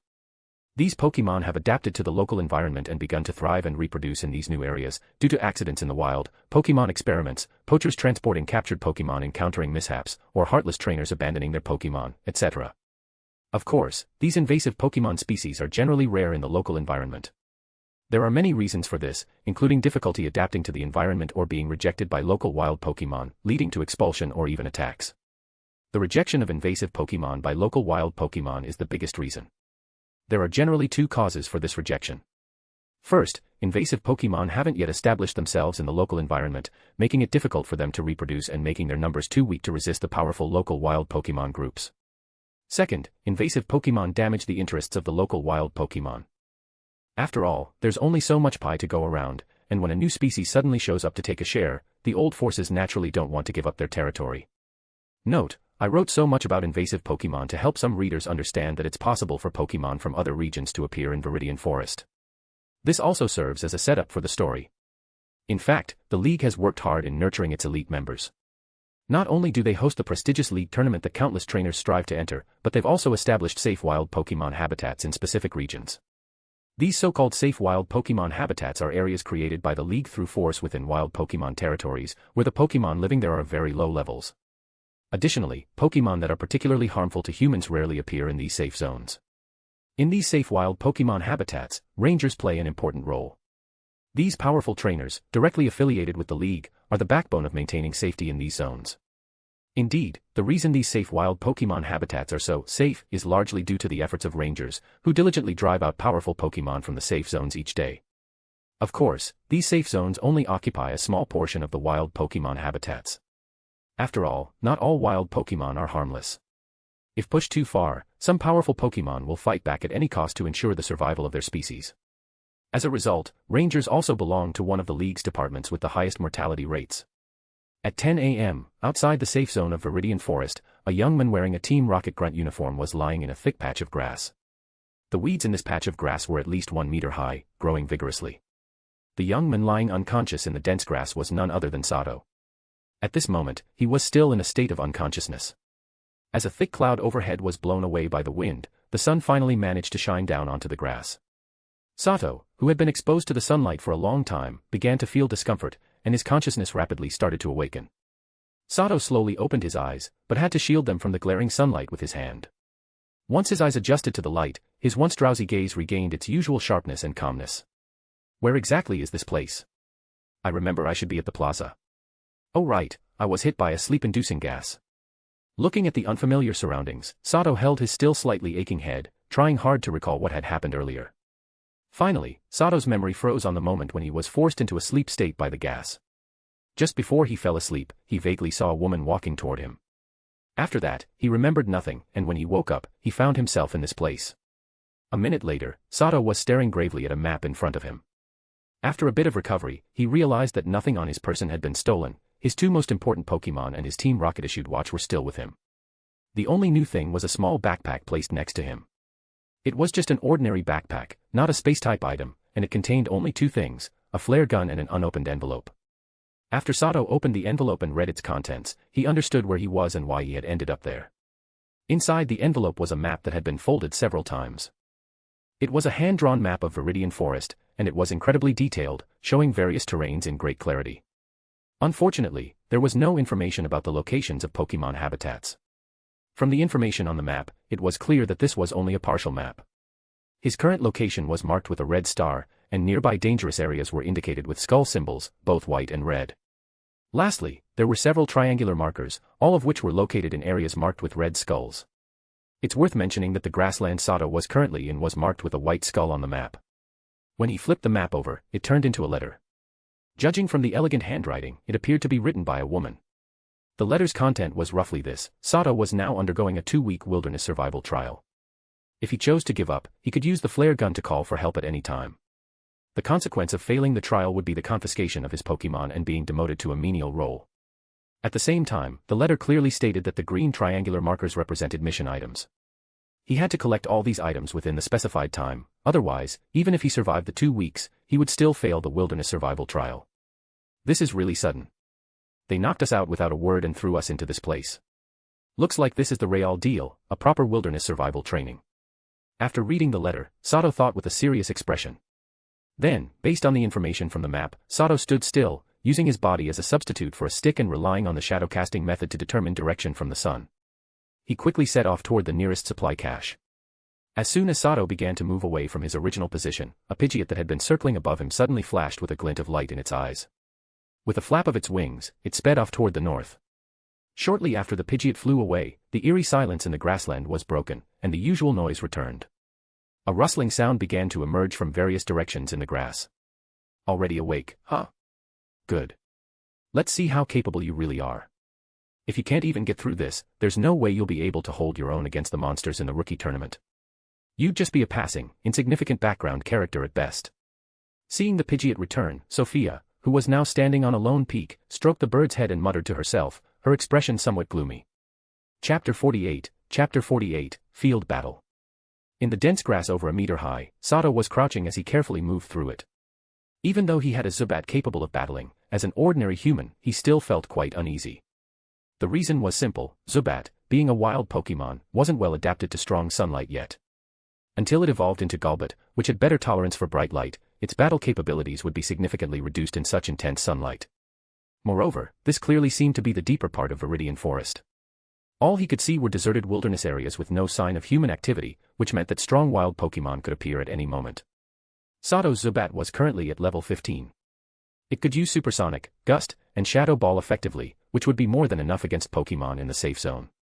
However, in a dangerous area like this, surrounded by threats, those moves seemed insufficient.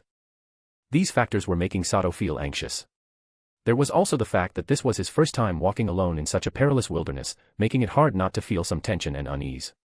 Sato also noticed that ever since he left the spot where he had fainted, he had felt a vague sense that something in the surrounding tall grass was watching him.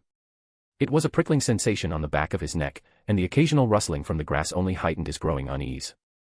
Sato had studied the map carefully, so he knew this grassland was part of the danger zone. The skull symbol marked on the map indicated a threat he wasn't yet capable of handling. Upon thinking a bit more, Sato quickly realized that the fact he had lain unconscious in the middle of Viridian Forest for so long without being attacked by wild animals or Pokemon was likely due to someone protecting him from nearby. Now that he had moved away from where he had fainted, it signaled the end of his protection. From now on, he would have to face all the dangers alone. I need to get out of this glaringly bright area as soon as possible and find a safe place to rest before nightfall. Otherwise, who knows if I'll make it through the night, Sato thought to himself. By now, Sato had already changed out of his Team Rocket Grunt uniform and into a set of camouflage clothes. He wore a hooded camouflage cloak and carried a gleaming hunting knife in his hand. This set of equipment was something Sato had bought in preparation for wilderness training, spending 500 points to acquire it. He had 3 sets of clothes for changing, along with various tools useful for survival in the wild. Thanks to his camouflage clothing, which blended in with the surrounding grass, Sato managed to create a visual illusion of being part of the environment, at least when he stayed still. Step by step, Sato had traveled more than 500 meters east, when he finally saw the edge of the forest in the distance. However, the rustling sounds in the surrounding grass had grown louder. Suddenly, a large raticate leaped out from the grass to Sato's side, its sharp front teeth gleaming in the sunlight as it charged at him. Its narrow eyes glinted with a greedy look, as though it were eyeing a rare delicacy. It was clear that the omnivorous raticate had already deemed Sato, who appeared harmless, as prey. However, instead of panicking, Sato's eyes gleamed with satisfaction. He sidestepped with perfect timing, easily avoiding Raticate's attack, and swiftly slashed at it with his sharp hunting knife. Instantly, a sharp screech echoed out as Sato's blade left a shallow wound on Raticate's body, causing crimson blood to spill from the now missed attack. In fact, hidden beneath Sato's camouflage cloak was Zubat, perched on his back. It had already alerted him to the incoming attack as Raticate approached. As Raticate fell to the ground, missing its target, Sato quickly used the system's scanning ability to gather information on his opponent. Raticate information. Pokemon, Raticate. Level. Type, normal. Ability, Guts. Gender, male. Known moves, Swords Dance, Tackle, Tail Whip, Quick Attack, Focus Energy, Scary Face, Bite, Pursuit, Hyper Fang, Assurance. From the information available, it's clear this Raticate was fairly ordinary. It hadn't inherited any special moves or learned any that can't be acquired through leveling up. However, this Raticate was quite robust and clearly wasn't weak, having evolved from the numerous wild Rattata in the wild. Its level was 23, which was 8 levels higher than Sato's Zubat, giving it a distinct level advantage.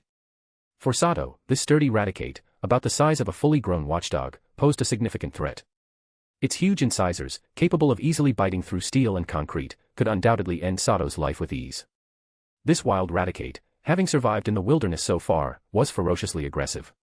Even after being injured by Sato's hunting knife, it showed no fear. Instead, its eyes flashed with a murderous red gleam.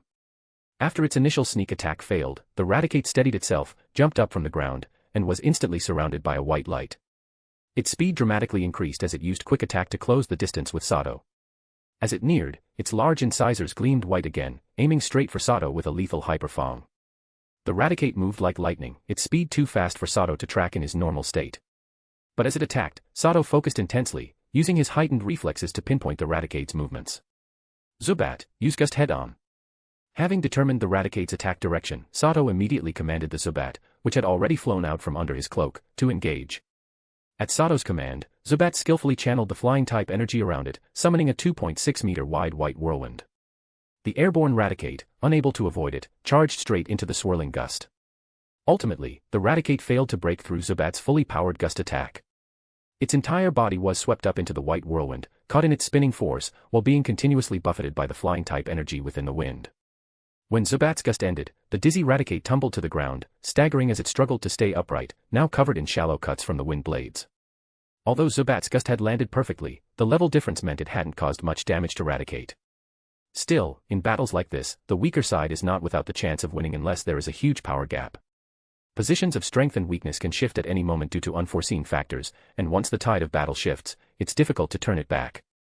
Now, Sato and Zubat, initially the underdogs, had gained the upper hand. The reason?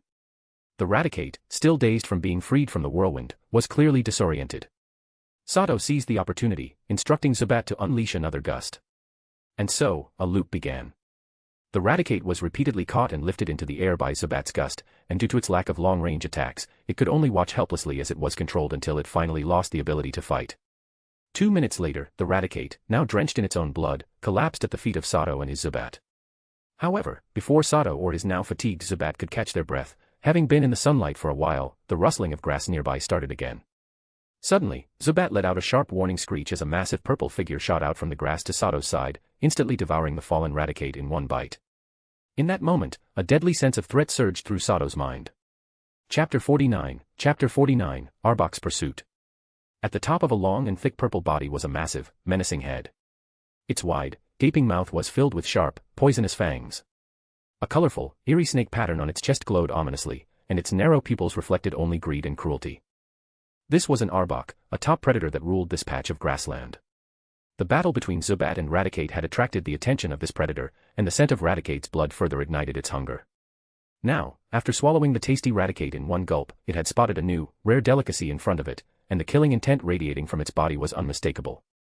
Facing the massive purple snake, with its head towering above him, Sato felt a chilling cold wash over him, his face breaking out in cold sweat. Especially when his gaze met the Arbok's cold, heartless eyes, an unfamiliar sense of deep fear stirred within him. Sato bit his lip, using the pain to push the fear away. A faint blue glimmer flashed in his eyes as he quickly scanned the Arbok's data. Realizing the sheer danger he faced, one thought dominated his mind: escape. Arbok's info. Pokemon, Arbok. Level. Type, poison. Ability, intimidate. Gender, male.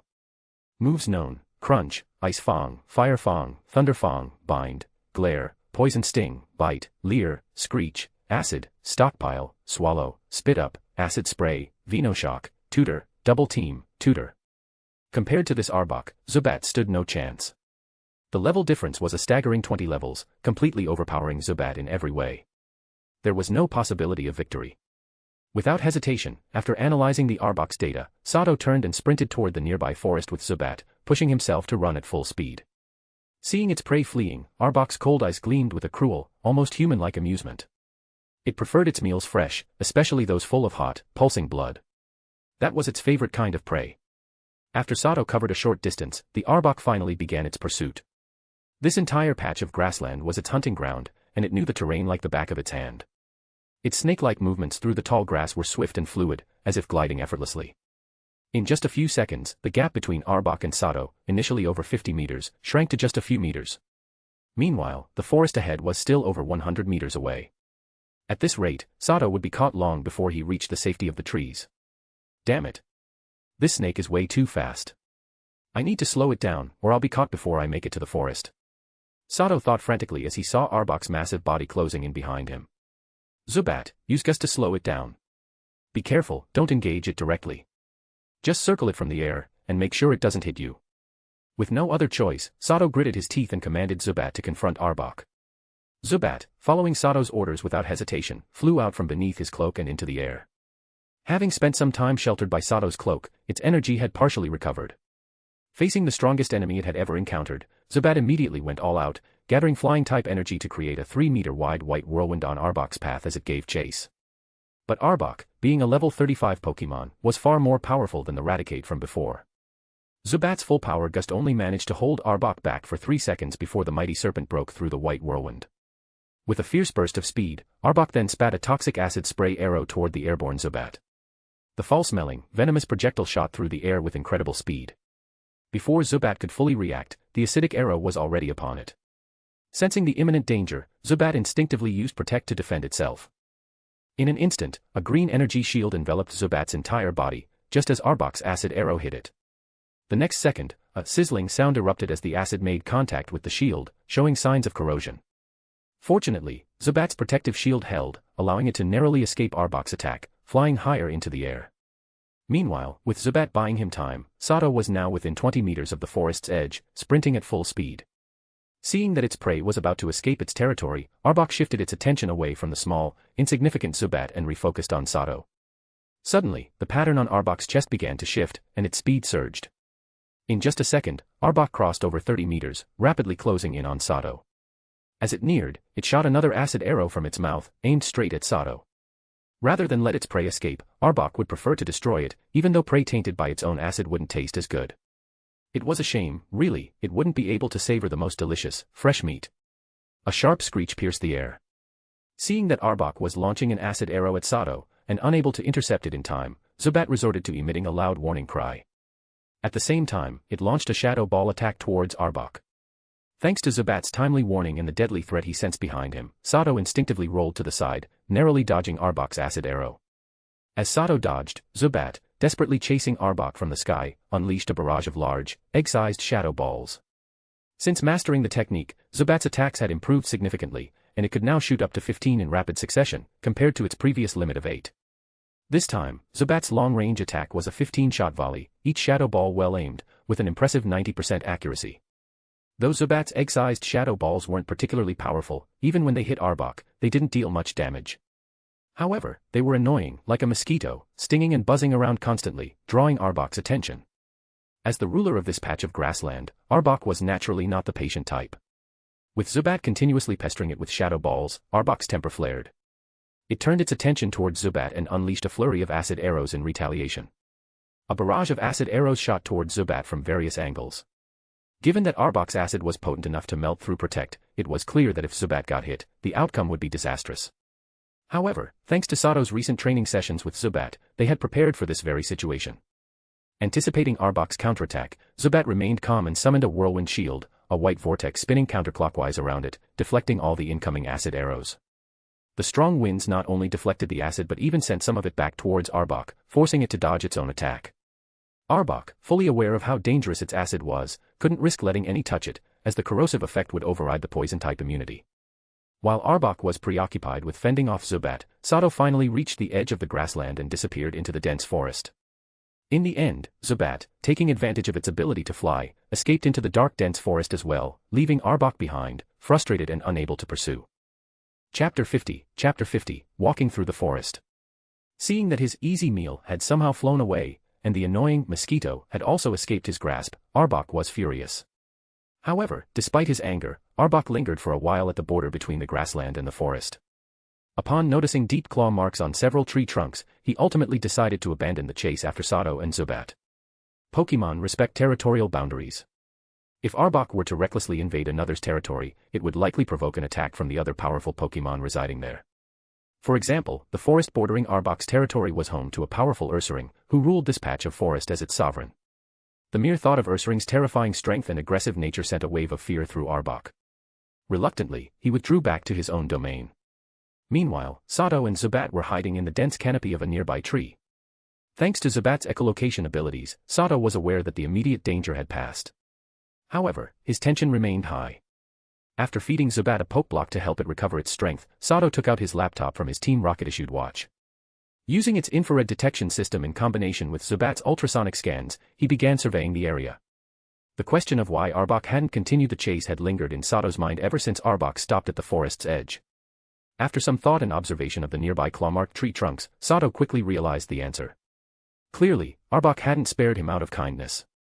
It was the fear of some powerful entity within the forest that had deterred him. And that dangerous being was likely the Pokémon responsible for the claw marks on the trees. It seems I've stumbled into another powerful Pokémon's territory. Hopefully, the owner of this land won't pop up in front of me like Arbok did, Sato thought, now understanding the situation. Perhaps due to Arbok's presence, the nearby wildlife had sensed the impending danger and either fled or hidden away. As a result, the area within 100 meters of Sato's position remained eerily quiet for the next 7 or 8 minutes, with no sign of life. Taking advantage of this safe period, Sato and Zubat rested quietly among the dense branches, recovering their strength after the intense ordeal. Sato swore that the events of the past few minutes were the most dangerous he'd ever experienced. Raticate and Arbok, Pokémon he'd always considered mere cannon fodder in the games, had nearly taken his life. Especially Arbok, had it not been for Zubat's delaying tactics and its last-second warning cry, he would likely have ended up as snake food, and within a few hours, reduced to nothing more than fertilizer. I need to be even more cautious. The reason Arbok appeared was clearly due to the scent of Raticate's blood. From now on, battles must be resolved quickly. If I encounter another situation like that, I won't survive, no matter how many lives I have, Sato reflected, analyzing the events that had just transpired. The forest around him was full of towering trees, with thick, lush canopies. Because of this, sunlight from the sky above could only penetrate the forest in slivers, leaving the forest floor dim. When clouds obscured the sun, the forest would grow even darker. Due to the movement of various creatures, the forest floor was crisscrossed with numerous trails, intertwining to form a natural maze. As time passed after Arbok's retreat, signs of life began to return to the forest near Sato. First, a few grass-type Pokémon, having shed their camouflage, emerged from the underbrush. They began wandering along the forest paths, heading in various directions. Soon after, several bug-type Pokémon appeared as well. A large number of Wurmple and Caterpie emerged from their hiding places among the trees, while Beedrill and Butterfree swiftly zipped through the forest. Next, a group of Talos that had been hiding in the canopy joined the scene, chasing after the newly visible bug types. A few cautious Rattata scurried out from their dens beneath thick layers of leaves, continuing their search for anything edible in the area. In addition to these Pokémon, Sato, still hiding in the tree canopy, also spotted various wild animals in the forest. Birds of different kinds and wild beasts frequently crossed the forest trails below. Before long, the entire forest had returned to life. The sounds of chirping birds, buzzing insects, and the calls of various creatures echoed throughout the woods. With the help of his system's detection capabilities, Sato carefully observed all the Pokémon within his field of vision. He finally let out a small sigh of relief. It was clear that high-level Pokémon like Arbok were rare in this area. Most of the Pokémon in Sato's view were between level 15 and 19, with only a few exceeding level 20. Of course, the vast majority of Wurmple and Caterpie were lower-leveled, ranging from level 5 to 10, although a few larger ones had even surpassed level 10. Note, in the true Pokémon world, evolution doesn't always occur immediately when a Pokémon reaches a certain level. For example, not all Magikarp above level 20 evolve into the fearsome Gyarados. Some even experience premature evolution, like Ash's Charmeleon, who evolved out of sheer rage. After confirming that no unbeatable creatures were nearby, Sato, having rested for nearly half an hour, began to carefully climb down from the tree. Zubat perched on his right shoulder as he ventured down one of the forest trails. During his rest, Sato realized an urgent matter: he was running low on drinking water stored in his Team Rocket issued watch. Not only did he need to find a safe place to settle before nightfall, but he also needed to find a water source quickly. Otherwise, by nightfall, they would face dehydration. Fortunately, with Zubat's echolocation ability acting as a super radar, finding water wasn't difficult. After Sato explained the situation, Zubat used its long-range sonar to locate a nearby water source. Now, Sato was slowly making his way toward the water, following Zubat's guidance. However, the path to the water was far from peaceful. Water is the source of life, and wherever water exists, so too do signs of activity. The closer Sato got to the water source, the more obvious the presence of other creatures became. Not even 100 meters into his journey down the trail, Sato encountered trouble. A loud buzzing filled the air as the sound of bzzzzzzz reached Sato's ears. Thanks to Zubat's early warning, Sato saw 6 hostile Beedrill blocking his path. Without any warning, these aggressive forest thugs raised their stingers and charged directly at Sato and Zubat. Chapter 51, Beedrill. When it came to Beedrill, Sato was more than familiar with this Pokémon. Whether in the games or in the manga, Beedrill always had a high level of popularity, primarily due to its impressive power after Mega Evolution and because it was the ace Pokémon of Giovanni. In the beginning, Sato looked down on Beedrill. A large part of this was because, in the early generations of the games, Beedrill was considered a weak Pokémon. However, after reading the Pokémon Adventures manga, Sato changed his view of Beedrill. The reason? Giovanni's Beedrill had a spectacular showing in the manga, managing to crush Lance's Dragonite and even defeat Deoxys. Later on, it continued to demonstrate incredible battle prowess. It was precisely after reading this manga that Sato became a fan of Giovanni, who in the games was seen as a weak villain boss. Think about it, Beedrill, a Pokémon that most people would dismiss, was trained by Giovanni to such a high level, proving how terrifying Giovanni's skills as a trainer really were. Of course, the Beedrill that caught Giovanni's attention had to be an exceptionally talented one. However, without Giovanni's skillful training, even a Beedrill with great potential wouldn't have become so powerful. As they say, talented horses are common, but brilliant trainers are rare. When Beedrill gained access to Mega Evolution, Sato completely changed his opinion. The Mega Beedrill, with its adaptability ability and incredible attack power and speed, was an undeniable force, an absolute sweeper and finishing tool. In the games, Beedrill with Mega Evolution was a complete turnaround story, going from a weak Pokémon to becoming a powerhouse in competitive play. In this Pokémon world, Beedrill are quite common. Their growth cycle is alarmingly fast. It only takes a little more than a week for a Weedle to evolve into a Beedrill. Additionally, they have decent combat ability. Thus, for many rookie trainers without much background or resources, Beedrill was seen as a quick way to boost their team's strength. Of course, once most trainers got past the difficult early stages, they would abandon Beedrill due to its limited long-term potential, opting instead to train Pokémon with greater potential. There was a time, shortly after Sato arrived in this world, when he thought about capturing a Weedle and training it to become as powerful as Giovanni's Beedrill. But the harsh reality quickly hit him. Giovanni's Beedrill was almost impossible to replicate. Not every Beedrill had the potential to reach Giovanni's Beedrill's level, and not everyone had access to the same resources and conditions that Giovanni did. Think about it, who is Giovanni? The only son of the first-generation leader of Team Rocket, a favored child of Viridian Forest, born with a silver spoon in his mouth, and a genius with special powers. It's clear that, in addition to Beedrill's natural talent, Giovanni poured endless resources into it, likely treating it with the same care given to pseudo-legendary Pokémon. What does Sato have now? He has only a mind full of Pokémon knowledge and a system that allows him to detect Pokémon data, but without the ability to assess their true potential. The idea of replicating Giovanni's Beedrill legacy seemed as difficult as scaling a treacherous mountain. Sato speculated that Giovanni's ability to raise his Beedrill to such heights might be linked to his special powers, known as the Viridian Force. After all, Giovanni's Beedrill was born in Viridian Forest, and it's likely that this mysterious force influenced its growth. Sometimes, shifting your thinking can lead to unexpected outcomes. If Viridian Forest can bestow its mysterious power on humans, why couldn't it also bestow that power on Pokémon? A Beedrill blessed by Viridian Forest might even have potential beyond that of a pseudo-legendary. However, Sato didn't have the time to dwell on these possibilities. He had to focus on surviving the imminent threat of a coordinated attack by the 6 Beedrill. When the Beedrill appeared, Sato immediately used his system's detection function to gather information on them. After seeing their stats, his tension eased a little. These 6 Beedrill were only around level 17 at best, with nearly identical movesets. They hadn't learned any special moves through breeding or technical instruction. It was clear that these Beedrill were merely patrol grunts in the area, something Sato could handle. Beedrill's data, the highest leveled one, is as follows. Pokémon, Beedrill. Level. Type, Bug/Poison. Ability, Swarm. Gender, Male. Known moves, Poison Sting, String Shot, Bug Bite, Twineedle, Fury Cutter, Rage, Pursuit. Zubat, use Gust to block the 4 Beedrill in front, then use Protect to shield against the 2 attacking from behind. Facing the sudden ambush from 6 Beedrill, Sato, who had received a warning from Zubat in advance, quickly assessed the situation and issued the best battle command. In the next second, following Sato's instructions, Zubat gathered the flying-type energy around it, summoning a white whirlwind that instantly formed a barrier in front of them. The 4 Beedrill charging from the front crashed straight into the whirlwind. Due to the type advantage, Zubat's Gust caused significant damage to the 4 Beedrill. 2 of the weaker ones were thrown outward by the spinning wind and crashed hard to the ground, temporarily losing their ability to battle.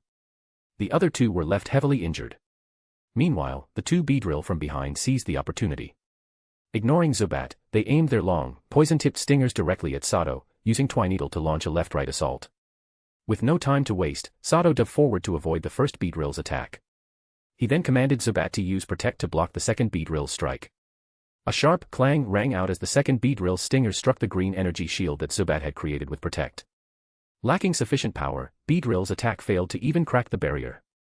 After successfully blocking the Beedrill's attack, Zubat quickly countered with another gust. This time, the whirlwind spun in the opposite direction, and the Beedrill in front was sucked into it. 2 seconds later, the swirling wind dissipated after moving forward, leaving the Beedrill on the ground, motionless and unable to fight. In just under a minute, half of the 6 Beedrill had been taken down, with the remaining 2 heavily injured.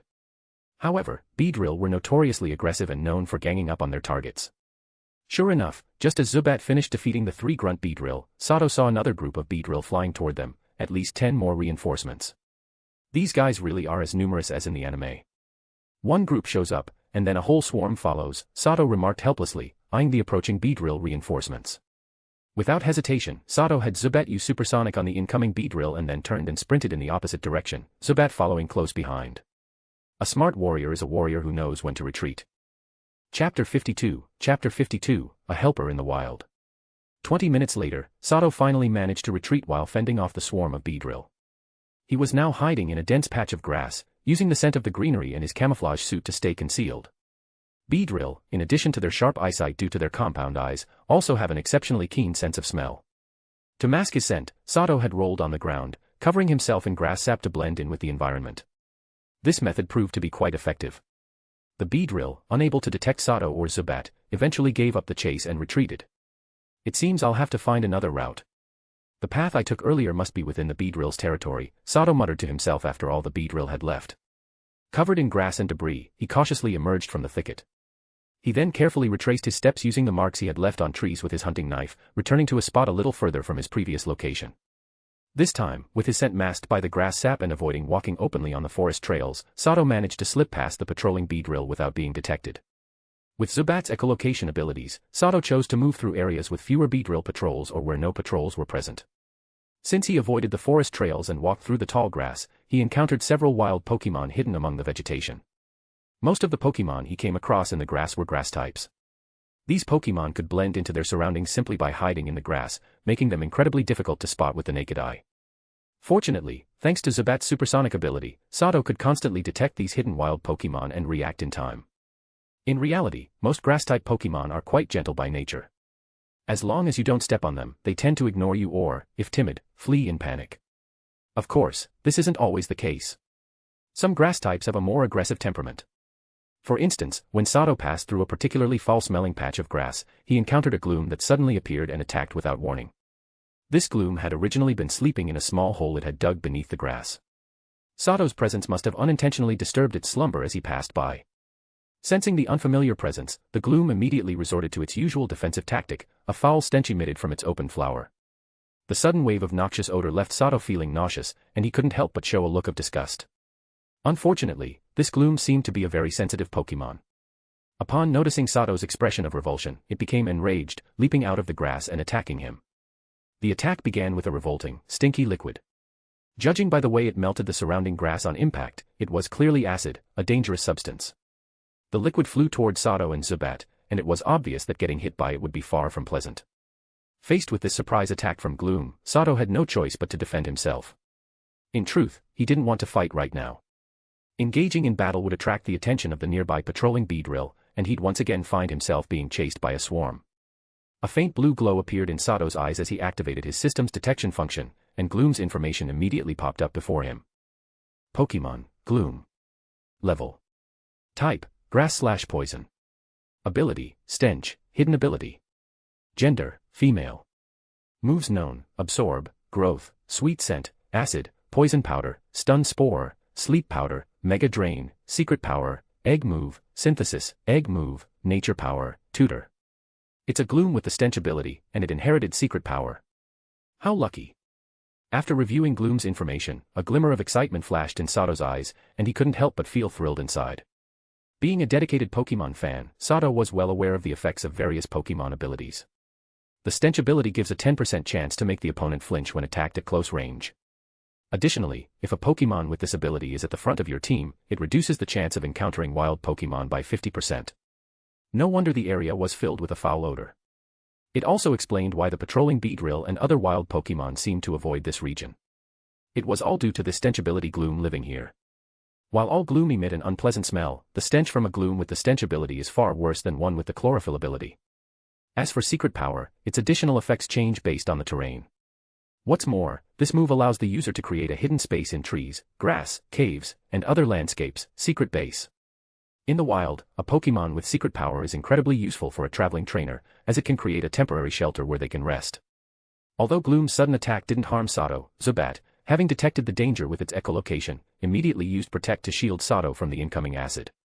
Seeing her attack blocked, Gloom quickly launched another acid attack, this time aiming for Zubat, whose green energy shield had already dissipated. To Sato's surprise, after launching her attack, Gloom turned and tried to flee. Don't let her escape, Zubat. We need to end this quickly. Use Gust to send her acid right back at her. Recognizing the value of this Gloom after reading its information, Sato immediately commanded the eager Zubat. Zubat, having recently gained a lot of battle experience, from defeating higher-level Raticate, fighting Arbok, and taking down several Beedrill, had unknowingly risen to level 18 in a short period of time. Due to this level increase, Zubat had automatically learned Confuse Ray. Feeling the surge in power from leveling up, Zubat had grown fond of battling other Pokemon. Now, seeing an opponent challenge him, he was more than happy to oblige. Following Sato's command, Zubat unleashed Gust without hesitation. A white whirlwind, rotating counterclockwise, appeared and successfully trapped Gloom's acid attack, sweeping it into the swirling winds. As Gloom panicked, Zubat directed the wind-laden acid back at her. Despite her attempt to dodge, Gloom's slow movement speed and the powerful gusts made her unable to escape. She, too, was caught in the white whirlwind. Due to the type advantage, Zubat's flying-type gust dealt massive damage to Gloom's grass-type body. The invisible wind blades within the whirlwind cut her repeatedly, and with her own corrosive acid mixed in, her body showed signs of acid burns. After several seconds, the battered Gloom collapsed to the ground. She struggled to get up, but a great ball swiftly hit her, knocking her down again. The open Pokeball absorbed Gloom, sealing her inside. Chapter 53, Third Pokemon. As soon as Gloom was absorbed into the great ball Sato threw, a buzzing sound, bzzz, came from nearby. Clearly, the commotion had alerted the nearby patrolling Beedrill. TCH, they just don't give up, do they? Zubat, let's show them what we're made of. Use Wing Attack to take one down quickly, then finish the rest fast, Sato ordered as he noticed 3 Beedrill approaching, acting as the vanguard. Upon hearing the command, Zubat flapped its wings powerfully, darting toward the angry Beedrill. As it accelerated, its wings were enveloped in flying-type energy. After a week of training and its recent level up, Zubat's flight speed had improved significantly. In an instant, it appeared behind the Beedrill on the far left, catching it off guard and delivering a powerful strike to its back with its wings. With a sharp whoosh, the Beedrill hit by Zubat's wing attack was sent flying, crashing down to the ground, too injured to fly again. The remaining two Beedrill, instead of retreating, became even more enraged. They charged at Zubat from both sides, attempting to overwhelm it with a pincer attack. However, Zubat had no intention of getting caught. It swiftly used Gust, summoning two smaller white whirlwinds that trapped both Beedrill.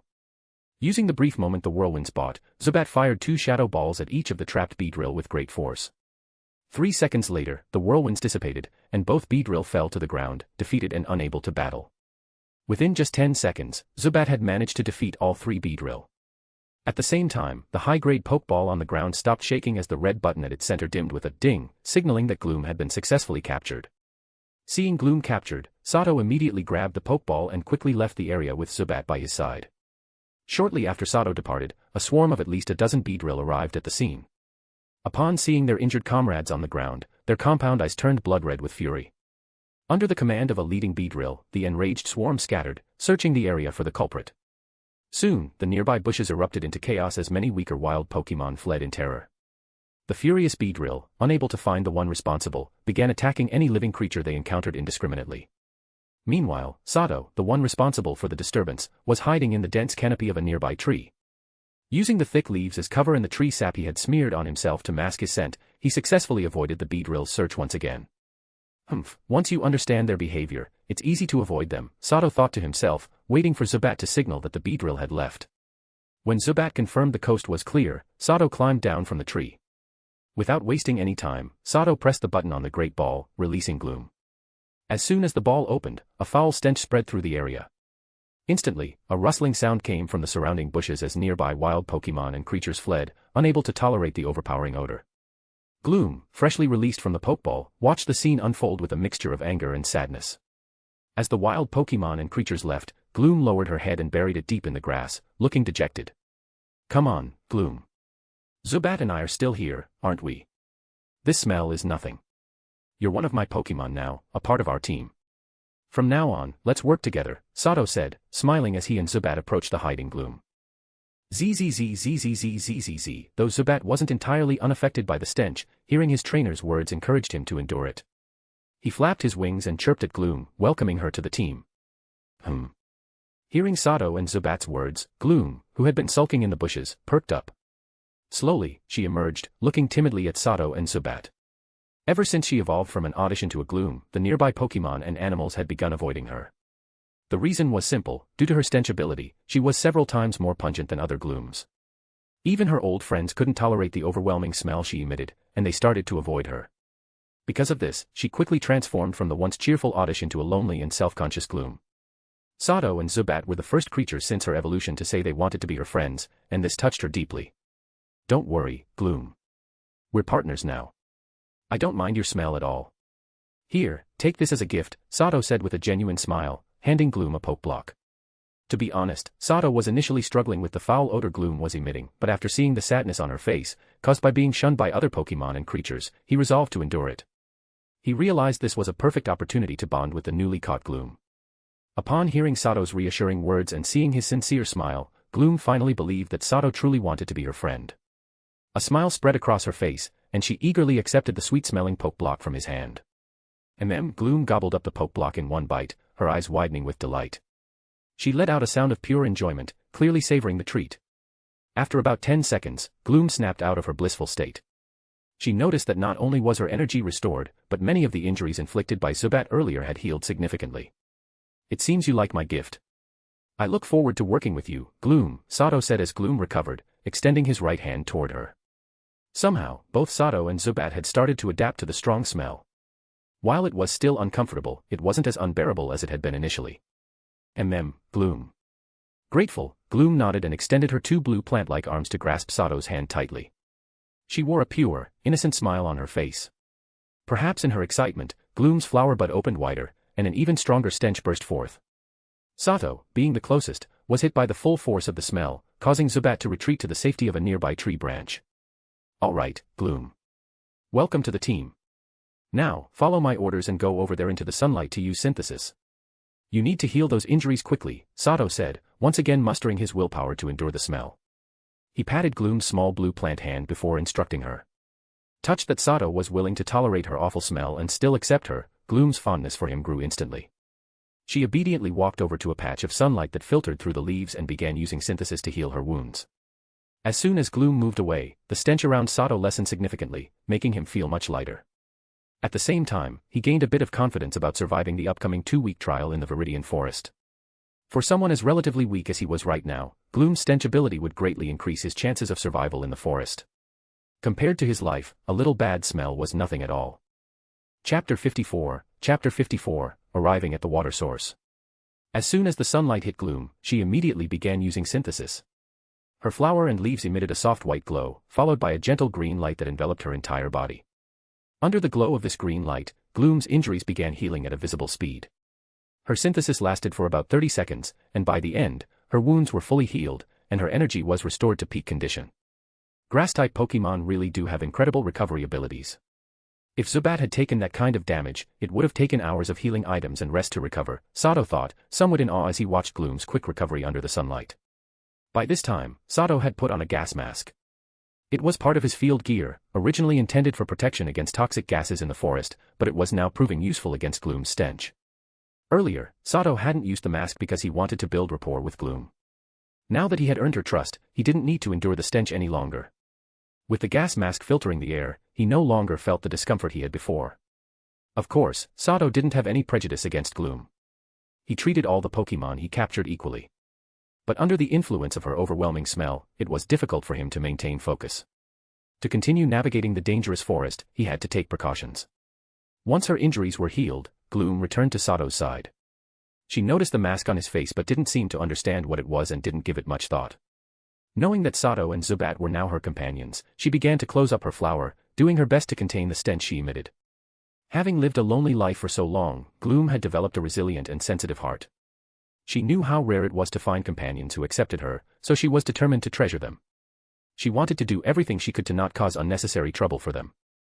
Though she still emitted a smell, it was nowhere near as overpowering as before, no longer strong enough to knock out nearby creatures. Noticing the reduced stench, Zubat returned to Sato's side, and Sato quickly removed the gas mask and stored it back in his Team Rocket watch. Over the next few days, he knew he'd need to get used to Gloom's scent. "Let's keep moving, Gloom," Sato said with a smile to the Gloom, who was trying hard to suppress her odor. He gestured for Zubat to lead the way, heading toward the water source. Gloom happily nodded, following closely behind Sato. From now on, she wouldn't have to live alone anymore, she would go wherever her companions went. Thanks to Gloom's stench ability, their journey proceeded smoothly, with no wild Pokemon obstructing them. Even the Beedrill patrolling the area turned a blind eye, ignoring them because of the strong smell surrounding them.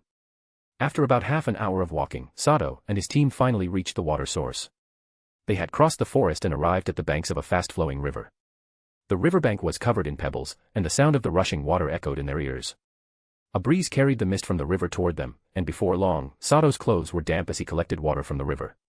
After filling several large bottles with river water, Sato quickly moved away from the riverbank and began preparing lunch in a clearing near the forest, shaded by large trees.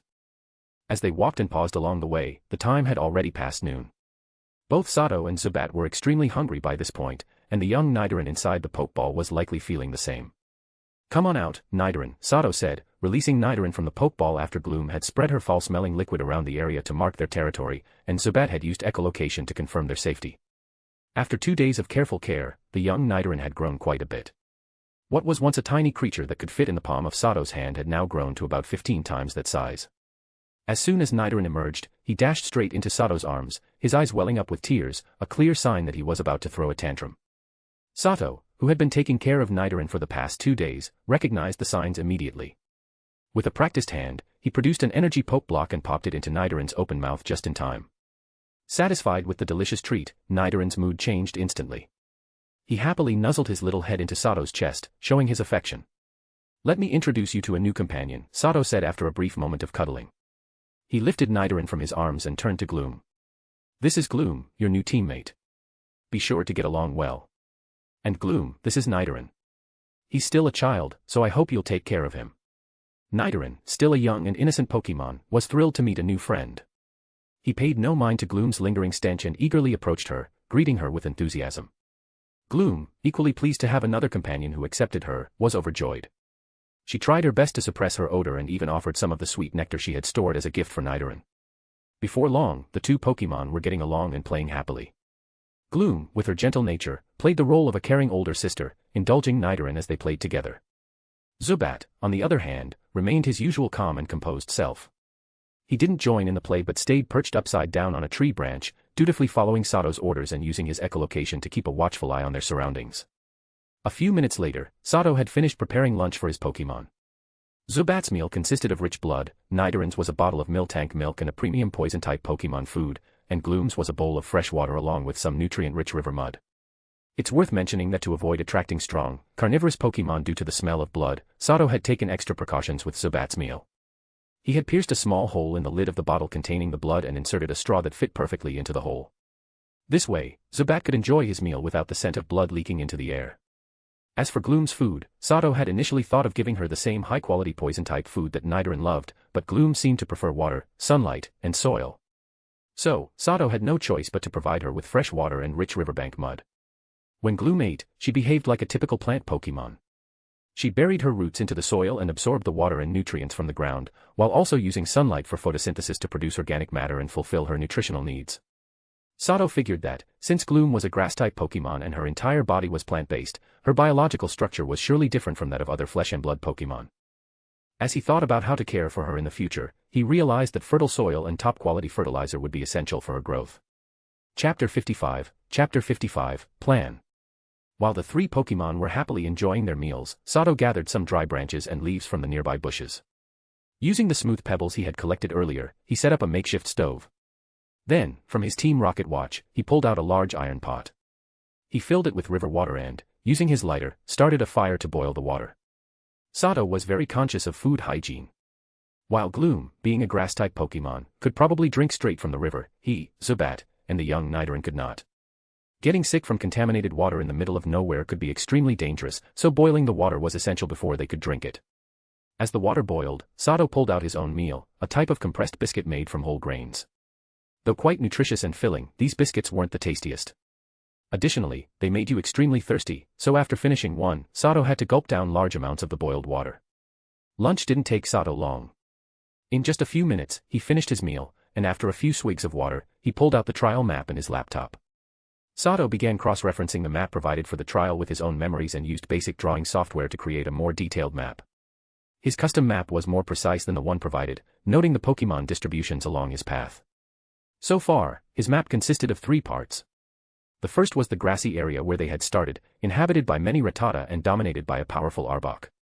The second part was the forest, though he had only explored a small section of it so far. Based on his observations, this part of the forest appeared to be Beedrill territory, though it was likely just the edge of their domain. Judging by the claw marks on the trees between the grassland and the forest, and how the Arbok had decided to stop chasing them, Sato suspected that a powerful Ursaring ruled the forest. The Beedrill swarm might even be under the protection of this Ursaring. The third part was the river they were currently near.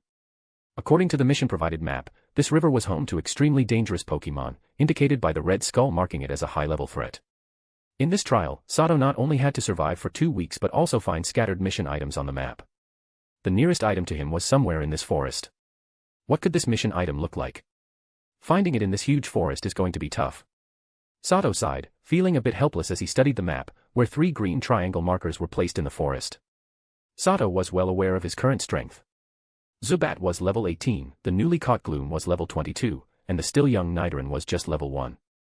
That meant he only had 2 Pokémon capable of fighting. Despite his small exploration area, he had already encountered a nearly unbeatable Beedrill swarm. If he wanted to explore the forest fully, he would need to quickly strengthen his team. The fastest way to do that would be to capture more powerful Pokémon. However, Sato knew that as a rookie trainer, and with his current resources, simply caring for the 3 Pokémon he already had was stretching his limits, especially since he was running low on points. Fortunately, Gloom didn't require many resources to care for, so there was room for 1 more Pokémon on his team. But catching a strong Pokémon was no easy task. Even if he managed to catch one, unless he defeated it fairly in battle, any powerful Pokémon caught through underhanded tactics wouldn't respect him.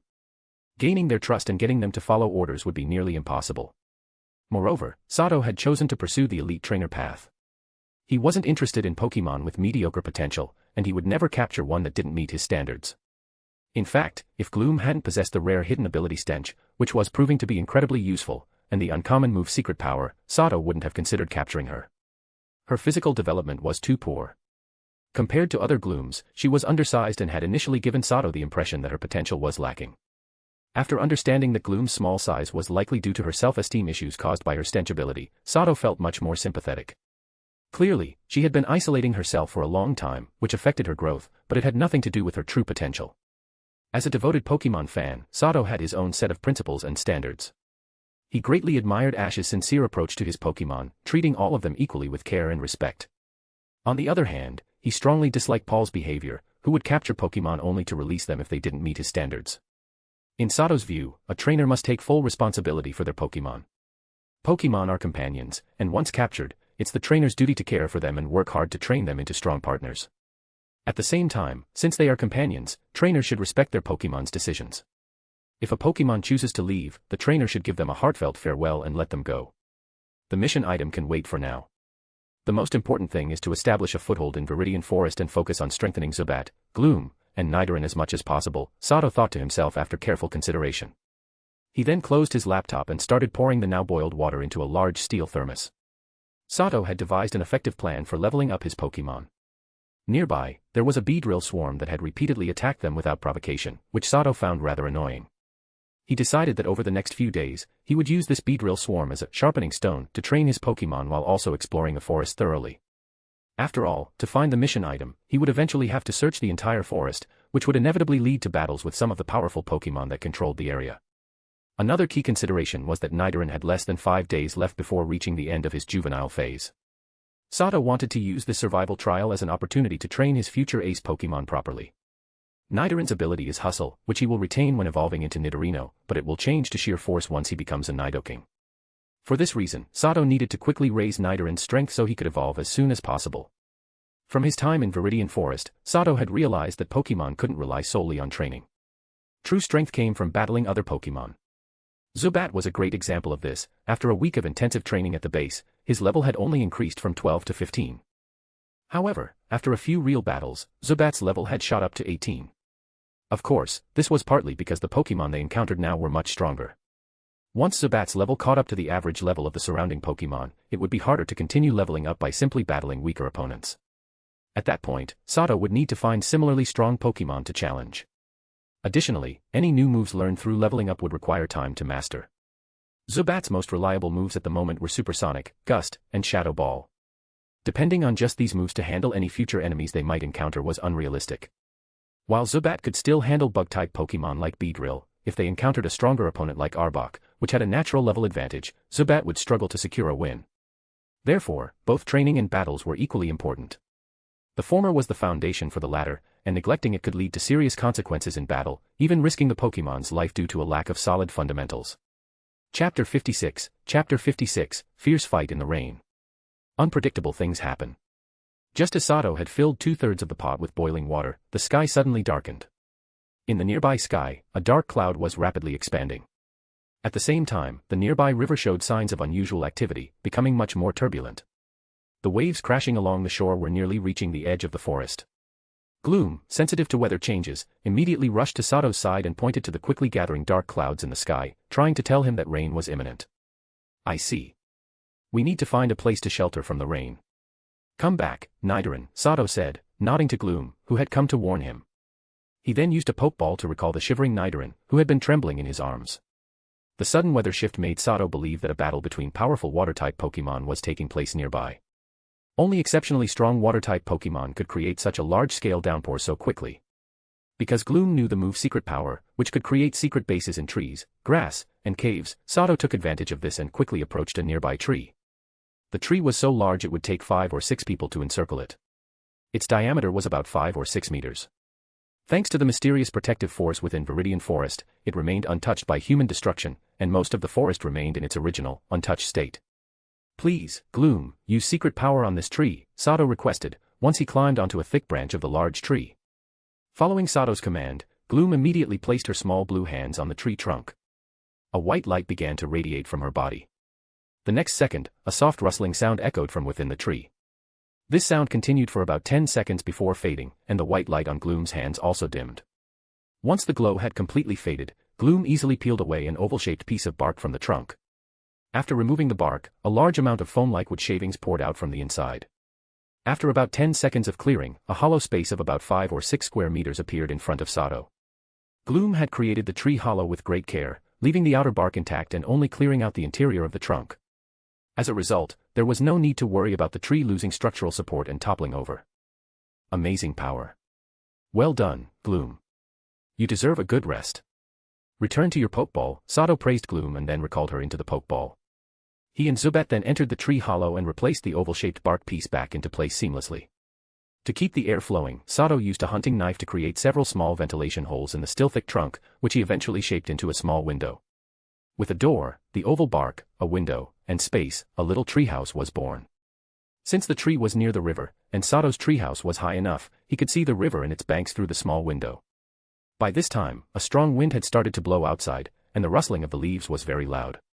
A minute later, the rain, which had been falling in the distance, finally reached them. A torrential downpour immediately began to fall from the dark clouds above. As the rain fell heavily from the sky, the river's water level rose quickly, and the flow became even more rapid. Soon, the riverbanks, covered with pebbles, were submerged by the rising water, and the floodwaters began to creep toward the edge of the forest. Due to the sudden rainfall, many fish and water-type Pokémon living in the river began to surface because of a lack of oxygen.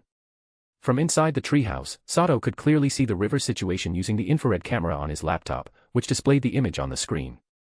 Magikarp, Goldeen, Poliwag, Poliwhirl, Seaking, Kingler, Wooper, Quagsire, and many other common water-type Pokémon of the Kanto region appeared in front of Sato, opening his eyes to the variety. However, one Pokémon that suddenly appeared in the image caught Sato's attention. What an unexpected discovery. There's a wild Squirtle living in this river. Wait, is that a Mudkip? There are wild Mudkip here too. Sato's heart filled with joy when he saw the Squirtle in the still image on his laptop screen, but he was utterly shocked when he saw the Mudkip. Squirtle is one of the Kanto region's starter Pokémon, so Sato wasn't surprised to see it in the river within Viridian Forest. But Mudkip, a starter Pokémon from the Hoenn region, separated by an ocean from Kanto, was a surprising discovery. Unfortunately, the Mudkip seemed to be incredibly rare in this river. Sato had only seen it appear once on his laptop screen, while the Squirtle had appeared no less than a dozen times, indicating that there were quite a few Squirtle living in the river. The torrential downpour had been going on for more than an hour, but the dark clouds above showed no sign of dispersing. The sky was still ominously black, and intermittent thunder began rumbling. Watching the harsh conditions outside through his laptop, Sato's expression turned serious. He knew that without Gloom's secret power to help him create this temporary shelter from the rain, he might have been soaked to the bone and in great danger. In the rain, Zubat's combat power was severely weakened. If Sato encountered any malicious grass or water-type Pokémon during this weather, the consequences could be dire. Boom. A loud clap of thunder echoed, momentarily illuminating the entire landscape. At that moment, Sato's pupils shrank as he stared at the laptop screen. A raging Gyarados and a Poliwrath, its entire body covered in a flowing current, had appeared on Sato's screen. The two powerful Pokémon had fought their way downstream to this area. From the looks of it, the massive Gyarados was being overpowered by the smaller Poliwrath. In the rain, the speed of the Poliwrath was unbelievable. It could walk and accelerate on the surface of the turbulent river as if it were flat ground. Every punch from its iron fists, as large as sandbags, sent the Gyarados flying a short distance, causing it to roar in pain and fury. The enraged Gyarados had almost completely lost its mind. Its crazed red eyes glowed like blood as it continuously fired hyper beams and hydro pumps from its mouth. However, due to Poliwrath's agility, these attacks missed entirely and instead wreaked havoc on the surrounding environment. For a while, the wild Pokémon in the area, whether they had been sheltering from the rain or just moving around, either trembled in place or fled in panic in the opposite direction, not daring to interrupt the fierce battle. Only a few powerful Pokémon dared to watch from the riverbank, including a massive Ursaring standing about 4 to 5 meters tall, its body covered with scars, not far from Sato. This is incredible. Such a high-level battle, Sato muttered, his face showing a hint of yearning as he watched the intense fight on the screen. Chapter 57, Picking Up Bargains and Uninvited Guests. The battle between the two powerful water-type Pokémon was both fierce and spectacular. The only regret Sato had was that he couldn't witness the entire battle, as the Poliwrath was fighting while retreating, seemingly intentionally leading the enraged Gyarados downstream. As a result, the two powerful water-type Pokémon didn't stay in the section of the river Sato could observe with his laptop for long and soon disappeared from the screen. However, Sato had recorded everything he could see of the battle without missing a detail.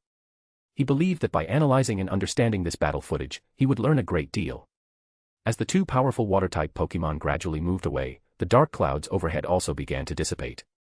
About 20 minutes later, the torrential downpour eased, and the swollen river began to return to its normal state as the rainwater ceased to flow. Once the rain stopped, Sato put away his laptop into his Rocket Team watch and opened the treehouse door.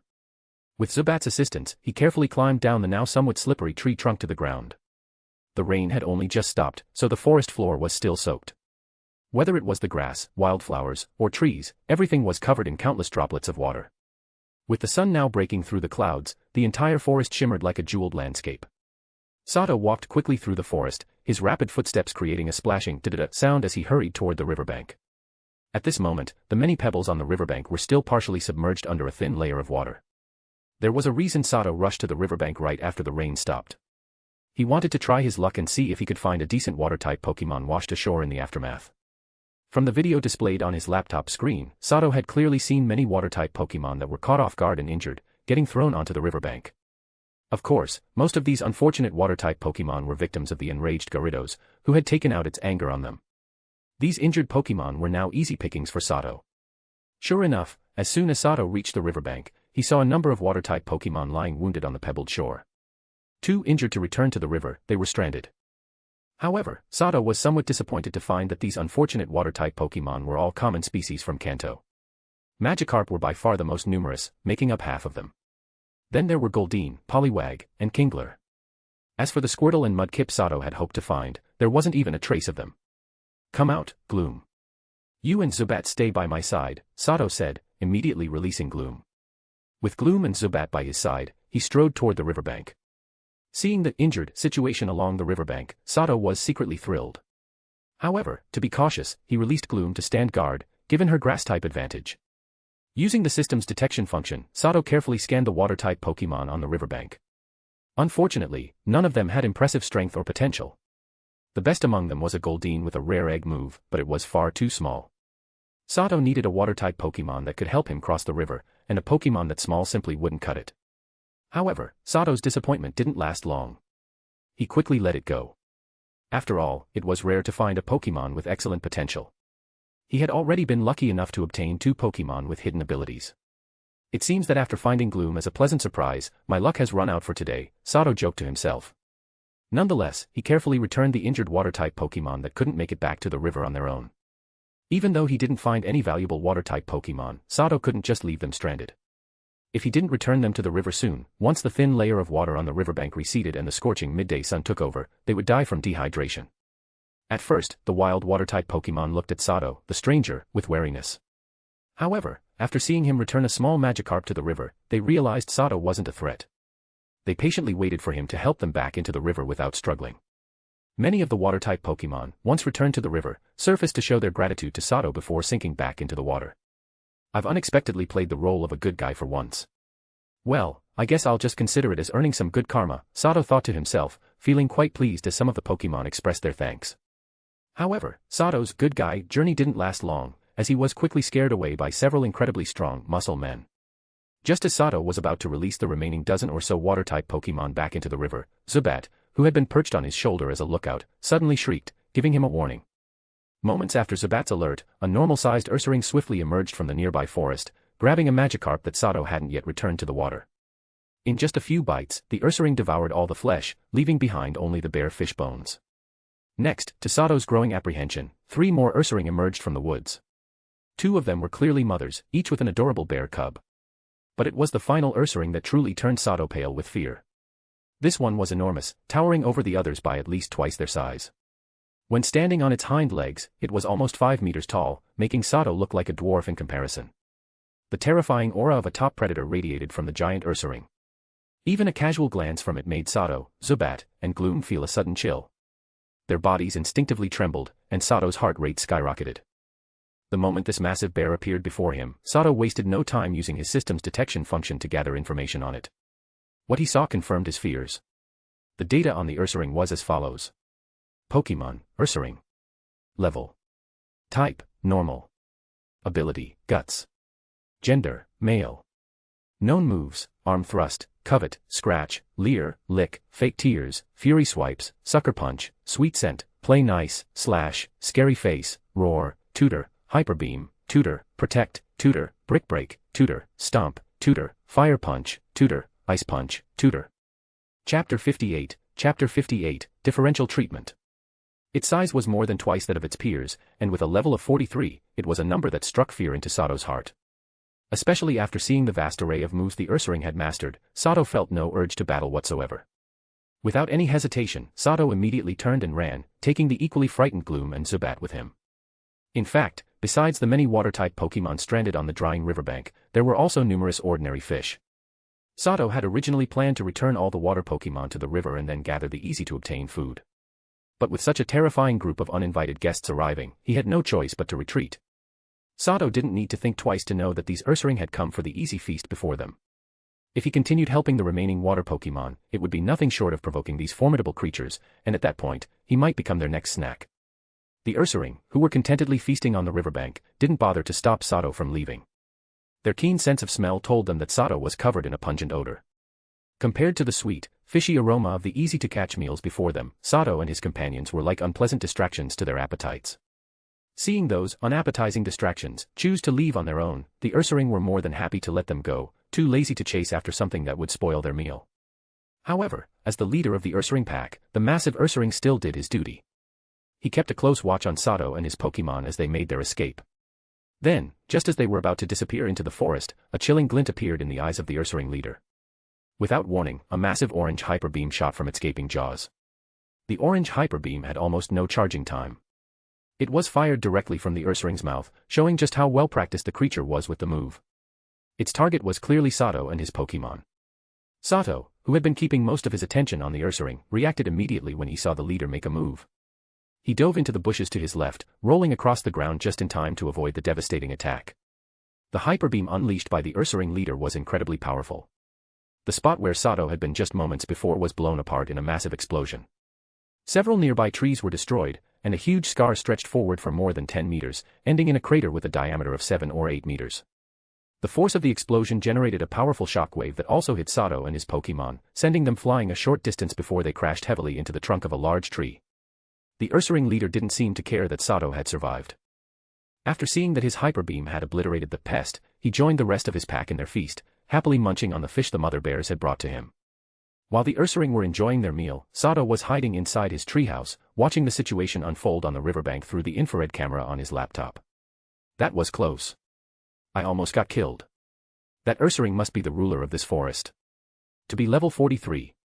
No wonder Arbok doesn't dare to venture into its territory. The difference in strength is just too vast, Sato muttered, his eyes filled with an unprecedented seriousness as he observed the screen. Beneath that seriousness, however, a strong desire for revenge simmered. He had barely escaped the Ursaring leader's hyper beam with his life. Although his vigilance had saved him, he could only run away like a helpless rat. The Ursaring leader watched everything with disdain, and the enemy's casual attitude filled Sato with immense humiliation, further igniting the fury within him. Sato truly loved Pokémon, and unless they attacked him intentionally, he usually wouldn't be too hard on them. But for those Pokémon that attacked maliciously, especially those that tried to take his life without reason, he harbored a deep resentment. He would never forgive them easily. In the Pokémon world, humans can't survive on love and friendship alone. Necessary force is the key to ensuring safety. If no one offends me, I won't offend them. But if anyone crosses me, I will definitely retaliate. Weakness may be the original sin, but since you attacked me for no reason and made the mistake of letting me live, you'd better be ready to face my wrath, Sato thought darkly, his expression grim. He wasn't the only one feeling humiliated. Zubat, who had a strong sense of pride, felt the same way. Quietly perched on Sato's shoulder, Zubat focused intently on the direction of the Ursaring leader outside the treehouse, using echolocation to keep track. As for Gloom, she had grown up in the forest and was well aware of the Ursaring leader's existence. She considered it a stroke of luck to have escaped with her life. Gloom didn't dare to harbor any thoughts of revenge because she knew just how powerful the Ursaring leader was. The idea that he was invincible had long been ingrained in her mind. Nevertheless, Gloom was sensitive and could clearly sense the hatred Sato and Zubat harbored toward the Ursaring leader. Not wanting to be left out, she followed their lead in resenting the Ursaring, though in her mind, being alone was far scarier than facing the terrifying Pokémon. The Ursaring pack didn't linger on the riverbank for long. After spending 7 or 8 minutes devouring the food around them, they continued downstream, clearly still hungry and eager to find more along the river. 5 or 6 minutes after the Ursaring left, Sato came down from the treehouse and returned to the riverbank. He then decided to move in the opposite direction, upstream, hoping to find more water-type Pokémon. However, after walking just a few dozen meters along the riverbank, he decided to turn back. He realized that there were no water-type Pokemon left in this part of the riverbank, or at least, no living ones. Because of the terrain, the upstream riverbank had already dried out, and the pebbles on the ground had been scorched by the midday sun. The bodies of dead fish, dried out by the heat, were now emitting a putrid stench. On the way back, Sato and his team were attacked by various wild Pokemon drawn to the smell of the dead fish. They encountered a group of Meowth led by a Persian, some Murkrow who usually only appeared at night, and even some cautious Rattata. "So, you really think we're easy prey? Let's teach them a lesson." "Get ready for battle, Zubat, Gloom," Sato said coldly, his blue eyes flashing as he looked at the Persian, which was eyeing him maliciously, and the swarm of Meowth surrounding them. Glancing at the fresh scratch on his left arm from the Persian's earlier attack, Sato's expression hardened further. Chapter 59, Combination Attack. Faced with the sudden ambush by these wild Pokemon, Sato wasn't intimidated at all when he saw that their average level was only around 16. Since he'd obtained Gloom, Sato had been wanting to try out a new strategy, but hadn't had the opportunity. Now was the perfect time. Besides, the humiliation he and Zubat had suffered earlier from the Ursaring leader's attack and disdain still lingered. They were still seething with anger and now had a chance to release it on these clearly hostile wild Pokemon. The level 43 Ursaring might be out of their league, but there was nothing to fear when it came to this group of Meowth, whose average level was only 16. Zubat, use Gust to form a whirlwind shield. Gloom, spread sleep powder into Zubat's whirlwind, Sato ordered, his eyes flashing blue as he analyzed the Meowth group blocking their path.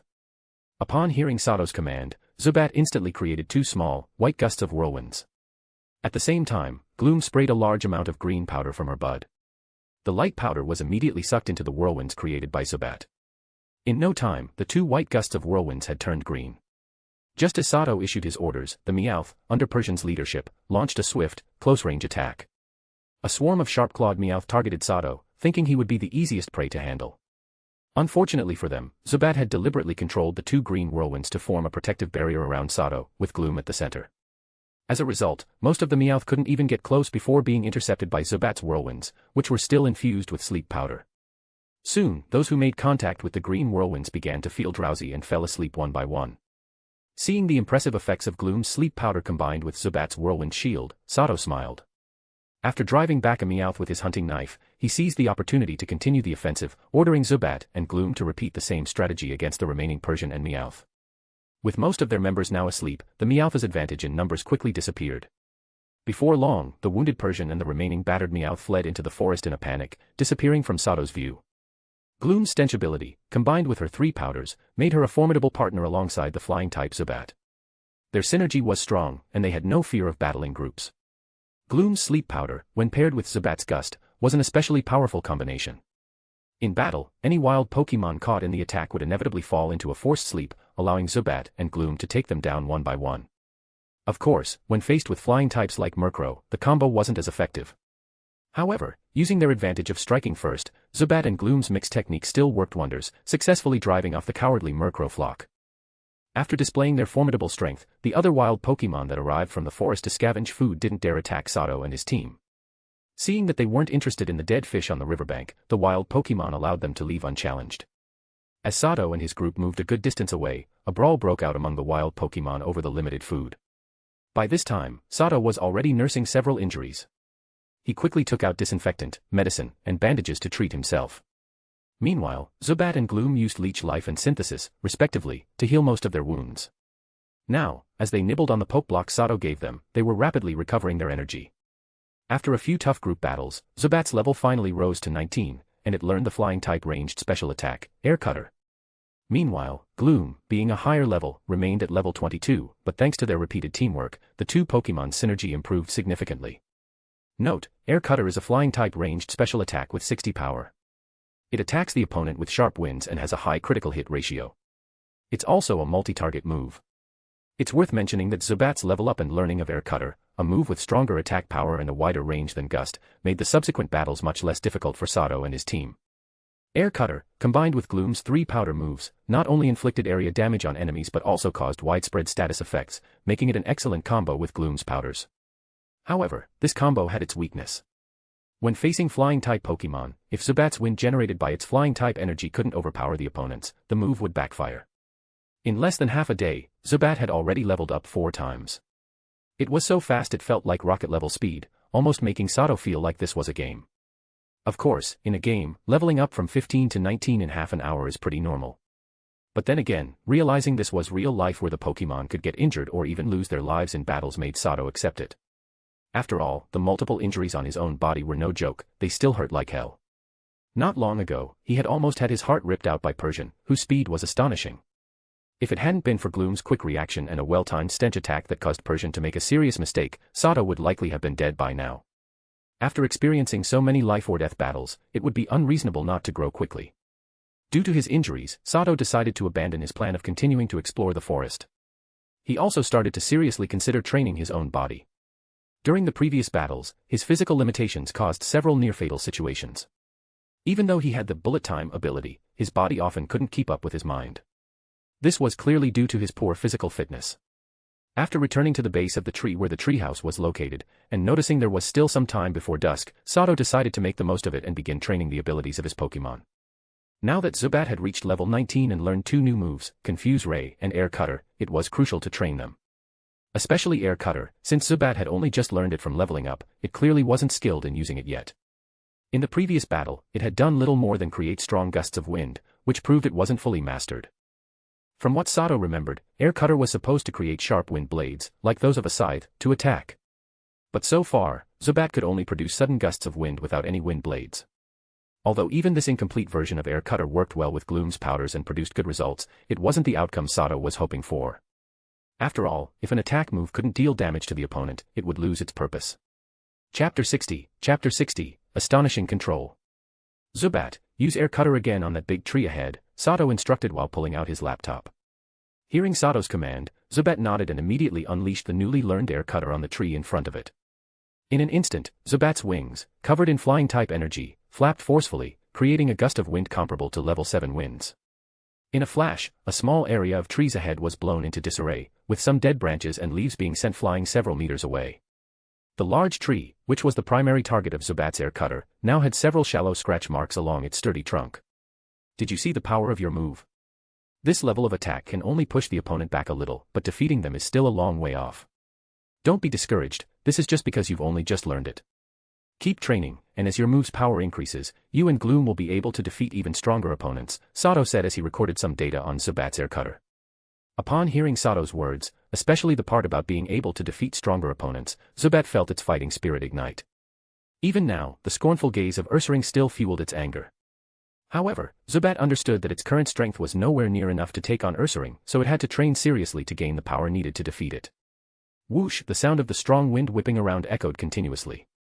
With Ursaring now a target for pursuit, Zubat trained hard on Air Cutter, pushing itself to extract every bit of strength, practicing relentlessly to improve its proficiency with the move. Thanks to the previous training with Whirlwind and the stamina-building exercises against strong winds, Zubat's control over flying-type energy had significantly improved compared to a week ago. As a flying-type move, Air Cutter also required good control of flying-type energy. Therefore, after repeatedly using the move and gradually familiarizing itself with the steps to control it, Zubat showed noticeable progress. After 2 hours of skill training, Zubat finally managed to produce some white wind blades with Air Cutter. However, the maximum number it achieved was only 6, but these blades had impressive attack power, leaving deep cuts on the trunk of the tree that was their target. At the same time, due to Zubat's still low proficiency with this move, it couldn't yet effectively control these wind blades to target specific enemies, resulting in random dispersal attacks within a certain range in front of it. While Zubat was training, Sato also began training Gloom. Currently, Gloom's attack moves were Absorb, Acid, Mega Drain, Hidden Power, and Nature Power. Among them, Absorb and Mega Drain required a target for training, so without any living creatures available, Sato had to set those aside. Of the remaining moves, Acid, Hidden Power, and Nature Power, Sato was particularly interested in Nature Power. Nature Power, as the name suggests, allows the Pokemon to use energy from the environment to attack. Interestingly, this move automatically changes to a different type of attack based on the strongest energy attribute present in the surroundings. Note, Nature Power has different transformations depending on the environment. In building complexes and roads, it becomes Tri-Attack. In graveyards, it becomes Shadow Ball. In sandy and rocky areas, it becomes Earth Power. In volcanoes, it becomes Lava Plume. In caves, it becomes Power Gem. On ice, it becomes Ice Beam. In snow, it becomes Blizzard/Frost Breath. In grassy areas, it becomes Energy Ball. In swamps, it becomes Mud Bomb. On water, it becomes Hydro Pump. In the sky, it becomes Air Slash. In electric fields, it becomes Thunderbolt. In misty fields, it becomes Moonblast. And in psychic terrain, it becomes Psychic. For example, since Gloom was currently in a forest, when she used nature power, the following would automatically change to Energy Ball. Sato's goal now was to help Gloom become familiar with the use of Energy Ball so she could truly learn the special ranged attack that she was capable of. Energy Ball has a power of 90 and is a special grass-type ranged attack that releases life energy collected from nature and sometimes lowers the opponent's special defense. Gloom was eager to follow Sato's training. She stood in a small patch of grass and used nature power to create energy balls aimed at another large tree for practice. In fact, due to Gloom's own foul odor characteristic, along with being a grass-type Pokemon and choosing to isolate herself, her activity range since evolving into Gloom had been limited to that small patch of slightly smelly grassland that Sato had visited not long ago. As a result, Gloom had hardly battled any wild Pokemon. The battles she participated in alongside Zubat were more than all the battles she had engaged in since her evolution combined. Therefore, the prolonged self-isolation and comfort led to Gloom neglecting her move training, with her proficiency in each attack move barely reaching the beginner level. Currently, the energy balls that Gloom created through nature power were not much better than when Zubat had just practiced Shadow Ball, but because Energy Ball matched Gloom's grass-type attributes, its power was a bit stronger. At first, the energy ball Gloom produced was only about 35 centimeters in diameter, with a range of about 10 meters, and it could only leave a shallow spiral dent on the trunk of a large tree. However, this was merely a small beginning. Gloom was a grass-type Pokemon that had lived in the nearby forest for years. During the long and lonely times, her only way to alleviate boredom was perhaps sleeping and manipulating the dense grass-type energy in the forest. For Gloom, these grass-type energies that made her feel exceptionally comfortable wouldn't dislike or avoid her because of her foul odor like other wild Pokemon would. Moreover, she was delighted to occasionally hear a special voice responding to her during her communication with this grass-type energy. In order to communicate with this special voice, Gloom eagerly engaged with the dense grass-type energy in the forest. It was precisely because of her loneliness that Gloom often used this method to pass the time, gradually developing an unparalleled control over grass-type energy. After only 2 or 3 uses of Energy Ball created through nature power, Gloom leveraged her powerful control over grass-type energy to grasp the technique of Energy Ball, effortlessly executing a genuine Energy Ball with skilled proficiency right from the start. Then, as if she had activated a cheat code, the Energy Balls she created grew larger and more powerful each time. Ultimately, in a state of astonishment from Sato and Zubat, Gloom easily produced a vivid green energy ball with a diameter of a full meter. The stability of this energy ball was frighteningly strong, showing not a hint of energy leakage. This was also Gloom's limit of control at the moment. With a loud bang, the large tree that served as the training target could no longer withstand the tremendous attack from Gloom's energy ball, letting out a wail before crashing heavily to the ground. Is this what they call a genius? Sato swallowed hard, feeling utterly astonished as he watched Gloom quickly learn Energy Ball and rapidly improve her proficiency with it. Chapter 61, Evolutionary Path. As Gloom continued to display her terrifying talent in mastering grass-type moves, Sato felt not only shocked but also immense joy. Without a doubt, he had truly found a treasure this time. Gloom's true potential far exceeded his expectations. Gloom, well done. It seems like your control over grass-type energy is incredibly strong. Congratulations. This is a rare ability. Next, try rapid-firing energy balls. You don't need to make them as large as the one earlier. Here, drink some water and eat this poke block. Rest a bit before continuing your training. Sato smiled as he spoke to Gloom, handing her a bowl of fresh water and a high-quality poke block. Upon hearing Sato's praise, Gloom nodded shyly. After finishing every last drop of water from the bowl, she quickly ate the poke block that Sato had offered her. After resting under the sunlight for about 10 minutes, Gloom fully regained her energy. She came back to Sato's side and, with her hands outstretched, skillfully began to gather grass-type energy between them, energy that was as obedient as sheep to her. In an instant, a bright green energy ball quickly formed between Gloom's hands. Within less than a second, it expanded to a diameter of 0.5 meters. Great. Keep it at this size. Now, try rapid firing at this level. As soon as Gloom created the energy ball of the desired size, Sato immediately instructed her. Gloom nodded and followed Sato's instructions, ceasing to channel more energy into the energy ball. She then launched the ball toward a large tree about 10 meters away. In the following 20 seconds, Gloom unleashed a flurry of 25 energy balls, each 0.5 meters in diameter, with consistent accuracy. The targeted tree now had a large hole in its trunk from the repeated attacks. Perfect. It took about 0.8 seconds to create a regular powered energy ball, and she was able to fire 25 in one go without breaking much of a sweat. This is truly amazing. Gloom has now taken over Zubat's role as the primary attacker. Sato marveled, jotting down the data from Gloom's performance on his laptop. From what he observed, Gloom had completely mastered Energy Ball, starting from scratch and perfecting her control over the move. With this powerful grass-type long-range attack in her arsenal, Gloom had undoubtedly transformed from a support Pokemon into a main offensive force. After confirming that Gloom had fully grasped Energy Ball, Sato began having her practice other long-range attacks, such as Acid, a poison-type move that suited her secondary type. However, to Sato's surprise, Gloom did not display the same talent when training with Acid. In fact, she seemed a bit clumsy and even appeared disinterested in the poison-type move. Noticing her lack of enthusiasm, Sato decided to halt her training on Acid and refocused on improving her Energy Ball technique. It was clear now, Gloom's talent for move proficiency was limited to grass-type techniques. Instead of forcing her to train poison-type moves that she wasn't fond of, Sato figured it was better to let her continue improving the grass-type moves that she loved and excelled at. From Sato's current understanding, Gloom had already reached the expert level in Energy Ball, but she had hit a bottleneck. She was still far from achieving the next level of proficiency, which would be Mastery. Of course, for Gloom to reach Mastery in Energy Ball, the training time she had put in so far was nowhere near enough. She needed to deepen her understanding of the move to progress further. At this point, Gloom's training advantages seemed to be focused on grass-type moves. Her excellent control over grass-type energy is likely the result of her long-term effort. Watching Gloom happily training with Energy Ball, Sato mused to himself. At the same time, Sato carefully reconsidered Gloom's future role within the team. Initially, he had thought of her as a support Pokemon. But after witnessing her incredible control over grass-type energy, he was now considering making her a primary special attacker. However, after realizing that Gloom had weak control over poison-type energy and little interest in poison-type moves, Sato reconsidered her role as a support Pokemon for the team. Gloom had two potential evolutionary paths. She could evolve into Vileplume with a Leaf Stone or into Bellossom with a Sun Stone. Due to Gloom's hidden ability, if she evolves into Vileplume, she will gain the Affect Spore ability, whereas if she evolves into Bellossom, she will acquire the Healer ability. The Healer ability has a chance to cure a teammate's status condition. Of course, this is just how it works in the games. Comparing the two abilities, it's clear that Bellossom with the Healer ability would be an excellent team medic.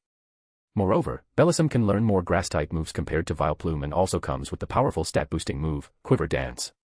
The most important reason Sato was leaning towards Bellossom, though, was that he wanted to help Gloom overcome her deep-seated insecurity caused by years of rejection. Transforming from an awkward Gloom into the beautiful Bellossom would be a perfect way to restore her confidence, much like a beautiful swan emerging from an ugly duckling. Meanwhile, while Sato was busy guiding Zubat and Gloom in their training, the young Nidoran was also working hard on the training regimen Sato had assigned him. His task was to run a total of 2 kilometers on a specialized running wheel. The running wheel, which Sato had specially purchased for Nidoran, looked like a hamster wheel but enlarged many times over. Nidoran, though small, still found the wheel a bit spacious, making it a tough workout for him.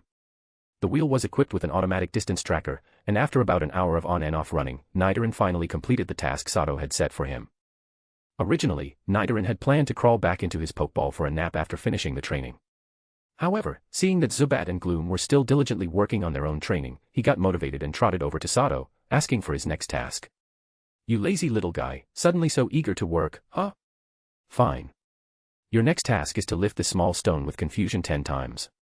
Remember, don't go any lower than this height." Sato chuckled as he picked up a small stone, weighing about 50 grams, and showed Nidoran the height. "Neato. Neato." Nidoran responded with determination, his eyes lighting up with blue psychic energy. The stone that Sato had placed in front of him quickly became enveloped in a blue psychic aura and started lifting off the ground, rising to about 20 centimeters. But once the stone reached that height, Nidoran lost focus, and the blue glow in his eyes faded. He collapsed onto the ground, panting, while the stone immediately dropped back to the ground as well. "Good job. Keep going, you've got 9 more reps to go. Once you're done, I'll give you your favorite candy, Pokeblock, as a reward," Sato encouraged, using food as motivation. Nidoran, being a simple-minded Pokemon and a true foodie, had no resistance to delicious treats. The moment he heard that he'd get his beloved candy after completing the task, his eyes lit up with renewed energy. He focused again and used confusion on the small stone. Motivated by the promise of a treat, Nidoran soon completed all 10 reps, successfully lifting the stone. As a reward, he received a high-quality Pokeblock from Sato, and after savoring it, he quickly dozed off, completely exhausted from the training. Rest well. Right now, your job is to grow up healthy and strong. Leave the rest to your teammates for now. In the future, you'll be their strongest protector, Sato said softly as he gently placed the sleeping Nidoran back into his Pokeball. Chapter 62, Deterrence. The sun slowly set behind the distant mountains in the west, and as the last rays of sunlight disappeared, Viridian Forest began to embrace the coming night. At this moment, Sato had built a fire under a large tree where he had already constructed a treehouse. Over the fire, a thick leg of venison was roasting. Under Sato's careful cooking, the venison leg, sprinkled with salt, had turned a beautiful golden brown, and the smell of roasted meat filled the air. In addition to being rich in wild Pokemon, Viridian Forest also had an abundance of wild animals. With Zubat's echolocation helping him, Sato easily located a herd of deer, and with Gloom's stun spore, he successfully captured a strong stag. Sato made sure to use as much of the deer as possible. The nutrient-rich deer blood was carefully stored in a glass bottle, previously used to store blood, while the deer hide was meticulously skinned, washed, and hung on a tree branch to dry. As for the venison, Sato only took the most valuable 4 thick legs, leaving the rest of the deer meat to the carnivorous wild Pokemon lurking nearby. Naturally, Sato didn't miss out on harvesting the precious deer antlers either. Looking at the perfectly roasted venison leg, Sato's mouth watered, and he eagerly cut off a piece with his hunting knife to taste. The rest of his team had already eaten dinner, but Sato had put a lot of effort into preparing this meal for himself. While Sato was savoring the venison, the firelight and enticing smell of the meat attracted quite a few wild Pokemon. Around the large tree where Sato sat, pairs of red and green eyes could be seen glowing in the darkness, all fixed on him. Despite these wild Pokemon being drawn by the fire and the aroma of the meat, Sato, with Zubat's superior detection abilities, had already been aware of them. However, aside from staying alert, he didn't stop what he was doing. Over time, Sato had come to realize an important truth during his journey through the depths of Viridian Forest: running away wasn't an option. If he truly wanted to establish himself in the forest, it was essential to occasionally display his strength. The incident by the riverside, where defeating numerous wild Pokemon had deterred others from attacking, was a perfect example. In fact, if the remaining wild Pokemon had continued pursuing them after that battle, Zubat and Gloom, who were both almost exhausted, would certainly have been defeated, and Sato wouldn't have escaped unscathed either. However, those wild Pokemon didn't continue their pursuit. Upon seeing the fallen Pokemon surrounding Sato and his team, they felt a strong sense of threat from him. Wild Pokemon that have spent their lives in the wilderness rely heavily on their instincts, and from harsh experience, they understand that a cornered beast is the most dangerous. Using the system's scanning function, Sato discovered that none of the nearby wild Pokemon were above level 30, meaning the situation was still manageable. Plus, these wild Pokemon weren't united, so the level of threat was considerably reduced. The most important thing was that after teaming up to defeat so many wild Pokemon, Zubat and Gloom had gained newfound confidence, emanating an aura of strength. It was precisely this aura that Zubat and Gloom exuded, which kept the wild Pokemon hesitating and circling from a distance, wary of approaching Sato too closely. At the same time, the wild Pokemon around had incredibly sharp instincts. They could all feel the murderous intent radiating from the human sitting by the fire. If any of them dared to make a move, they might be killed instantly to serve as a warning to the others. Indeed, Sato was now fully prepared to kill if necessary. The law of the forest was survival of the fittest. Since these wild Pokemon harbored thoughts of killing and eating him, they had to be ready to face the consequences, being killed by him instead. Sitting idly and allowing himself to be killed was not Sato's way. He had to steel himself for what was necessary. There was a clear distinction between Pokemon: some were peaceful, and living in harmony with them was ideal. But others were aggressive, and even if he didn't provoke them, they would come looking for trouble. In those cases, he couldn't afford to show mercy. As Sato slowly enjoyed the roasted venison leg in his hand, he kept a sharp eye on his surroundings. Just as he was about halfway through his meal, a wild Persian could no longer resist the temptation of food and made the first move. Persian was incredibly fast and silent, and at some point, it had climbed up to the branches above Sato without him noticing. Suddenly, it pounced down from the branch, descending like a white shadow in the night. Its sharp claws were extended, aiming directly at Sato's head in a merciless, lethal strike. Unfortunately for Persian, every move it made had already been noticed by Zubat, who was perched on Sato's shoulder. The moment Persian acted, Zubat immediately took action.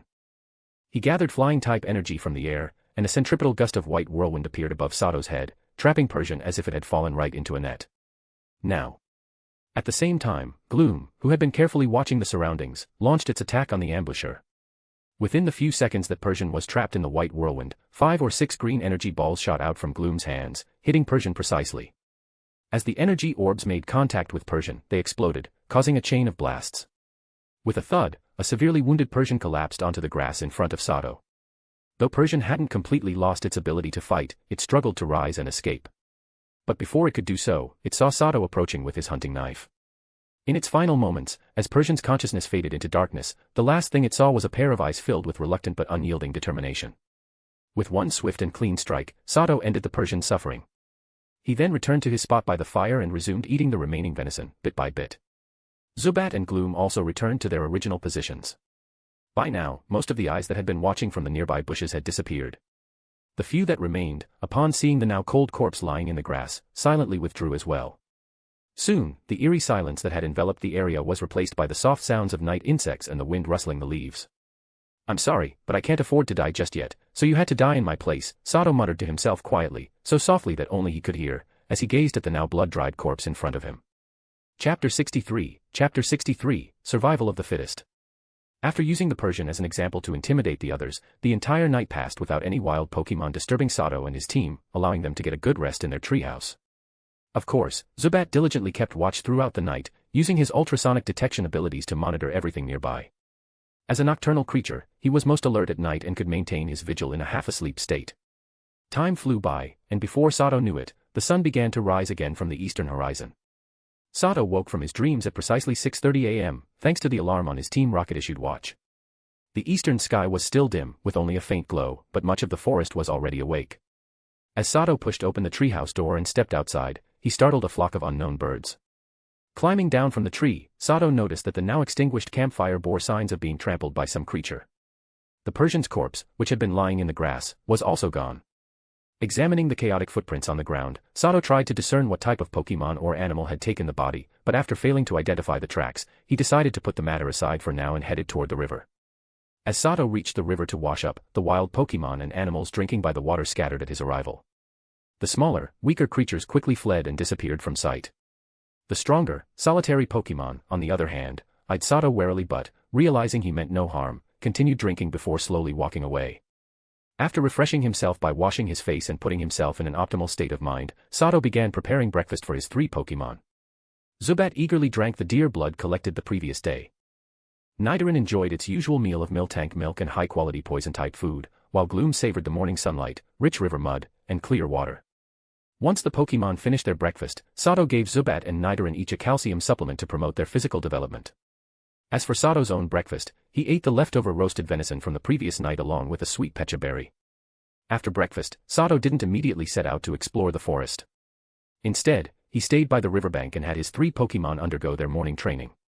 In the morning, the focus was on physical training. Zubat once again donned a weighted vest, this time a 10 kg one, and the goal was to fly back and forth across a small section of the river 20 times, one lap being roughly 500 meters. Gloom, still relatively small, wore a 5 kg weighted vest and used Nidoran's running wheel for endurance training, aiming to cover 5 kilometers. As for Nidoran, Sato didn't schedule any training for him. After ensuring he had eaten and rested well, Sato recalled him to his Pokeball to continue sleeping. After all, baby Pokemon tend to sleep a lot. While his Pokemon were busy with their training, Sato took the opportunity to unwrap the bandages on his body, disinfect his wounds again with antiseptic, apply fresh healing ointment, and rebandage them. Thanks to timely treatment and the effectiveness of the medicine, most of Sato's wounds had scabbed over after a night's rest. In a few more days, he would be fully recovered. However, Sato knew he needed to avoid any strenuous activity in the next 2 or 3 days. Otherwise, the scabs could easily reopen, worsening his injuries. About an hour later, with his Pokemon having regained their strength, Sato ventured back into the forest with them to continue their exploration from the previous day. As planned, Sato's exploration goal this time was naturally the territory of Beedrill. Previously, he had only ventured into the outskirts of their territory, but even the patrol Beedrill on the edges were formidable enough to force Sato and Zubat, newly arrived in Viridian Forest, to flee. However, now that Zubat's strength had improved and he had learned new area of effect moves, combined with the significant support from Gloom, Sato no longer feared the Beedrill's swarm tactics. If those patrolling grunts came again, they would simply become experience fodder for Zubat and Gloom. As the morning sunlight pierced through the layers of leaves, it gradually lit up the previously gloomy forest. Wild Pokemon and animals began moving about, busy with the hustle and bustle of a new day. Sato saw a group of Butterfree gathering nectar from sunlit flowers, some Rattata carrying nut-like berries into small burrows, and a flock of Pidgey pecking at seeds and insects in the grass. With the arrival of morning, the forest came alive quickly, presenting a peaceful and harmonious scene before Sato. Unfortunately, this tranquility only existed among the lower ranks of the forest's food chain. Once more aggressive Pokemon like Beedrill, Spearow, or Ekans showed up, the peace would be shattered in an instant, turning into a constant game of hunting and being hunted. Perhaps the purpose of this wilderness survival trial is for us rookies to witness firsthand the law of the jungle, Sato thought seriously as he watched the calm scene before him break apart in a moment. The weak exist only as food for the strong. To avoid being eaten, we have no choice but to keep growing stronger. With that thought, Sato and his team, Zubat and Gloom, pressed onward into the forest, which was governed by the law of the jungle. Along the way, they encountered wild Pokemon, engaging in battles with attackers and sometimes challenging strong Pokemon they encountered on purpose. The path Sato tread was littered with wild Pokemon who had been defeated and temporarily incapacitated. Because Sato was the one intruding into these wild Pokemon's territories, he didn't deal any fatal blows to those who attacked. He merely defeated them until they temporarily lost their ability to fight. However, Sato wasn't always the one dishing out defeats. There were times when they had to flee from stronger wild Pokemon, such as now. Damn, these Pinsir are tough. Zubat, use Air Cutter on the Pinsir ahead. Gloom, follow up with Sleep Powder to support Zubat's attack. Sato commanded, watching as 5 Pinsir approached from different angles, closing in like bulldozers. While exploring the forest, Sato had stumbled upon a few Pecha Berry trees. After Zubat had scouted the area and confirmed that no other wild Pokemon were around, Sato took the opportunity to gather some berries for future use. But just as Sato began directing Zubat to help pluck the berries from the tree, a Pinsir burst out of the ground nearby, launching a fierce attack. After Zubat and Gloom easily defeated the lone Pinsir, which was only level 25, they inadvertently stirred up a hornet's nest. In the next moment, a dozen more Pinsir emerged from the ground around the Pecha Berry trees. Facing such an overwhelming number of Pinsir, Sato knew better than to take them head-on, which led to the current chase. Chapter 64, Pursuit. The Pinsir chasing after Sato were all at least level 20, and their strength was incredible. They could easily smash through large trees, the kind that would take several people to encircle, without any trouble. Their horns were terrifyingly sharp, capable of cutting small trees in half with one strike. Fortunately, these Pinsir had a major weakness. These bug-type Pokemon, perhaps due to their usual domineering nature, would never bother to go around obstacles if they could avoid it. Instead, they charged straight ahead in pursuit. Sato took advantage of this flaw, using various obstacles to delay their chase. He led them into the territories of other strong wild Pokemon, hoping to redirect the chaos towards those habitats. The overconfident Pinsir fell for it. They charged headlong into the wild Pokemon habitats Sato had lured them into, causing mayhem wherever they went. The wild Pokemon living in these territories didn't want to provoke the terrifying Pinsir, but when their homes were destroyed by these bulldozers, they had no choice. Enraged, they fought back against the destructive intruders, despite their initial reluctance. Thanks to the intervention of these unwilling allies, the pressure on Sato reduced significantly. After several successful attempts at leading the Pinsir into ambushes, he had managed to whittle their numbers down from 17 to just 5. Unfortunately, in his haste to escape, Sato had accidentally run into an area of the forest where the trees were sparser. The area was filled with small bushes and trees, most of which were low and bore bright red berries, with visible signs of them having been eaten. To the Pinsir, who were like living bulldozers, these small trees posed no obstacle at all. They barreled through, snapping the bushes and trees cleanly in half. By now, Sato, who wasn't used to such intense physical activity, was drenched in sweat, his face flushed red, clearly suffering from overexertion. Worse still, his frantic movements had caused the scabs on his previous wounds to reopen, leaving him in a miserable state. Realizing that if this continued, he'd collapse from exhaustion before the Pinsir even caught him, Sato decided it was time to stop running and face the remaining 5 Pinsir head-on in this small grove. Zubat's Air Cutter, combined with Gloom's Sleep Powder, worked like a charm. The Pinsir that had been chasing from the front took massive damage from the Air Cutter and was forced into a deep sleep by the Sleep Powder. However, this allowed the other 4 Pinsir, coming from different sides, to close in. They were now within 10 meters of Sato and his Pokemon, forming an encirclement around them.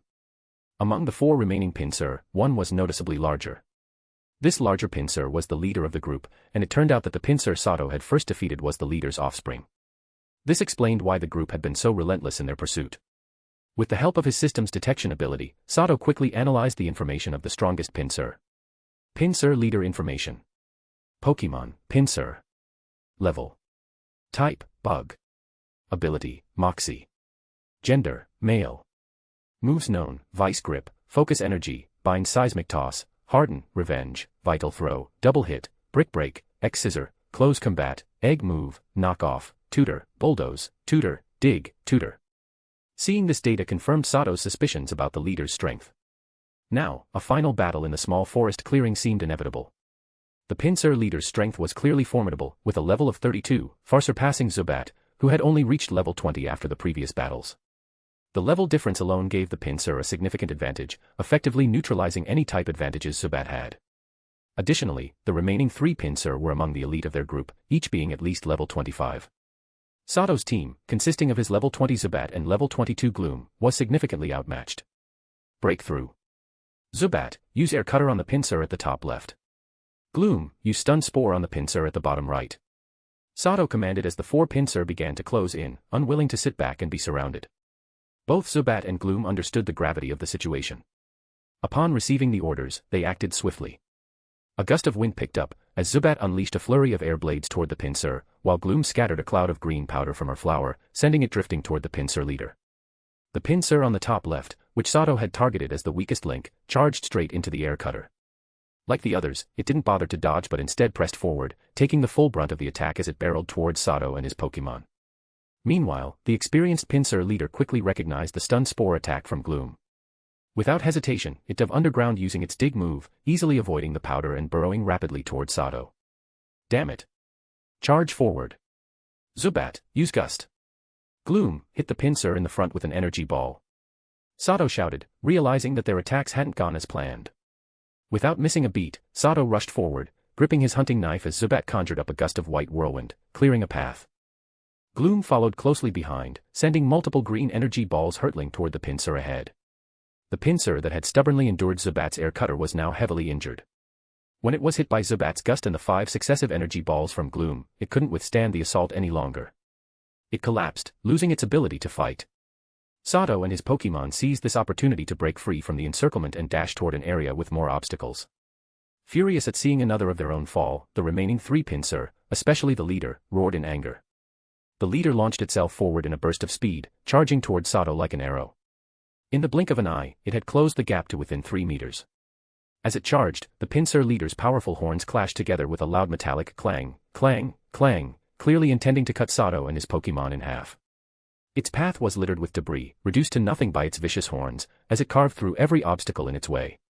The 2 other pincer followed closely behind their leader, charging through the path it had cleared.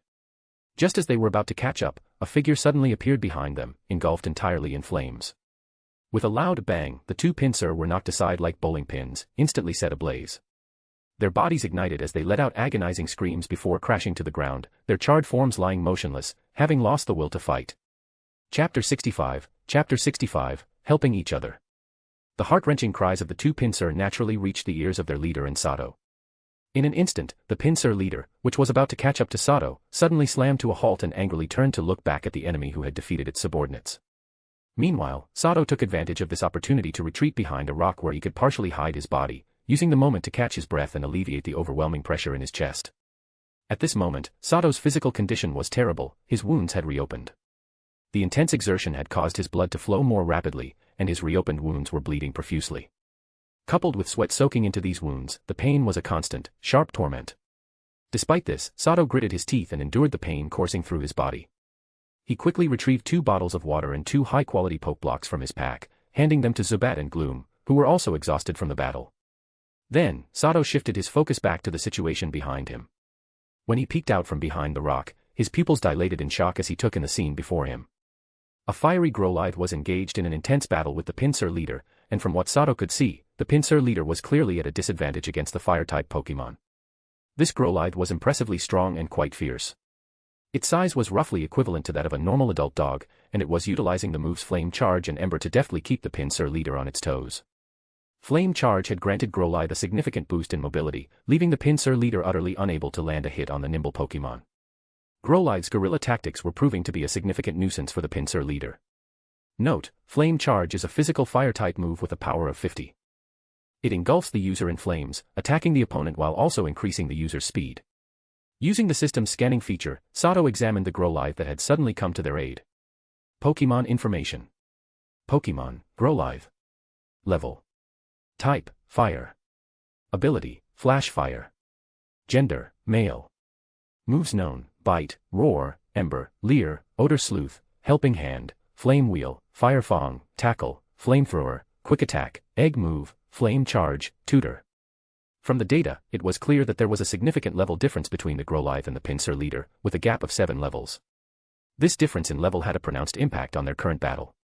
In the fight, Growlithe did not dare to engage the pincer leader head-on, and its few hits with Ember had not inflicted substantial damage on the pincer. However, Growlithe had plenty of battle experience, and its guerrilla tactics were its secret weapon for overcoming a stronger opponent.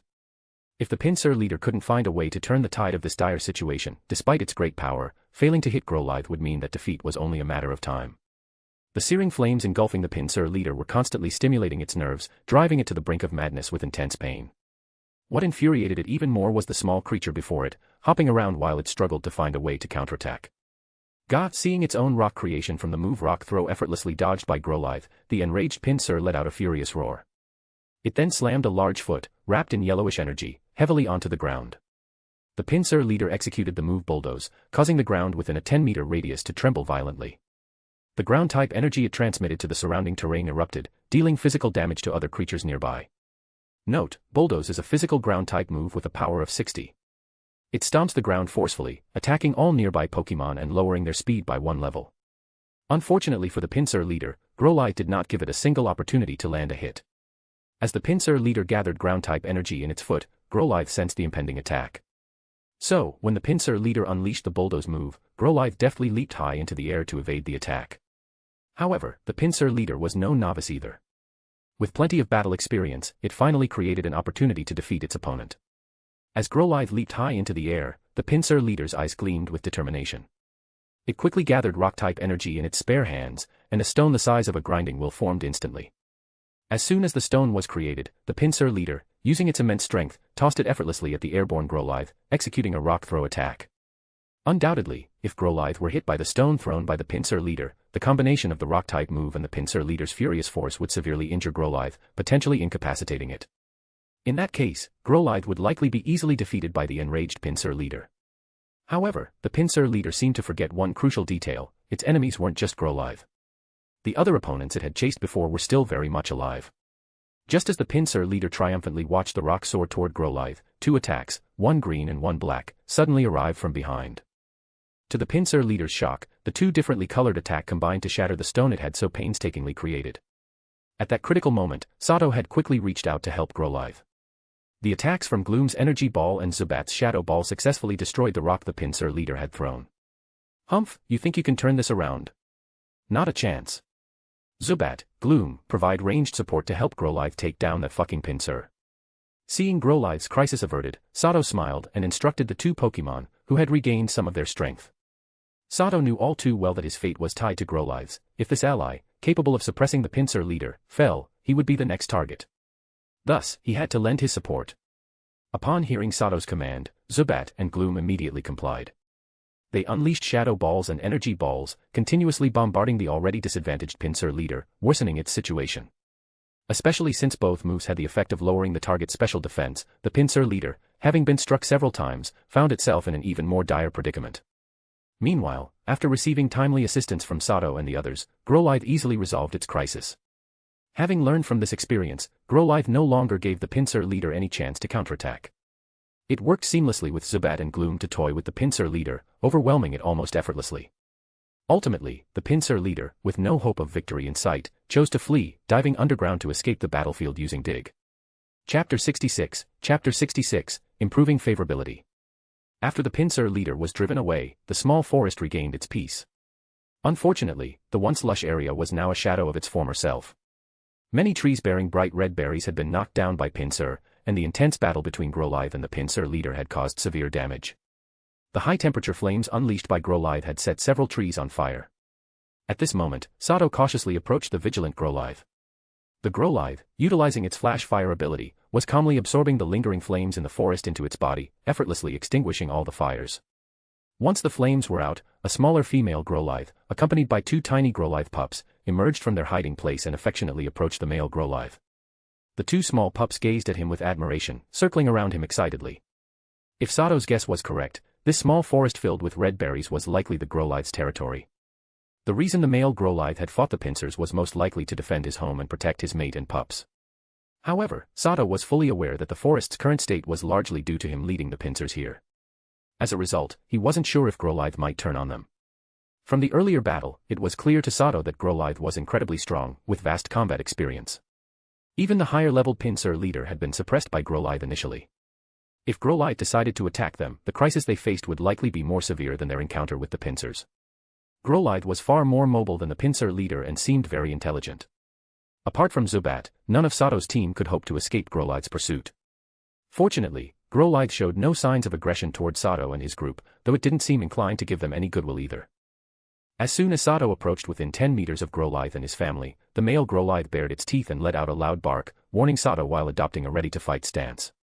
In reality, the only reason Growlithe refrained from attacking Sato and his companions, the ones who had inadvertently drawn the pincers into his territory, was that they had saved his life at a critical moment. In a way, they were even now. As for helping Sato any further, Growlithe had no such intention. His earlier attack on the pincers was purely motivated by their destruction of his territory and the fear they caused his family, not out of any desire to assist Sato. Don't worry, Growlithe, we mean no harm. We're truly grateful for your help earlier. This is a small token of my appreciation, please accept it, Sato said with a friendly smile, halting his approach. He then placed 2 golden, crispy roasted deer legs on the ground and stepped back to avoid any misunderstandings. Seeing Sato stop and retreat, the male Growlithe relaxed its aggressive posture. His attention turned to the roasted deer legs on the ground, his keen nose telling him they would taste amazing. At this point, the 2 small Growlithes, lacking their father's self-control, immediately dashed toward the roasted deer legs upon catching the delicious scent, joyfully devouring one of the legs together. Meanwhile, Sato quickly used his system's detection ability to scan the 2 playful and adorable Growlithe pups. The data for the 2 Growlithe pups was as follows. Pokemon, Growlithe, number 1. Level. Type, Fire. Ability, Flash Fire. Gender, Female. Moves, Bite, Howl. Pokemon, Growlithe, number 2. Level. Type, Fire. Ability, Flash Fire. Gender, Male. Moves, Bite, Howl. From the information available, the 2 young Growlithe pups seemed fairly ordinary, without having inherited any special moves. However, based on the remarkable combat talent shown by the male Growlithe, Sato believed that these pups, clearly his offspring, likely possessed great potential. In fact, after witnessing the male Growlithe's impressive dominance over the pincer leader, Sato had already started thinking about capturing him. Having a fire-type Pokemon in a forest filled with grass and bug types would undoubtedly be a blessing. Especially a fire-type like Growlithe, it was considered extremely lucky. Growlithe were known throughout the Pokemon world as the police dog Pokemon used by the League, loyal to their trainers and equipped with excellent senses of smell and perception. They also made exceptional scouts. On top of that, Growlithe had proven itself to be a formidable fighter, brave and clever in battle. The way it had held its own against the pincer leader was a testament to its strength and intelligence. Moreover, once Growlithe evolves into Arcanine, it becomes an even more powerful Pokemon with a base stat total of 555, which is just 45 points shy of the pseudo-legendaries. Arcanine is also one of the rare Pokemon that can naturally learn the powerful move Extreme Speed by leveling up. One more thing worth noting is Arcanine's incredibly majestic appearance. With its large size and swift mobility, it's also one of the most beloved land transportation Pokemon among trainers. As a Pokemon enthusiast, Sato couldn't help but admire Arcanine's majestic form after evolution. There's just something about Pokemon with handsome appearances that naturally gives them an edge, right? And when a handsome Pokemon is also powerful and loyal to its trainer, it's easy to see why such Pokemon are so cherished by trainers. Arcanine embodies all these qualities. Despite his strong desire to capture the male Growlithe, Sato immediately abandoned the idea after seeing the female Growlithe and their 2 pups.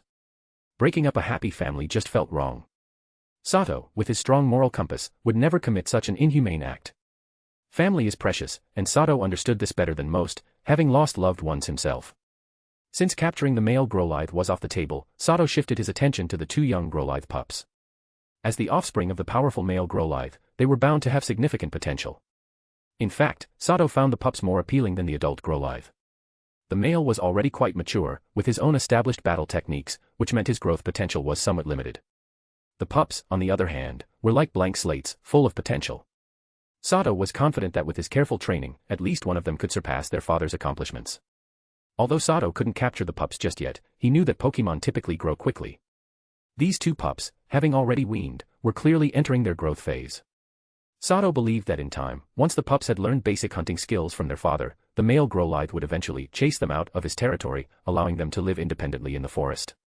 When that time came, Sato could confidently step in and capture one of the pups. For now, Sato had a simple goal: win the favor of these 2 young Growlithe pups. Chapter 67, Rest and Progress. The actions of the 2 young Growlithe made the male Growlithe frown, but after hearing the gentle call of his mate, he gave up on scolding his children. Both the male and female Growlithe quickly ran up to their pups, gently picking them up in their mouths.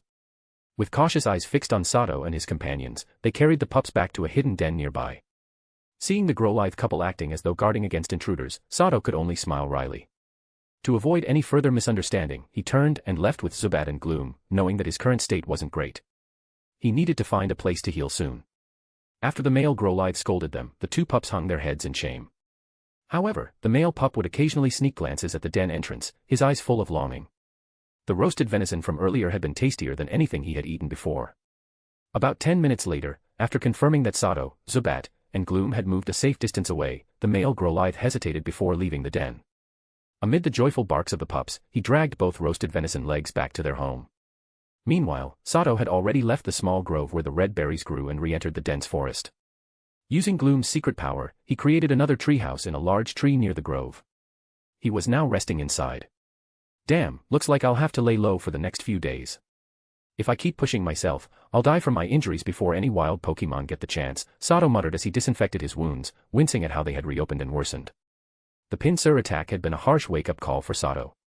Clearly, with his current strength, moving freely through this forest was not an option. To survive, he needed to be much more cautious. Sato also realized he had been relying too heavily on Zubat's supersonic detection ability. While strong, it had its limitations, particularly with Pokemon that burrow deep underground, where Zubat's sonar couldn't reach. His earlier reckless entry into the Pinsir territory was partly due to his overconfidence in Zubat's detection and partly because he didn't fully understand Pinsir's behavior. Note, Pinsir disliked the cold and typically burrow underground where it stays warm during sleep.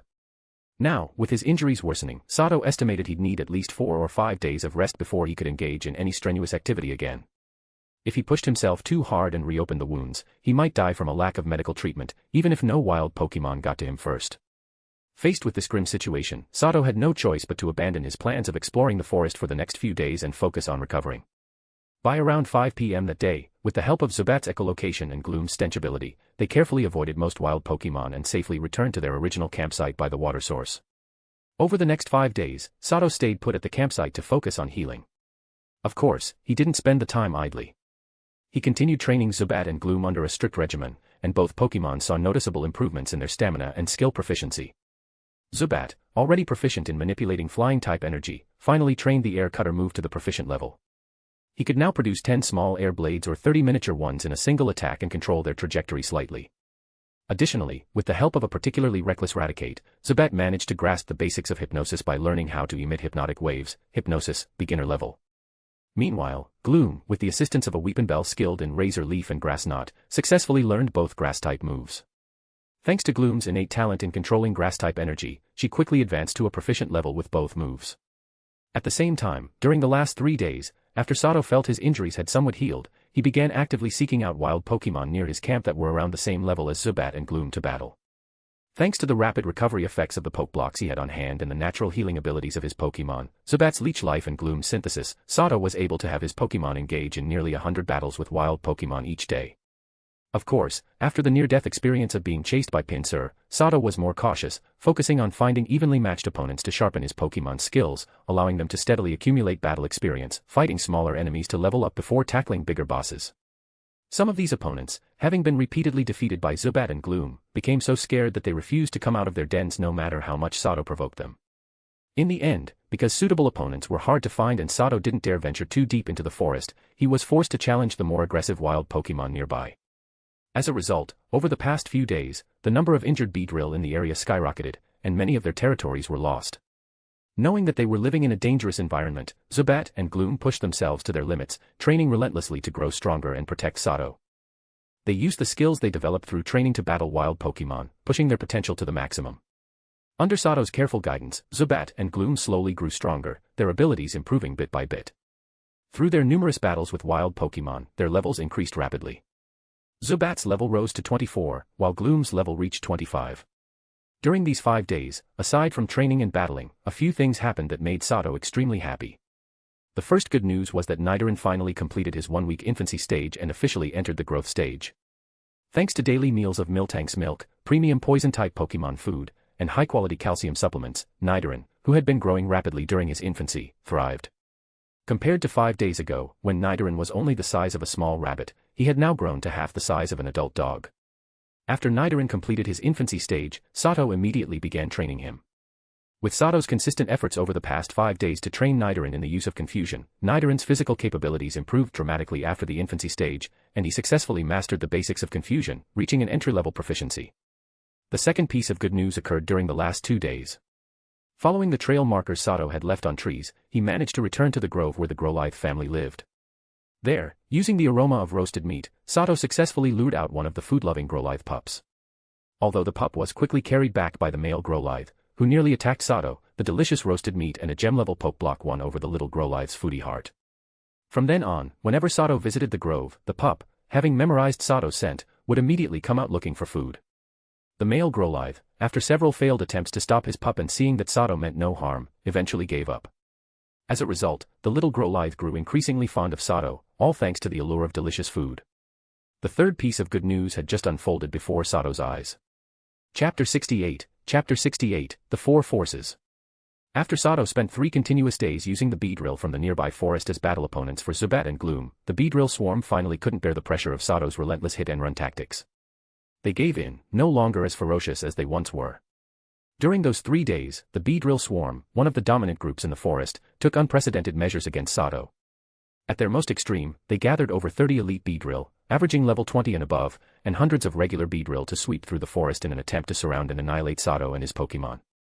Unfortunately for the Beedrill, after battling them hundreds of times, Sato had already learned their habits well. Using Gloom's secret power to create hidden spaces and its grass-type liquid to mask their scent, Sato and his team evaded the Beedrill's search efforts entirely. In the end, after a long day of fruitless searching, the exhausted Beedrill were ambushed by Sato on their way back to their hive. Several Beedrill squads, each consisting of about 10 Beedrill, were defeated by Zubat and Gloom in a coordinated attack, further increasing the number of injured Beedrill. Now, whenever the Beedrill spotted Sato and his 2 Pokémon, instead of charging at them like before, they would flee at the first sight, trying to stay as far away as possible. While Sato found the Beedrill's sudden cowardice a bit frustrating, it left him with few wild Pokémon nearby that could serve as training opponents for Zubat and Gloom. The remaining wild Pokémon in the area were either too strong to challenge or not worth provoking at his current level. However, this also presented Sato with an opportunity to explore the Beedrill territory freely. Although the survival trial had already reached its halfway point, and while Sato was still alive, he had yet to collect any of the task items. Now he needed to focus on completing his mission as quickly as possible. After 3 days of exploration, only a portion of the forest, where the task items were rumored to be hidden, remained unsearched.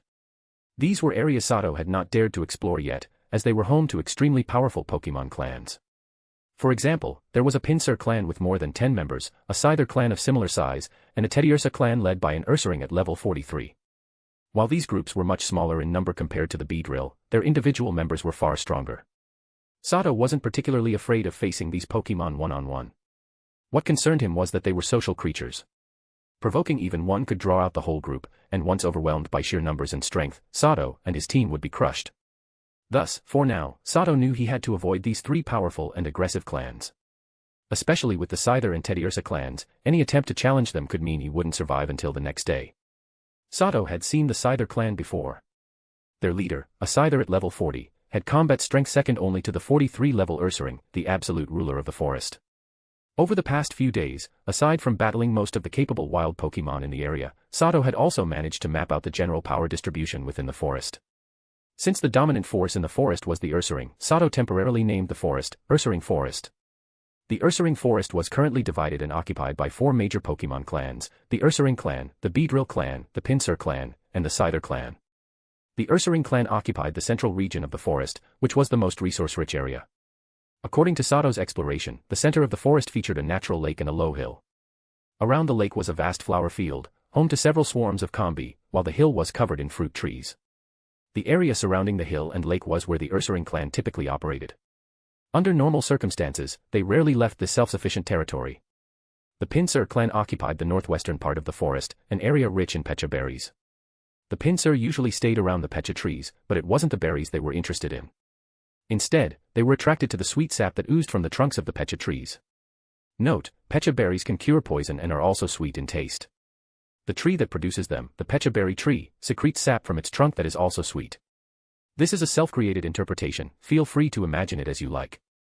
The Scyther clan occupies the northeastern part of Ursaring Forest, where there is a small grove of oran trees that serves as their primary territory.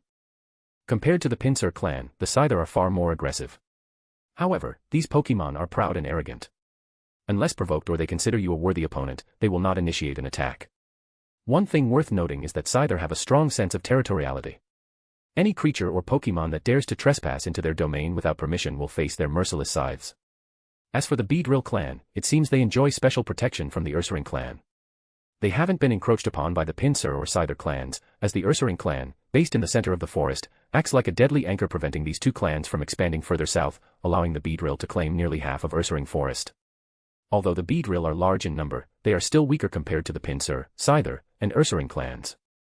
Their swarm lacks a leader strong enough to rival the bosses of the Ursaring, Pinsir, or Scyther. Individually, wild Beedrill are much weaker compared to the other three Pokemon species. A single Pinsir can easily defeat an entire squad of Beedrill. Against Scyther, even two Beedrill squads would struggle to resist, and when it comes to Ursaring, it's no contest.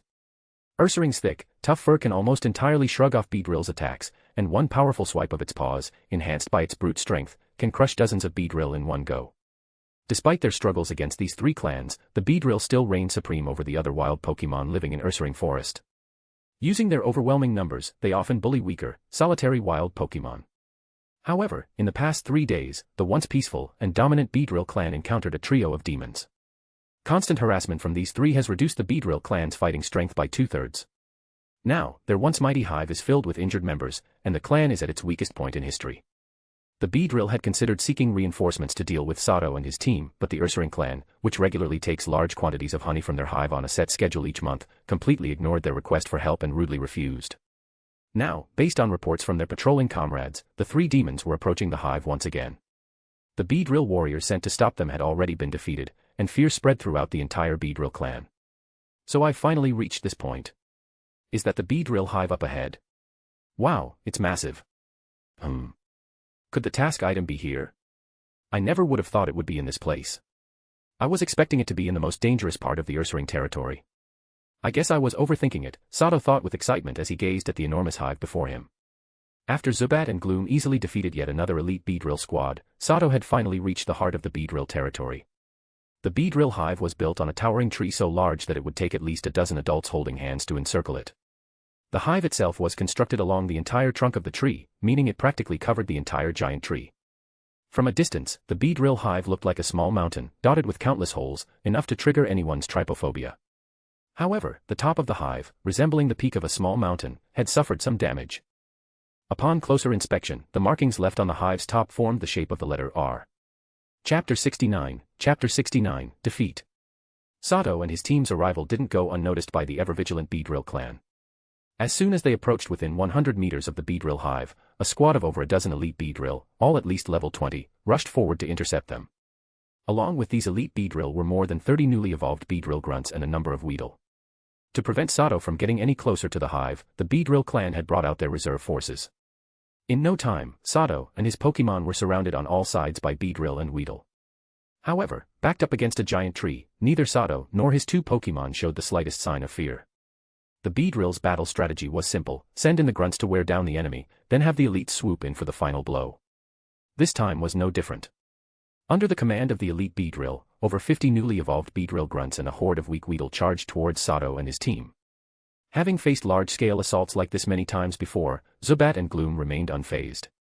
Without waiting for Sato's orders, and drawing on their extensive experience from battling Beedrill, they instinctively executed the most effective counterattack. Zubat immediately unleashed Air Cutter at the incoming enemies. In an instant, flying-type energy gathered in the air, and under Zubat's skilled control, this energy transformed into a brief but powerful gale, filled with sharp blades of wind. The charging Beedrill grunts and Weedle were sent flying backward, many of them slashed by the wind blades. Several fragile Beedrill and Weedle were severely injured and collapsed, temporarily out of the fight. However, the impact of Zubat's Air Cutter on the battlefield was far from over. As Zubat's attack raged, Gloom scattered a cloud of green sleep powder from its flower bud, which was carried by Zubat's high-speed wind directly into the ranks of the Beedrill and Weedle. Those hit by the sleep powder, whether already injured or not, were overwhelmed with drowsiness. Before long, a large number of Beedrill and Weedle were fast asleep on the ground. In an instant, the enemy's fighting force was reduced by half. Zubat's Air Cutter combined with Gloom's sleep powder proved to be an excellent crowd control combo, especially effective unless the enemy was a strong flying type or had the insomnia ability. However, while Zubat focused on the enemies in front, the Beedrill on the sides and above seized their opportunity. Almost simultaneously, 3 elite Beedrill charged from the left and right, their sharp stingers aimed directly at Sato, who was being guarded by Zubat and Gloom. Above Sato, a dozen weedle had climbed to the tree branches and now dove toward him, their purple-tinged stingers poised to strike. It seems I'm the easy target, huh? Everyone wants to take me out first.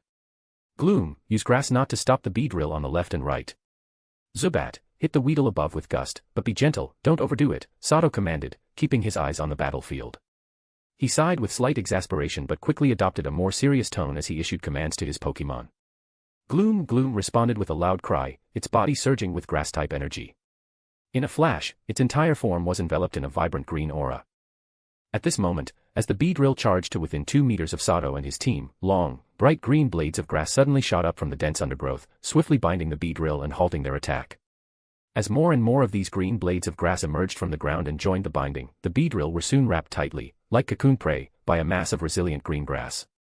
Though seemingly fragile, the grass was incredibly tough, and under its binding, the beedrill gradually lost the strength to fight back, helplessly accepting their fate of being captured alive. 2 days earlier, while leading his Pokémon through various battles in the nearby forest, Sato had come across a rather strong Weepinbell in a small flower field. This Weepinbell also happened to be the leader of the grass-type Pokémon in the area. Not only that, but this Weepinbell had mastered an impressive grass knot technique. The green blades of grass it conjured with this move could easily capture prey, and beedrill were its favorite target. Sato had personally witnessed Weepinbell use grass knot to capture a beedrill alive. Amazed by the technique's powerful binding capabilities, Sato was eager to harness that power for himself. Fortunately, his Gloom was able to learn this move. Sato asked the Weepinbell to teach Gloom the move, offering plenty of food in exchange. However, as a carnivorous plant, Weepinbell wasn't particularly friendly and dismissed Sato's request, even attempting to capture him with grass knot to use as backup food. Faced with this unfriendly behavior, Sato had no choice but to retaliate. Against Zubat's flying-type abilities, Weepinbell stood no chance and was eventually captured by Sato. Of course, Sato didn't take advantage of Weepinbell without compensation. He treated it well, providing good food and drink, and in the end, allowed Gloom to teach it Energy Ball. In exchange for continuing to enjoy a comfortable life, Weepinbell had to agree to a series of unequal terms with Sato, including teaching Gloom Grass Knot. Gloom, with its superior control over grass-type energy, had since mastered the move even beyond Weepinbell's capabilities. While Weepinbell could bind up to 5 beedrill at once, Gloom could now manage 6 simultaneously with its grass knot. Meanwhile, as Gloom used grass knot to bind the approaching beedrill, Zubat launched its attack on the Weedle above them. A small white whirlwind appeared with just a thought from Zubat. The Weedle, leaping from the branches in their attack, were caught in the whirlwind, which was imbued with flying-type energy. They were severely injured and blown away, falling to the ground and losing their ability to fight. After dealing with the Weedle, Zubat turned its attention to the beedrill bound by Gloom's grass knot. In the next moment, shadow balls shot from Zubat's mouth, knocking out the fragile beedrill. With Zubat's powerful air cutter for offense, Gloom's crowd control sleep powder and grass knot, and Sato skillfully using the giant tree as cover, the wild beedrill, limited by their lack of intelligence, were left with no options. They were swiftly defeated, one after the other. 3 minutes later, no beedrill remained capable of flight. All had been seriously injured and lay on the ground, temporarily unable to fight. The remaining Weedle, still able to battle, had lost their will to fight and fled in all directions. Chapter 70, Mission Items. After defeating the beedrill and Weedle in front of him, the remaining beedrill in the hive who were still capable of moving seemed to lose their will to fight. Multiple defeats had made them realize that Sato was an unbeatable opponent. In order to avoid total annihilation, they had no choice but to abandon the hive and flee. What's going on? They're actually running away. Well, this works out for me. Now I won't have to deal with any more obstacles, Sato thought with a strange look on his face as he watched the healthy, uninjured beedrill flee the hive and scatter in all directions.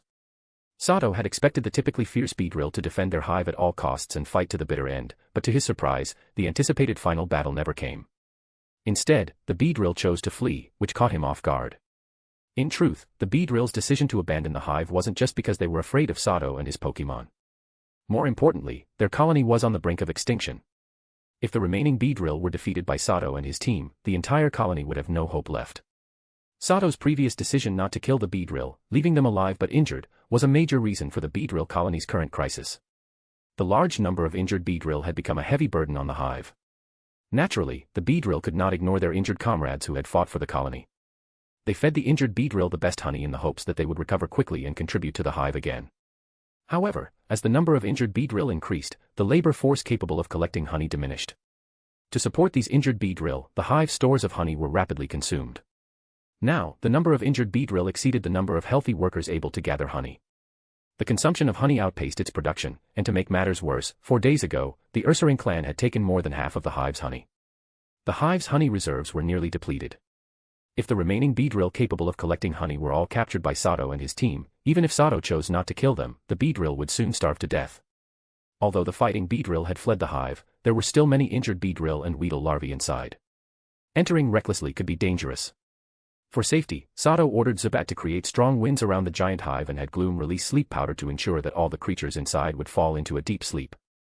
Over the course of about 10 minutes, Sato had Zubat and Gloom cool down the entire hive with blasts of wind. Then, Zubat used its ultrasonic waves to confirm that most of the bee drill and weedle inside were now in a forced sleep state. Confident, Sato led his 2 Pokémon into the hive. The R mark on the top of the hive clearly wasn't just a coincidence. If Sato's guess was correct, the Team Rocket item he was searching for in this forest was inside the hive. The massive hive, built by the bee drill, was both sturdy and intricately structured. The bee drill had also designed wide passages inside the hive for easy movement, and these were spacious enough for Sato to walk through comfortably. As he walked through the bee drill-built hive, Sato noticed several small chambers after only a few steps. These were the living spaces of the bee drill, and inside each of the numerous small chambers, most of which were located on 2 levels, lay a bee drill soldier, sound asleep from their injuries. Sato wasn't interested in the injured bee drill. Guided by Zubat's ultrasonic waves, he quickly navigated the maze-like hive and found the correct path leading to the top. The top area of the hive was the nursery, where many eggs containing weedle were stored. Some weedle that had already hatched were also fast asleep, completely unaware of Sato and his team's arrival. Finally, with Zubat's help, Sato found his target in one of the nurseries at the very top of the hive. A black backpack, marked with an R, was quietly embedded in the hive's wall. Thanks to the repellent smell coming from the backpack, due to insect repellent, it hadn't been damaged by the bee drill and remained intact, still embedded in the wall. This should be the mission item, Sato thought as he eyed the R on the backpack. It was really well hidden. This hive is so big that without Zubat's help, it could have taken me all day to find it. Sato quickly pulled the black backpack from the wall, not even bothering to check its contents, and immediately stored it in the storage space of his Team Rocket watch. Then, he and his Pokémon, Zubat and Gloom, retraced their steps to the lower part of the hive. Since Gloom's sleep powder would only keep the bee drill asleep for about half an hour, Sato knew he had to move quickly. Now that he was in the heart of the bee drill's hive, it would be a waste not to grab some loot before leaving. As for what kind of loot was available in the hive, it was none other than the high-quality honey produced by the bee drill. While Sato had never tasted bee drill honey himself, he had seen its description in Team Rocket's internal points exchange system and knew exactly how valuable it was. Compared to regular bee-produced honey, bee drill honey not only had higher nutritional value but was also a premium food for Pokémon. It had the added benefits of quickly restoring energy and healing injuries, making it a natural recovery and healing product. Wild bee drill honey, in particular, was known to be even more effective. As a result, wild bee drill honey was incredibly valuable. In the Team Rocket points exchange system, 1 liter of wild bee drill honey was priced at 500 points, and it was often out of stock. The bee drill hive's honey storage room was located at the very bottom of the hive. With Zubat leading the way, Sato soon arrived in the storage room, where hexagonal honeycombs were quietly storing honey, each sealed with a wax-like substance. However, out of the hundreds of honeycombs in the room, only 21 still contained honey. The storage was surprisingly low. Only this much left. Looks like these guys didn't forget to take their wealth with them before leaving. Oh well, the honey that's left should last me quite a while, Sato thought as he observed the nearly empty storage room. He quickly and efficiently stored 21 honeycombs, each sealed with beeswax, in the storage space of his Team Rocket watch. Note, each beeswax sealed honeycomb contained about 3 liters of honey, so Sato ended up with 63 liters of honey in total. After confirming that there was no more honey left in the storage room, Sato and his 2 Pokémon swiftly left the bee drill hive and made their way back toward his current residence. However, just after Sato and his team left the hive, a strange distortion appeared in the shadows. Suddenly, a shadowy figure darted along the ground, swiftly disappearing into the forest. Chapter 71, New Mission. After Sato and his 2 Pokémon left the bee drill hive, they encountered no obstacles along the way. Over the past few days, Sato, relying on his 2 Pokémon, had conquered most of the wild Pokémon in the nearby forest, and now, none dared to challenge him. After spending more than 10 minutes, around 4 in the afternoon, Sato and his team successfully returned to the base of the large tree where their temporary residence was located, quickly making their way back to the secret treehouse. As soon as they returned to the treehouse, Sato eagerly took out the black backpack he had obtained from the bee drill hive and began to unpack its contents one by one. The black backpack was just an ordinary backpack, similar to the small one he had at the start of the mission. Inside, there were 6 Pokeballs, a card sealed in black paper, and a letter. The 6 Pokeballs were clearly not manufactured by Team Rocket, they were handmade, crafted by traditional Pokemon ball artisans using natural materials. These handmade Pokeballs outperformed commercially available ones in terms of performance, customization, and secrecy. Of course, they were relatively expensive, but they were highly favored by high-ranking trainers and the elite. All 6 Pokeballs looked identical, with a design of red on top and white on the bottom, featuring a golden star engraved on the blue shell. Sato took a brief interest in the 6 handmade Pokeballs before setting them aside, shifting his attention to the card sealed in black paper. When Sato tore away the black paper and revealed the true nature of the card, his pupils dilated, and a look of shock crossed his face. The card turned out to be a league identification card, and the image in the upper right corner clearly showed Sato's current appearance. This meant that it was an identification card belonging to him. Oh my gosh, Team Rocket really has incredible power. This ID card is real, not some fake made in the black market, Sato said, looking at the league ID in his hand. He then turned it over to check the back, where a Pokeball pattern appeared faintly when exposed to light. His expression showed a hint of emotion. In fact, when Sato learned that he was undocumented, he had thought about obtaining a legitimate league identification card. Unfortunately, as a nobody without any background, he never even got a chance to appeal. Even with a certificate from the village chief back in his rural village, it proved useless. Unable to obtain a league ID through legitimate means, Sato had decided to find someone in the black market to make one. However, the anti-counterfeiting technology used in official league ID cards was among the best in the Pokemon world. The counterfeits made in the black market might work for rural residents, but in towns and cities where Officer Jenny enforced the law, those fake IDs were worthless and could lead to serious consequences. If caught with a fake ID, one could be immediately targeted for arrest and thrown into jail. Now, the ID card in front of Sato was obviously genuine. The Pokeball pattern on the back, which reflected light, served as the best proof. According to those who made fake IDs in the black market of Pewter City, this anti-counterfeiting technology was currently exclusive to the League. In short, this ID card was legitimate. Too bad, what use is this ID card to me now? I'm already on Team Rocket's ship, and getting off means this ID card they gave me would become a powerful constraint instead, Sato thought, his initial surprise slowly shifting into a bitter smile of resignation. It's obvious that now that Team Rocket has provided him with a League ID card, they have completely grasped his identity and background. Even if he were to betray them in the future, he could no longer rely on the identity of Sato to seek refuge with the League. Of course, with this League ID card, Sato could now openly live under the sun. He could freely enter any area controlled by the League, without having to hide from the League officers or fear being searched for identification. Unfortunately, even though he thought about this now, Sato couldn't bring himself to feel happy. For him, this League ID card was merely a disguise to conceal his status as a Team Rocket member. He was still fundamentally seen as a villainous member of Team Rocket. After letting out a deep sigh, Sato set aside the League ID card, which had once held great significance for him, and turned his attention to the last item in the black backpack. Sato tore open the envelope, pulled out the letter inside, and began to read it carefully. After comparing the handwriting with that on the mission map, Sato immediately recognized it as belonging to the same person. As he read the contents of the letter, his expression suddenly soured as if he had swallowed a fly. He was filled with immense confusion because the letter contained some unexpected information that left him bewildered, even somewhat in disbelief. The letter roughly stated that the field trial task had been completed and that he now had a new mission, to find a way to travel to LaRue City in the Hoenn region and achieve a 10-game winning streak at the Battle Tower there within 25 days of the upcoming rookie competition. What is going on here? Wasn't it agreed that I had to gather all the mission items to complete the field trial task? Why has the task suddenly changed? Now I have to go all the way to Hoenn by myself, and on top of that, I need to achieve 10 consecutive wins at the world-famous Battle Tower in LaRue City. They really think highly of me. I'm just a rookie who has only had a Pokemon for less than a month. This has got to be a joke. After reading the letter, Sato felt as if there were 10,000 alpacas running wildly in his mind. LaRue City is an island city located in the Hoenn region, the same city featured in the movie, Pokemon, Destiny Deoxys. It's a technologically advanced city, and its most famous landmark is the Battle Tower. The Battle Tower in LaRue is world-renowned. It serves as a global stage for trainers to showcase their skills. The level of competition here is higher than that of the league tournaments held in various regions. Trainers from all over the world come to the Battle Tower to enhance their strength and gain immense fame. They aim for continuous victories to achieve both recognition and rewards. The Battle Tower in LaRue holds a status almost comparable to that of the Sky Pillar in the Hunter x Hunter world. This is an original idea. Now, as a rookie trainer who had only debuted less than a month ago, Sato was given such a daunting task, which left him feeling extremely distressed.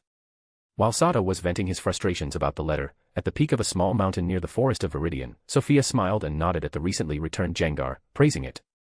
You've barely passed the field survival trial. From now on, your opponents won't be the mindless wild Pokemon, your future opponents will be much more cunning than wild Pokemon, Sophia thought to herself as she gazed at the distant Viridian forest. Chapter 72, Change of Plans. After carefully reading the letter in his hand once more, Sato could only sigh in resignation, accepting the reality. He was now a low-ranking member of Team Rocket, with no power or influence, and lacking enough strength to do anything but follow orders from above.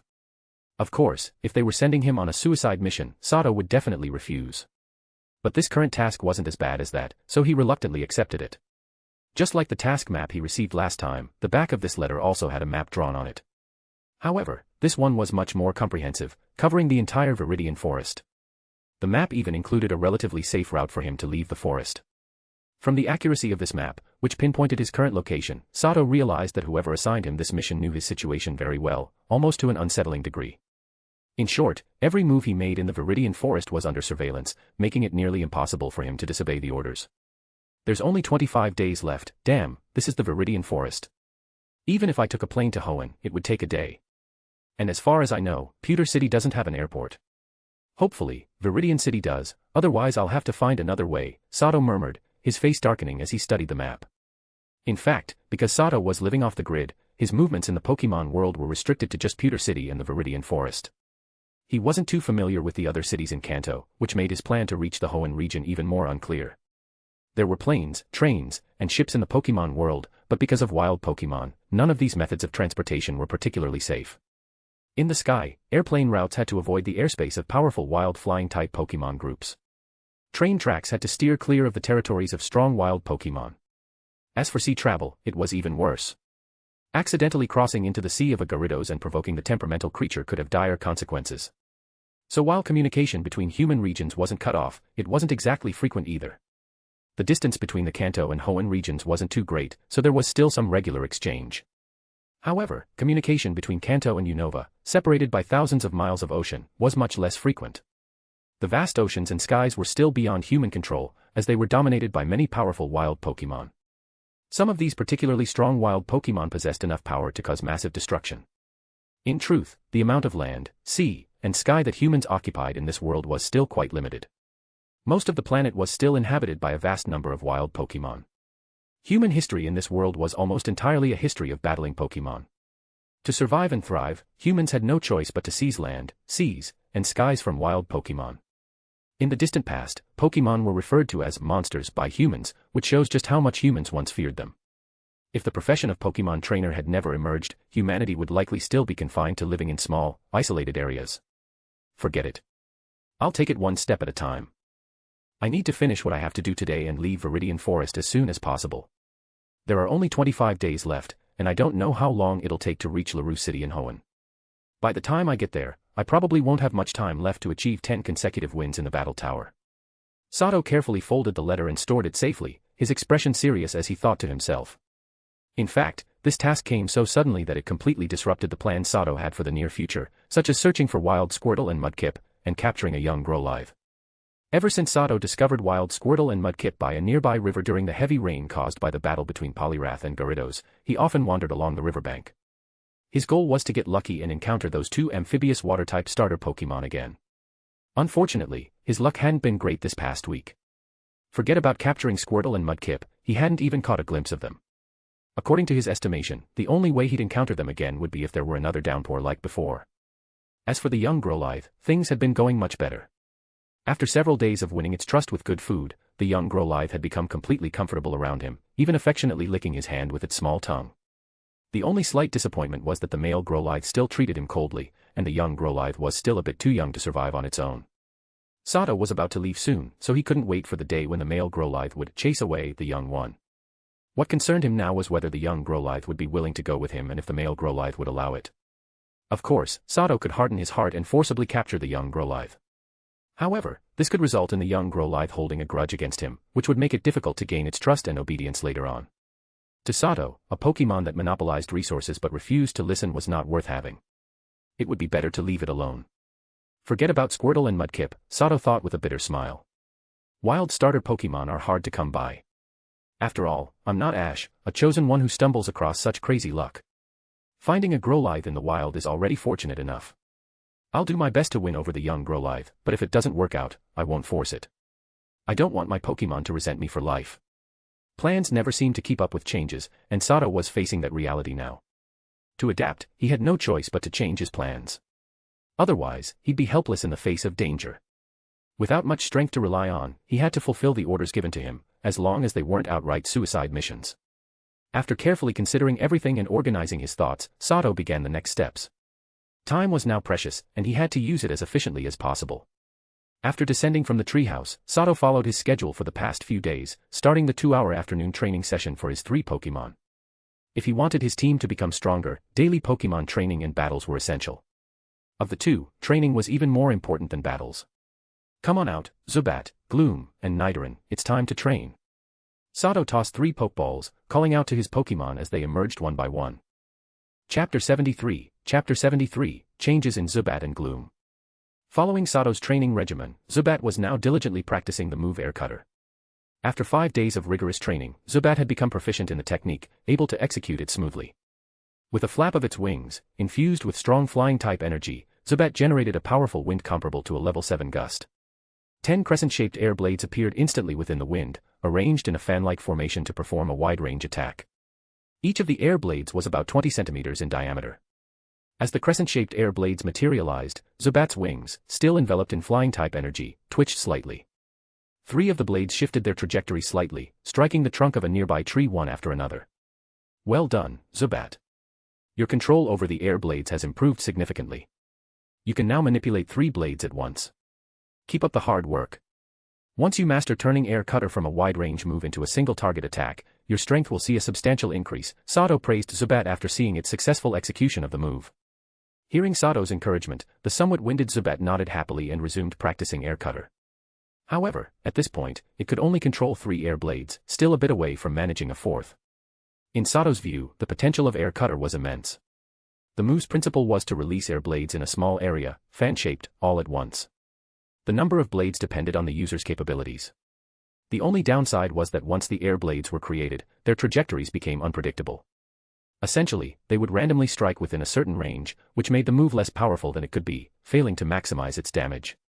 Of course, since the Pokémon itself created the air blades, they could theoretically control them. But this required a high level of mastery over the move. Being able to produce air blades meant the Pokémon had reached an entry-level mastery of the technique. Creating 10 air blades signified the Pokémon had reached a proficient level with Air Cutter. To fully unleash the move's power, however, flexible control over the blades was essential. In Sato's ideal version of the move, Zubat would merge the air blades into one giant blade for a powerful strike on the enemy. Zubat still had a way to go before reaching this ultimate form of Air Cutter. However, Sato couldn't help but wonder, if Zubat could indeed transform Air Cutter into the powerful single-target move he envisioned, how would it differ from Air Slash, a move that Zubat could only learn at a higher level? For now, he had no clear answers to this. Note, Air Slash is a flying-type special single-target move with a base power of 75. The move uses a blade of air that can supposedly cut through the sky, though this may be exaggerated. It sometimes causes the target to flinch. After a week of surviving in the dangerous wild, Zubat had undergone significant changes. Unknowingly, it had reached level 24. If this were a game, Zubat would already have enough experience to evolve. What puzzled Sato, though, was that Zubat had shown no signs of evolving.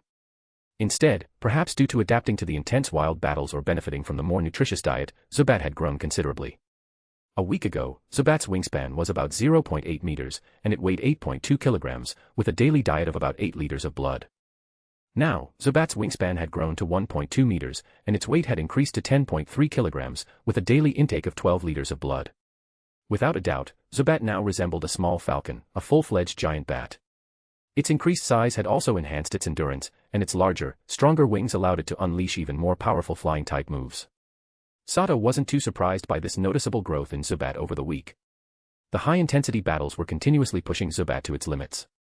Subconsciously, Zubat desired to become physically stronger. Coupled with its change in diet from cow blood to the richer wild deer blood, along with a steady increase in its food intake, and the calcium tablets Sato gave it daily to promote growth, it would have been strange if Zubat hadn't experienced some significant changes. On the other side, Gloom was busy practicing the grass-type move Grass Knot. With its strong control over grass-type energy, Gloom had now mastered the move, reaching a proficient level of move mastery. Gloom stood in the middle of a clearing, with 10 scattered wooden blocks placed around her within a 10-meter radius. Each block was about 2 meters in diameter and 3 meters tall. Suddenly, a bright green glow burst from Gloom's body. Immediately, vibrant green grass, formed from grass-type energy, sprouted beneath the 10 wooden blocks and quickly began to wrap around them.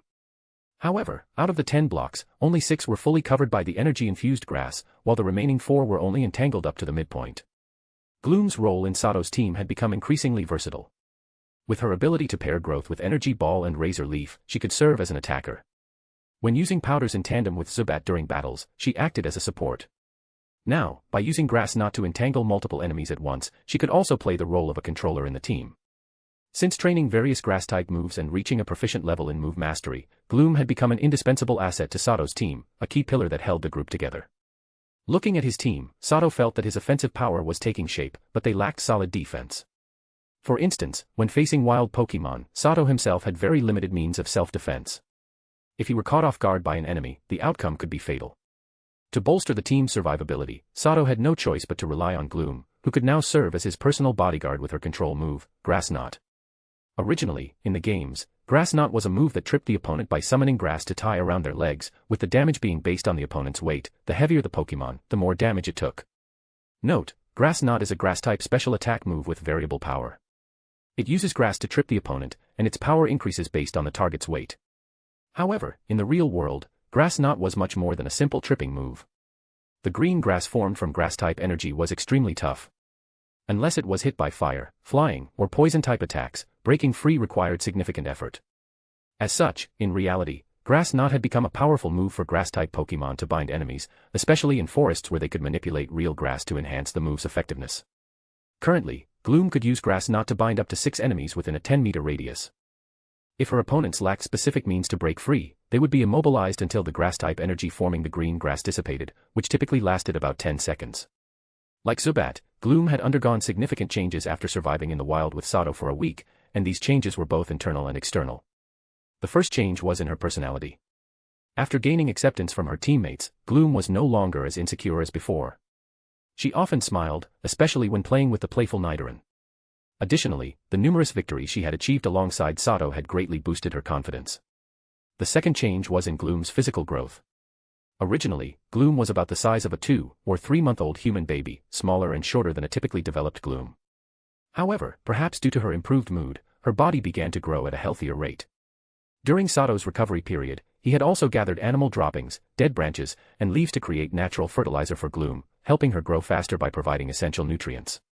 With a positive mindset, plenty of sunlight and water, and fertile soil, Gloom's physical and mental health steadily improved, allowing her to grow significantly. Now, her size had reached that of an average Gloom. If she had previously been the size of a few months-old baby, she was now about as big as a 1-year-old child, standing roughly 75 centimeters tall. Chapter 74, Nidoran and a discussion on poison. After seeing that Gloom's training was progressing well, Sato gave her a few words of praise before turning his attention to Nidoran, who was currently focused on his training in front of a large boulder. The move Sato had arranged for Nidoran to train was Poison Jab, a move aligned with Nidoran's poison type. Having passed his infancy stage, Nidoran's physical attributes had improved significantly, no longer as fragile as he once was. The density of the purple keratinous spikes on his body had gradually thickened. Especially notable was the sharp purple horn on Nidoran's forehead, which had now become as hard as steel, making it the toughest part of his body. This sharp horn was also Nidoran's primary weapon for attacks. Note, Poison Jab is a poison-type physical move with 80 power. It uses a poisonous appendage or arm to stab the opponent, with a chance to poison the target. After passing infancy, Nidoran's current details were as follows. Pokémon, Nidoran. Level. Type, Poison. Ability, Hustle, Hidden Ability. Gender, Male. Known moves, Leer, Peck, Amnesia, Egg Move, Disable, Egg Move, Confusion, Egg Move, Hone Claws, TM, Poison Jab, TM, Water Pulse, TM. According to Sato's guidelines, Nidoran would always begin his training in battles by using Hone Claws. This helped compensate for the accuracy drop caused by his hustle ability when using physical moves, while also boosting his attack power. At this moment, a Nidoran about the size of a medium-sized dog was charging forward, moving on his slightly clumsy limbs. As he charged, the sharp purple horn on his forehead glowed faintly with a dim purple light. When Nidoran was just half a meter from the boulder, he suddenly leaped forward with all his might. With a bang, Nidoran's horn pierced directly into the large red mark painted on the boulder's surface. The 2-meter-tall boulder shook slightly, and small fragments of rock splintered off. As Nidoran effortlessly withdrew his horn from the boulder, a small hole, leaking a faint purple liquid, appeared on the surface. Tiny cracks, similarly infused with the purple liquid, spread outward from the hole. The inner and outer edges of the hole showed signs of erosion. Before long, a small piece of the eroded rock crumbled from the boulder, falling apart like tofu and shattering into several fragments. As a poison-type Pokemon, Nidoran's body was saturated with toxins, especially in the sharp spikes covering his body, where the most potent venom was secreted. Naturally, the most concentrated source of poison was in his sharp forehead horn. When using Poison Jab, Nidoran focused the poison-type energy into his horn. Since the horn was the hardest part of his body and could instantly secrete a large amount of venom at will, it was the perfect weapon to pair with the Poison Jab technique, which required the condensation of poison-type energy for the attack. As a poison-type Pokemon, Nidoran had a natural affinity for the poison-type energy in the environment. However, due to his young age and limited control, the amount of poison-type energy he could currently gather was still low. This was evident from the faint purple glow on his horn when he executed Poison Jab moments ago. Even though Nidoran had not yet fully mastered Poison Jab, not even reaching the beginner level, the move's power, combined with the physical attack boost from his hustle ability and Hone Claws, still produced significant destructive force. When facing tough rocks, Nidoran could easily pierce them with his horn, similar to stabbing tofu. His venom, released through his horn, and the poison-type energy surrounding it would then corrode the rock. If it were a tree or a living creature instead of a rock, it would likely be pierced through, leaving a small hole, and there would be a high chance of the target being poisoned. This was the result even though Nidoran could not yet condense much poison-type energy for his Poison Jab. It was clear that as his control over poison-type energy improved and he could gather more of it for his moves, he would be able to shatter rocks instantly, leaving severe corrosion marks. In fact, Sato had already let Nidoran test Poison Jab on some nearby small trees, and without exception, those trees withered and died, poisoned by the venom. After witnessing the terrifying power of Nidoran's Poison Jab, Sato no longer allowed him to use living creatures for practice, opting instead to train against inanimate objects like rocks. In the world of Pokemon, poison types are much more dangerous than most others. A large part of this danger comes from the toxins they carry. If a living creature is injured by a poison-type Pokemon, it could easily become poisoned. Note, poison-type energy is highly aggressive and corrosive. Pokemon get poisoned because poison-type Pokemon inject their energy into the target's body, where it wreaks havoc. This can be considered an energy-based toxin, which explains why non-poison-type Pokemon using poison-type moves can still cause poisoning. Custom lore. In reality, poisoning is far more dangerous than it appears in games. Once a Pokemon is poisoned, the negative effects are much more severe than burns, paralysis, or freezing. While the effects might not be immediately apparent, once the poison spreads throughout the body, the Pokemon's combat abilities will rapidly deteriorate. If an antidote isn't administered in time, the Pokemon could even die. Even if treated at the last moment, it would likely suffer a serious illness afterward. Moreover, different types of Pokemon have different kinds of toxins, leading to varying symptoms when poisoned. In most cases, a poisoned Pokemon will experience one of three symptoms: overall weakness, hallucinations, or localized decay in the poisoned area. Of course, for more potent poison types, these symptoms could mix or occur simultaneously. Note, poison-type Pokemon and certain others with innate toxins can induce physical poisoning in organic beings. Custom lore. Steel-type Pokemon have a natural immunity to poison-type energy because of their steel typing. Unless their steel attribute is removed or their immunity weakened, steel types cannot be poisoned. Based on some practical experiments, Nidoran's venom showed clear corrosive properties. Once exposed to air, it underwent a chemical reaction, and when combined with the corrosive nature of poison-type energy, it produced an intensified effect, easily corroding most materials. Well done. But don't always rely on your horn for Poison Jab. It makes it easier for opponents to target your weak spots. Try using your claws instead. They're just as tough as your horn, and you won't give yourself a headache from crashing into things, Sato said with an amused smile, seeing that while Nidoran had broken off a chunk of the boulder, he was also a bit dizzy from the impact. Unfortunately, Nidoran seemed unfazed by Sato's advice. He still chose to use his horn as the focus for Poison Jab. After stepping back a bit, he braced himself and charged at the boulder again. Chapter 75, Grow Lithe. The training of the three Pokemon was proceeding in an orderly and self-motivated manner. With more than an hour until sunset, Sato took the opportunity to gather some dry branches and leaves from nearby and built a campfire. Next, Sato retrieved a wild deer leg wrapped in plastic from the storage space of his Team Rocket watch, along with some salt and seasonings. He also took out some wild beedrill honey that he had just acquired that day. After carefully roasting it, a golden brown, crispy wild deer leg was ready. By this time, the Zubat and Nidoran had arrived right on schedule, eagerly watching the roasting deer leg over the fire. In fact, both Zubat and Nidoran were omnivores, though Nidoran was more adaptable in his diet than Zubat. Therefore, both Pokémon could digest meat. Hurry back to training. This roasted deer leg isn't meant for you too, Sato said with a stern expression, noticing his Pokémon drooling over the leg turning on the spit. The well-seasoned roasted deer leg was specially prepared for his little Growlithe. He planned to consult the Growlithe's wishes tomorrow, as they were set to leave this place. If the Growlithe agreed to join him, the roasted deer leg would serve as a welcoming gift. If the Growlithe refused, it would act as a farewell gift. A few minutes later, Sato ended the Pokémon's training early and, after spending over 10 minutes navigating the area, arrived at the grove where the Growlithe roost. Suddenly, a rustling sound filled the air. As Sato stepped into the grove, a shiny furred male Growlithe appeared before him and jumped straight into his arms. Compared to the small Growlithe from 5 days ago, this one had grown significantly, now about 2/3 the size of its father, and had become a bit chubby. The rapid growth was largely due to Sato bringing him tasty food every morning and evening. With plenty to eat and sleep, the little Growlithe had started to gain some weight. Moreover, during these few days, the little Growlithe's father had clearly begun special training for him. The little Growlithe had already reached level 10 and had even learned the moves Flame Wheel and Flame Charge in such a short time. This indicated that the male Growlithe had inherited excellent talent from his father. Here's the information for the little Growlithe. Pokémon, Growlithe. Level. Type, Fire. Ability, Flash Fire. Gender, Male. Known moves, Bite, Roar, Ember, Leer, Odor Sleuth, Flame Wheel, Tutor, Flame Charge, Tutor. Ha ha ha. Alright, Growlithe, I know you're happy to see me. I brought you some treats today, Sato said, struggling a bit as he pushed away the Growlithe that was enthusiastically licking his face. Hearing Sato's words, the little Growlithe stopped his face-licking attack and sat down on the grass, looking at Sato with a hungry expression. Seeing the little Growlithe looking like a true food lover, Sato patted its head and smiled.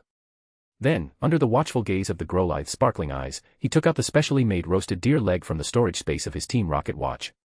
The roasted deer leg, coated in wild Beedrill honey, appeared incredibly enticing to the little Growlithe. As soon as it caught a whiff of the delicious aroma, saliva started to drip uncontrollably from its mouth. Without any hesitation, the little Growlithe lunged straight at the roasted deer leg in Sato's hands. With a delighted woof woof woo, the Growlithe swallowed a large piece of roasted meat and immediately closed its eyes, letting out joyful sounds and displaying a blissful expression on its face. Meanwhile, not far away in a patch of grass, a strong male Growlithe caught a whiff of the roasted deer leg scent and wore a similar greedy expression, drool dripping from the corners of its mouth. However, the sturdy male Growlithe had good self-control. While resisting its cravings, it kept a watchful eye on Sato beside the little Growlithe. Is it delicious, Growlithe? Sato asked with a smile, seeing the little Growlithe enjoying the roasted deer leg. Woof woof woof, without any hesitation, the little Growlithe nodded in response. In its young mind, the food Sato had brought over the past few days was the best it had ever tasted, without a doubt. Oh really? That's great to hear. But, Growlithe, I'm leaving tomorrow, and I might not be able to bring you these tasty treats anymore. Upon hearing the little Growlithe's enthusiastic response, Sato smiled slightly, but his expression turned a bit serious as he spoke. Upon hearing Sato's words, the little Growlithe, which had been happily munching on the roasted deer leg, immediately changed its expression. It looked at Sato with a pitiful gaze, reminiscent of an abandoned puppy, its eyes welling up with tears, making it look utterly forlorn. I'm not abandoning you, I just have to go to a very far place for a while, and I won't be able to bring you delicious food for a long time. Seeing the little Growlithe's sad expression, Sato gently patted its head. However, as a true food lover, the little Growlithe clearly did not want Sato, who brought it food every day, to leave. It grabbed Sato's pant leg with its mouth and tugged at it, as if refusing to let Sato go. Of course, I don't want to stop seeing you either. That's why I'm here to ask for your wish, Growlithe. Do you wish to come with me and explore the outside world? There's so much more than just this little place where you live, and there are even tastier things out there than this roasted deer leg. Seeing the little Growlithe's reluctance, Sato felt encouraged and quickly expressed his true intention for this visit. However, Sato felt a chill in his heart when he noticed that although the little Growlithe initially showed joy at the thought of coming along and tasting more delicious food, it soon appeared to be thinking of something else and its expression turned a little gloomy. It's okay, Growlithe. If you don't want to, I won't pressure you. We're still good friends, and I'll come to visit you whenever I can. Sato observed the little Growlithe's change in demeanor and sighed softly, putting on a sincere smile to comfort the now downcast Pokémon. Unfortunately, Sato's comforting words did not lift the little Growlithe's spirits. It seemed that because of its sadness, the delicious roasted deer leg no longer tasted good. After a few more bites, the little Growlithe turned and dashed into the grass, quickly disappearing from Sato's sight. It seems it really isn't going to work. After all, Pokémon have familial bonds too, and for a little Growlithe that hasn't experienced independent living yet, it's too hard to let go of that. What a pity, if I had arrived a few days later, the outcome might have been different, Sato said with a disappointed expression as he watched the little Growlithe abandon the roasted deer leg and turn away. After waiting a few minutes without the little Growlithe returning, Sato shook his head in disappointment. He left behind a dozen high-quality spicy poke blocks, which the little Growlithe loved, before leaving the grove with Zubat and Gloom. Since the little Growlithe didn't want to come with him, Sato had to respect its choice, as they had already become friends. Upon returning to his lodging, night had fully descended. As usual, Sato fed the 3 Pokémon a hearty meal and then returned to the treehouse atop the giant tree, quietly spending his last night in the Viridian Forest. Time passed quickly, and before he knew it, one night had gone by. Around 6 in the morning, the sun gradually rose in the east, and the Viridian Forest welcomed dawn once again. At that moment, a cheerful barking sound suddenly woke Sato from his sleep. Chapter 76, 4th Pokémon. Sato had always woken up at 7 a.m. sharp, a habit formed long ago. But today, even though it wasn't yet 7, he was awakened by the noise outside. Instead of feeling annoyed, he was filled with unexpected joy. Hearing the familiar barking outside, Sato, who had been thinking about Growlithe all night, reacted instantly. Before Zubat on the roof of the treehouse could alert him, Sato had already opened his eyes and quickly opened the door to look down from the tree. Sure enough, the familiar figure of little Growlithe stood below. Upon seeing Sato, the barking grew even louder, with his front paws resting on the tree trunk as he looked up at him with excitement. "How did you come here alone? Where's your father? You're not hurt, are you?" Sato immediately climbed down from the tree and asked with concern as the little Growlithe leaped into his arms. Zubat had already informed Sato that he hadn't detected Growlithe's father nearby, meaning the little Growlithe had come to find him all on its own. Growlithe was only level 10, and though it was a fire-type Pokémon, it was still quite dangerous for it to travel from the small grove to Sato's location alone. One wrong encounter with a strong Pokémon could have spelled disaster for it. Luckily, Growlithe had not encountered any real danger, and there were no serious injuries on its body, just a few scrapes and bruises. With a bit of ointment and the naturally strong resilience of Pokémon, it would recover in no time. Growlithe's expression dimmed slightly when he heard Sato's words, but he quickly perked up again. He grabbed one of the Pokeballs from Sato's belt with his mouth, then backed away, placing the ball on the ground. He nudged the Pokeball with his head, rolling it back toward Sato's feet. "You want to come with me, is that it, Growlithe?" Sato asked, his face lighting up with joy at Growlithe's actions. Woof woof woof. Growlithe nodded eagerly, then sat down with his rear on the ground, gazing at Sato with a look full of anticipation. Growlithe was indeed intrigued by the world outside, as Sato had described, but he was also reluctant to leave his family.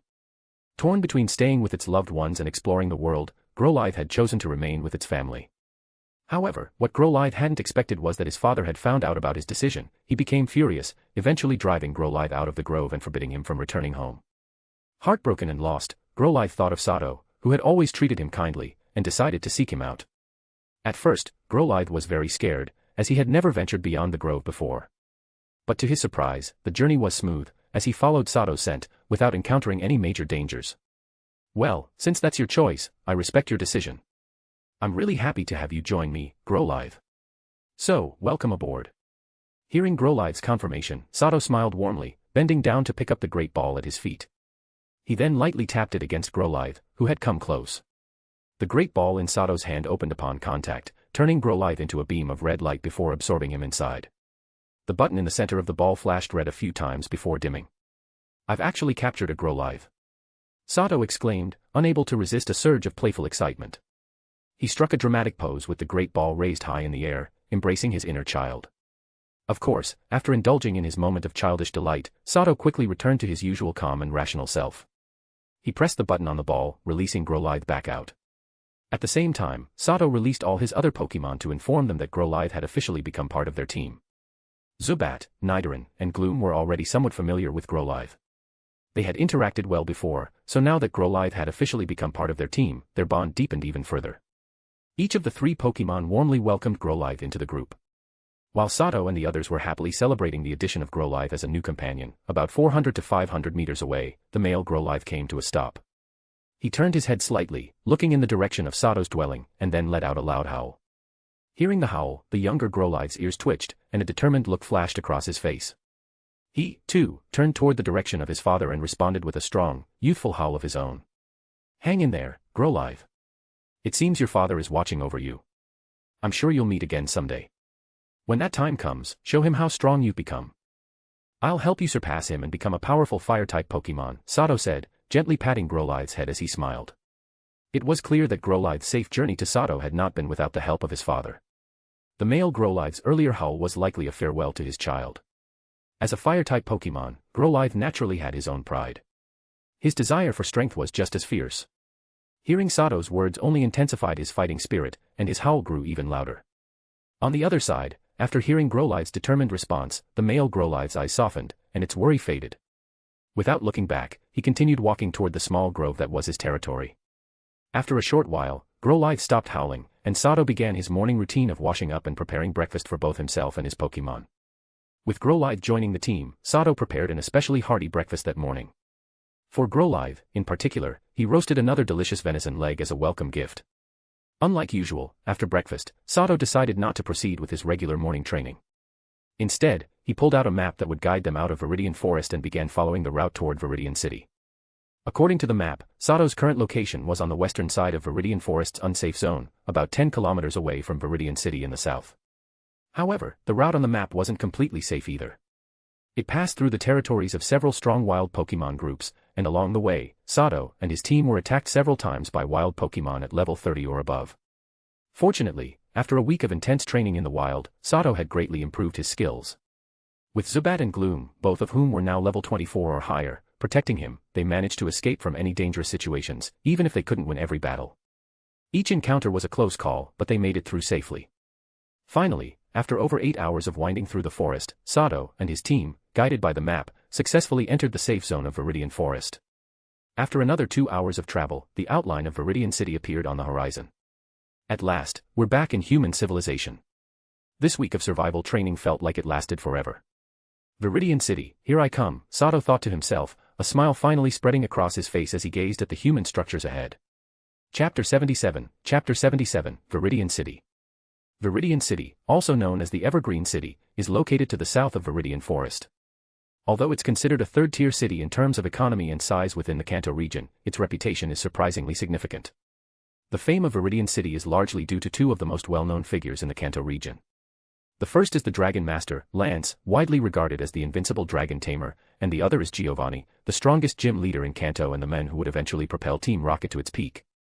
Both of these individuals were born in Viridian City, and coincidentally, both were blessed by the power of Viridian Forest. What saddened the ordinary readers, however, is that their paths diverged drastically. One became a pillar of justice, while the other rose to power as the leader of a criminal empire. Now, Sato had entered this famed city. It was already 5 p.m. by the time he crossed into Viridian City's borders. However, it seemed the city's residents weren't very fond of him. As he walked through the streets, many people cast wary glances in his direction, avoiding him and whispering among themselves. Sato paid no attention to the looks or gossip. After all, he had spent the past week living in the wilderness, battling Pokemon in the wild. Naturally, his limited supply of clothing had long been torn and tattered. On top of that, he had just completed a long trek out of the depths of Viridian Forest. Sato looked like a wild man, his skin was sunburned, his clothes were ragged, and he reeked of sweat. He was the very picture of dishevelment.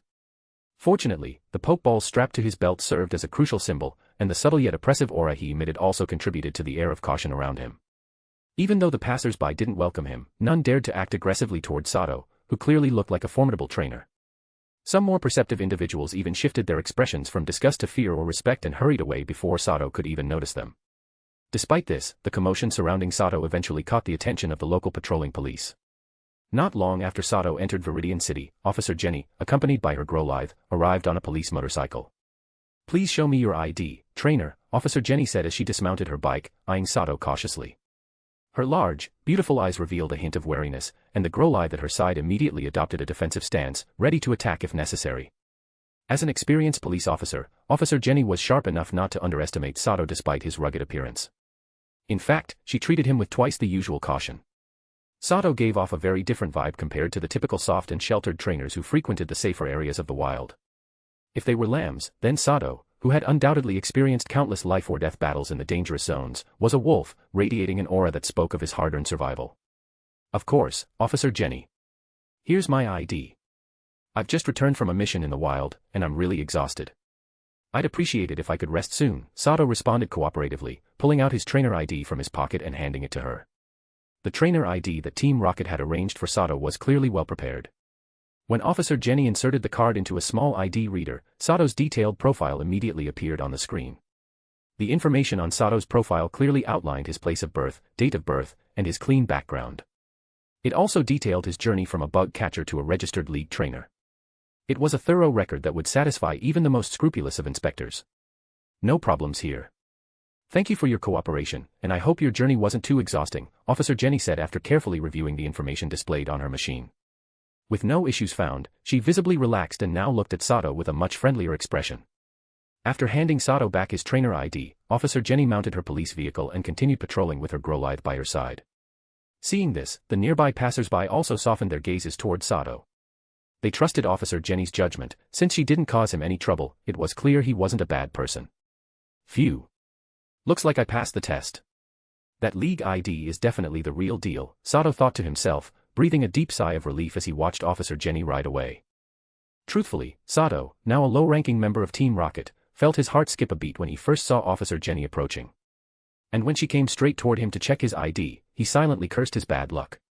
Fortunately, his mental fortitude held strong, and the league ID that Team Rocket had provided him was genuine, allowing him to avoid any suspicion. After Officer Jenny's inspection, Sato's journey through the city became much smoother. The pedestrians no longer avoided him as they had before, likely reassured that he wasn't some dangerous outsider. Sato now had quite a few things to take care of. For one, he needed to give himself and his Pokémon a proper rest. He also had to gather supplies for the rest of his journey and figure out how to reach the Hoenn region. But before he could take care of any of that, his disheveled appearance was something he had to deal with. Before buying new clothes and refreshing his image, though, he needed money. The truth was, Sato was broke, completely penniless. Without money, none of his plans could proceed, so his first priority was finding a way to make some cash quickly. Using signs along the way, Sato found his way to a Pokemon item shop in Viridian City. Based on his current situation, selling some of the lighter valuables in his possession seemed like the fastest way to get money. Sato didn't have many valuable items on him. The most valuable and easiest to sell were the wild beedrill honeycombs he had harvested from a beedrill nest the day before. These items were highly prized, even within Team Rocket's internal exchange system, so they would undoubtedly fetch a good price here as well. Upon Sato's entrance, the trainers inside the shop all turned their attention toward him. Most of the young, well-dressed trainers immediately displayed looks of disgust, with some female trainers covering their noses and mouths before hurriedly leaving the store. However, the shop's owner and the older employees, being much more experienced, didn't immediately dismiss him from his current appearance. They quickly stopped the younger staff members who were about to make the mistake of trying to shoo him away. "Is there something I can help you with, sir?" A middle-aged male employee stepped forward and politely asked Sato. "Yes, I'd like to sell something." Do you buy these here?" Sato nodded and pulled out a beeswax-sealed honeycomb of wild beedrill honey from his belongings. Chapter 78, Pokemon Center. As expected, wild beedrill honey was indeed highly valuable, with 1 liter selling for a staggering 5,000 Poke-Alliance dollars, same thing. A middle-aged trainer, who was also shopping for Pokemon supplies in the store, even approached Sato directly, offering 6,000 Poke-Dollars per liter. When it came to money, Sato naturally welcomed more. So, going with the highest bidder, he ended up selling around 10 liters of wild beedrill honey to the middle-aged trainer, earning himself 60,000 Poke-Dollars. It's worth mentioning that in addition to confirming the identity of its holder, a league ID also functions as a bank account. The 60,000 Poke-Dollars were transferred directly to Sato's account, carrying that much cash would have been impractical. Sato's bank account had previously been empty, but now it contained a balance of 60,000 Poke-Dollars. With money in hand, Sato immediately spent 10,000 Poke-Dollars in the Pokemon item shop on a mid-level storage backpack and another 20,000 on 25 bottles of mid-level spray-type healing potions. He also spent 10,000 Poke-Dollars to buy enough Pokemon food to last Nidoran, Gloom, and Growlithe for a week. After completing his purchases, Sato quickly left the Pokemon item shop and headed to a nearby clothing store, where he spent 3,000 Poke-Dollars on 6 sets of clothing. These were the latest trendy trainer uniforms, similar to the kind that trainers often wore in the anime. The shop owner was also quite considerate. Despite Sato's disheveled appearance, after recognizing that he was a paying customer, they even let him take a hot shower in the store before changing into his newly bought, clean clothes. When Sato emerged from the clothing store, he looked like a completely different person, transforming from a scruffy wildman to a handsome, tough young trainer. Following the signs, Sato then made his way to his lodging for the night, the Viridian City Pokemon Center. The Viridian City Pokemon Center, located in the city center, was an expansive facility dedicated to healing Pokemon. It was about the size of half a football field and stood 5 or 6 stories tall. Dressed in his new trainer uniform, Sato passed by the security guards at the entrance without raising any suspicion. After showing his league ID, he easily entered the Pokemon Center. To be honest, since arriving in the Pokemon world, this was Sato's first time entering a Pokemon Center. Due to his previous status as an unregistered citizen, he hadn't had the chance to visit a league-controlled facility like this. Unlike how Pokemon Centers were depicted in the anime, this one was not only staffed by the familiar Nurse Joy but also many other medical personnel. Because numerous trainers were currently having their Pokemon treated, the staff were all quite busy. In a place dedicated to saving lives, order was, of course, very important. Unless it was an emergency, anyone wanting treatment for their Pokemon had to wait their turn, just like in a regular hospital. Sato's reason for visiting the Pokemon Center was mainly to stay the night and to have his Pokemon treated. While Pokemon generally had strong regenerative abilities, intense battles could leave hidden injuries behind. Though these hidden injuries might not be a big deal at first, if left untreated and allowed to accumulate, they could become life-threatening. In the best case, such injuries could leave a permanent mark, hindering a Pokemon's potential. In the worst case, they could be fatal. Thus, it was necessary to regularly give Pokemon a comprehensive medical checkup to eliminate hidden injuries, and the Pokemon Centers, which boasted the most advanced medical technology in the world, were the perfect place to meet all a trainer's needs. It's no exaggeration to say that a trainer's success is not only due to their personal and Pokemon's efforts, but also the medical team supporting them behind the scenes. Sato made himself as inconspicuous as possible. After receiving his queue number, he quietly sat in a secluded corner of the waiting hall, patiently waiting his turn. Worth mentioning, after acquiring the spatial backpack, Sato transferred all the items from his Rocket Team-issued watch into it. He also switched the Team Rocket-issued Great Balls of his 4 Pokemon into the personally crafted ones he had received. While waiting, Sato used the simple diagrams on the walls of the waiting hall to get a general understanding of the structure of the Viridian City Pokemon Center. The center was divided into 5 floors, each with distinct functions. The first floor was for minor injury treatments, the second for serious injuries, the third was the ward area, the fourth housed temporary accommodations, and the fifth was reserved for league use. Apart from these main sections, there were various functional areas spread across the first 4 floors, such as the league shop on the first floor, the league mission area on the second, a public dining hall on the third, and an outdoor training ground, among others. With the assistance of Chansey, Pokemon specially trained by the Joys as medical aides, the efficiency of treatments in Pokemon centers was impressively high. After waiting for about 13 minutes, the broadcast in the waiting hall called Sato's number. Following the broadcast instructions, Sato approached the medical counter, where a Nurse Joy greeted him with a professional smile and inquired about the type of medical service he required. "Here's my league ID. Please give my Pokemon a full-body treatment, and I'd also like to stay overnight at the Pokemon Center," Sato said, handing over his league ID and placing 4 Poke Balls on the counter with a slight smile. "Understood. A full-body treatment for 4 Pokemon will be 8,000 Poke Dollars, and the accommodation fee is 500 Poke Dollars. Would you like to pay with cash or deduct it from your bank account?" Nurse Joy asked, confirming Sato's identity as a registered trainer after inserting his league ID into the verification machine. "Just deduct it from my bank account, and please take good care of them," Sato replied. "Of course. We'll provide the best possible treatment for your Pokemon. Here is your claim ticket and room key. Please keep them safe. The treatment will take some time, so kindly wait in the lounge," Nurse Joy said, handing back his league ID along with a white claim ticket after pressing the transfer button on her desk. Money spent as easily as flowing water. After selling the wild Beedrill honey and going on a shopping spree, Sato now had only 8,500 Poke Dollars left in his bank account. This treatment is really expensive. Being a trainer truly is a costly profession. Thinking about it now, the benefits Team Rocket offers its official members are pretty good. No wonder so many poor civilian trainers choose to join, it's practically forced on them, Sato thought to himself, feeling a slight sting in his wallet as he returned to the waiting hall. Chapter 79, The Pokemon League/Alliance. When discussing the strongest force in today's Pokemon world, without a doubt, it's the Pokemon League/Alliance, same thing, a colossal entity spanning multiple continents. The current order of the Pokemon world is maintained and shaped by this powerful organization. To elaborate, custom lore, the Pokemon League is actually a massive coalition formed by many factions. The primary purpose of this powerhouse was to end the long-standing wars in the Pokemon world and preserve the hard-won peace. As for the exact date of the Pokemon League's founding and its original founders, these details are lost to time. However, one thing is certain, with the League's rise and growth, wars in the Pokemon world gradually ceased. The chaotic era, where different regions were ruled by various factions, came to an end, and the Pokemon world finally entered a peaceful era of rapid human civilization development. Note, long ago, the Pokemon world indeed had many nations that waged war for their own interests. The history of Kalos explicitly states that the immortal King Az ended the war and created a superweapon capable of destroying the world.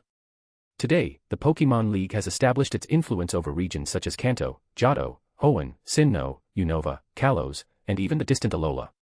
In the face of the League's overwhelming power, the local forces in these regions had no choice but to submit, and for survival, they had to become vassals and merge into the Pokemon League. However, the Pokemon League is, after all, a vast coalition.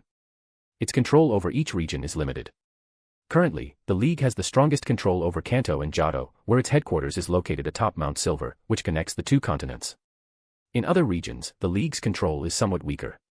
Of course, this weaker control doesn't mean the League has lost power in these areas. It simply means there is more compromise with local forces, allowing these regions to retain their unique local characteristics. With the arrival of long-awaited peace, the Pokemon world has entered an era ruled by the Pokemon League. Like any ruling power, the League inevitably adopts specific governance measures to strengthen its control. A powerful force is both a means of maintaining rule and a potential threat. And in the Pokemon world, the strongest force is, of course, Pokemon, with trainers being those who command this power. How to effectively manage this force became the central question for the rulers. Ultimately, the Pokemon League made a very wise decision.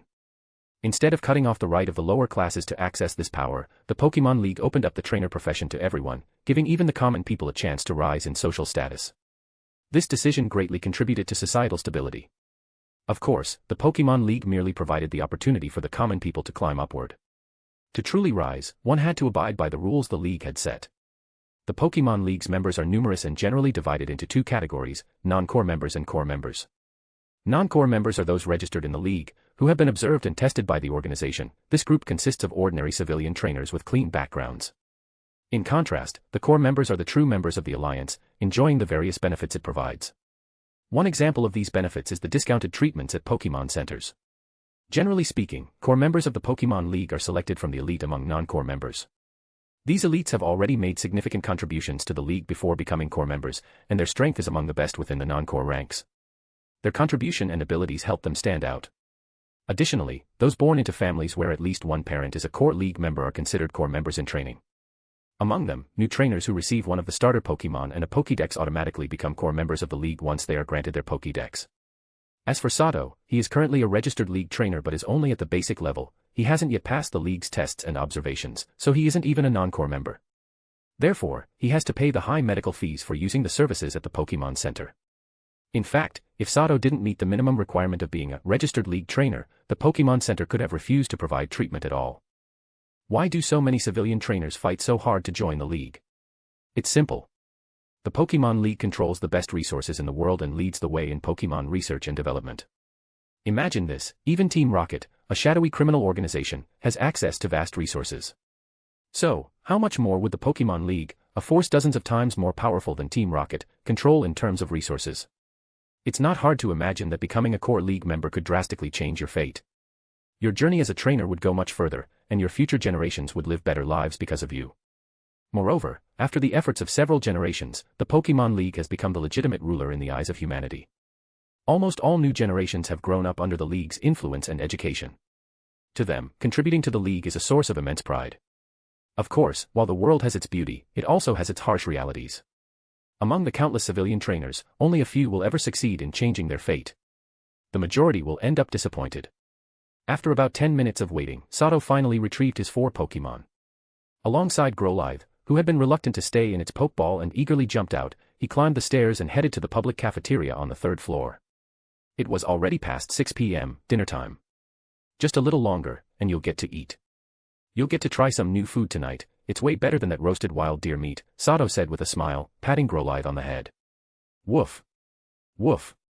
Woof. Growlithe's eyes lit up at the mention of new food, and it responded excitedly, walking closely by Sato's side. As for the many trainers who don't succeed, most eventually give up and accept their predetermined fate. Only a small few continue down the trainer's path, pushing forward without regret. Chapter 80, Distress. Since it was already past 6 o'clock, by the time Sato arrived at the public cafeteria with Growlithe, many trainers had already gathered for dinner. Combined with their Pokemon, the entire cafeteria was quite crowded. The saying, at home, rely on your parents, outside, rely on friends, holds true.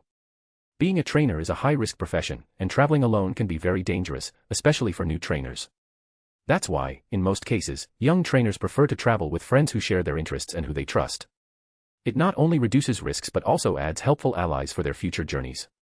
At the public cafeteria in the Pokemon Center, almost every table was filled with trainers dining together, chatting and laughing with their Pokemon. The atmosphere was very harmonious. Growlithe, being a popular Pokemon, immediately attracted the attention of many trainers when Sato entered the cafeteria. Thanks to Growlithe's charm, Sato also garnered quite a bit of attention. Growlithe, with its keen senses, noticed the many eyes on it, but being naturally brave and outgoing, he didn't mind at all. His thoughts were completely focused on the food Sato was about to prepare. Since Growlithe wasn't bothered, Sato, a trainer who had been through countless battles in the wild, naturally wasn't fazed either. After scanning the cafeteria, he quickly noticed a table by the window where some people had just finished their meal and were leaving. Before anyone else could claim it, Sato swiftly took the spot near the window.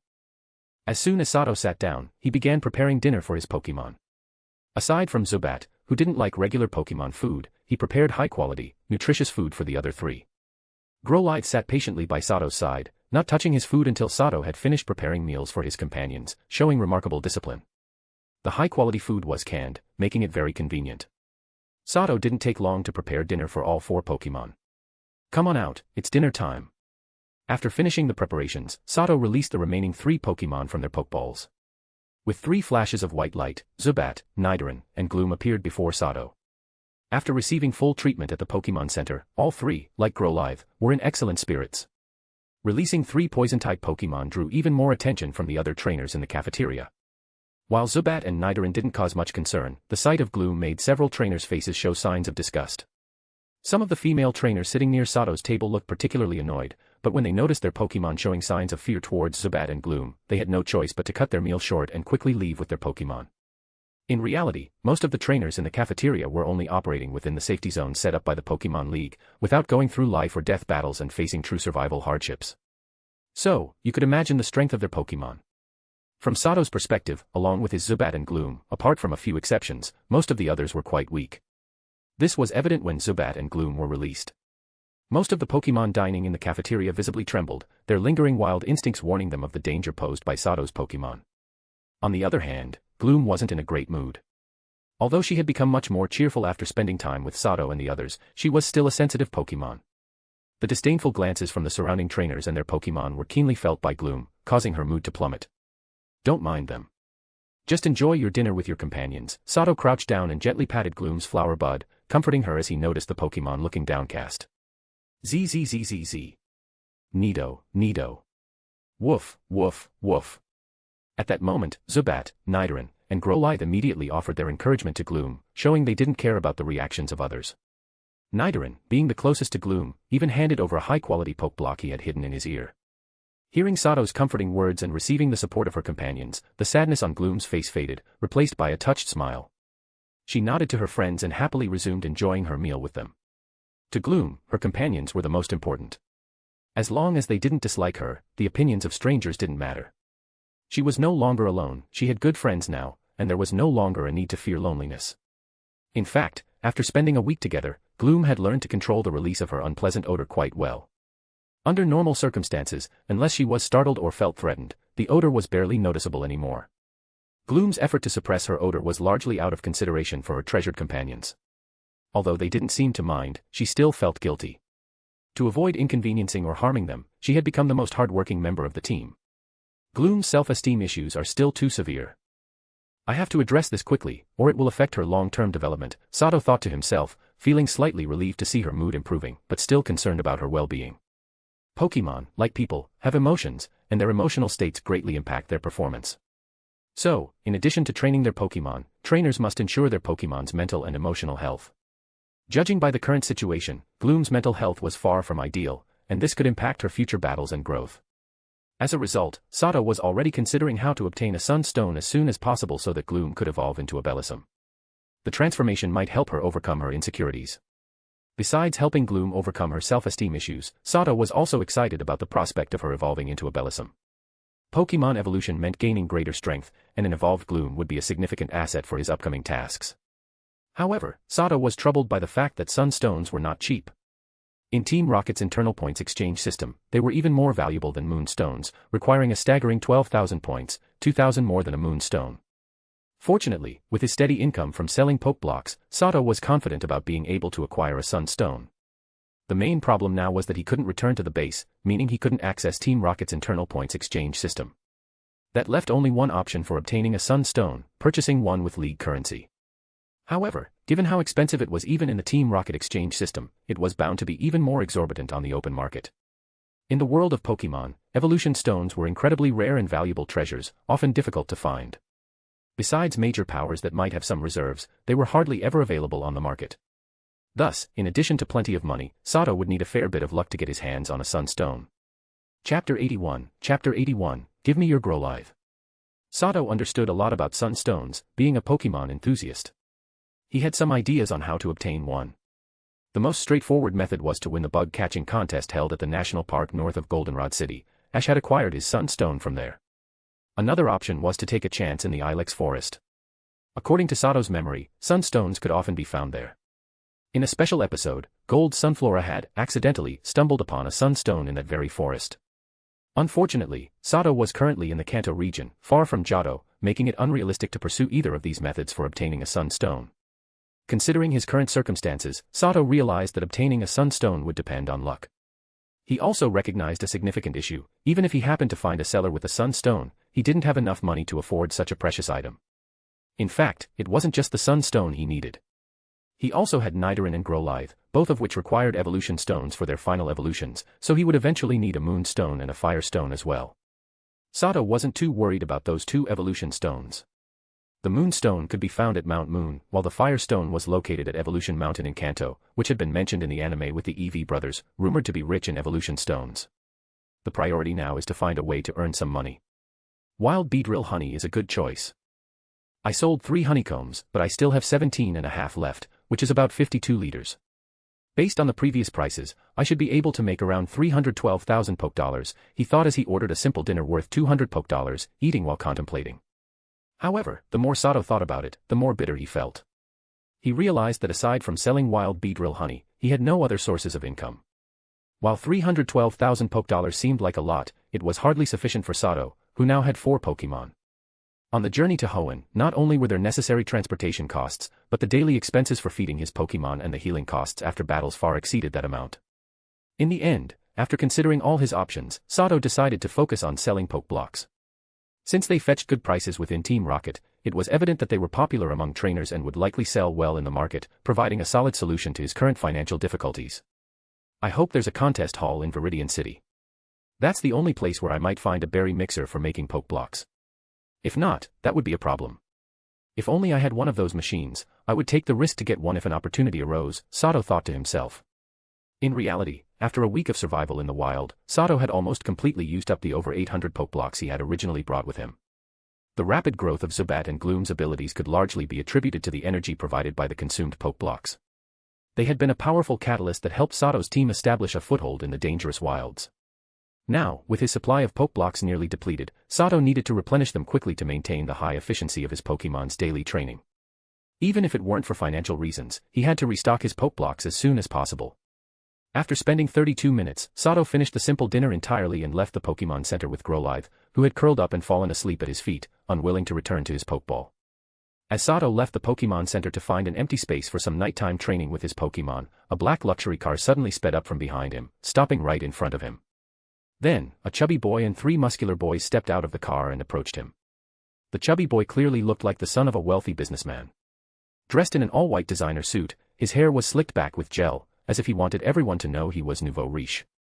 His fat hands were adorned with rings of various gems, and he held a golden Pokeball in his hand. The 4 muscular boys behind him acted like his bodyguards, all dressed in black suits and wearing sunglasses, standing upright behind the chubby boy. Woof woof woof. Seeing the strangers blocking him and his trainer, Growlithe growled fiercely, baring its teeth at the group ahead. Not bad at all. This is definitely a wild Growlithe caught in the field. It's so different from those docile ones bred in captivity, it's full of wild spirit. Using it for dog fighting would surely guarantee a win. Kid, give me your Growlithe, and I'll give you 2 million poke dollars. The chubby boy was not intimidated by Growlithe's aggressive stance, instead, his eyes lit up as if he had discovered a rare treasure. He spoke arrogantly to Sato, typical of a rich snob. As soon as he finished speaking, two of the muscular boys quickly took out a black box from their space gear. They stepped to either side of the chubby boy and opened the boxes in front of Sato. When the boxes opened, stacks of freshly minted league bills appeared before Sato, the smell of the ink hitting him immediately. The chubby boy's name was Ichiro Yamaguchi. His father, Masao Yamaguchi, owned a real estate company in Viridian City, and they were very wealthy, making him a well-known rich kid in the area. Ichiro's interest in buying Sato's Growlithe was primarily to use it for dogfighting, but even more so to show off to his friends. Recently, dogfighting had become a popular activity among the wealthy youths in the major cities of Kanto, and as a rich kid from Viridian City, Ichiro didn't want to fall behind. He had already spent a lot of money to buy a wild Dratini from a Pokemon hunter.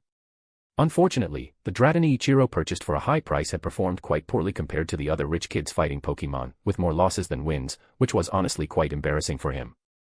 It must be said that acquiring a wild Growlithe, which was something extremely rare, was quite a point of pride. So when Ichiro heard from others that a civilian trainer had caught a wild Growlithe, he immediately rushed over. So, here's 2 million Poke Dollars in cash. You can count it first, and as soon as you hand over the Pokeball containing your Growlithe, this money will be yours. To be honest, the market price for Growlithe is only about 1 million Poke Dollars, but since yours is a wild catch, I'll double the price and give you a good deal, Ichiro continued arrogantly after his subordinates placed the cash before Sato, his small eyes revealing a hint of cunning. In reality, as the official police Pokemon of the Geni clan, Growlithe's natural habitat had always been controlled by them. Wild Growlithe were very, very rare, and Pokemon hunters typically refrained from poaching and selling such sensitive Pokemon to avoid angering the Genis. Thus, Growlithe rarely appeared in the black market and usually commanded exorbitant prices. It was impossible to buy one for less than 5 or 6 million. Ichiro's claim of buying Sato's Growlithe at a premium price was clearly an attempt to deceive him, banking on Sato's ignorance of market prices, and also suggested a coercive intent. But the person Ichiro was facing now was Sato, and his plan was about to fall through. He had kicked a hard rock. Sato remained completely indifferent to the 2 boxes of freshly minted Poke Dollars in front of him, merely glancing at them before his expression suddenly turned cold. He pressed the buttons on the 2 Pokeballs in his hand. In the next second, 2 beams of white light shot out, revealing Zubat and Gloom on either side of Sato. At the same time, a chilling aura emanated from the 2 Pokemon, sending shivers down Ichiro's and his companion's spines. In Sato's mind, every Pokemon he had was like family. The idea that someone wanted to take his family away and use them as tools for gambling fights was something he couldn't tolerate. Chapter 82, A Lamb to the Slaughter. Get lost. Growlithe is a part of my team. If anyone wants to lay a hand on him, they'll have to deal with me first. Sato angrily shoved aside the 2 boxes of money in front of him, his expression turning cold as he stared at Ichiro Yamaguchi, whose face had gone pale. After speaking, Sato, accompanied by his 3 Pokemon, strode boldly through the 5 people, who had automatically made way for him, under the glow of streetlights and amidst the fluttering paper bills. They slowly disappeared into the night. When Ichiro had stopped Sato, a crowd had already quietly gathered nearby, whispering among themselves.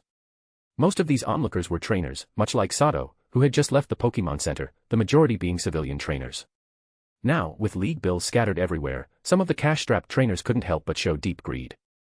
When a gust of wind suddenly blew through, sending more bills flying, it didn't take long before one bold trainer stepped forward to snatch up the money. Soon, many others followed suit, grabbing at the bills drifting in their direction and clutching them tightly. At this point, Ichiro Yamaguchi's 4 bodyguards scrambled to action, frantically trying to gather the scattered bills while ordering the trainers who had grabbed the money to return it. Of course, once the cash was in their pockets, the idea of getting these already strapped trainers to give it back was out of the question. After snatching whatever they could, these trainers quickly bolted, scattering in all directions like rabbits fleeing for their lives. Forget it, don't bother with them. Gather up whatever's left, and bring me that guy who tipped me off. That scoundrel tried to scam me, I won't let him off easily, Ichiro muttered, regaining his composure as he watched Sato disappear into the night. He instructed his underlings to handle the aftermath. Although Ichiro was an arrogant rich kid, lazy and domineering most of the time, being the son of a wealthy businessman had given him some insight. When he sensed the unrestrained killing intent emanating from Sato's 2 Pokemon, he realized he had severely misjudged the situation. Unlike the average civilian trainer who would back down with a little intimidation, Sato, while indeed a civilian trainer, was clearly someone who had seen bloodshed. The kind of battle-hardened aura that Zubat and Gloom exuded couldn't be faked. Ichiro had only ever encountered such fierce Pokemon from his father's bodyguards, men he knew were cold-blooded killers with dangerous pasts. Was it worth provoking someone like this over a Growlithe? Being the son of a merchant, Ichiro naturally had a habit of weighing the costs. After quickly calculating the potential risks, he immediately decided it was better to drop the matter. He wanted Growlithe mainly for appearances, but provoking Sato could easily cost him his life. Risking his neck for the sake of saving face was downright foolish. In the grand scheme of things, pride was worthless compared to his life, and Ichiro understood that perfectly. Wild Growlithe are hard to come by. From what I've heard, they usually live in wild Pokemon habitats beyond the safety zones, deep in dangerous areas. This guy has 2 incredibly strong Pokemon with him, so he must have caught Growlithe in one of these dangerous areas. The only nearby place that could house Growlithe would be Viridian Forest. Surviving the deep, dangerous parts of that forest means this guy definitely has some skills. If I had failed to deal with him, things would have turned out very badly for me, Ichiro thought to himself, finally abandoning any ideas of getting revenge on Sato. Meanwhile, as Sato walked through the streets, his expression was still sour after the sudden encounter. He had only let Growlithe out for a short while, and already someone was trying to get their hands on him. Sato was well aware that if he hadn't shown a strong stance earlier, that rich kid would have only become more aggressive. Not only would Growlithe have been taken, but Sato's own life might have been at risk. Even if he managed to take down his opponent, it would have caused him unnecessary trouble, becoming a big headache in the process. Power. In the end, it all comes down to power. Because of my status as a civilian without any backing and because I haven't shown enough strength, those who've been eyeing me in the shadows think I'm easy to bully. Growlithe must be like a juicy, irresistible prize for them. Looks like the road ahead won't be so peaceful, Sato thought coldly, his expression hardening after a brief moment of reflection. As Sato gradually moved away from the more crowded streets, Zubat, which had been quietly perched on his shoulder since it came out, suddenly let out a low, barely audible screech, something only Sato and Zubat could hear. Humph, someone's following me. Fine, I'll make an example out of them. Human society is still human society, but the law of the jungle, where the strong prey on the weak, applies just as much here. Let's see who the hunter is and who the prey will be, Sato muttered, a cold glint of killing intent flashing in his eyes upon hearing Zubat's signal. Sato and Zubat had been working together for a long time, and Zubat's subtle movements were enough to inform him that there were enemies nearby. Sato had been contemplating how to navigate his current predicament, and the arrival of these enemies gave him a clear direction. Since people were underestimating him, it was time to send a message. He'd let those lurking in the shadows know that if they wanted to play the hunter, they'd better keep their eyes wide open. Otherwise, they might end up as the prey themselves. There were 12 people tailing Sato now. Their clothing wasn't much different from that of other pedestrians, except for one noticeable detail, each had a wolf head tattooed on the back of their hands. These 12 belonged to a small gang called the Wild Wolves from Viridian City. Despite being labeled a small gang, the Wild Wolves weren't weak. Every member could command Pokemon in battle, and they controlled 2 not-so-thriving streets in the city. However, unlike typical gangs, the Wild Wolves didn't make their money from protection rackets or smuggling. Their primary income came from extortion. And to avoid angering the locals, they typically targeted outsiders. Their favorite victims? Out-of-town civilian trainers. When they spotted a lone and seemingly underpowered trainer, they'd descend like a pack of hungry wolves, stripping their target of anything valuable. When Sato first arrived in Viridian City, the Wild Wolves had already taken notice of him. And when he pulled out valuable wild beedrill honey at the Pokemon item store, they began eyeing him like a fat lamb ripe for slaughter. Upon further observation, they realized Sato owned a rare and valuable Pokemon like Growlithe, which only heightened their greed.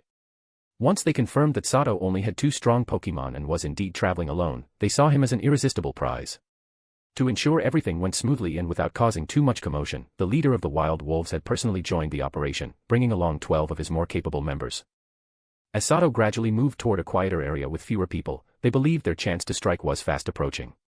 Chapter 83, Death in the Dark Alley. As the crowd around Sato thinned, the members of the Wild Wolves gang following him began to stand out more, some of the more arrogant members showing clear malice as they quickly closed in. Without turning around, Sato's eyes flashed coldly at the approaching gang members, who were no longer bothering to hide their intent. At the same time, he already had Gloom's Pokeball in his hand, ready for action. In most cases, having more numbers gives an advantage, but Sato had learned one crucial lesson during his week-long wilderness survival training. In Pokemon battles, numbers aren't always the deciding factor. What matters is whether you can seize the upper hand and control the battlefield. As the Wild Wolves members began to speed up, trying to catch up to him, Sato suddenly accelerated, dashing forward like an arrow.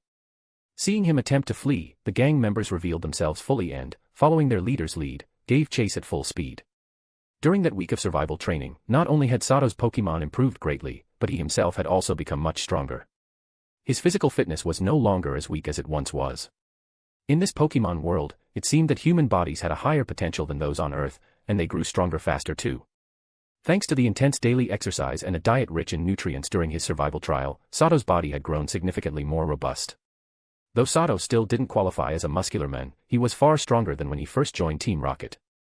His leg muscles, in particular, had developed considerably from constant running through the forest. Now, he could run like a small cheetah, swift and agile. Within moments, only 2 of the Wild Wolves gang members, who were in decent shape, could barely keep up with Sato's pace. The rest had already lost him. Even the 2 that remained close were soon thrown into disarray when Zubat suddenly unleashed a surprise air cutter attack.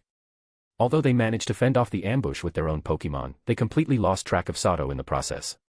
However, being locals, the Wild Wolves members knew the nearby streets like the back of their hands. With Sato now in the maze-like alleys, they weren't worried about him escaping right under their noses. Their leader quickly instructed some members to block off key intersections, while he led the rest into the alleys to search for Sato. To be safe, they released their Pokémon to assist in the search. The dark alleys were pitch black, and Sato, with Zubat's help, was hiding in one of these dim, narrow lanes. Sato had already changed into his black Team Rocket Grunt uniform and covered his face with a black cloth, leaving only his cold eyes visible. As he quietly adjusted his breathing, he patiently waited for his prey to fall into his trap. The Wild Wolves members mostly commanded Pokémon like Beedrill, Rattata, and Geodude, low-level, common Pokémon. Still, each gang member had at least 2 of these Pokémon, and while their levels were only around 10, together they formed a not insignificant force. However, in their eagerness to find Sato, the Wild Wolves had split up, weakening their advantage in numbers and giving Sato the opportunity to pick them off one by one. Using Zubat's echolocation, Sato knew that 3 people were heading his way, and from the sounds approaching, they had some Pokémon with them as well. Let's begin. We'll take them out quietly, Sato whispered as he patted Zubat and Gloom, signaling for them to prepare. Both Pokémon had fought alongside Sato in many battles, and their synergy was perfect. Understanding his command, they nodded in response. In the next moment, Zubat stirred the air around them, manipulating flying-type energy to create a gentle breeze. At the same time, Gloom released a cloud of odorless sleep powder from its bud, silently spreading through the alley. Taking advantage of the night, the faint green breeze that suddenly swept past didn't draw much attention from the Wild Wolves members. The 3 gang members, cautiously searching the alley with their 6 Pokémon, noticed the wind but didn't think much of it.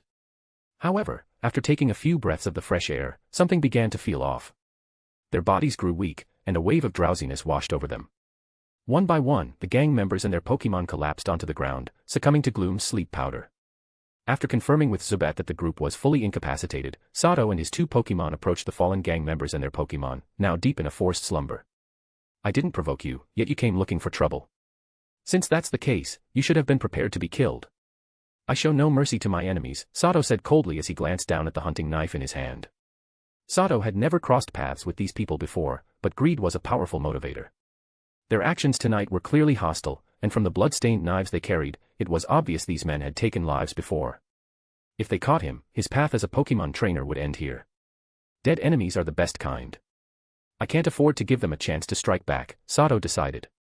Without hesitation, his eyes flashing cold, he plunged the knife into the chest of one of the unconscious gang members, swiftly ending his life. Within a minute, Sato had killed all 3 Wild Wolves members and their Pokémon. He quickly searched their bodies and space-equipped gear for valuables. Time was short, so he didn't have time to thoroughly loot them. He grabbed some cash and a few useful Pokémon items. Still, the 3 gang members had been quite lucrative, with each contributing about 50,000 to 60,000 Pokédollars to Sato's pockets.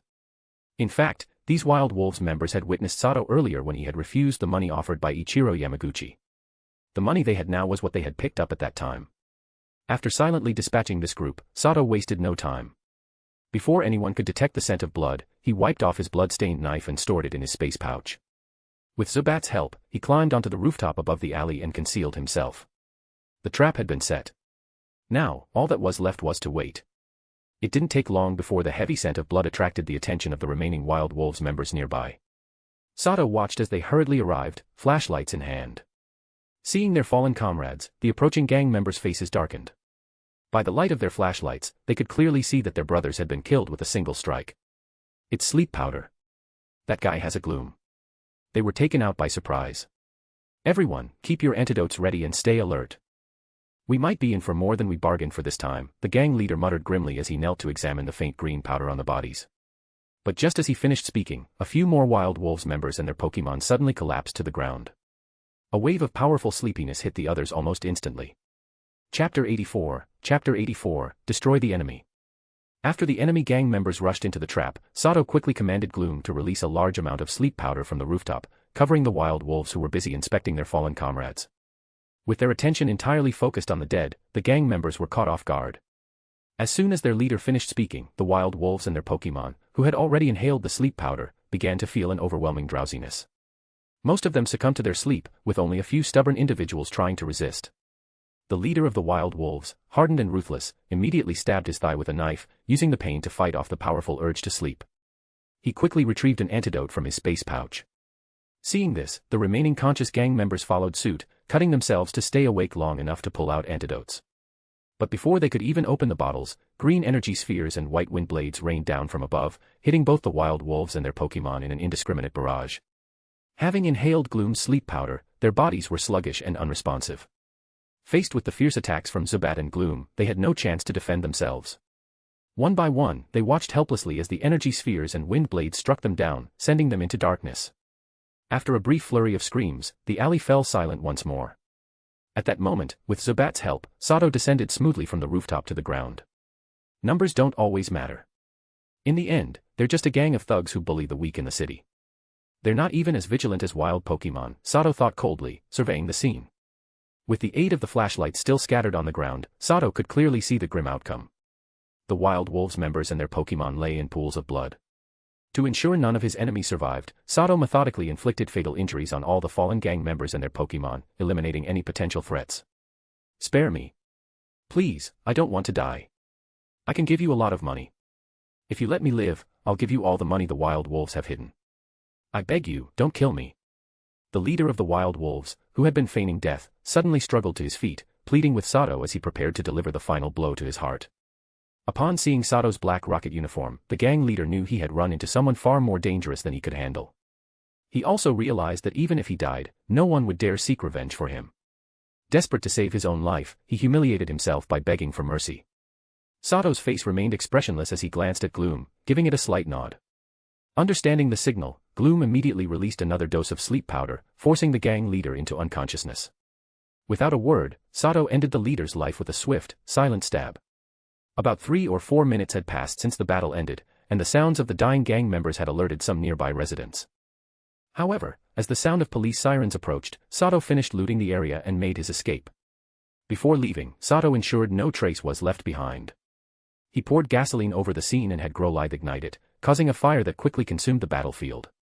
With the help of Zubat's gusts, the flames spread rapidly. By the time the League police arrived, a full-blown fire had broken out, and all the evidence had been reduced to ash. Elsewhere, after the League's firefighters had dealt with the fire, Sato had already changed back into his regular trainer uniform and was sitting in a second-floor room of a small inn, counting his spoils from the battle. In the room, Zubat hung quietly from the ceiling, using its echolocation to monitor the surroundings, while Gloom played on the floor with Nidoran. Growlithe was curled up at Sato's feet, its face filled with worry. As a highly empathetic creature, Growlithe understood that much of the team's current trouble stemmed from him, and this realization left him feeling very unhappy. "Don't worry," Sato said, crouching down to pat Growlithe on the head with a smile. "Now that you're part of the team, we're companions, and companions don't betray or abandon each other. Rest assured, we'll protect you. But you have to be mentally prepared too, train hard, grow quickly, and one day, you'll protect the rest of us." Sensing Growlithe's unease, Sato spoke reassuringly. Zubat, Gloom, and Nidoran also approached to comfort Growlithe, each signaling that they would do their best to protect him. Ruff, ruff, ruff. Growlithe barked happily in response to the kind words of Sato and the others, nodding enthusiastically. His eyes were once again filled with fighting spirit. The warmth from his companions, coupled with his strong sense of responsibility, caused Growlithe to make a silent vow to himself, to grow stronger as quickly as possible and protect every member of the team. That's more like it. A fire-type Pokémon should always have a strong fighting spirit, Sato said with satisfaction, pleased to see the shift in Growlithe's attitude. He felt that everything he had done so far had been worth it. Sato knew that Growlithe had now truly integrated into the team, and with that, the overall strength of his squad had risen significantly. The previously tense atmosphere in the room gradually relaxed, and the 4 Pokémon began interacting and playing together. Seeing how the 4 Pokémon were now getting along so well, Sato smiled softly. He then returned to his desk to continue organizing the loot he had collected. After the battle, Sato had taken advantage of the chaos caused by the fire to escape the scene. He abandoned his original training plans and decided against staying at the Pokémon Center, opting instead to pay 200 Pokédollars for a small room at an inn on the outskirts of the city for the night. Though Sato considered his actions during the slaughter near perfect, he knew the League police weren't to be underestimated. He couldn't be certain that the fire hadn't left any traceable evidence that could link him to the crime. So, for now, he chose not to go back to the heavily surveilled Pokemon Center. However, Sato's worries proved to be unnecessary. Because the victims were notorious gang members, and no witnesses had been found, the League police decided not to trouble a hero who had rid the city of criminals. The case was quickly closed. To Sato's amusement, the next day's newspapers portrayed the killings as the work of a mysterious hero who wiped out a gang of criminals in a brave act of justice. Many citizens and novice trainers applauded the news, praising the actions of the unknown vigilante who had delivered justice. Of course, the truth of these popular stories was questionable, and only a few people knew the real details. Among them was Ichiro Yamaguchi, the spoiled heir who had inadvertently been caught up in the event. That morning, Ichiro was eating breakfast in a luxurious private villa he had recently purchased. As expected, a sweet-looking maid brought him the latest edition of the newspaper. Serves them right. They deserved it. Thank goodness I'm smart and cautious. If I had been used as a pawn, today's headline would have been about some clueless rich kid dying in a tragic accident, he muttered angrily as he read the newspaper handed to him by the maid. Chapter 85, The Winner is the King. In fact, Ichiro had obtained the information that Sato possessed a wild Growlithe from the Wild Wolf gang, more specifically, from a gang member who sold the intel to him. It had played out exactly as expected. When Ichiro Yamaguchi approached Sato before the Wild Wolf gang could, they knew that their fat sheep might be snatched away by someone else. The Wild Wolf gang didn't dare offend someone like Ichiro, a spoiled rich kid, because he was a frequent buyer of their premium products. He and others like him were their main clients.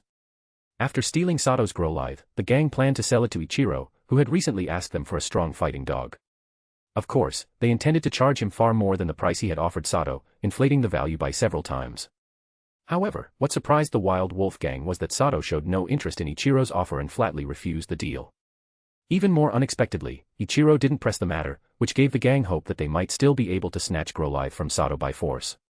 Looking at the heavy losses suffered by the Wild Wolf gang, Ichiro Yamaguchi's decision to not forcefully buy Sato's Growlithe seemed wise.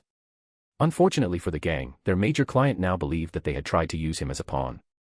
This guy is ruthless, killing them all and even setting fire to the scene to cover his tracks, Ichiro muttered as he read the newspaper report, which mentioned that the battle had sparked the blaze. Good thing I didn't cross him, or I'd be no better off than those sewer rats. After finishing the article, Ichiro Yamaguchi let out a deep breath, his face tense. He placed the newspaper back on the table, then reclined on the soft couch, deep in thought. After a few moments, he sat up and tapped a goblet on the table with a spoon. Soon, a muscular young man in a suit and sunglasses appeared by Ichiro's side. After he whispered a few words to him, the attendant bowed respectfully and left. It's better to make friends with a guy like that, Ichiro thought, swirling the wine in his goblet before downing it in one gulp. If he gets even stronger one day and remembers that I once tried to buy his Growlithe, I don't want him coming after me. Besides, he's a trainer worth investing in, might be useful in the future. Meanwhile, in an old-fashioned office at the League police station in Viridian City, Officer Jenny was also reading the latest edition of the newspaper. Her expression wasn't just displeased, it was downright grim. They closed the case so carelessly, Officer Jenny muttered in frustration, pursing her red lips. While they hadn't found any useful evidence at the fire scene the night before, the trail wasn't completely cold.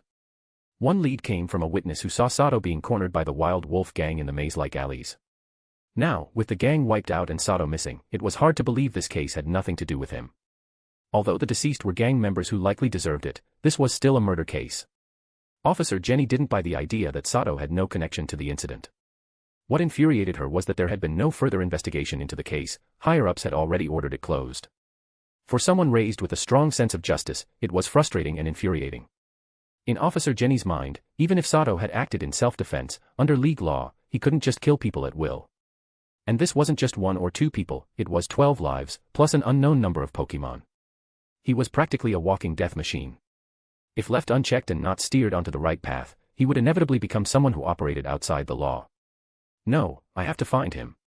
I can't let this slide, Officer Jenny said firmly, placing the newspaper down. She put on her police cap and left the station with her Growlithe by her side. As Officer Jenny left the police station, in a lavish office within Viridian Gym, a woman in a Team Rocket captain's uniform, named Sophia, was respectfully reporting to a young man with his back turned to her. The young man, a bit over 20 years old, stood tall and wore a tailored black designer suit. He was gazing out of the window towards Viridian Forest, while a muscular Persian lay obediently at his feet. I understand. You may go. I've already suppressed the matter. Continue with your task, the tall young man said after Sophia finished her report.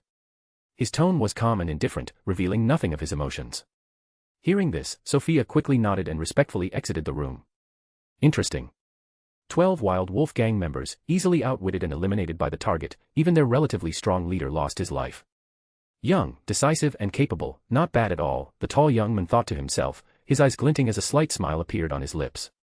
In reality, when Sato had killed the Wild Wolf gang members, someone else had been watching the whole time. That person was Sophia, who had been secretly observing Sato with the help of her Jengar's excellent hiding abilities. She had witnessed everything clearly from nearby. Sophia's report to the young man had detailed how Sato cleverly used the alleyways to wipe out the Wild Wolf gang and also included comprehensive information on Sato's background and the wilderness survival trial he had completed over the past week. After Sophia left the room, the young man slowly turned around and pressed a concealed switch on his desk. Shortly after, a burly man wearing an elite Team Rocket uniform knocked and entered the room. The tall young man gave him a few instructions, which the Rocket elite accepted with a deep bow before leaving. A little reward is in order. After all, good seedlings need some nourishing fertilizers to grow strong, the tall young man said, stroking his Persian's head with a smile. Meow, the Persian, sensing its master's good mood, closed its eyes and purred contentedly, happily accepting the affection. If Sato had lost everything to the Wild Wolf gang last night, it would have been a clear sign of his weakness, and such a fate would have been deserved. The world is often cold and unforgiving like that. However, since he had overcome a stronger foe and secured a decisive victory, he had demonstrated his value, enough to attract investment. Winners gain fame and fortune, while losers are forgotten. The reality of the world is often that simple and stark. While those few who knew the truth about the incident began to act, Sato, after finishing feeding his Pokemon early in the morning, quickly checked out of the small inn. He headed straight towards the Pokemon Contest Hall in Viridian City. Chapter 86, Preparation for Leaving. It must be said, robbery and murder are perhaps the fastest ways to get rich. After last night's battle, where Sato was forced to defend himself, he had unexpectedly resolved his biggest issue, his financial shortfall. Each member of the Wild Wolf gang had directly contributed at least 50,000 Poke Dollars to Sato's funds. The gang leader, in particular, was extraordinarily wealthy. Sato found 500,000 in cash on him and unexpectedly acquired two valuable items as well. The first was a TM containing the move Double Team, and the second was a rare Full Restore. Both were extremely useful to Sato in his current situation. The TM could be learned by all four of his Pokemon, and the Full Restore was a precious life-saving item. With the combined loot from the Wild Wolf gang members, Sato now had 1.05 million Poke Dollars, solving his immediate financial crisis. Additionally, by chatting with the innkeeper until 1 a.m., Sato had gathered quite a bit of useful information. The innkeeper was an elderly man who had once been a modestly famous civilian trainer in his youth. He had traveled extensively, even reaching the distant Kalos region in the west, and was quite knowledgeable as a result. From the old man, Sato learned that Viridian City did have a Pokemon Contest Hall, established just 2 years ago. However, since the profession of coordinator was still primarily popular in the Hoenn region and had yet to catch on in Kanto, contests in Viridian City were held only once a month. The old man, being a traditionalist trainer, spoke with disdain about coordinators, a relatively new profession in recent years. He told Sato that coordinators were merely failed trainers who had given up on the path of battling, and he advised Sato not to be misled into following such a path. Finally, the old man provided crucial information on the route Sato was most concerned about. He explained that there were two main ways to reach the Hoenn region from Kanto quickly. The first option was to head to Saffron City, where planes flew directly to Mauville City in Hoenn. The second option was to travel to Vermilion City and board a ship that sailed to Slateport City in Hoenn. The old man also informed Sato that the Viridian City bus station had only one bus departing for Saffron City and Vermilion City each day, and it left at noon. Armed with this information, Sato had his day planned out. The first task was to head to the contest hall, where he would use the berry mixer inside to make enough poke blocks. The second task was to head to the Viridian bus station and catch the bus to Saffron City. When it came to choosing between flying to Hoenn from Saffron City or sailing from Vermilion, Sato didn't hesitate much. Though flying would cost significantly more than taking the ship, time was of the essence, and he needed to get to Hoenn as quickly as possible. Flying to Hoenn would take no more than a day, while sailing would take at least 3 to 4 days. The time saved was obvious. Due to the tight schedule, Sato decided to skip his Pokemon's morning training. After a quick breakfast, he set off directly for the contest hall. Though the Viridian City contest wasn't particularly popular, as it was an official event, the venue was located in the city center, the busiest part of town. After yesterday's events, Sato's Growlithe had matured a lot. It no longer stubbornly insisted on being outside its Pokeball and now quietly stayed inside. As a result, Sato, dressed in simple trainer attire, blended in seamlessly and followed the signs to the city center without drawing any attention. Soon after, with the help of a kind local, Sato finally found the location of the Viridian City Pokemon Contest Hall. Even though the contest hall was built by the official Pokemon League, the building still had a stylish and grand appearance, designed to resemble a flower bud about to bloom. Today appeared to be a contest day, as the contest hall's exterior was already bustling with trainers dressed in various elegant uniforms. They were using special training tools to rehearse their Pokemon's moves. Because these were performance-based competitions, the moves of these coordinators' Pokemon were incredibly flashy, attracting a sizable audience, mostly children, who gathered to watch. Sato's arrival, clad in his trainer uniform, didn't attract much attention. He, too, paid little notice to the festive performances going on outside as he made his way directly into the contest hall. Compared to the lively scene outside, the interior of the hall was much quieter in the early morning.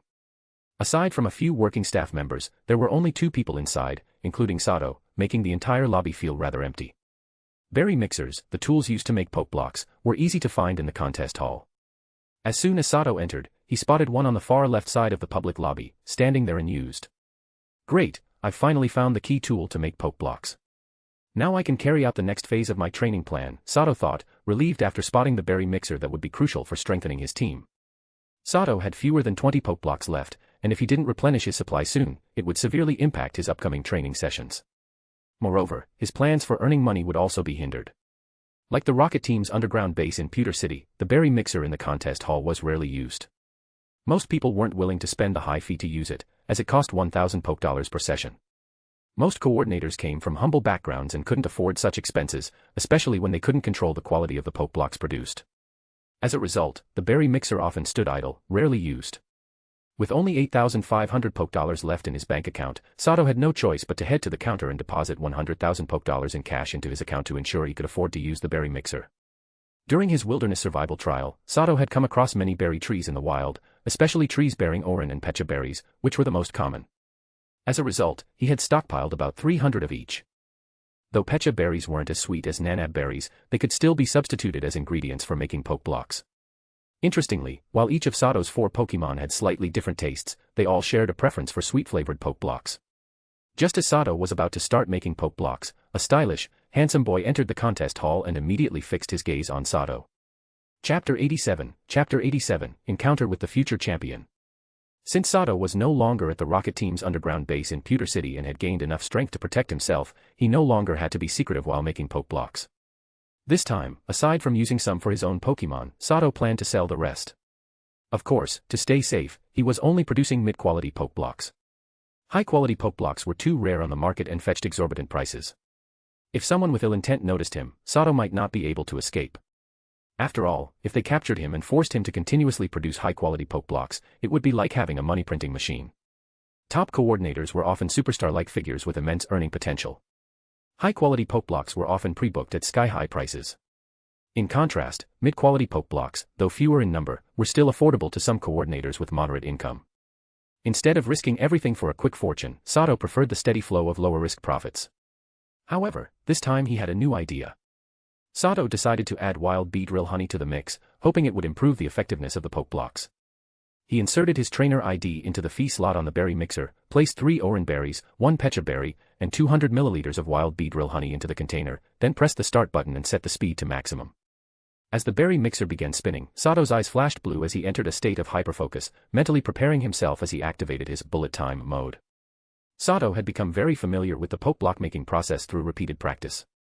With the added benefit of his heightened focus, the entire process went smoothly.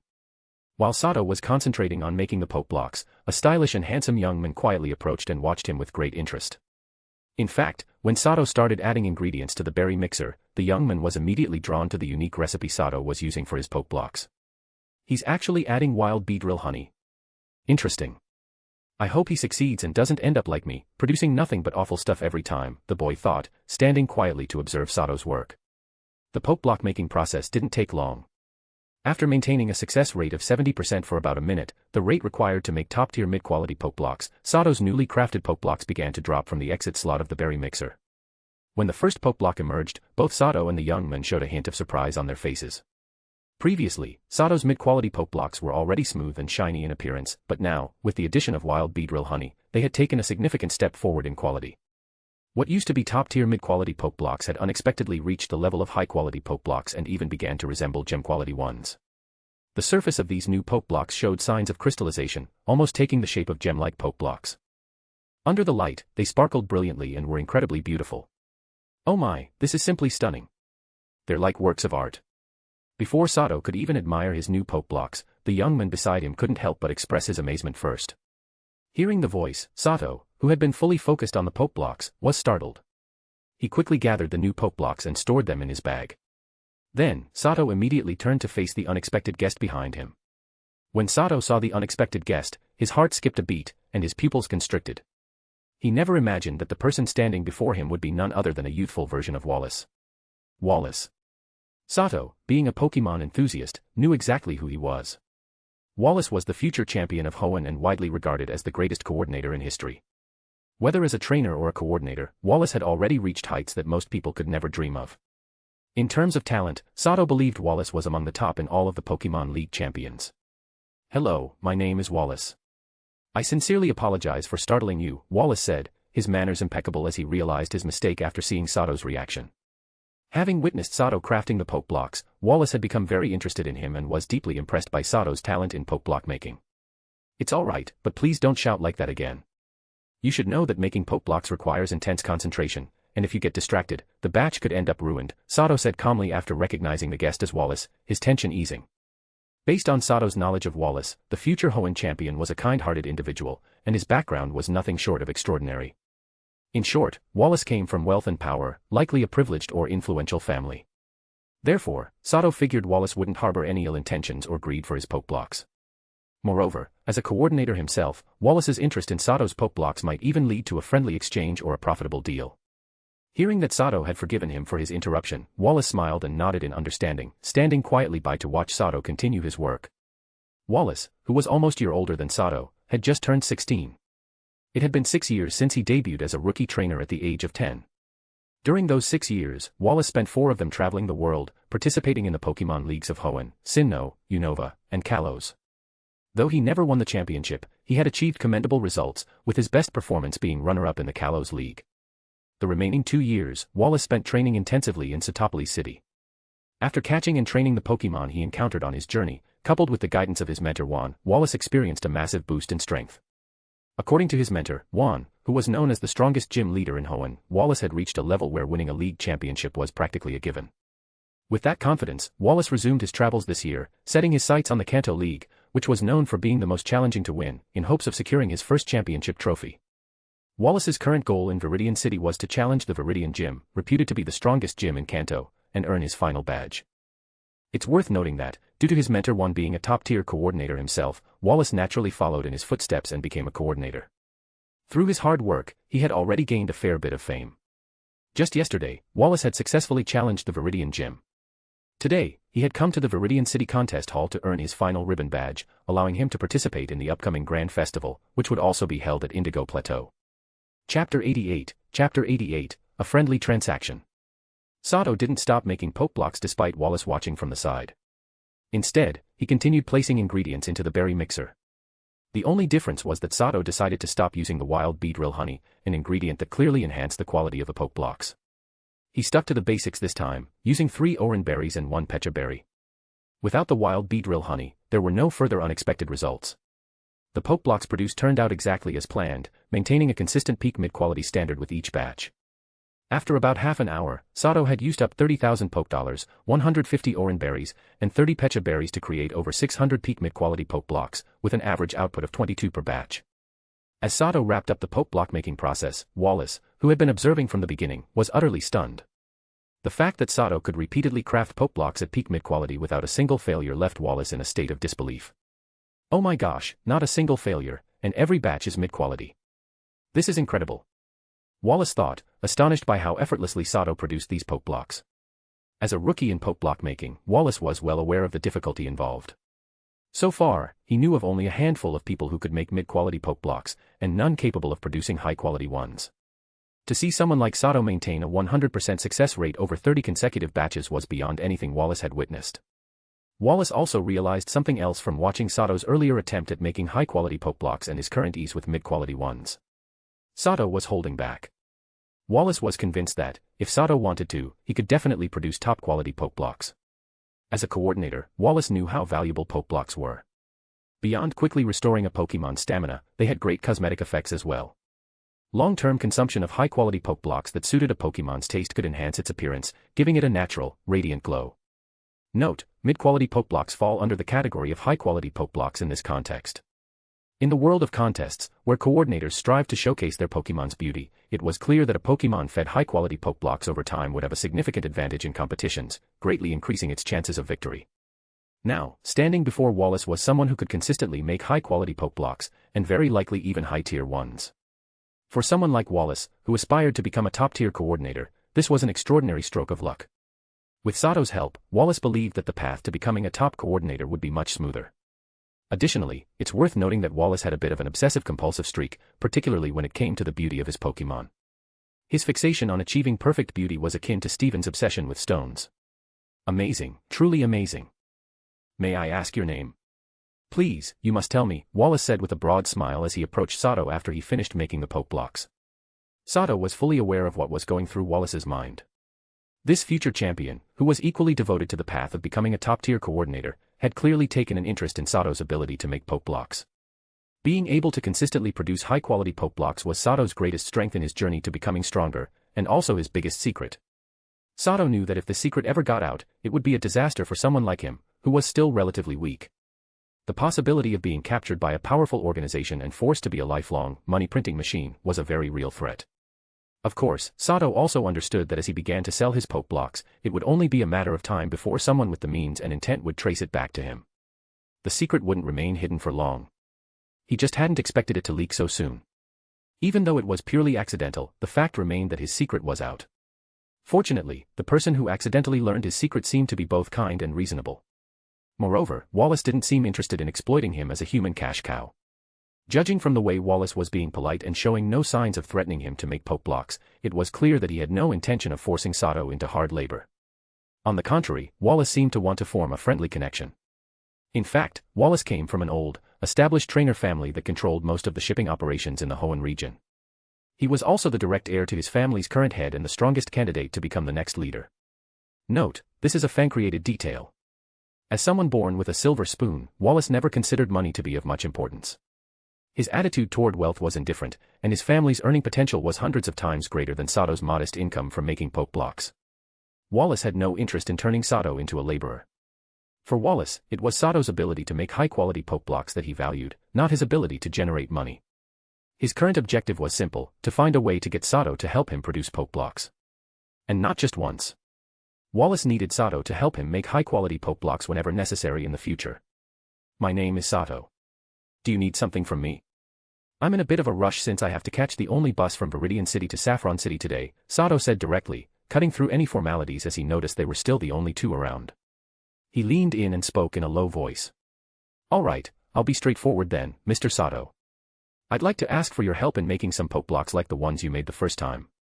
Not too many, just 300 or 400 will do. Of course, I'm willing to pay for them. How about 3 million poke dollars?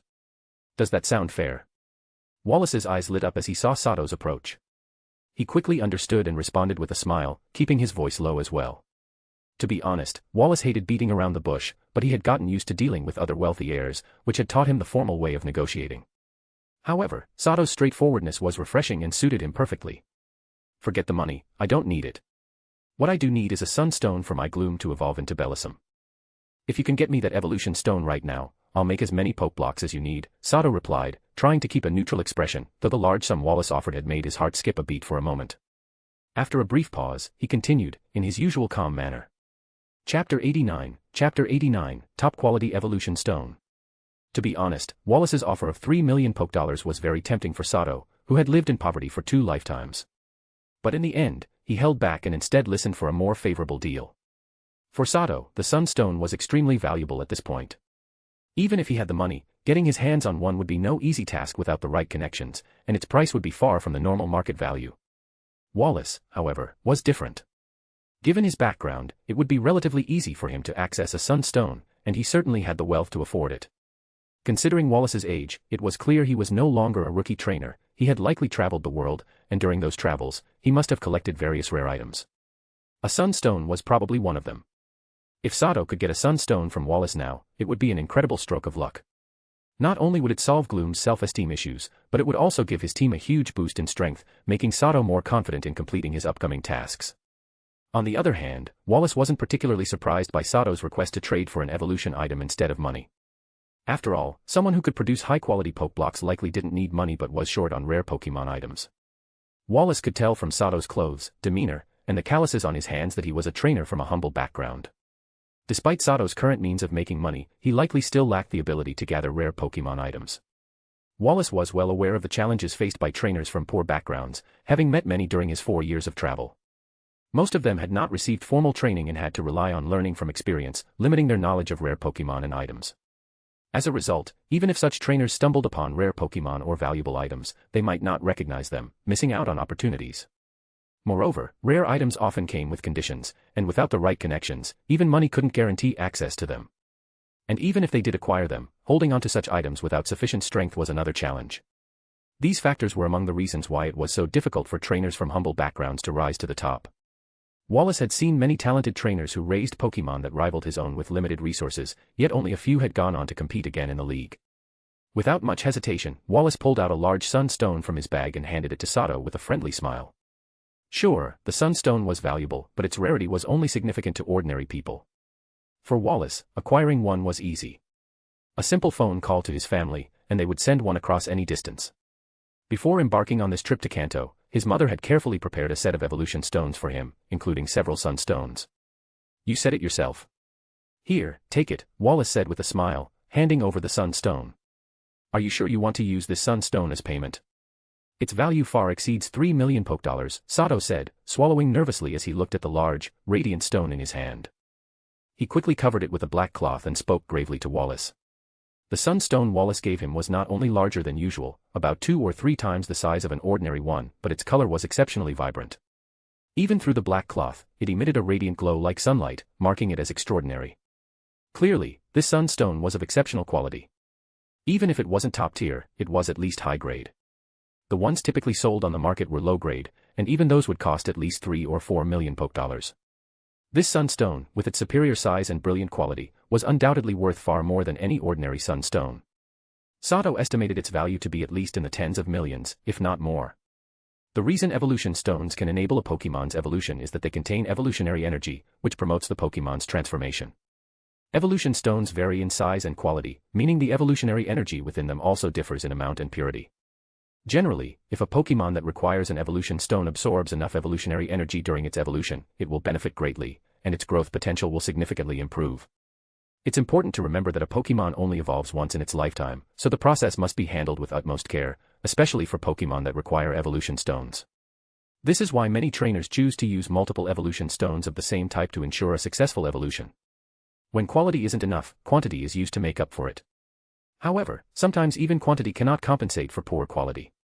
The higher the quality of an evolution stone, the purer the evolutionary energy it contains, making it easier for the Pokemon to absorb, and the more benefits the Pokemon will receive. Without a doubt, this large and high-quality sunstone contains a significant amount of pure evolutionary energy, enough to give Gloom substantial benefits during its evolution. Of course, Wallace replied, nodding without hesitation. He appreciated Sato's restraint in not immediately pocketing the incredibly valuable sunstone and instead questioning its use. This reaction earned Wallace's respect. In truth, Wallace hadn't inspected the stone before taking it out. These evolution stones were packed into his spatial gear by his mother, who was a perfectionist. Clearly, when preparing these items for her beloved son, she had maintained her meticulous standards. Thank you very much. This sunstone will be incredibly useful to me. Do you have a berry mixer with you? If so, let's move to a different location to start the process. I don't like being indebted to others, Sato said, taking a deep breath as he carefully stored the sunstone in his spatial gear, his expression serious as he spoke to Wallace. For Wallace, this sunstone might have been just another item in his spatial gear, but for Sato, it was a lifesaver. The favor he now owed Wallace was immense. Not wanting to take advantage of Wallace's generosity, Sato resolved to repay him by creating enough Pokeblocks to cover this significant favor. Initially, Sato had felt a bit anxious when Wallace discovered his secret ability to make Pokeblocks during their first meeting. Honestly, the best course of action at the time would have been to leave immediately. However, upon realizing that it was Wallace, Sato decided to stay and engage with him. Wallace was no ordinary person. He was someone who had reached the pinnacle of both the trainer and coordinator paths. Sato believed Wallace wasn't the type to act without grace or tact. Moreover, meeting the future Hoenn champion and top coordinator here, and having his poke block making skills recognized and appreciated, was a valuable opportunity, likely one of the most important of Sato's life. If he could establish a good friendship or working relationship with Wallace, it wasn't hard to imagine how helpful the future Hoenn champion and top coordinator could be. At the very least, anyone looking to target Sato would have to think twice, considering Wallace's potential wrath. From Wallace's current demeanor, Sato realized he had made the right bet. Someone who could casually offer an incredibly valuable sunstone as payment was not someone who cared about money. Wallace would be a reliable partner. With that, Sato knew he was safe. His ability to make poke blocks for profit held no interest for Wallace, so there was no conflict between them. Instead, they could work together and both benefit. Chapter 90, The Breathtaking Milo Tick. As a wealthy coordinator trainer, Wallace naturally carried a berry mixer for making poke blocks, and it was a special model made by the Hoenn Devon Corporation, far superior to the one Sato had just used. However, it seemed that Wallace's talents were fully invested in his trainer and coordinator skills, leaving him lacking in other areas. When it came to things like music, art, and literature, Wallace was completely hopeless. He couldn't carry a tune to save his life, and if it weren't for his exceptional trainer talent showing at an early age, his parents might have thought he was developmentally delayed. Similarly, Wallace's skill at making poke blocks was abysmal. It was as if he were a genius in one area but completely inept in another. Every time he tried making poke blocks, they ended up as a mess, never reaching even the lowest quality standards. After countless failed attempts, Wallace accepted that he didn't have the knack for making poke blocks and simply paid professionals to make them for him. Of course, he didn't entirely give up. From time to time, he'd still try to make poke blocks for fun, which is why he always carried the latest model of berry mixer with him. Upon hearing Sato's request, Wallace immediately agreed and led Sato to a private room in the contest hall. After providing the berry mixer and the ingredients needed for the poke blocks he wanted, Wallace watched as Sato began a new round of poke block production. I wonder what kind of poke blocks he'll make. I can't wait to see, Wallace thought, closely observing Sato's every move. Wallace's sharp intuition told him that Sato was now more focused than ever, and this time, the process was taking longer than before. When Wallace saw the once cloudy juices in the berry mixer gradually transform into a clear, sparkling liquid under Sato's skilled hands, his handsome face showed a look of surprise, and his eyes filled with anticipation. Wallace realized he had underestimated Sato. Not only could he make high-quality poke blocks, but he could also make something even better. What could be better than high-quality poke blocks? Wallace didn't know, but he was about to find out. After about 3 minutes, Sato reached a 100% success rate, perfectly blending the juices and reducing the impurities to an almost negligible level. To repay Wallace for the immense favor of the sunstone, Sato pulled out his best technique and crafted a gem-level poke block for him. At this point, Sato was physically and mentally drained, panting, and pale. To recover, he took out a poke block mixed with wild beedrill honey and swallowed it. This poke block, infused with wild beedrill honey, had a much stronger restorative effect than regular high-quality poke blocks. As soon as it melted in his mouth, Sato's strength and mental clarity improved significantly. As Sato recovered, the berry mixer compressed the bright, clear juice into a solid form. Soon, a glistening, golden poke block dropped from the machine's dispenser, landing before Sato and Wallace. This is the best poke block I can make right now. I call it a gem-level poke block. Let your Pokemon try it, it won't disappoint, Sato said calmly, handing the freshly made gem-level poke block to Wallace. The translucent, golden poke block shimmered under the lights, radiating a beautiful brilliance, like a flawless, precious gemstone. So beautiful, absolutely stunning. Crystal clear, shimmering, calling it a gem-level poke block couldn't be more fitting, Wallace murmured in awe as he held the golden poke block in his hands. His entire being was captivated, as if he'd just laid eyes on his most cherished treasure. His eyes sparkled as he showered the poke block with endless praise. Wallace swore that the poke block Sato had just made was the most beautiful gem he had ever seen, so beautiful that it left him utterly mesmerized. After several seconds, Wallace finally calmed down, eager to release the Pokemon for whom the poke block had been made. With a flash of white light, a magnificent Pokemon appeared before Sato. It was as if the creature had an enchanting aura, everyone around was instantly drawn to her beauty. Sato was no exception. As soon as the Pokemon appeared, he felt as though his soul had been cleansed, and a sense of deep relaxation washed over him. At the same time, he experienced an overwhelming urge to fall in love with the creature. Thankfully, Sato's strong will kept him from being swept away by her incredible charm. Yes, the Pokemon before him was none other than Wallace's signature and ace Pokemon, Milotic. Just from her appearance, it was clear how well Wallace had nurtured his Milotic. She had a perfectly proportioned body, with not an ounce of excess, her scales shimmering with vibrant colors, and her smooth, glossy skin reflecting a radiant glow under the lights. No wonder she's called the most beautiful Pokemon, truly mesmerizing, Sato thought, momentarily awestruck by the Milotic before him. Milotic's beauty wasn't just on the outside, it extended to her inner self as well. As a Phoeba that evolved through a series of intense trials, Milotic possessed an aura of grace, nobility, and purity, calming both humans and Pokémon who laid eyes on her. Taking this opportunity, Sato used his system's detection ability to analyze Wallace's Milotic. Milotic's data. Pokémon, Milotic.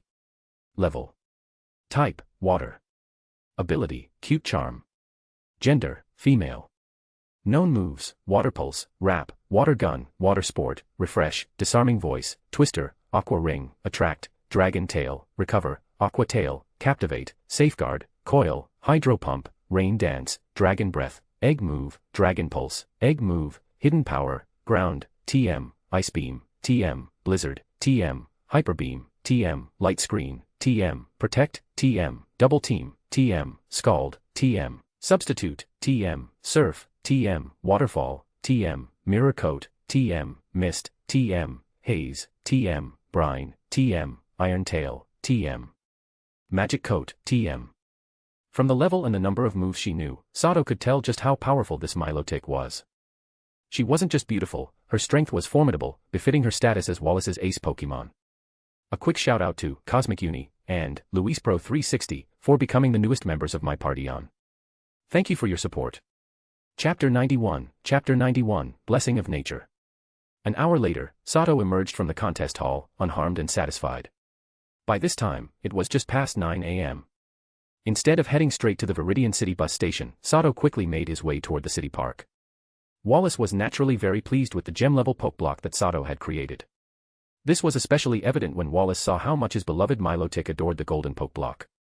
While Sato, an outsider, couldn't fully grasp the effects of the gem-level Pokeblock, Wallace, being both a skilled coordinator and Milotic's longtime companion, certainly could.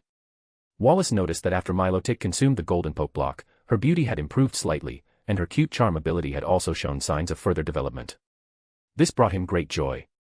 For a long time, after Milotic had reached a certain level, her beauty had almost plateaued, and the development of her cute charm ability had stalled. Even though Wallace fed her high-quality Pokeblocks daily, the improvements were barely noticeable. But now, after eating the gem-level Pokeblock Sato made, Milotic's beauty was beginning to rise again. This was an extremely positive sign for Wallace, who knew this meant that Milotic's strength could continue to grow. Finally, to repay Wallace for the exceptional Sunstone he had given him, Sato made 10 gem-level Pokeblocks in one go before excusing himself, citing time constraints. Wallace, ever gracious, did not stop Sato from leaving but happily bid him farewell. Before parting, Wallace gave Sato a few gifts he could hardly refuse. Wallace presented Sato with the latest model of a berry mixer, as well as a communicator that would allow them to contact each other anytime and a silver badge. I really did run into a benefactor this time, Sato thought as he looked at the silver badge in his hand. A sunstone and a berry mixer, all at once, plus a valuable client. It seems like I won't have to worry about funding for a while. If Sato was right, the silver badge Wallace had given him was likely his family's crest, almost functioning like an identification card. This badge probably indicated the identity of the person holding it. Wallace had told him that showing this badge at any Pokémon Center would grant him free access to all services. He could also use the badge to have any Pokeblocks Wallace needed delivered to him by the League. In summary, the communicator and silver badge Wallace gave him were tools that allowed Sato to send Pokeblocks to Wallace with ease. But to Sato, the silver badge also served as a protective charm. Should trouble arise, simply showing this badge would likely help him avoid certain issues. Though Wallace hadn't fully explained the badge's power, from the fact that it granted him free access to Pokémon Center services and allowed him to commission tasks from the League, it was clear to Sato just how influential the badge was. Wallace's background was likely even more formidable than Sato had originally imagined. In the short term, it's good to borrow this influence, but ultimately, this world is one where strength is what truly counts. I need to find a way to grow stronger, fast. Only then will I have the freedom to live how I want and reach the top of this world, Sato thought as he entered the city park, carefully storing the silver badge and looking up at the sun shining through the branches. There were still over 2 hours until the bus from Viridian City to Saffron City would depart at noon. In that time, Sato aimed to improve his strength further. Now that he had obtained an exceptional sunstone, it was finally time to resolve his gloom's deep-rooted insecurities. Sato entered the lushest part of Viridian City, the large city park, to prepare for the significant event of Gloom's evolution. As he walked through the park, he felt a trace of the vibrant life energy that reminded him of the Viridian Forest. The city park in Viridian City was enormous, at least the size of 7 or 8 soccer fields. Come on out, everyone. Today is a special day. Let's all witness Gloom's miraculous evolution together, Sato said as he ventured deeper into the park, finally stopping in a quiet, secluded grove. He then released all 4 Pokemon from his Pokeballs. 4 beams of white light shot out, and soon Zubat, Nidoran, Gloom, and Growlithe all appeared on the ground. Hearing Sato's words, they all wore joyful expressions. Gloom, in particular, had a beaming smile on her face. Not long ago, Sato had promised to find her a Sunstone, fulfilling her long-held wish to evolve into a Bellossom. She hadn't expected her dream to come true so soon. At that moment, Zubat, Nidoran, and Growlithe gathered around Gloom, offering their heartfelt congratulations on her upcoming evolution. Rah, rah, rah, Gloom cried out, overwhelmed with excitement at the thought of evolving into the beautiful Bellossom. Her heart was filled with gratitude for her trainer, Sato, who had chosen her. Gloom had made up her mind, no matter what happened in the future, she would follow Sato loyally for the rest of her life. Here it is, Gloom, the Sunstone you need. Are you ready?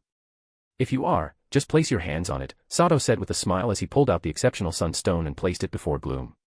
The Sunstone was indeed extraordinary. Once it touched the sunlight, it seemed to come alive, as if it had its own consciousness.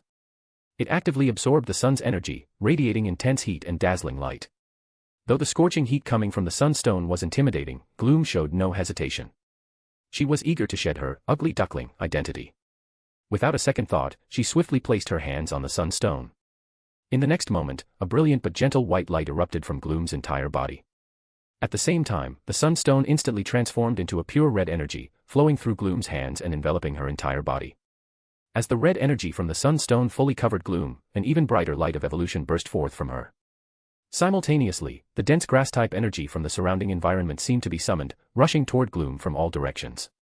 Tiny emerald green particles began to emanate from nearby plants, joining the flow of grass-type energy as they all rapidly converged on Gloom. In an instant, the white light of evolution surrounding Gloom was gradually tinted a vibrant green. This is incredible. Gloom's potential is far greater than I imagined. It's as if nature itself is blessing her, Sato thought, his expression filled with awe as he watched Gloom absorb the grass-type energy and green particles from all around her like a bottomless pit. Chapter 92, Bellossom. The unique phenomenon during Gloom's evolution lasted only for about 7 or 8 seconds. After absorbing sufficient grass-type energy, Gloom's body began to reshape bit by bit within the vibrant green light of evolution. After roughly 10 seconds, the green light began to fade, concluding in a burst of sparkling powder. Standing before Sato and his Pokemon was an exceptionally radiant Bellossom. It seemed to confirm the saying, the smellier the Gloom, the more beautiful the Bellossom.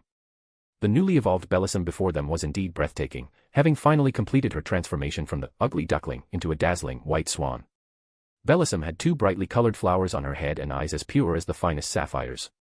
She now wore a skirt of neatly layered leaves, and under the sunlight, her whole body shimmered with a regal luster. She's stunning. If Wallace's Milotic is a graceful queen, then Bellossom must be a vibrant and passionate beauty, Sato thought as he admired the newly evolved Bellossom. After a brief adjustment to her new body, the joyful Bellossom began to move. Under the sunlight, she started dancing gracefully, following a mysterious rhythm through the grove. As she danced, a fragrant floral scent wafted from Bellossom, intoxicating Sato and the other 3 Pokemon, who all closed their eyes in bliss. At the same time, the 2 vibrant flowers on Bellossom's head glowed with a soft white light. Soon after, a multitude of emerald green particles began to scatter from her. Dancing amidst the green particles, Bellossom's movements were mesmerizing. In that moment, the entire grove, bathed in the green glow, became filled with an aura of vibrant life. The grass, wildflowers, and trees all began to grow rapidly, visible to the naked eye. Sato and his Pokemon, also enveloped in this aura, felt as though they were soaking in warm water, their bodies completely relaxed and their energy rapidly restored. What's going on? This feels amazing, Sato thought, opening his eyes and gazing at Bellossom, who continued to dance under the sun. It was clear that the sudden growth of the surrounding plants was caused by Bellossom. It seemed she was giving back to the plants in her own way, repaying them for the energy they had contributed to her evolution. Curious and puzzled, Sato's eyes flashed blue as he activated his system's scanning ability to analyze Bellossom. The results left him astonished and helped him understand what was happening. Bellossom's details. Pokemon, Bellossom. Level. Type, Grass. Ability, Healer, Hidden Ability. Gender, Female. Known moves, Absorb, Growth, Sweet Scent, Acid, Poison Powder, Stun Spore, Sleep Powder, Mega Drain, Lucky Chant, Magical Leaf, Leaf Storm, Leaf Blade, Energy Ball, Expert, Grassy Terrain, Expert, Synthesis, Egg Move, Secret Power, Egg Move, Grass Knot, Tutor, Nature Power, Tutor, Razor Leaf, Tutor. Based on Bellisom's updated information, Sato could easily tell that after evolving from Gloom, she immediately learned 3 new grass-type moves: Magical Leaf, Leaf Storm, and Leaf Blade. Additionally, she managed to master the group healing move Grassy Terrain on her own. At this moment, Bellisom was using Grassy Terrain in the small grove. She was indeed giving back to the surrounding plants with her energy, expressing her gratitude. Note: Grassy Terrain is a grass-type status move. For 5 turns, it transforms the area into grassy terrain. Pokémon on the grassy terrain recover HP each turn, and grass-type moves become more powerful. Bellisom, happily dancing through the grove, was overjoyed. During her evolution, she had heard countless voices from the plants around her, congratulating her and bestowing upon her precious gifts. It was these gifts that spared Bellisom from the intense heat of the energy from the Sunstone during her evolution.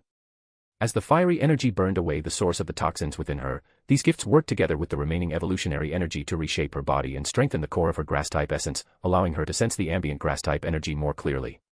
After her evolution, Bellisom wanted to repay the plants that had helped her, but she didn't know how. Just as she was at a loss, a long unheard voice spoke to her once again. Though distant, she heard it. The voice not only offered blessings but also taught her how to control the grass-type energy around her to repay the plants that had aided in her evolution. Bellisom danced joyfully with her eyes closed. The effects of grassy terrain attracted wild animals and even wild Pokémon from the grove, all watching her graceful dance in silence. For a brief moment, Bellisom became the center of attention. Bellisom welcomed the presence of these creatures, soothing them with gentle, life-giving grass-type energy, healing their wounds and easing their pain. After about 2 minutes, Bellisom's breathtaking, mystical dance came to an end, and the grassy terrain gradually dissipated. By this point, all the nearby plants appeared to be thriving, growing vigorously, and emitting a vibrant, life-filled aura. Congratulations, Bellisom. You did an amazing job, Sato exclaimed excitedly, stepping forward to offer his heartfelt congratulations. Bellisom's display of grassy terrain had truly astonished Sato. From the flourishing plants around them to the fully healed creatures that had just left, it was clear that Bellisom's healing abilities were incredibly powerful. Without a doubt, with her healer ability and the newly learned grassy terrain, Bellisom had become a formidable support Pokémon. And she wasn't just a delicate flower, she was also a powerful offensive healer, equipped with a wide array of strong grass-type moves. It was easy to imagine that with Bellisom in Sato's team, the group's survivability had been elevated to a whole new level. As long as Bellisom was protected, the team's endurance in battle would be significantly enhanced. Following Sato's lead, Zubat, Nidoran, and Growlithe quickly gathered around Bellisom to congratulate her as well. Nidoran, who was always the closest to Bellisom, immediately leaped into her arms, playfully nuzzling her. Bellisom responded cheerfully, her face beaming with happiness as she basked in the love and support from Sato and her companions. Chapter 93, Missing an Apology. After Bellisom completed her evolution, Sato, in a great mood, quickly recalled all his Pokémon except for Zubat. Following Zubat's lead, he managed to avoid people and eventually climbed over a wall to exit the city park. The unusual phenomenon caused by Bellisom's evolution had attracted the attention of a few early morning joggers in the park. Fortunately, Sato had chosen a secluded spot for the evolution, and the phenomenon lasted only a short while, preventing people from coming over. With his Pokeblocks restocked and Gloom successfully evolving into Bellisom, Sato no longer had a reason to stay in Viridian City. He hailed a taxi and headed towards the Viridian City bus station. It was now 10:10 a.m., and the bus from Viridian City to Saffron City was scheduled to leave in just under an hour. Sato needed to hurry to the station. Although the old man had told him that this bus typically had few passengers, Sato still thought it best to arrive early and buy a ticket. Not long after Sato had left in the taxi, Officer Jenny arrived at the city park, led by her trusty Growlithe. She was searching for Sato. Officer Jenny had not received official approval for this search and was acting on her own. Despite the slow progress, her connections had allowed her to gather information on Sato's whereabouts. She had tracked him to the park using Growlithe's keen sense of smell. However, she had arrived too late. When Jenny and Growlithe reached the grove where Sato and his Pokémon had been, the place was already empty, and the scent trail had vanished. Bellisom's enchanting floral scent had covered Sato's scent. Growlithe, are you sure his scent disappeared here? Officer Jenny asked, puzzled, as she looked at her loyal partner. Woof. Growlithe nodded in response but seemed uncomfortable, as the strong floral scent had overwhelmed his nose, making him sneeze repeatedly.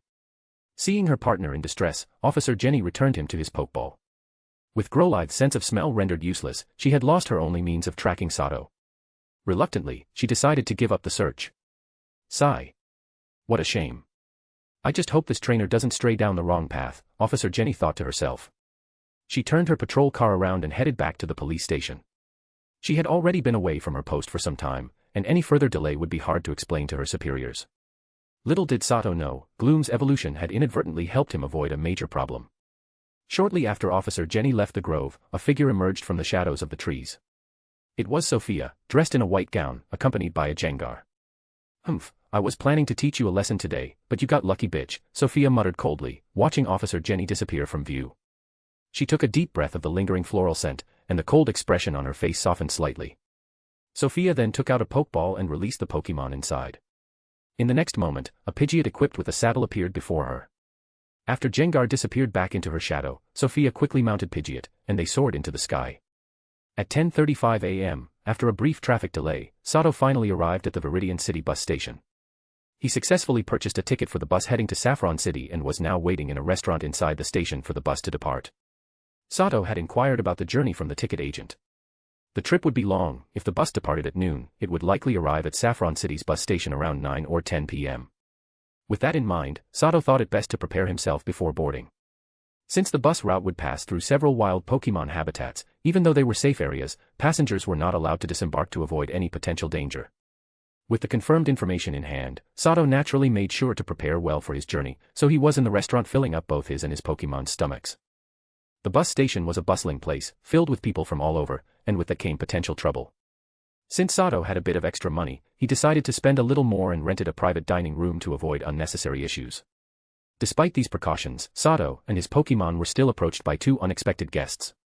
To his surprise, these guests were rather important, and one of them shocked him even more than the other. The first guest was a well-built young man in a suit named Genichi Shibata, one of Ichiro's most trusted subordinates. He had come to carry out a task assigned by his boss. Sato recognized Shibata right away. He had seen him the night before as one of Ichiro's followers, and so when Shibata walked into the room, led by a server, Sato's expression turned sour. Growlithe, holding a bit of a grudge from the previous night, bared his teeth and barked aggressively at Shibata. However, to Sato's surprise, Shibata no longer had the stern, unfriendly demeanor from the night before. He had removed his dark sunglasses, revealing small, squinting eyes, and he now wore a nervous, apologetic smile. Seeing that Shibata didn't seem to be here to cause trouble and had come alone, Sato patted Growlithe's head to calm him down, then invited Shibata to sit. After some conversation, Sato understood the reason for Shibata's visit. In short, Ichiro had felt uneasy and sent Shibata to offer an apology and to make amends. The compensation Shibata offered was quite sincere. He presented Sato with a League Silver card containing 5 million Poke Dollars, some high-quality Pokemon food that Fire-type Pokemon love, and a rare Fire Stone. This Fire Stone wasn't just any ordinary one. Although it didn't compare to the premium Sunstone Wallace had given Sato, it was still a mid-tier Fire Stone of excellent quality. "I'll accept these gifts. Go back and tell Mr. Ichiro that as far as I'm concerned, this matter never happened. From now on, we're friends," Sato said with a smile after understanding the situation and accepting the items. Honestly, Sato had taken note of the rich kid's attempt to buy his Growlithe by shoving money at his face the previous night and had been irritated by it. However, with his current strength and the fact that Viridian City was Ichiro's territory, Sato knew he had to bide his time and let it go for now. He had originally planned to deal with Ichiro Yamaguchi in the future once he grew stronger, especially if he ever passed through Viridian City again.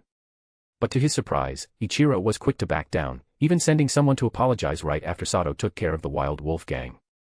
It turned out the rich kid wasn't as bold as Sato had thought, and he knew how to handle situations diplomatically. With this unexpected resolution, Sato no longer felt the need to take any action. It was always better to have one less enemy and one more ally. After Sato gave his clear approval, Shibata's face lit up with a bright smile, and he quickly took his leave. However, not even a minute after Shibata left, the door was knocked on again, and this time it was violently flung open before Sato could respond. When Sato saw the impolite guest, he immediately stopped his 4 Pokemon, who were preparing to attack, and looked at the person standing in the doorway with a serious expression. Chapter 94, Goodbye Viridian. The man who entered was at least 1.9 meters tall, with a massive and muscular frame. His explosive physique couldn't be hidden, even under the loose-fitting suit he wore, and he exuded a powerful aura. His appearance was intimidating, a perpetually furrowed brow, small eagle-like eyes, a small nose, and a disproportionately large mouth that was always tightly shut and drooping. Despite his fierce look, there was something unexpectedly soft about him. Perched lazily on his head was a shuckle, whose yellow tentacles were wrapped tightly around the man's face, and a playful skiploom was resting on his shoulder. This odd combination softened his fearsome image a bit. Overall, the man's appearance was strikingly unique, ensuring that anyone who saw him would remember him immediately, though probably not in the most pleasant way. At that moment, the towering man was staring directly at Sato, scrutinizing him intently. His silent, glaring presence at the doorway made Sato feel a little uneasy. However, Sato remained calm, not showing any fear despite the man's menacing demeanor. He used his system's scanning function to analyze the man's two Pokemon. The data on Shuckle and Skiploom was as follows. Pokemon, Shuckle. Level. Type, Bug/Rock. Ability, Sturdy. Gender, Male. Known moves, Sticky Web, Withdraw, Wrap, Endure, Rollout, Encore, Constrict, Struggle Bug, Safeguard, Rest, Rock Throw, Rock Slide, Bug Bite, Power Split, Guard Split, Stone Edge, Bide, Egg Move, Toxic, TM, Protect, TM, Knock Off, TM, Sludge Wave, TM, Sandstorm, TM, Rock Tomb, TM, Rock Polish, TM, Euro Ball, TM, Rock Blast, TM, Stealth Rock, TM, Gastro Acid, TM. Pokemon, Skiploom. Level. Type, Grass/Flying. Ability, Chlorophyll. Gender, Female. Known moves, Splash, Synthesis, Tail Whip, Tackle, Fairy Wind, Aromatherapy, Egg Move, Worry Seed, Egg Move. A level 59 Shuckle, that's really strong. Why is he here? Did he come just to intimidate me? Sato thought, growing tense after gathering the information. The towering man continued to stare at Sato for over a minute, then suddenly, the intense pressure he had been exuding disappeared. He pulled out a photograph, compared the person in the photo to Sato, and then reached into his coat to retrieve a small package, tossing it to Sato before leaving and shutting the door behind him. Throughout the entire encounter, the man didn't say a single word. Once the man was gone, Sato didn't immediately focus on the package. Instead, he let out a deep breath and gently patted his Pokemon, who were still on high alert, telling them to relax. Sato had to admit, the pressure that Hulking Man had exerted on him and his Pokemon was immense. The feeling of having his life in someone else's hands, where danger seemed to loom at any moment, was truly unsettling. Don't be discouraged. He's been training for longer than we have, so it's natural that he's stronger. But remember, we'll keep getting stronger too.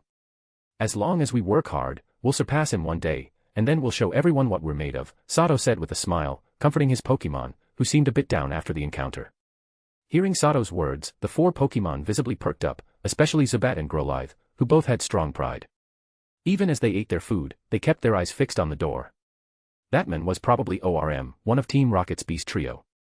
What's going on? I'm just a low-level newcomer in Team Rocket, yet I ran into him here. And from his actions, it seems like he came to deliver something to me, Sato thought, confused, as he looked at the package on the table after calming his Pokemon down. Yes, the towering man from earlier was indeed ORM, one of the Beast Trio, high-ranking members of Team Rocket who were directly under Giovanni's command. ORM was one of the few trainers in Team Rocket capable of rivaling the Elite Four, and his visit was part of a task given to him by Giovanni. This is Viridian City, and the only person who can command the Beast Trio is Giovanni. What's the deal? I only eliminated a few gang members in the city, and now Giovanni's taken notice of me. Sato mused as he pieced together what might have happened. Once he figured out the situation, the weight of the package in his hands felt even heavier, and he had mixed feelings. On one hand, he was glad that Giovanni had taken notice of him, which could mean unexpected opportunities within Team Rocket. On the other hand, it worried him that he might get more deeply entangled in Team Rocket's affairs, making it harder to leave the organization in the future. After all, Giovanni wouldn't easily let someone he took an interest in slip away. Of course, Sato didn't think staying with Team Rocket was necessarily a bad thing. After all, gym leaders like Sabrina and Koga had willingly followed Giovanni and remained loyal to him. It was a testament to Giovanni's charisma. If he could continue working under Giovanni, it might not be a bad path. Well, there's no point worrying about this now. The important thing is to keep improving my strength. Giovanni seems like a good leader, and if he's noticed me, maybe following him isn't such a bad idea, Sato thought as he carefully unwrapped the package. The package was small, and inside was just a single item, a nondescript stone. However, Sato, being a Pokemon enthusiast, immediately recognized it for what it was, a moonstone. To confirm his hunch, Sato turned off all the lights in the room, plunging it into darkness. The moment he placed the stone on the table, it began to emit a soft, moonlight glow, illuminating the room. Judging by the brightness of the glow, this moonstone gifted by Giovanni was of excellent quality, at least a top-tier one. Sato couldn't help but appreciate Giovanni's generosity in rewarding him with such a valuable item. A moonstone, huh? What a surprise. With the sunstone, firestone, and now the moonstone, I've managed to gather all three in a single day. Now both Growlithe and Nidoran have the chance to evolve whenever they're ready, Sato said excitedly as he gazed at the stone lighting up the room. The sunstone, firestone, and moonstone were all items Sato had planned to search for in the near future, but through a series of fortunate events, he had acquired them all. This was undoubtedly great news for him. Sato suddenly felt an urge to evolve Growlithe into Arcanine and Nidoran into Nidoking right away, knowing it would significantly boost his battle strength. Having witnessed Bellisum's evolution earlier, Growlithe and Nidoran, who had heard from Sato about the Fire Stone and Moon Stone's potential to evolve them, were now looking at him expectantly. However, Sato resisted the temptation. He carefully stored the Moon Stone in his spatial equipment. We need to be patient. Evolving too early isn't always a good thing. You two are still young, and compared to Bellisum, who's lived for a long time, your foundation is still too shallow. Even with my help, it's better to wait and build up your strength first, Sato said, patting Growlithe and Nidoran on the head with a smile. Hearing this, Growlithe and Nidoran nodded thoughtfully, temporarily giving up on the idea of evolving right away. They both hopped onto the treadmill and started training hard. Time passed quickly, and soon, over an hour had gone by. The bus Sato had been waiting for was finally ready to depart, and the signal for departure echoed through the terminal. Goodbye, Viridian City, Sato thought to himself as he sat on the bus, watching the city shrink into the distance through the window. Meanwhile, high above the bus Sato was riding, a Pidgeot flew by swiftly, leaving the bus far behind in an instant. Chapter 95, Saffron City. Saffron City, also known as the Golden Metropolis, is a shining jewel located in the heart of the Kanto region. It's the most prosperous and largest city in Kanto, and a world-famous international hub. Undoubtedly, as the heart of Kanto, Saffron City isn't just its most prominent feature but also its brightest gem. As a renowned global metropolis, Saffron City is a melting pot of cultures from all over the world, offering Kanto's most comprehensive resources. This, of course, attracts people from all over, whether they're from Johto, Hoenn, Sinnoh, Unova, Kalos, or the faraway Alola. In this city, you can see people from various regions speaking different dialects, and it's common to spot Pokémon from those regions as well. Saffron City also carries the title of the City of Battles, due to having the densest population of trainers in Kanto. To meet the demand of these battle-hungry trainers, who bring immense wealth to the city, battle arenas for Pokémon can be found on almost every street. Residents of Saffron City are used to seeing intense and exciting Pokémon battles daily, with trainers from various regions using Pokémon rarely seen in Kanto. Saffron also holds the title of the City that never sleeps. Even late at night, the city remains lively. With countless lights illuminating the streets, it feels as bright as day. Shops lining the streets stay open, with their lights burning until 1 or 2 a.m. It was now past 10 p.m., and a bus, having traveled a long way from Viridian City, slowly made its way into the famous Sleepless City, inching along the highway amidst the sea of vehicles. We finally arrived in Saffron City. As expected, seeing it in person is even more impressive than hearing about it. The hustle and bustle here makes Pewter and Viridian City pale in comparison, Sato thought as he gazed out the bus window at the bright skyscrapers and the streams of cars. Sato then stretched his body, which had grown stiff from sitting for so long, and couldn't help but yawn. The 10-hour journey had taken a toll on him. However, his movements were a bit too much, and accidentally disturbed the young girl sleeping next to him, waking her from her sweet dreams. Ah, that was such a good nap. Sato, where are we now? The girl asked groggily, yawning and rubbing her sleepy eyes. The girl was around the same age as Sato, with a sweet appearance. She had long, wavy blonde hair, decorated with a cherry blossom-shaped hairpin, and she wore star-shaped earrings. Her large, emerald-like eyes sparkled with liveliness, and beneath her right eye was a beauty mark, adding a touch of charm to her already beautiful face. Sitting next to each other for the long journey, and with her being quite talkative, the two had struck up a conversation. Most of the time, though, it was Sato listening while she chatted away. From their discussions, Sato found that the girl had a simple, carefree nature. She didn't seem to have any hidden agendas and just wanted to pass the time with light conversation. Through their exchanges, Sato had learned a lot about Saffron City from her, and he had also picked up some personal details about this charming young woman. The young lady's name was Daisy, from Cerulean City, and she was around the same age as Sato. Unlike Sato, she was a coordinator. Due to arriving late, she had missed the registration deadline for the Viridian City Pokémon contest yesterday. Now, she was heading to Saffron City to participate in the contest being held there in 2 days. Yes, this Daisy was none other than Misty's eldest sister, one of the future gym leaders of Cerulean City and a future star of the Cerulean Gym's water ballet. However, at this moment, she was still exploring her path in life. Sorry for waking you, Daisy. We've just entered Saffron City, but with all the traffic, it'll be a while before we reach the bus terminal. If you're still tired, you can sleep a bit more. I'll wake you when we arrive, Sato said with a smile when he noticed Daisy waking up. Thanks a lot. Ugh, sleeping on this bus is so uncomfortable. I'll catch a bit more rest, then. Please wake me when we're there. Trusting Sato's words completely, Daisy closed her eyes and quickly drifted back to sleep. Seeing her fall asleep so easily, Sato couldn't help but feel a bit speechless. Her lack of vigilance was almost worrying. He wondered how she had managed to survive traveling alone until now. Around 11 p.m., the bus finally pulled into Saffron City's massive bus terminal. After gently waking Daisy, Sato got off the bus on his own. The long 11-hour journey had left Sato starving, as he had only eaten lunch at noon. His 4 Pokémon were also in desperate need of feeding. Being the busiest and largest city in Kanto, Saffron City's bus terminal was much bigger than those in other cities. It was almost like a miniature city itself, with large shops, supermarkets, hotels, restaurants, and even a Pokémon center. Sato didn't spend much time choosing a place. He followed the principle of convenience and picked a restaurant close to the terminal's exit that was still open. The restaurant was quite large, occupying the first 3 floors of the building. Even at 11 p.m., it was bustling, filled with travelers coming from the bus terminal.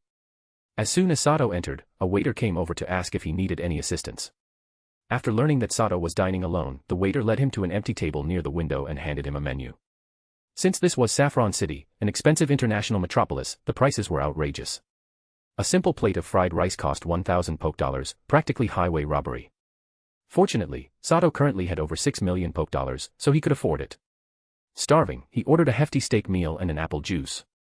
Before eating, though, Sato released his 4 Pokémon, who were just as hungry as he was, and set out their favorite foods for them to enjoy. The restaurant's service was quick. Within 3 or 4 minutes, Sato's steak arrived. However, just as he was about to dig in, the sound of police sirens rang out nearby. His hand froze mid-action, and he glanced out the window. 9 bikers were speeding down the street, with the lead rider clutching a white backpack. Chasing after them was Officer Jenny on her police motorcycle, followed closely by several other officers. It was clear that a thrilling cops and robbers chase was unfolding right outside.